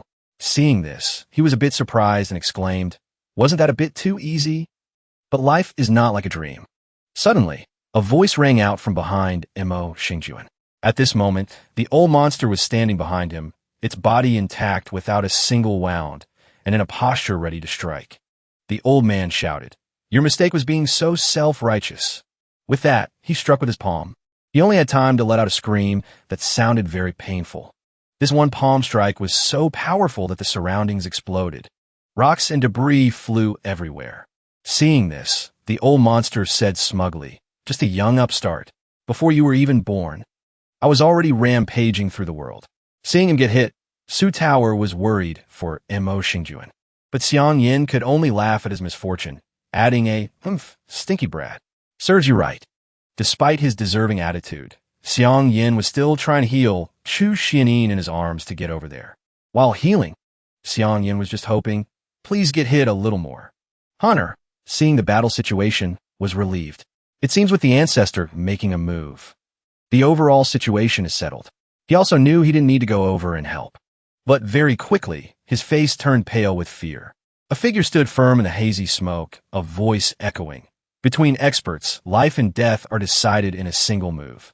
Writing it so short, the readers won't like it. Now it's barely getting interesting. He then gave a competitive smile and said, we've played around enough. I'm tired. You should just disappear.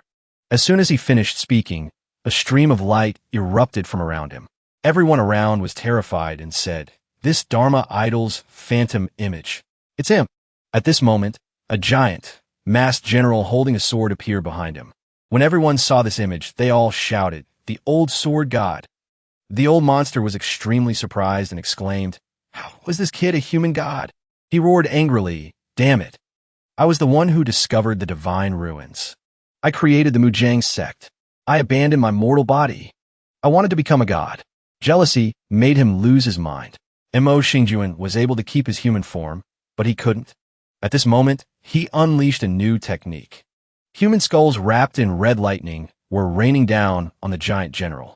At the same time, he shouted, I have always been at the peak of the cultivation world. Seeing this, Mo Xingjuan replied, perhaps you were once at the peak of the cultivation world.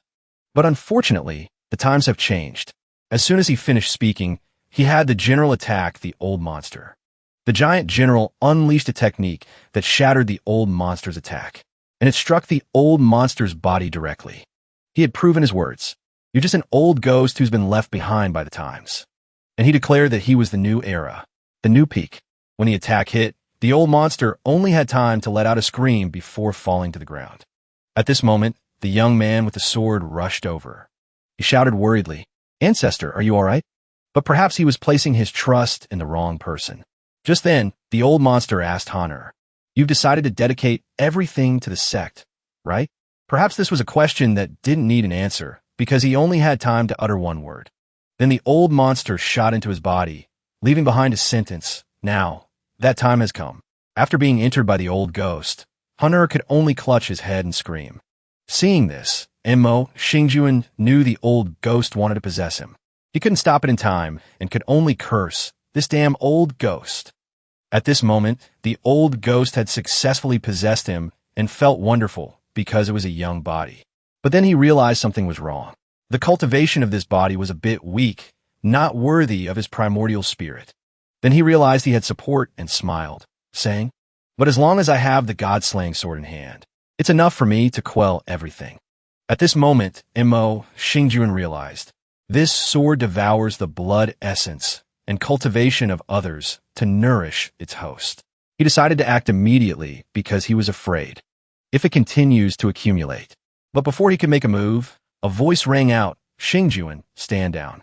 It turned out his master had stabilized Chu Xianin's injuries, and now it was his master's, Xiang Yan's, turn to take the stage. Xiang Yan stood up before the joyful eyes of his disciples, especially the beautiful Su Tower. At this moment, his master spoke, offering his sincere thanks to everyone, although it was a bit off. "Thank you all for taking care of me on this journey. Not only did you use me as a pawn, but you also slandered and provoked me." The old monster was now feeling a bit scared. At this moment, a jade tablet appeared in Xiang Yan's hand, and he said, "You've caused so much trouble.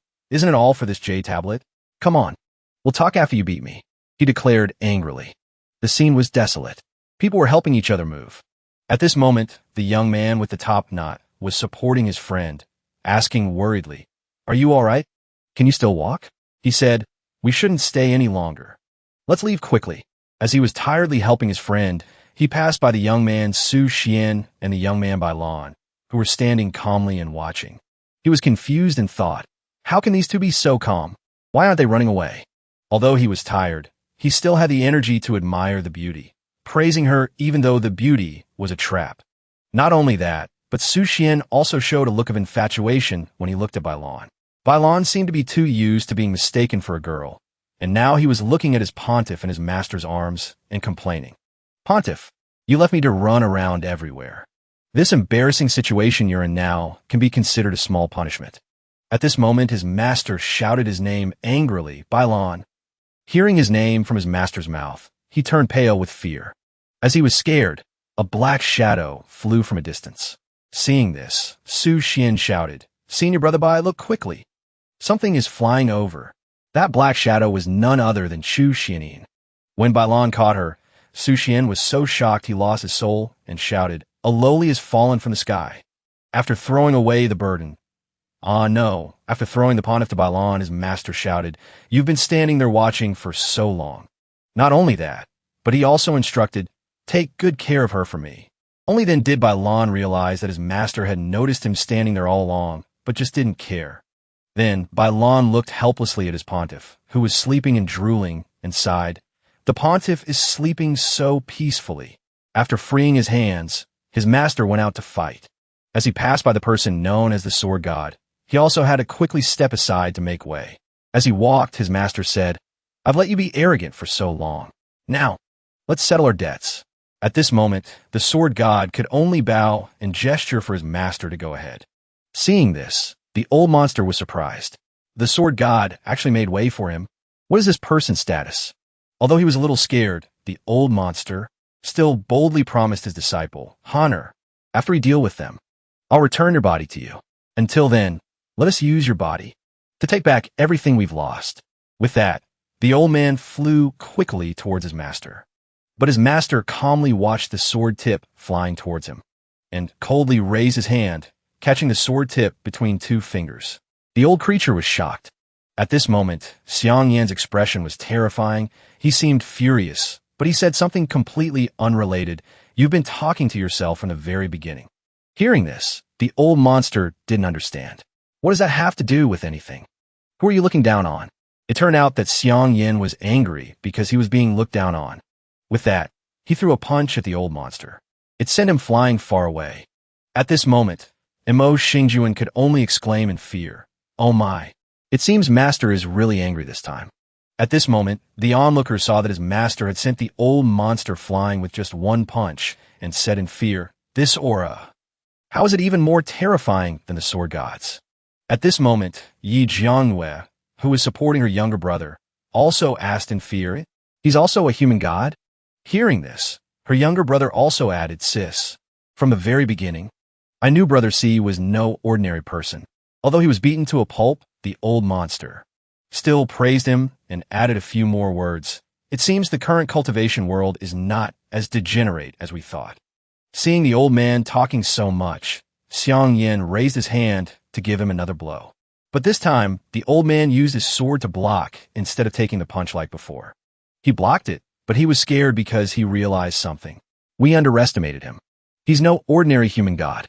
His strength is unfathomable. As scared as he was, the old man smiled because he had the god-slaying sword in his hand, and he declared confidently, "But you're still just a human god. In our hands is the god-slaying sword. Your life force will be continuously eroded by it." At this moment, his master's hand was being eroded. His master looked at his own hand, also very surprised. Surprised as he was, he still flung the old monster far away. This time, the old man didn't fall as miserably as before and managed to stand. At this moment, he had to exclaim in horror.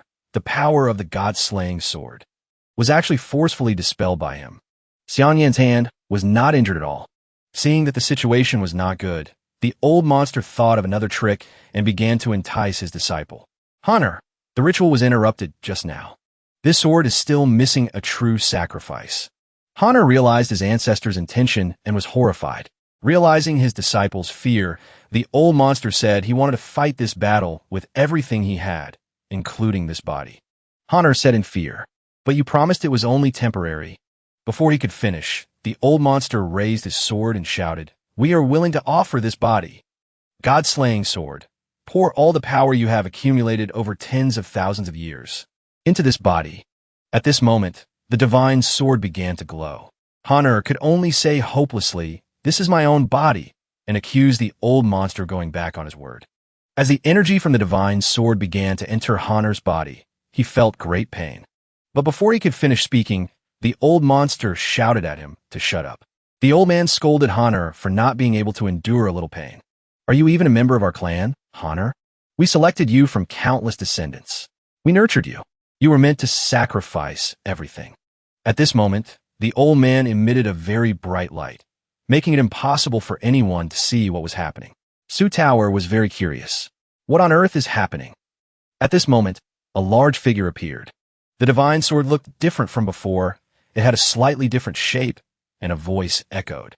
"Silver-haired kid, I acknowledge your strength." His master, the silver-haired young man, calmly looked at the ugly monster in front of him. The old monster had now become a real monster with a large appearance. Sharp spikes grew on its shoulders, with a large eye on its chest. At this moment, the old man began to declare war. "We shall continue." The Mujang ancestor, transformed into a ferocious form, said in a savage tone, "Let's continue. This world was originally in our hands. It's all because of that damn emperor. He made us lose everything." With that, the Mujang ancestor laughed loudly, "Ha ha," and said, "We waited in the darkness for thousands of years. Fortunately, with the help of the divine ruins, we can finally—" Hearing this, Xiang Yan let out a surprised, "Huh," and said, "You think that by turning into this form, you can defeat me?" A stream of true qi surrounded Xiang Yan. "You frog in a well." His eyes widened sharply. "You dare to compete with me for brilliance?" Everyone who saw Xiang Yan's transformation exclaimed in shock, so big. Even bigger than before. The Mujang ancestor laughed loudly and taunted, "Haha, come on." Xiang Yan channeled his power and struck down at the Mujang ancestor, then was surprised by what he saw. The Mujang ancestor held his sword with one hand, blocking the attack, and laughed, asking, hee hee, haven't you realized yet? We are different from before. The power of this sword has finally. Xiang Yin was shocked. What? The primordial spirit's phantom image can no longer be maintained. Completely released, the Mujang ancestor shouted. Xiang Yin was also sent flying by that power.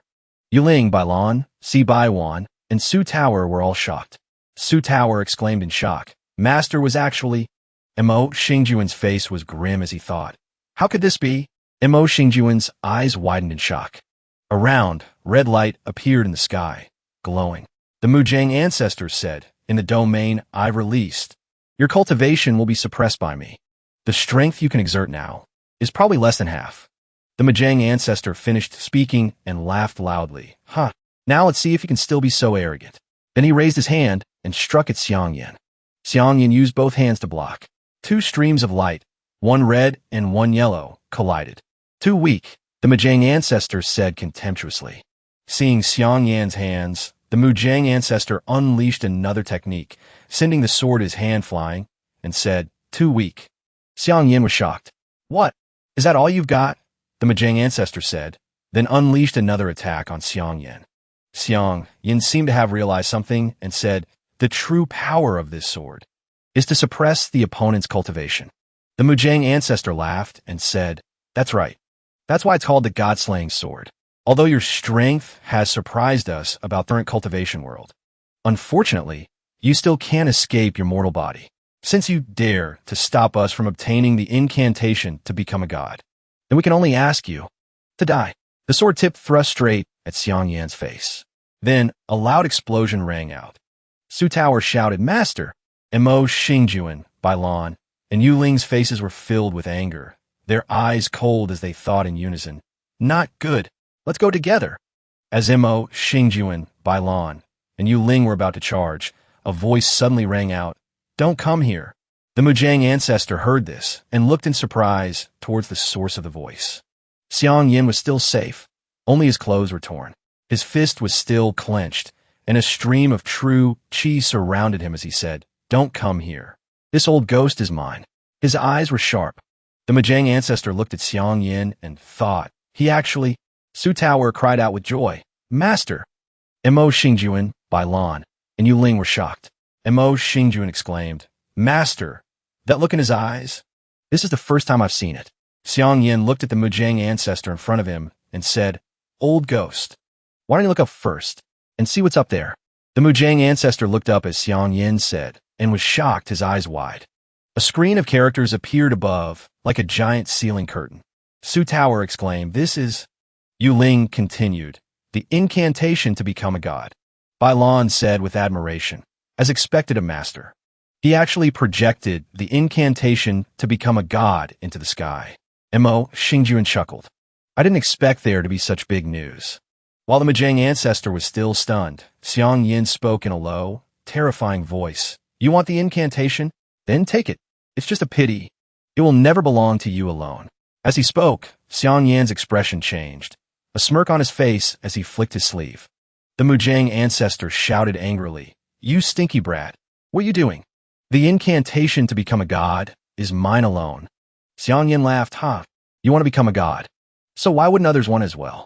If only one or two individuals in the world have the chance to become gods, while everyone else is destined to remain mortal for their entire lives. Wouldn't that be very boring? Everyone present had different expressions on their faces. No matter who it is, whether good or evil, all living beings in this world can attain the Tao and become gods. Bailan exclaimed with admiration, as expected of Master. Mo Xingjuan was happily and attentively writing, interesting, interesting. What a famous quote. He thought to himself, I've hit the jackpot this time. Xiang Yin smiled. But this jade tablet only has the first half. You want to become a god? You'll still need to find the other half. Hearing this, the Mujang ancestor smiled. So that's how it is. No matter. Then he flew up into the air in front of Xiang Yin. Seeing this, Xiang Yin raised his hand to shield his eyes and looked up, saying, Trying to escape? The Mujang ancestor laughed. Escape? What a joke. We overestimated you just now. I didn't expect you to be so foolish. Since you've taken the initiative to tell me that this is only half of it, then all I need to do is kill everyone here, and then snatch the other half. Wouldn't that solve everything? A red light surrounded the Mujang ancestor's body as he said, "Stinky brat, we will make you suffer a fate worse than death." With that, a stream of light shot forward. Everyone present was terrified. Some apologized to their parents. "Mom, your son has been unfilial." Some cried for help. Help. Some were scared. "It's over. I'm dead for sure." Faced with such danger, Xiang Yan's expression did not change at all. Xiang Yan raised both hands to block the Mujang ancestor's attack. Seeing this, the Mujang ancestor laughed loudly. "Ha! Your primordial spirit's phantom image can no longer be formed with just this mortal body of yours. Old ghost. After coming to this world, it's been a long time since I've been truly serious. Thanks to you in a way, you made me recall some old memories." With that, Xiang Yan's entire body was enveloped in a golden suit of armor. Su Tower was shocked. "This is," Xiang Yan thought to himself, "Chinibu. Thank you for the inspiration. If the primordial spirit's power is not enough to condense a Dharma idol's phantom image, then I'll just merge it with my body." Xiang Yan looked at the Mujang ancestor and asked, "Annihilation, right?" "Those words. I'll return them to you." A powerful golden light shot forward. The Mujang ancestor was shocked. This power. Could it be that he wasn't using his full strength before? Xiang Yan shouted, "Ah!" The Mujang ancestor resisted, shouting, "We are not resigned." A loud explosion rang out in the sky. A figure slowly descended. That guy's surnamed C. Actually one. The ancestor's divine will has disappeared. The Mujang ancestor fell heavily to the ground, coughing up blood. Asterisk cough, starred. Xiang Yan walked over and said, "The main culprit is dead." He turned to look at the Mujang ancestor. "You were just a pawn being used. The matter here is settled. You can handle the rest yourself." The Mujang ancestor laughed. "Huh, ha, he stammered. "You're not killing me?" 2 or 3 people surrounded the Mujang ancestor. "Oomph. The great masters are willing to spare you, but we have no intention of doing so." Looking at them, the Mujang ancestor was terrified. Don't. The Mujang ancestor closed his eyes and thought, "No, I am the great young master of the Mujang sect. How can I die at the hands of nobodies?" A voice rang out. "The heavens have a virtue of cherishing life. Please, everyone, spare this person's life." He stood in front of the Mujang ancestor and said, "Monk, who are you?" Ming Xian spoke. "This humble one is Abbot Ming Xian of Tianyun Monastery. I ask that you all give me some face." He turned and helped the Mujang ancestor up, saying, "I have some unfinished business with this benefactor. Please excuse me." Ming Xian quickly and deftly slung the Mujang ancestor over his shoulder and turned to flee. They shouted, "Not good. He's been taken. After him." Xiang Yan watched the scene and smiled. This farce is finally over. Su Tower ran over and called out, "Master." She took Xiang Yan's hand and asked, "Are you hurt?" "Huh, of course I." Xiang Yan stopped, a perverted smile spreading across his face as a thought occurred to him. He clutched his forehead, staggering. "Ouch, it hurts so much." Su Tower saw this and panicked, not knowing what to do. Xiang Yan fell into Su Tower's arms and cried out, "Tao, your master is seriously injured. Quick, let master have a suckle." Hearing this, Tower froze, her face turning red. Ming Xian ran far away with the Mujang ancestor on his shoulder. The Mujang ancestor asked doubtfully, "Why did you save me?" Hearing this, Ming Xian's face filled with killing intent. "Save you. The merman who injured my disciple was found by you, wasn't he? From today onwards, you will serve us for 500 years. Ming Xian's face became perverted, his hand landing on the Mujang ancestor's butt and giving it a squeeze. Hearing this, the Mujang ancestor was terrified and exclaimed, 500 years? Oh my God, Tower stammered. This is suckle. Tower thought to herself, stinking master. What on earth is he talking about again? But if it can save master. Tower's cheeks flushed red as she said shyly, Master, Tower is going to start. Xiang Yan blushed and puckered his lips, thinking, good disciple. My love for you is not in vain. Come on. Xiang Yan was met with a bottle of medicine being shoved into his mouth. The medicine made it impossible for Xiang Yan to speak clearly. He could only mumble. Seeing this, Tower said, Master must have injured his head. Hurry up and drink the medicine. Si Baiwan was holding many bottles of medicine, and there were many more next to Tower. Big brother Si, hang in there. If it's not enough, just say so. I still have a lot more here. It's unknown how many bottles Xiang Yin drank, only that there were many empty bottles next to him, and his stomach was as round as a ball. Enough, enough. Your master is fine. Seeing this, Tower asked, Why did you let that person escape just now, master? Isn't this just leaving a future disaster? Si Baiwan added, That's right. Will he come back to seek revenge on us in the future? Xiang Yin coughed a few times. Asterisk cough, cough, cough. Asterisk, don't worry. Your master and your senior brothers are not afraid. But Tower, he patted Tower's head. You also need to work hard and get stronger quickly. In the future, if master is not by your side, you can also stand on your own. Tower happily took Xiang Yan's hand and said, I'm not afraid. Tower will always be by master's side. Won't that be enough? Xiang Yan blushed at Tower's action. He coughed once. Asterisk cough, starred. Never mind. He stood up. We should also leave this place. Let's go back to the surface. Wow, we're finally out, Tower said happily. Xiang Yan looked at Tower and smiled. Pavilion Master, Yi Zheng walked up to Xiang Yan and clasped his hands in thanks. This time, we were lucky to have you and the Heavenly Mandate Pavilion save us.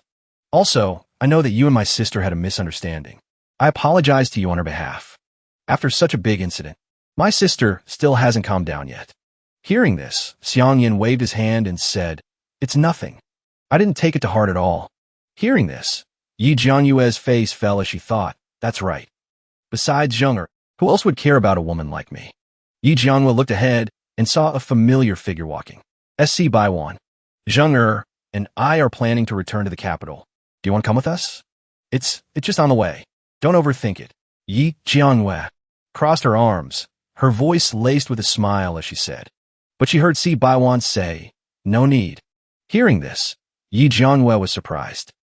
Yi Zheng waved goodbye to Xiang Yan. Pavilion Master C. We're going back to the Duke's mansion. If you have the chance, you must come and visit. Xiang Yan and Su Tower waved back. Take care.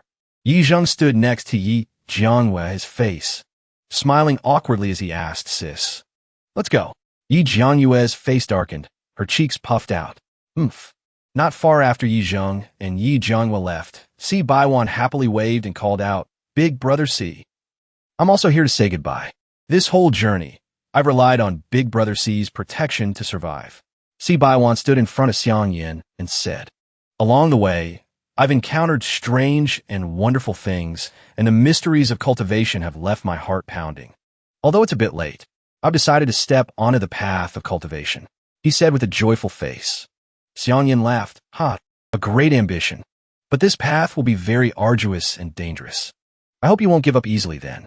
Si Baiwan happily waved his hand. I can definitely do it. The next time we meet, I will definitely shock you, Big Brother C. Su Tao waved good luck. Si Baiwan waved back. See you later. Xiang Yan put his hands behind his back and closed his eyes, saying, Next, should also go home. Xiang Yan was surprised. When he turned around, he saw Bailan, Imo Xingjuan, and Yu Ling sneaking away. Xiang Yan shouted, You guys, haven't you had enough fun yet? Be good and come back to the Heavenly Mandate Pavilion with your master. With that, he chased after them. Seeing this, Imo Xingjuan thought to himself, It'll be hard to escape like this. Imo Xingjuan smiled. Junior brothers, now is the time to test our brotherly bond. Bailan replied, That's right. We haven't tried it before. Yu Ling smiled and said, If the three of us team up to deal with master. Before Yu Ling could finish, he was punched in the face by Imo Xingjuan. Imo Xingjuan, in his excitement, threw out both hands with a loud, Hiya, and punched his two junior brothers in the face, but Bailan was luckier and managed to block it. Imo Xingjuan kicked his two junior brothers away, while he himself ran off quickly, laughing, Haha. I'm carrying so much live news on me. I can't get caught right now. I'll have to trouble you two junior brothers to hold off master. Bailan cursed angrily. You bastard. Then, a hand appeared next to Bailan, scaring him. Bailan was being held in a choke hold by Xiang Yan, his face turning terrifying as he said, Oof. One of them got away. Bailan let out a sound, his tone coquettish like a girl's. Yu Ling, on the other hand, was no better off than Bailan, being surrounded by a group, his voice coquettish as he called out, Yu Ling. Don't even think about running away. Yu Ling cried out in agony, Senior brother. I curse your entire family. Xiang Yan dusted off his hands a few times. Su Tower looked at Bailan's tearful, pained face, his whole body swollen like a steamed bun, and thought, senior brother has been swollen up by master again. Su Tower heard a sound and glanced over, surprised by the scene before her. Lin Hongying still had her hand on Yuling's collar, her face surprised, her eyes wide, her mouth agape as she asked, "What the hell? What is this?" Su Tower was equally shocked, stammering, Heavenly Mandate Pavilion? It flew here from Jiangnan. Su Tower looked at Xiang Yin and called out, Master. The entire Heavenly Mandate Pavilion was being pulled down by Xiang Yin with a golden chain. Xiang Yin also thought to himself, this Heavenly Mandate Pavilion is also a cage of the Heavenly Tao that binds me. If I don't completely refine it, no matter where I go, it will automatically find me. And even in the future, it will forcibly take me away from this realm. Xiang Yin grabbed the chain and pulled the Heavenly Mandate Pavilion down with great force. A loud crash echoed, and dust flew up. Lin Hongying was shocked by the scene before her, stammering, HDHs. This is the sect where Yulang grew up? It's quite impressive. Su Tower, standing next to her, heard this and chuckled with delight. Xiang Yin glanced at Bailan, his face angry as he said, Bailan, don't even think about running away again. Go and take your sect master to rest. Bailan could only reply with a yes. Xiang Yan's face became cheerful and eager as he said, Sect Master Lin, and all you sisters of the Xiannu sect, would you like to come to the Heavenly Mandate Pavilion and rest for a night? There's a hot spring inside the sect. It can help you all wash away your fatigue. And there are also many kinds of wine like the youth-preserving, beauty-enhancing kind, and so on. Lin Hongying was overjoyed. Sure. Su Tower was confused. A hot spring. Su Tower, Lin Hongying, and the Xiannu sect were all bathing in the hot spring together. Lin Hongying said blissfully, this is so relaxing. It would be even better if Yulang were here. Tower, soaking in the water, poked her head up and sighed. She thought, is Master getting lecherous again, planning something shady? Otherwise, how could there suddenly be a hot spring in the Heavenly Mandate Pavilion? Outside, Xiang Yin was happily pressing his face against the wooden wall, chuckling. This hot spring was naturally created by me. The sound of the young girls playing in the water. It's so pleasant to listen to. I've hit the jackpot. His face was filled with satisfaction. Seeing Xiang Yan's face, Yuling was scared and asked, Master, why did you bring me here with you? Xiang Yin turned and said loudly, pointing at Yuling, Yuling, you have always been the disciple I value the most. He placed his hand on Yuling's shoulder, his face dark. Take care. Yuling was startled, feeling a sense of unease. Then Xiang Yin shouted, Yuling, it's not good for you to be like this. Yuling was scared and let out a huh. Lin Hongying and a few others heard this and rushed over, wrapped in a white towel, and said joyfully, Yulang, why are you still peeping? Yuling looked to his side, but Xiang Yin had long since disappeared. Wouldn't it be better to just come in? Yuling was scared and ran away. Don't you girls come over here. Yulang, don't run. Sect Master, wait for us. Xiang Yin hid in the bushes, laughing heartily, thinking, my hard work in preparing this hot spring was not in vain. Yuling, faced with such a beautiful sight, only knows how to run away. What a pity. As he was admiring the beautiful sight before him, two towering mountains appeared in Xiang Yan's view. Su Tower looked at Xiang Yan and said, Master, what are you doing here? Xiang Yan was scared and asked, T Tower, why did you come out too? Xiang Yan coughed. Your master just discovered that your third senior brother was about to do something bad, so I wanted to teach him a lesson here. Su Tower didn't believe him. You're lying. Third senior brother is afraid of women. He wouldn't even dare to get close. Hearing this, Xiang Yin thought, Tower's eyes have gotten sharper. Su Tower pointed and said loudly, I think the one who wanted a peep was you, Master. Su Tower stood in front of him with her hands on her hips and asked Stinky Master, do you really think Tower is that easy to fool? We still haven't cleared up the matter of you stealing Tower's clothes last time, and that woman in the coffin, and last time, and the time before that, and the time before that. Xiang Yin couldn't take it anymore and could only shout, Tao, calm down and listen to your master bullshit. No, I mean explain. Just then, a black shadow flashed over Xiang Yin and Su Tower's heads. It's Lanner. Bailan looked down at them and chuckled. Come and get me. Damn it. Stand still for your master. Xiang Yin immediately ran after him, thinking, perfect timing. Su Tower let out a huh. Xiang Yin ran off, shouting back, Tower, we'll talk about what just happened later. Your second senior brother is about to cause trouble again. I'm going to go catch him. Su Tower said angrily. Master, are you even listening to Tower? Xiang Yin clutched his chest and sighed in relief. Phew, how did Tower become so sensitive lately? Luckily, I got away quickly. He remembered by lawn and glanced sideways. It's a pity the guy got away. Xiang Yin looked at the half-open door and thought, this rebellious disciple only knows how to run. He didn't even close the door. It seems his but is itching for spanking again. Xiang Yin reached out to close the door, but a sound came from inside the room. Asterisk thud starred. Hearing this, Xiang Yin poked his head into the room where the sound came from. He saw Chu Xiaoning tied up, sleeping soundly on the bed. Xiang Yin thought, what the hell? How did she end up staying here? When did this Chu Yuni get so big? And she's tied up so professionally. Xiang Yin wiped his nose, blushing, and said, never mind. It must be Lanner's scheme again. Tower has been keeping a close eye on me lately. If she finds out about this, it'll be a big problem. Chu Xiaoning, lying on the bed, turned over and fell to the floor with a thud. Xiang Yan's eyes widened in shock as he looked at the two round peaches bouncing in front of him. His face turned as black as a stone statue. Xiang Yan laughed. Ha ha, his voice filled with joy and satisfaction. You all saw it. She rolled onto the floor herself. As a host, I can't just let a guest sleep on the floor, right? I'm just putting her back on the bed. Don't get the wrong idea. Xiang Yan's face lit up, his eyes sparkling as he ran towards Chu Xiaoning. Xiang Yan circled around Chu Xiaoning, thinking, what should I do?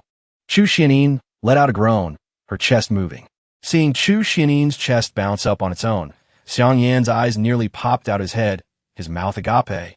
He thought, what great chest movement technique. No, wait. She's waking up. He watched as Chu Xiaoning slowly stood up. I can't provoke her.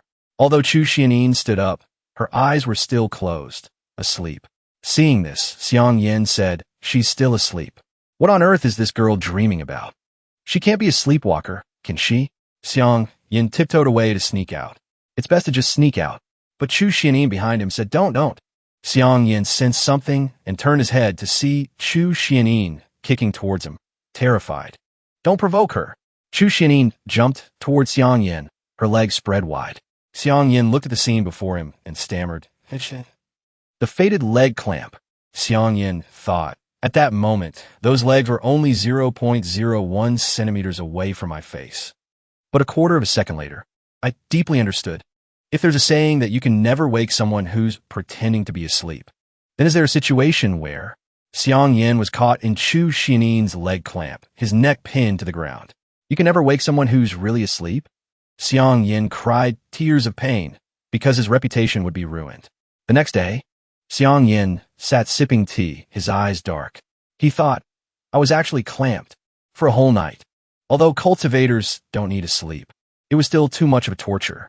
Luckily, she sleeps like a log. She didn't find out. Chu Xiaoning appeared behind Xiang Yan and asked, did you come into my room last night? Hearing Chu Xiaoning's voice, Xiang Yan spat out the tea he had just taken a sip of. Xiang Yan looked at Chu Xiaoning and stammered, oh, of course not. Fellow Taoist, why would you say such a thing? Chu Xiaoning rested her chin on her hand and said, is that so? I just have a strange feeling. Hearing this, Xiang Yan thought to himself, of course it's strange. You vented all your energy on me. Chu Xiaoning held out her hand and said, hand it over. Xiang Yan looked confused. Seeing this, Chu Xiaoning continued, since Pontiff Bai has left, then I should also be going. Give me that jade tablet. Xiang Yan continued to drink his tea and said, no, it's useless even if I give it to you. This is only half of it. I'm afraid if I give it to you, you'll poison yourself. Keeping it in my hands is like an insurance policy. Hearing this, Chu Xiaoning was shocked and said, you. Chu Xiaoning jumped up and became a black shadow. Chu Xiaoning sat on the roof and turned her head to look at Xiang Yan, saying, oomph. Since that's the case, I'll leave it with you for now. Consider it as thanks for what you did for me before. Chu Xiaoning threw something at Xiang Yan. Take this token. In the future, if you go to the capital and run into any trouble, you can use this token to find me. Xiang Yan looked at the jade green token in his hand. Chu Xiaoning left using her lightness skill, her voice echoing back. I will definitely be back.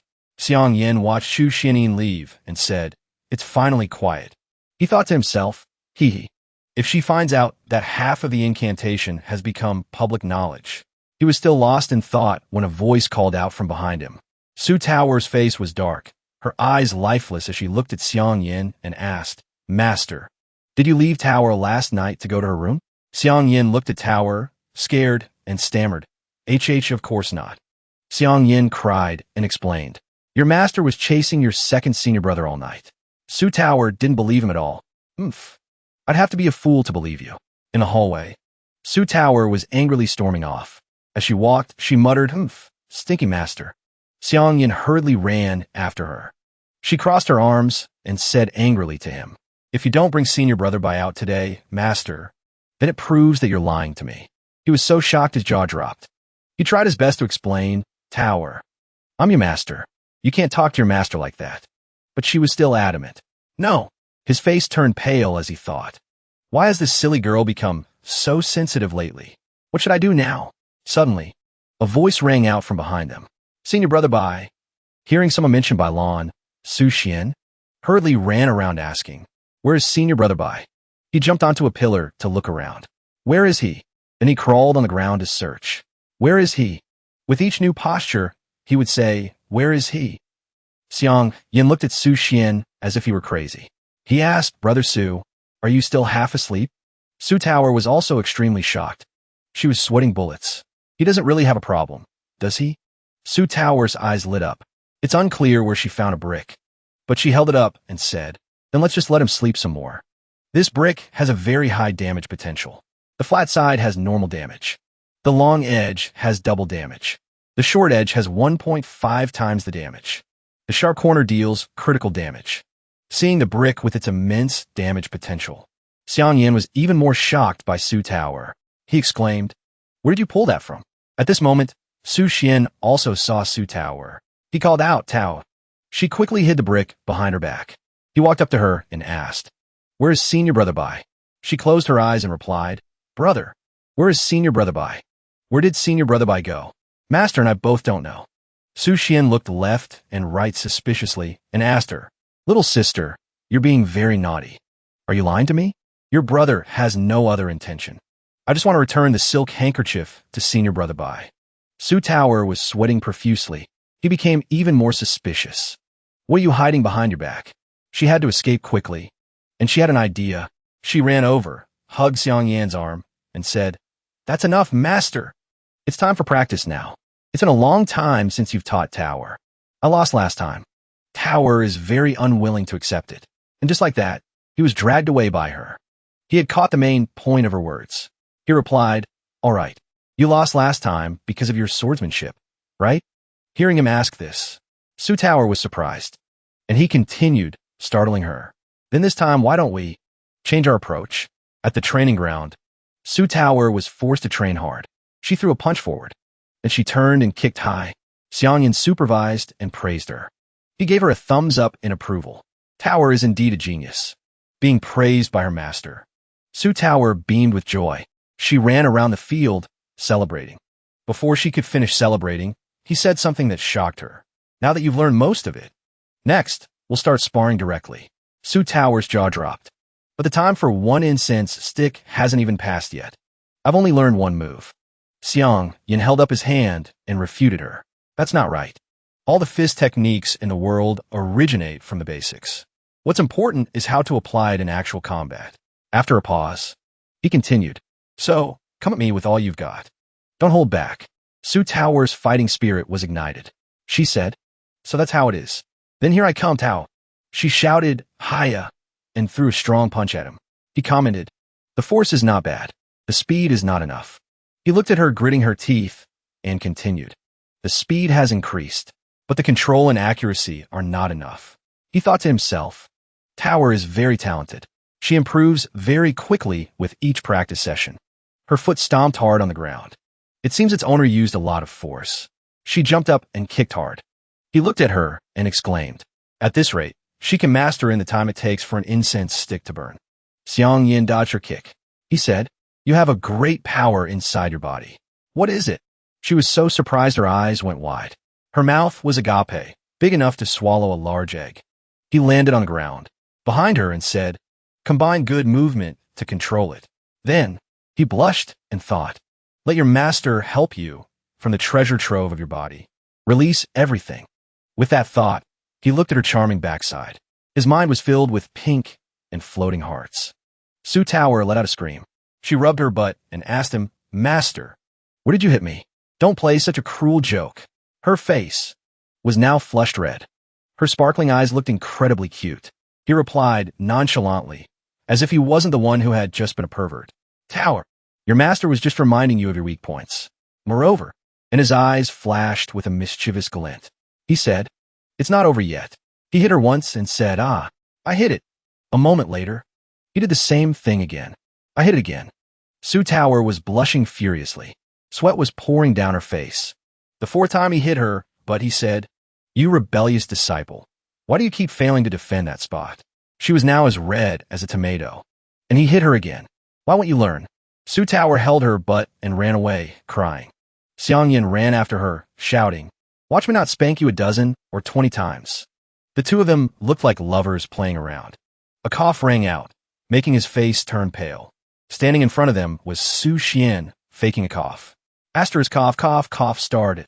Seeing him, Su Tower cried out resentfully, "Brother!" Xiangyan was sweating. "Brother Su, why are you here?" Su Xian's face darkened as he thought. Tower clearly has weak points all over her body. But Pavilion Master C specifically attacks her lower body. This isn't training. It's clearly teasing Tower. She quickly ran and hid behind Su Xian. She peeked out and said to him, "No more. No more. Master is cheating. Master is playing dirty." Su Xian also spoke up to defend his sister. "Pavilion Master C, you've gone too far." He said angrily, "I trusted you as a person and entrusted my sister to you. I didn't expect you to be so crazy." And he blamed him. "You're simply not fit to be a master." Su Tower, behind him, thought to herself, "I thought my brother only had eyes for senior brother Bai. It seems my brother still cares a lot about Tower. That's why he dares to reprimand Master like this." Xiangyan closed his eyes and explained calmly, "Brother Su, you and I are both cultivators. So we should also understand that physical contact during training is very normal." Su Xian felt something was off. That may be so, but a sinister glint flashed in his eyes. "I see you don't understand at all. If one day Lana is here, I'll have him teach you like this." Su Xian let out an "oh." In his mind was the image of Bai Lan holding a cane and saying, "Lie down obediently." Imagining this, he quickly shook hands with him. "It's a deal." Su Tower was so resentful, she wanted to cry. So much for sibling bonds. She shouted, "Stinky brother, you sold me out." Suddenly, an eagle flew over. Both Xiangyan and Su Xian looked up. Su Xian asked, "This is..." The eagle flew down and landed on Su Xian's arm before the surprised eyes of Su Tower. He said doubtfully, "News from home." After he took the paper, the eagle quickly flew away. He opened it and read. The amount of information was huge. Emperor Yongwen has been assassinated. Father tried to protect the emperor and was injured. Su Tower asked anxiously why. Is father injured? Seeing her so anxious, he comforted her. "Don't worry. It's just a minor injury." Su Xian turned to Xiangyan and said, "Pavilion Master C. In the letter, my father said he really wants to talk to you. He also asked if you would be willing to serve the Heavenly Saint Nation. He will recommend you to the Emperor." He replied faintly, declining the offer. "I'm used to a leisurely life. As for court matters, let's just forget it. It's not convenient for me to get involved." At this moment, Su Tower approached him and said, "But Master..." Before she could finish, he interrupted her. "Of course. Grand Preceptor Su is Tower's father. I should meet him," he said to the two Su siblings. "Let's go to the capital." In the cultivation space, Xiangyan stared at the stone tablet encased in a sphere. He reached his hand through the sphere and touched the stone tablet. Suddenly, the stone opened. It split into two parts. Looking at the golden characters that appeared in the space, he thought to himself, "I originally thought that in this world, it's impossible to cultivate into a god, because the heavenly Tao is incomplete. But now it seems that's not the case. According to the records on this stone tablet, someone used great magical power to suppress a part of this world's laws." A look of shock flashed in Xiangyan's eyes. Imprisoning the cultivation of mortals in this world for tens of thousands of years. He closed his eyes. He rested his chin on his hand and thought. Moreover, the incantation on this stone tablet seems to be a shortcut to avoid that formation. At this moment, a coffin was floating in the air behind him. Suddenly, he opened his eyes wide. He looked at the stone tablet and thought, "It seems I still need to find the other half to find any clues." The coffin flew to his left. Xiang Yin frowned and glanced at the coffin floating in the air, not knowing what to say. He angrily grabbed it and shouted, "Stop flying around. I still haven't forgotten about your daughter's matter." He opened the coffin. A beautiful girl was lying inside with her eyes closed, as if she were sleeping. He said to her, "Since I've already promised you, I will definitely find her for you." Xiang Yin flicked her forehead and said, "And another thing, don't send me dreams anymore." Looking at her beautiful and charming body, he said, "Every time you send me a dream, I have to expend a lot of magical power to strengthen your divine will. Your spiritual memory is incomplete, so I can't get any information out of you. Damn it. It's also because you still have a spiritual will that I can't do anything to you." He covered his eyes with one hand. He reached out to her with the other. He glanced at her with a greedy look. He thought, however, regular maintenance should still be possible, right? Unexpectedly, the coffin closed. He took a few steps back and shouted, "At this moment!" Su Tower held up a bag over her head. She shouted, "Master, what are you doing in there for so long?" After speaking, she shook the bag. Then she continued to shout, "Come out quickly." Her words were like a summoning spell. Xiang Yin really came out, but his posture wasn't very graceful. He landed face first on the ground, looking helpless. He had completely lost his noble gentleman image. Su Tower said, "Master, you're finally out." He sat up sweating and thought, "This girl. It's really time." Xiang Yin, Su Tower, and Su Xian were on their way to the capital. When they saw the city in the distance, Su Tower said to the other two, "Look quickly." A carriage was speeding towards the magnificent city. A voice came from inside the carriage. "We've arrived in the capital." The streets of the capital were bustling in the morning. There were many stalls set up along both sides of the road. People were shopping. There were many people strolling around. Su Tower smiled and said, "The capital is indeed the capital of a country." Xiang Yin replied, "Although Jiangnan is rich and prosperous, it can't compare to this place." Looking at the students walking and reading, he couldn't help but exclaim, "Even the smell of books is so strong." Seeing his serious misunderstanding, Su Xian's face darkened as he said, "These people, those are probably people from the Cultivator Daily. From the looks of it, they're probably gathering news."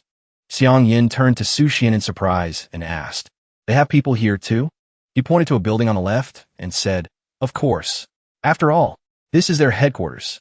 Xiang Yin looked up at the building sign and said, "Their headquarters is in the capital?" Su Tower beside him also spoke up. "That's right. They dare to write about anything. They've offended quite a few people, so their enemies often come knocking on their door."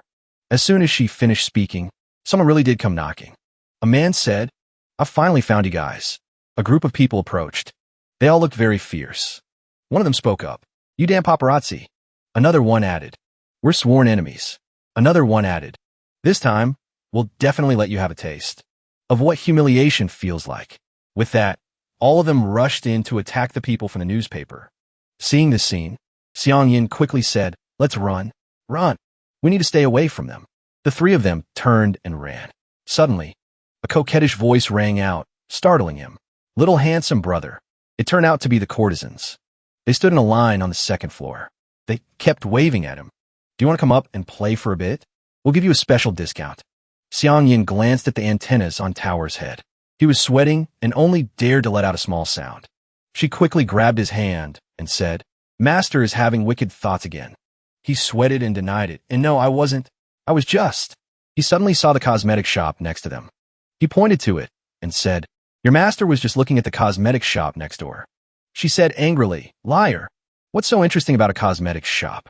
Suddenly, Su Tower saw something that made her gasp in surprise. A fair hand lifted the curtain of the carriage. Then a maid helped that person's hand. The courtesans also looked at the carriage with admiration. So beautiful. Long, slender legs as white as snow. The men on the street blushed and praised her. "Oh, what a beautiful lady. A white-haired lady. A perfect supermodel figure." Her skin was as white as snow. Her beauty made everyone exclaim in admiration. Xiang Yan's eyes lit up. He thought to himself, "She's as beautiful as a doll." Su Tower beside him also had sparkling eyes and said, "That's." Then, she called out to the white-haired girl, "Big Sister Yoning, The girl turned to look at Su Tower in surprise. Su Tower ran over happily. She held out her hands as if to hug her. Big sister Yoning. Yoning also recognized Su Tower. She called out, Tower. Isn't this silly girl supposed to be studying under a master? The two girls greeted each other happily. Yoning asked, Why did you suddenly come back? Tower replied, I missed home. Of course I had to come back and visit. Then, Yoning turned to Su Xian and said, Brother Su Xian, you're back too? I heard you even dare to hit the emperor for Tower's sake. Weren't you sent to Qingzhou? He scratched his head and replied shyly, It must be because my father pleaded for me. So the emperor pardoned me. Yoning also smiled and said, That's quite impressive. You even hit the emperor, and you were only punished by being sent to Majang for a few months before returning. After talking for a while, she finally noticed Xiang Yin next to Su Xian.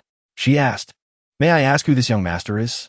Su Xian looked at him and thought to himself, Yongning is, after all, of Prince Ning's bloodline. Brother C doesn't want to get involved with the royal family. It will be better to keep his identity a secret. With that thought, he introduced him. This Brother C is a good friend of mine. He came to the capital with us now, because he wants to see the sights of the capital. Then, he pointed to Yongning and said, Brother C, this is Princess Yongning. Xiang Yin bowed his head in greeting. Greetings, Princess Yongning. In his heart, he was thinking, I didn't expect her to be a princess. Looking at her again, I don't see any royal air. Her attitude is very gentle and restrained. Yongning smiled and said, So we're all acquaintances. Then why don't we go somewhere to talk? The two girls moved closer to each other. Yongning hugged Tower and said, Finally, there are no outsiders. I missed you so much, Tower. Su Tower said shyly. Big sister Yongning, don't be like that. It tickles. The two men watched this scene, sweating. Xiang Yin thought to himself, So she really was holding back. He said happily, But such a beautiful sight is also nice to enjoy. It's a pity I can only stand on the side and watch them. Su Xian, standing next to him, coughed lightly to remind him to watch his attitude. In a room, Su Tower and Yongning sat at one table. Xiang Yin and Su Xian sat at another. The two tables were quite far apart. Su Xian said to Xiang Yin, Princess Yongning is now a married woman. To avoid criticism, we can only sit here. He held his teacup and couldn't help but feel guilty. I accidentally said what was on my mind.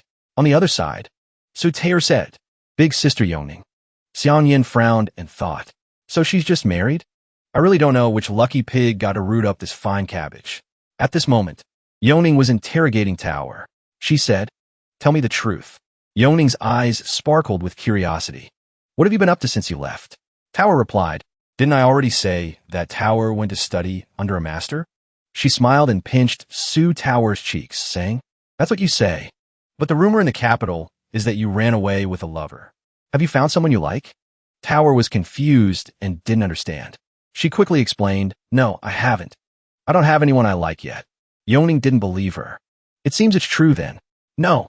After a pause, she pointed to Xiang Yin and said, Is it because you came back with these two? Su Tower waved her hands and feet and said, Big sister Yongning, don't talk nonsense.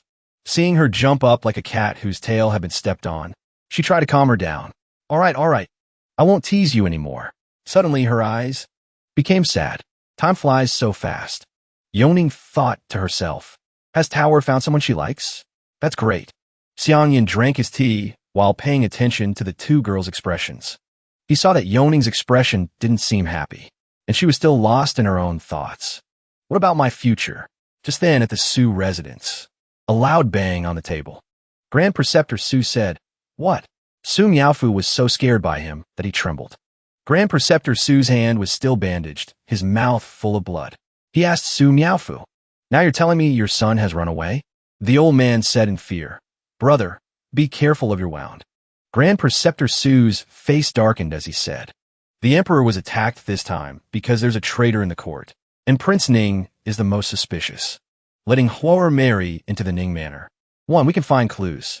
2. We can strengthen our relationship with the royal family. Su Miaofu said worriedly. But Huor doesn't want to marry into their family, so he ran away in the middle of the night. Right now, I have no other choice. So I came here to ask you, brother, if we can find someone else to replace him. He pretended to consider it. Find a replacement? How about I go? After he said that, a silence fell over the room. Su Miaofu broke the silence by saying, Call me father first. Grand Preceptor Su angrily hit the old man on the head with his injured arm. Father, my ass. After hitting him, he grimaced and held his painful arm, and the old man had a bump on his head. At this moment, the old man still didn't forget to say, then what about she and her brother? He turned purple with anger and interrupted the old man. They've been good friends since they were little. They couldn't be closer. Do you think everyone else is blind? Then, he had a headache. He held his forehead with one hand and asked the old man, the wedding is in a few days. Where are we going to find a replacement now? The old man could only sigh in silence. Her voice was heard before she was seen. From outside the door, Su Tower called out, Father. At this moment, the maid had just reported, Miss Tower has brought her master back. This surprised him. He said joyfully, Tower is home. She ran in like a whirlwind, shouting, Father, I'm back. Following behind her were Xiang Yin and Su Xian. Grand Preceptor Su was moved to tears.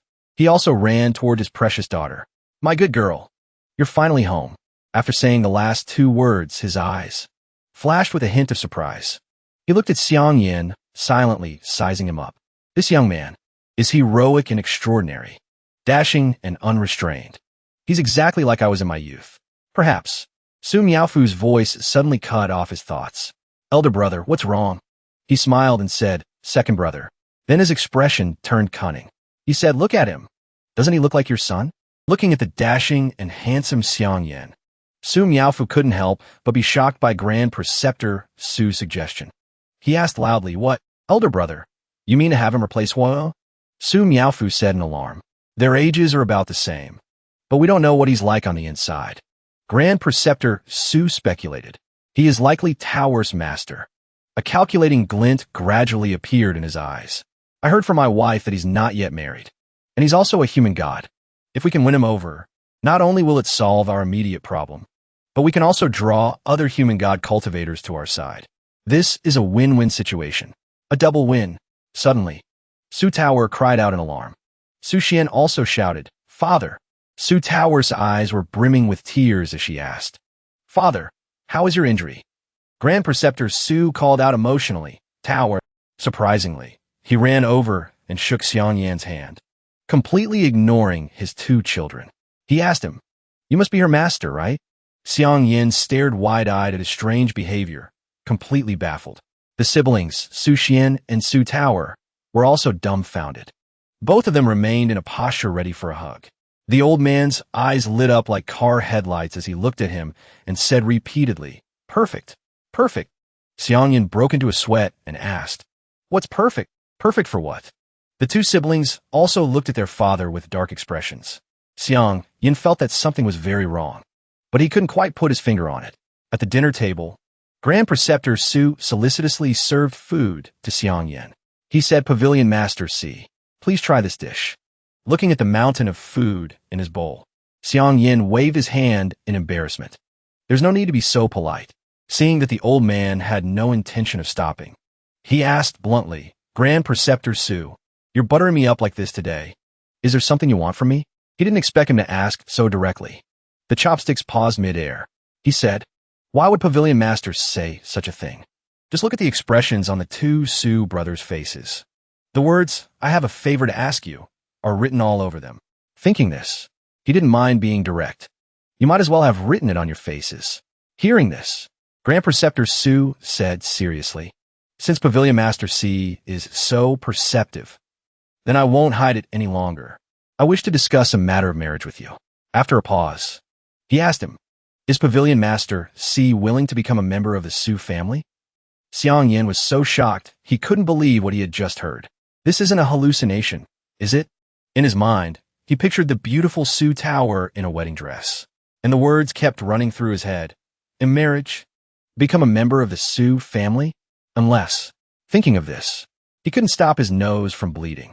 He quickly covered it with his hand.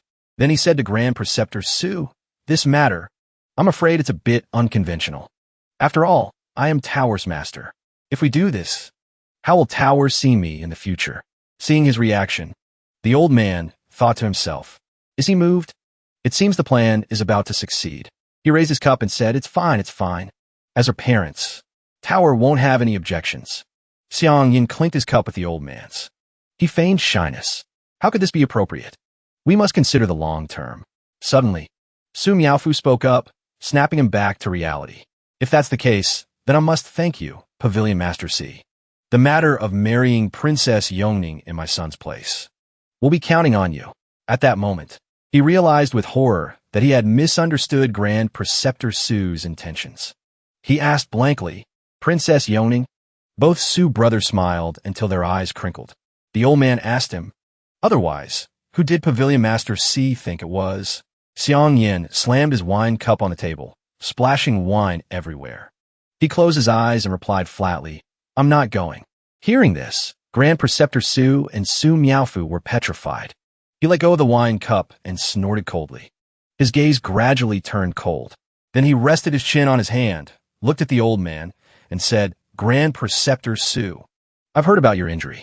You want me to marry Princess Yongning on behalf of the Su family, and conveniently act as a spy in Prince Ning's mansion.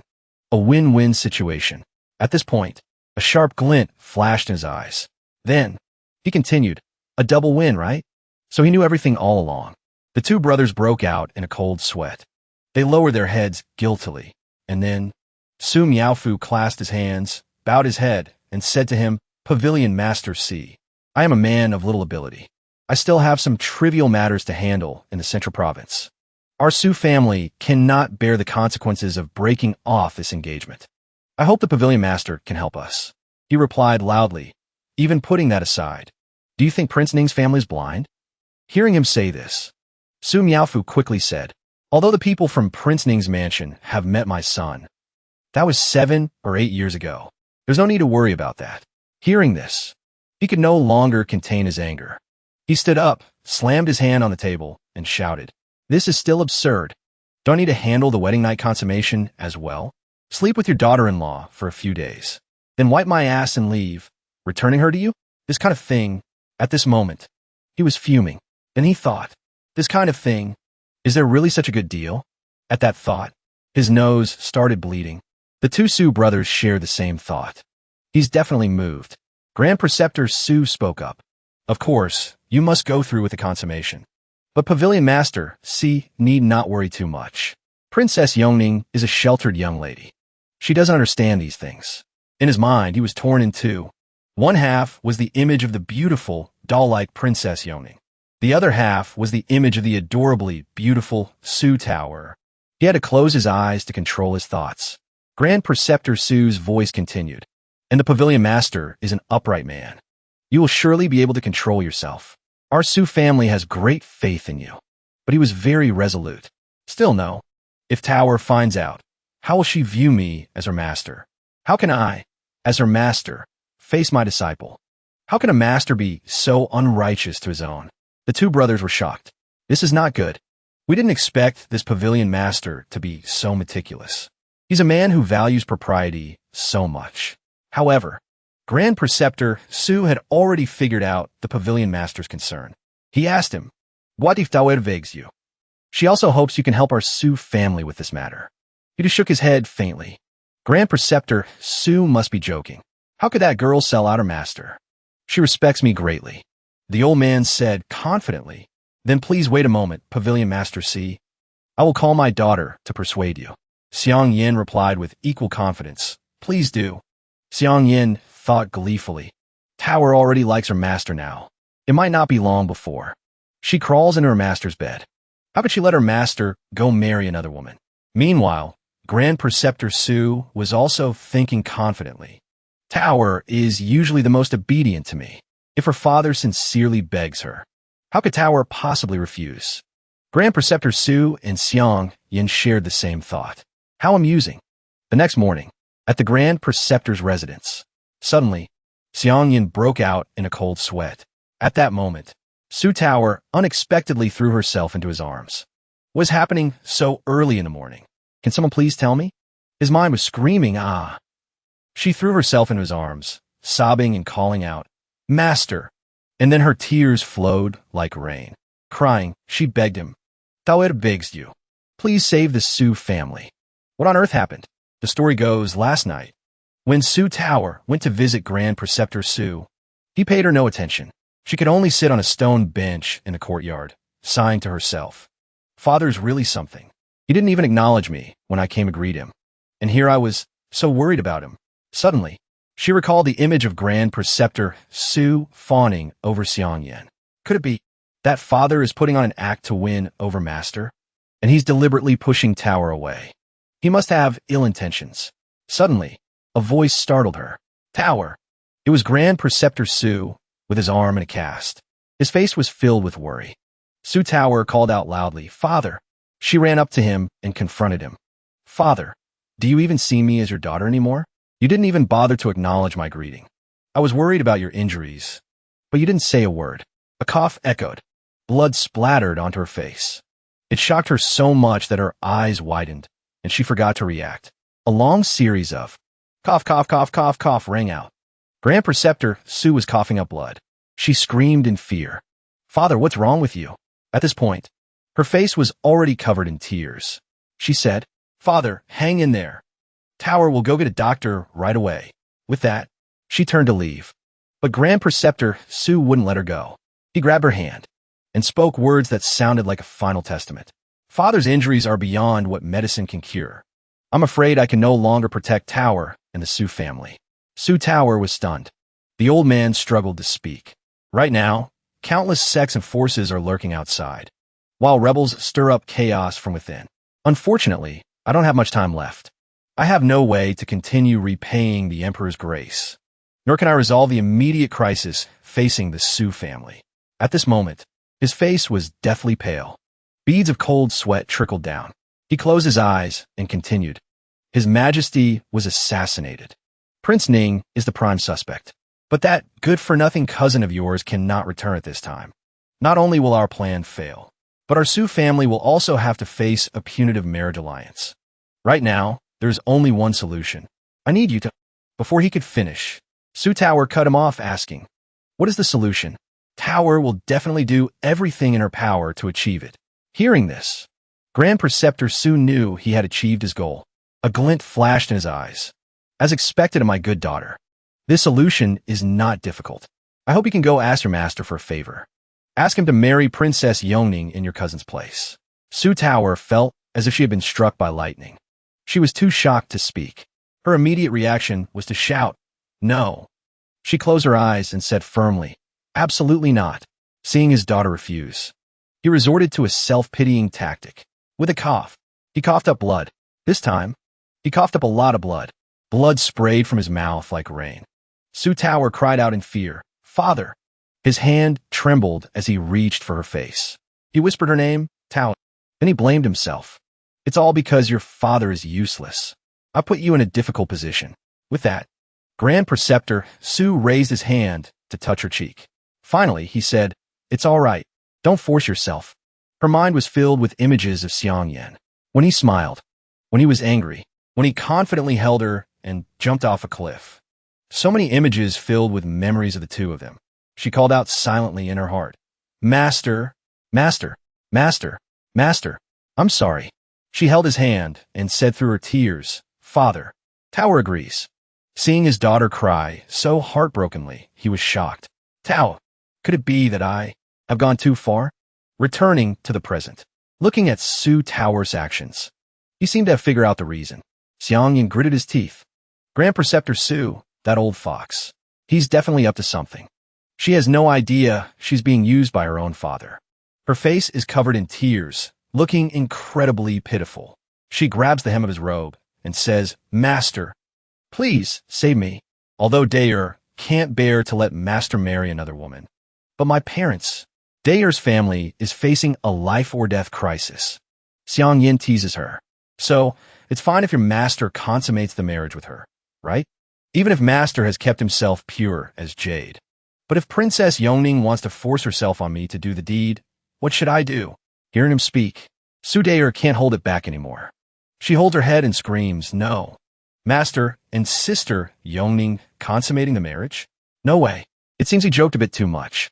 He awkwardly calls out, Dayer, but he underestimated her intelligence. Su Dayer has already thought of a way. She turns to him and says, Make her sleep on the floor. Her reaction leaves him jaw-dropped in shock. His inner voice screams, Some sister she is. Suddenly, she seriously asks him, Master, is Dayer being too willful? Then, she stands opposite him, looks straight into his eyes, and says, I want Master to help the Su family overcome this difficulty. But I don't want Master to marry Sister Yeoning.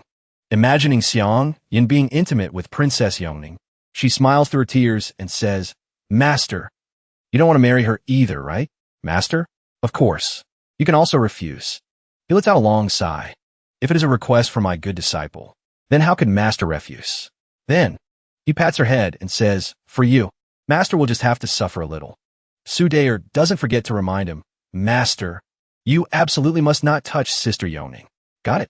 Hearing this, he stands there stunned. She says through her tears, Once you find the evidence, come back immediately. Just dump Sister Yeoning and that's it. Then come back to find Dayer. Xiang Yin can only force a smile and reply, I know. Then, Su Dayer continues to throw herself into his arms, hugging him. Tears fall ceaselessly. Right now, she is heartbroken. Grand Preceptor Su, eavesdropping outside, doesn't understand. What is this situation? This girl is just like the rumors say. She actually has feelings for her own master. His face turns fearful. Veins pop out, showing just how much he is holding back. He thinks, if the Emperor finds out, I'm afraid he won't rest until I'm dead. No, I must push this marriage forward. Naturally, I must also let him and Yeoning cook the raw rice into a meal. A moment later, when Su Dayer has calmed down, Xiang Yin reaches out to wipe her tears and says, All right, Dayer. He smiles and tells her, I still have some matters to discuss with your father. You go and rest first. She lets out an ah as a sign of agreement. Xiang Yan's eyes flash with danger. He speaks up, Grand Preceptor Su, you saw everything just now, didn't you? He turns toward the corner of the wall and shouts loudly, shocking both father and daughter, Come out. Su Dayer doesn't understand why he is here. Wasn't he very sick yesterday? As for Grand Preceptor Su, his eyes almost pop out in shock. He doesn't understand how he was discovered. Followed by a burst of satisfied laughter, Grand Preceptor Su walks behind him and says, Many thanks to Pavilion Master C for lending a hand. He smiles so wide his eyes disappear. Dayer is truly blessed to be able to enter your sect. Xiang Yin is purple with rage. He thinks to himself, This old fox, how can I let you gloat like this? Suddenly, he turns back and says to him, Marrying the princess is not a problem for me. I will also think of a way to extricate myself afterward. After all, I still have to nurture Dayer. I cannot be held back by romantic entanglements. Still wearing that smiling face. He agrees. No problem. Of course, there is no problem. Then, Xiang Yin mentions something that leaves Grand Preceptor Su at a loss. But if I marry Princess Yeoning according to secular traditions, then I must kneel and perform the grand ceremony. This is a problem. He truly hadn't thought of this. Come to think of it, that's true. Pavilion Master C is at the human god realm. His seniority is extremely high.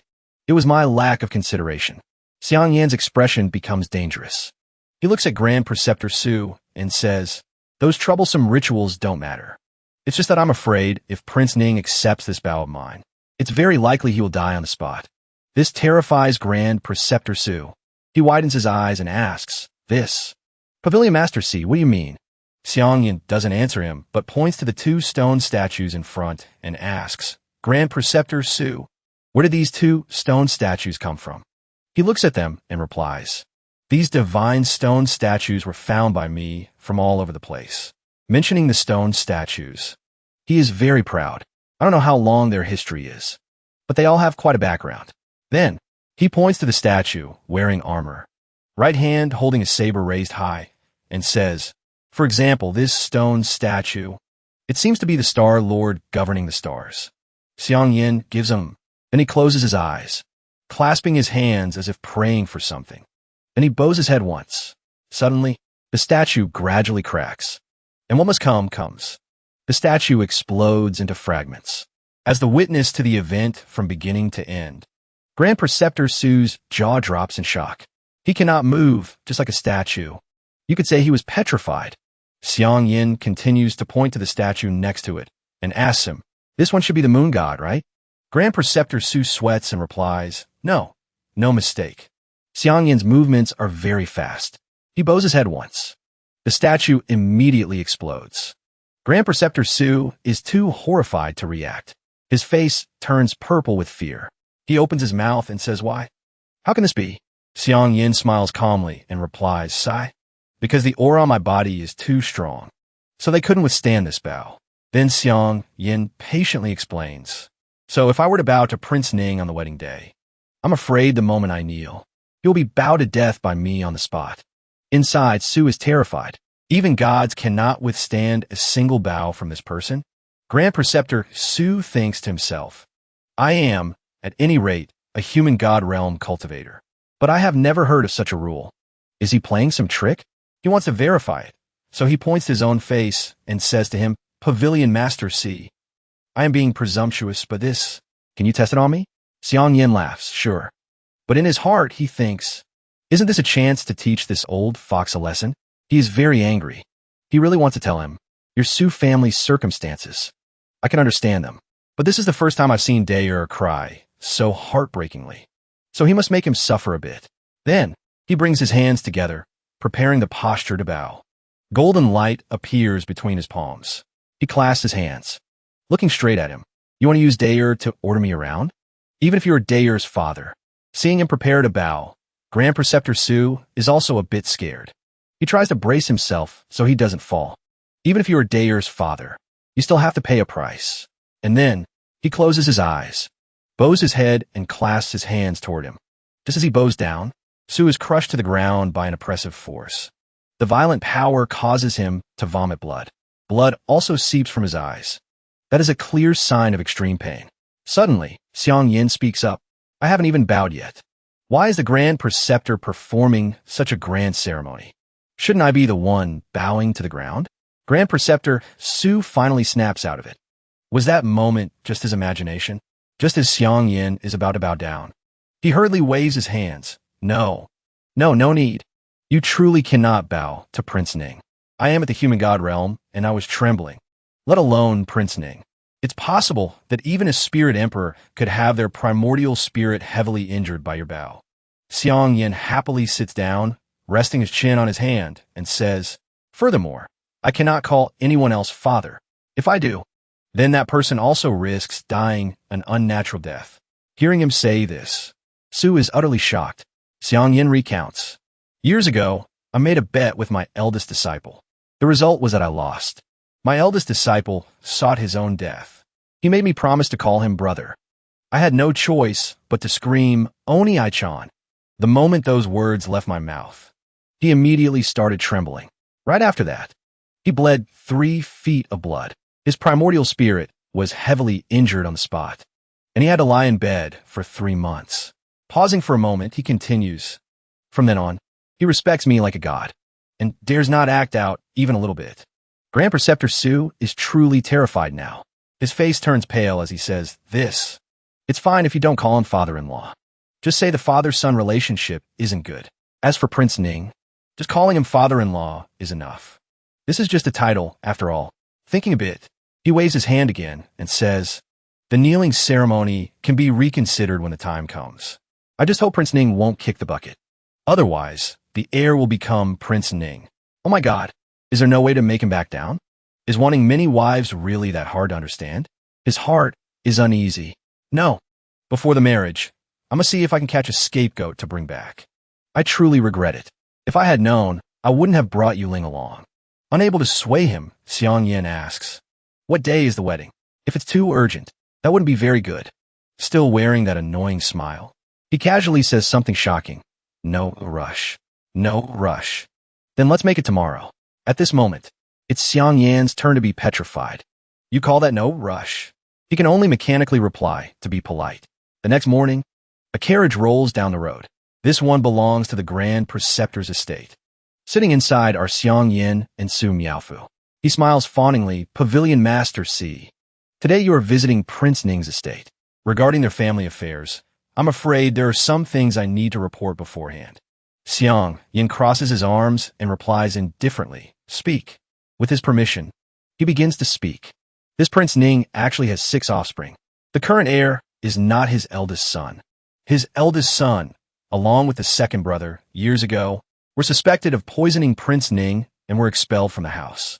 But now, The ones Prince Ning acknowledges as offspring are only 4 people. They are Prince Ning's heir, Yun Zhongyang, the second young master, Commandery Prince Yunwei, the third miss, Princess Ning Xiang. The 3 of them are full siblings born of the same official wife. But only Yongning is a half-sibling to them, because she was born to Prince Ning and a courtesan. So she's not welcomed by everyone in the house. After explaining in detail about Prince Ning's children, Su Miaofu reminds him, "Visiting today, I'm afraid Pavilion Master C will face some difficulties. But I still hope Pavilion Master C can endure it a little." Xiang Yin is lost in thought and doesn't pay attention to his words. Born of a courtesan, huh? It seems Prince Ning doesn't favor this daughter either. His eyes flash with danger. If the wedding weren't tomorrow, then this meeting wouldn't have been arranged today. This is simply a tool for a political marriage. However, he notices 4 headline topics. Cultivator Daily, Son-in-law visits, hiding for 3 years, Return of the Dragon King. He thinks to himself, why does the plot of this script feel like something I've seen in that newspaper? Su Miaofu smiles, clasps his hands, and says to him, in short, for today's meeting, it all depends on Pavilion Master C. Xiang Yin smiles and give him a thumbs up, don't worry. At the same time, in Princess Yongning's room, she's sitting in front of the mirror. Her eyes are full of worry. Her hand slowly traces the lines of her eyebrows. She remembers Prince Ning asking her, Yongning, this marriage, do you have any objections? Then, she purses her lips tightly and presses them against the lipstick paper. And she recalls. How did she answer back then? If this is father's arrangement. Yongning naturally has no objections. Back to reality. She reaches out to open the door, then steps outside. Looking towards the sun, she tells herself, no matter who I have to marry. 2 maids see her stepping out of the room and are astonished. They glance at her while whispering about her. Go quick, go quick. If we get involved with her, the young master and young miss definitely won't spare us.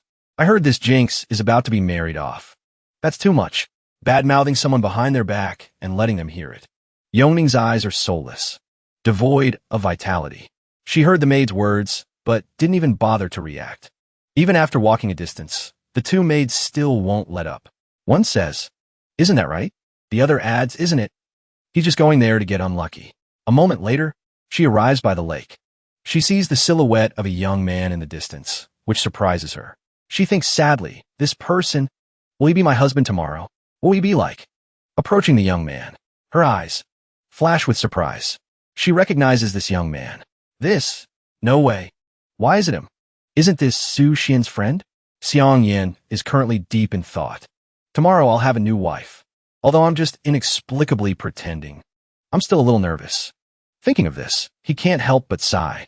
Suddenly, a voice rings out, cutting off his thoughts, young Master Su. He startles and turns his head. Turning back, he sees Yongning's face is very gloomy. It represents extreme anger. He only dares to say one word. Hey. Internally, he laments. What is this expression? Is this little princess dissatisfied with me somehow? Speaking of which, her eyes flash sharply. Or perhaps, should I call you Brother C? Or Dangerous Lover? Yongning still remembers when Su Xian introduced him.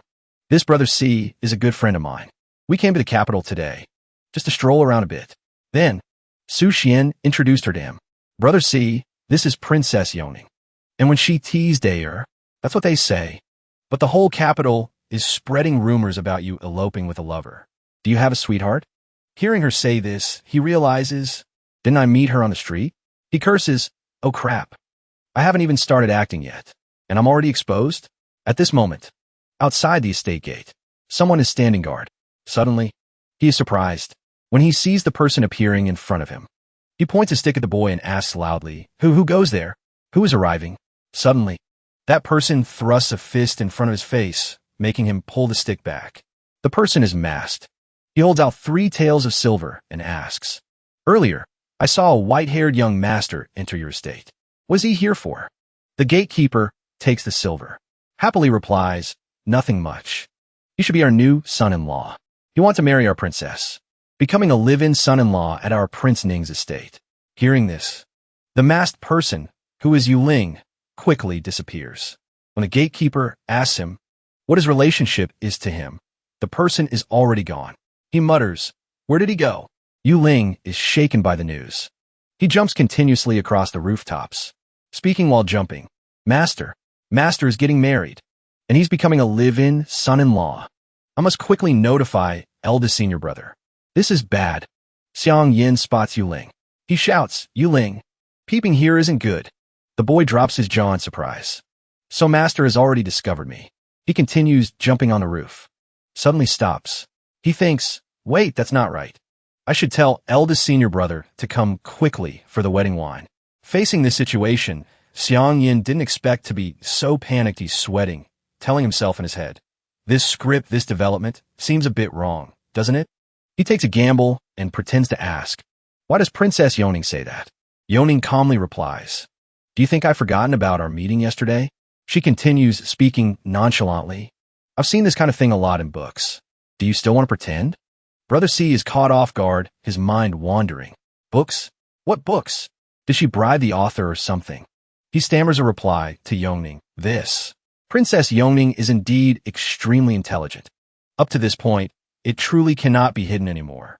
He concludes that this whole thing about marrying in someone else's place is just too nonsensical.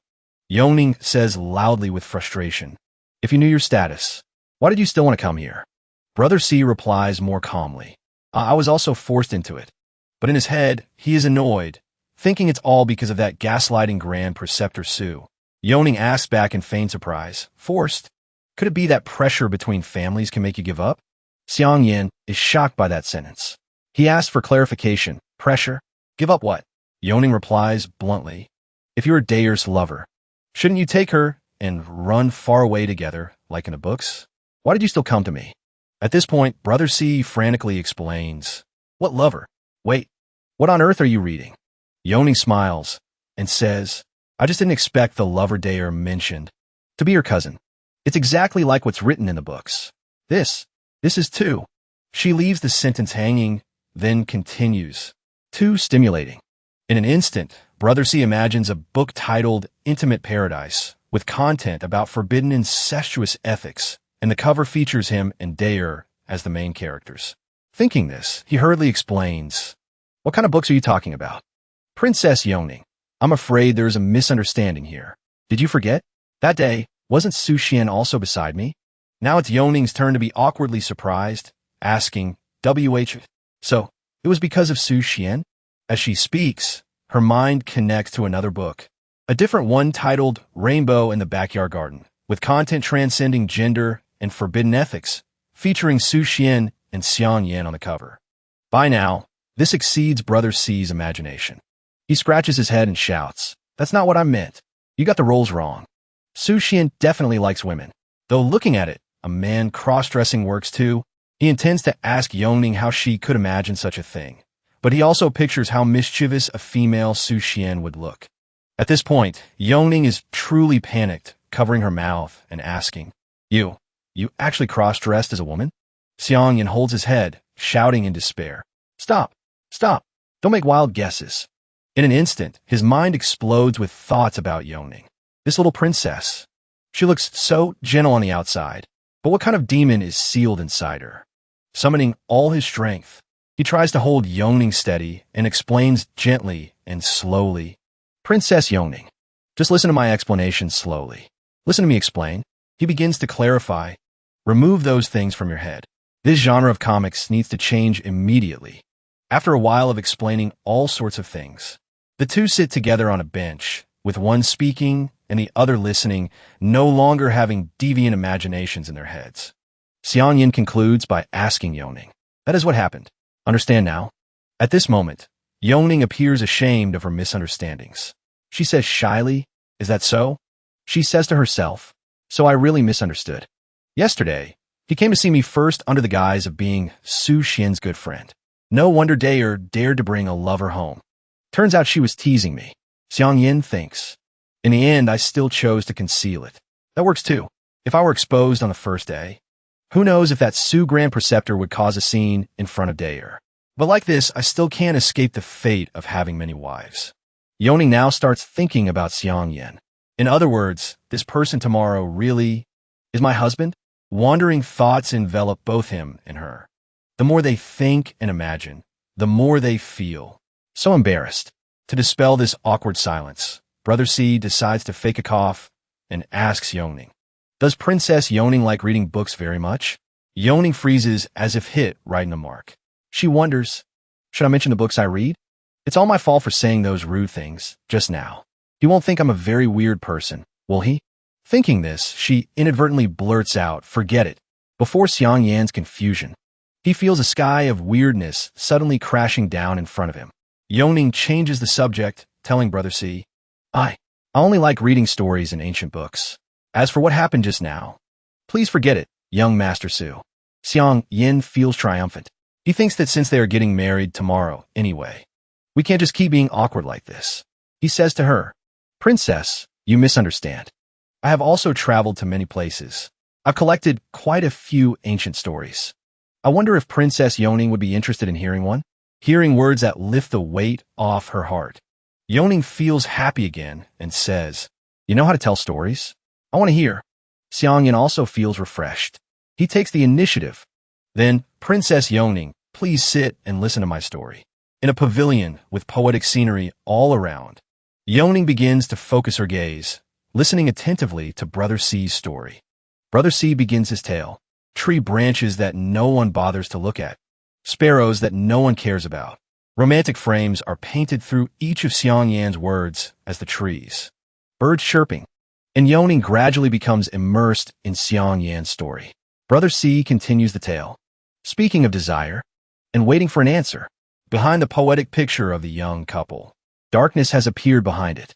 An ominous sign may have arrived with the python slithering dangerously beside a man like a mysterious shadow. With suspicion in his thoughts upon seeing the young couple in the romantic pavilion, the man appears skeptical. Is it the person who wants to be a live-in son-in-law of our Yin family? In the poetic and sentimental setting, Yeoning is completely captivated by Xiang Yan's story. His slow storytelling makes her impatient, constantly urging him, Continue quickly." Yeoning pleads with Xiang Yan earnestly, "Don't stop like that. I really want to know the story just now. How will it end? I really want to know the story just now. How will it end?" Yeoning has gradually changed her view of Brother C, and she is starting to admire him with secret thoughts in her heart. "I originally thought he was just an ordinary rich kid from the Central Plains. I didn't expect him to be so interesting." Facing Yeoning's pleading and emotional gaze, Xiang Yan comforts her. "Princess Yeoning, we've been talking for a long time. The days ahead are still long. Can we talk about it slowly later?" Yeoning suddenly thinks, the days ahead are still long. So she immediately agrees with Brother C. MHM, that's true. Yeoning's feelings for Xiang Yan are growing. She realizes that, am I already starting to look forward to it? With that thought, she is overflowing with happiness and cheerfully says to him, "Then young Master Su doesn't need to be so formal anymore. From now on, just call me Yeoning." Suddenly, from the distance, a dark shadow breaks the happy scene by shouting loudly, "Yeoning! Who is this man?" From afar, a man and a woman approach. The woman continues to ask suspiciously, "Why has an outsider entered the inner courtyard of our Prince Ning's estate?" Startled by the sudden presence of the two, Yeoning stands up abruptly and exclaims, "Royal Brother Yunwei, Sister Ning Xiang, this is young Master Su." Meanwhile, Xiang Yan stares at the two with suspicion, wondering. These two are the second brother-in-law and eldest sister-in-law. On the opposite side, Ning Xiang continues to ask. Facing this situation, Xiang Yan knows what he needs to do. He takes the initiative to smile and bow. "Commandery Prince, Commandery Princess. Greetings to you both." Yeoning appears even more worried as both her brother and sister seem displeased, continuing to question, "Yeoning, why do you have no sense of propriety? You two aren't married yet. Why bring him into the inner courtyard like this? What kind of decorum is this?" This situation forces Yeoning to bow her head and admit fault. "Sister is right to lecture me," she says sadly. "It's just that tomorrow is Yeoning's wedding day." But Yeoning and young Master Su still hadn't met, so I invited him to the inner courtyard to meet briefly. At this moment, Prince Yunwei begins to speak, Ning Xiang. "After all, the Su family son will be a live-in son-in-law at our Prince Ning's estate. He will be a person of Prince Ning's estate in the future. There's no need to hold such a small matter against Yeoning." Yunwei speaks with a dangerous tone. "It's just that later, you must also teach social etiquette to this new husband." He suddenly hardens his face and shouts, "Meeting me and Ning Xiang. Why are you still sitting there and not standing up to bow?" Standing before Prince Yunwei, Xiangyan shows no fear or submissiveness. Instead, he calmly steps closer to Yunwei and says, or should I bow now to make up for it, Commandery Prince? Brother C's attitude stuns Yunwei, who questions himself. What is this pressure? This brat? You are just the son of a wealthy family. Yet you have such an attitude? Who exactly gave you such courage? Yunwei appears worried. Frightened by Brother C's expression, he turns to look at Yongning while she is bewildered, not understanding what is happening. Then he thinks, Yongning is just born of a servant. Although titled a princess, she ultimately comes from humble origins. A live-in son-in-law like you. Your status is only slightly higher than a servant. Thinking this, Yunwei clears his throat and speaks haughtily, no need. But I hope you remember that in this Prince Ning's estate, Yongning's rank is the lowest. He turns to leave, but doesn't forget to continue threatening Brother C. From now on, everything must follow the orders of myself and my royal brother. Understood? With his personality, Brother C smiles with hidden meaning and says sarcastically, I will heed your teachings. Yunwei continues to think sinisterly to himself. This isn't cowardice, it's a strategic retreat. Just you wait and see. Then he calls out to his sister, Sister Ning Xiang. Let's go, Ning Xiang. Father is still waiting for us over there. Ning Xiang lets out a humph, in surprise, very confused by Yunwei's attitude. After the brother and sister leave, Yongning feels ashamed. She approaches Brother C looking as if she just committed a crime. She sighs sadly. I've embarrassed myself in front of you. This royal brother and sister of mine, their temperaments, are a bit arrogant. Please don't take it to heart. Recognizing the situation and seemingly wanting to protect her, Brother C probes. Are they always like this? Emotions continue to flow. Yongning doesn't forget to instruct and reassure Xiangyan. Only occasionally. When you meet them in the future, just be polite and they won't make things difficult. If anything happens, you can rest assured, I am here. They won't be able to bully you. Xiangyan seems dissatisfied and asks her, so we should just endure being bullied by them? Yongning was too used to it.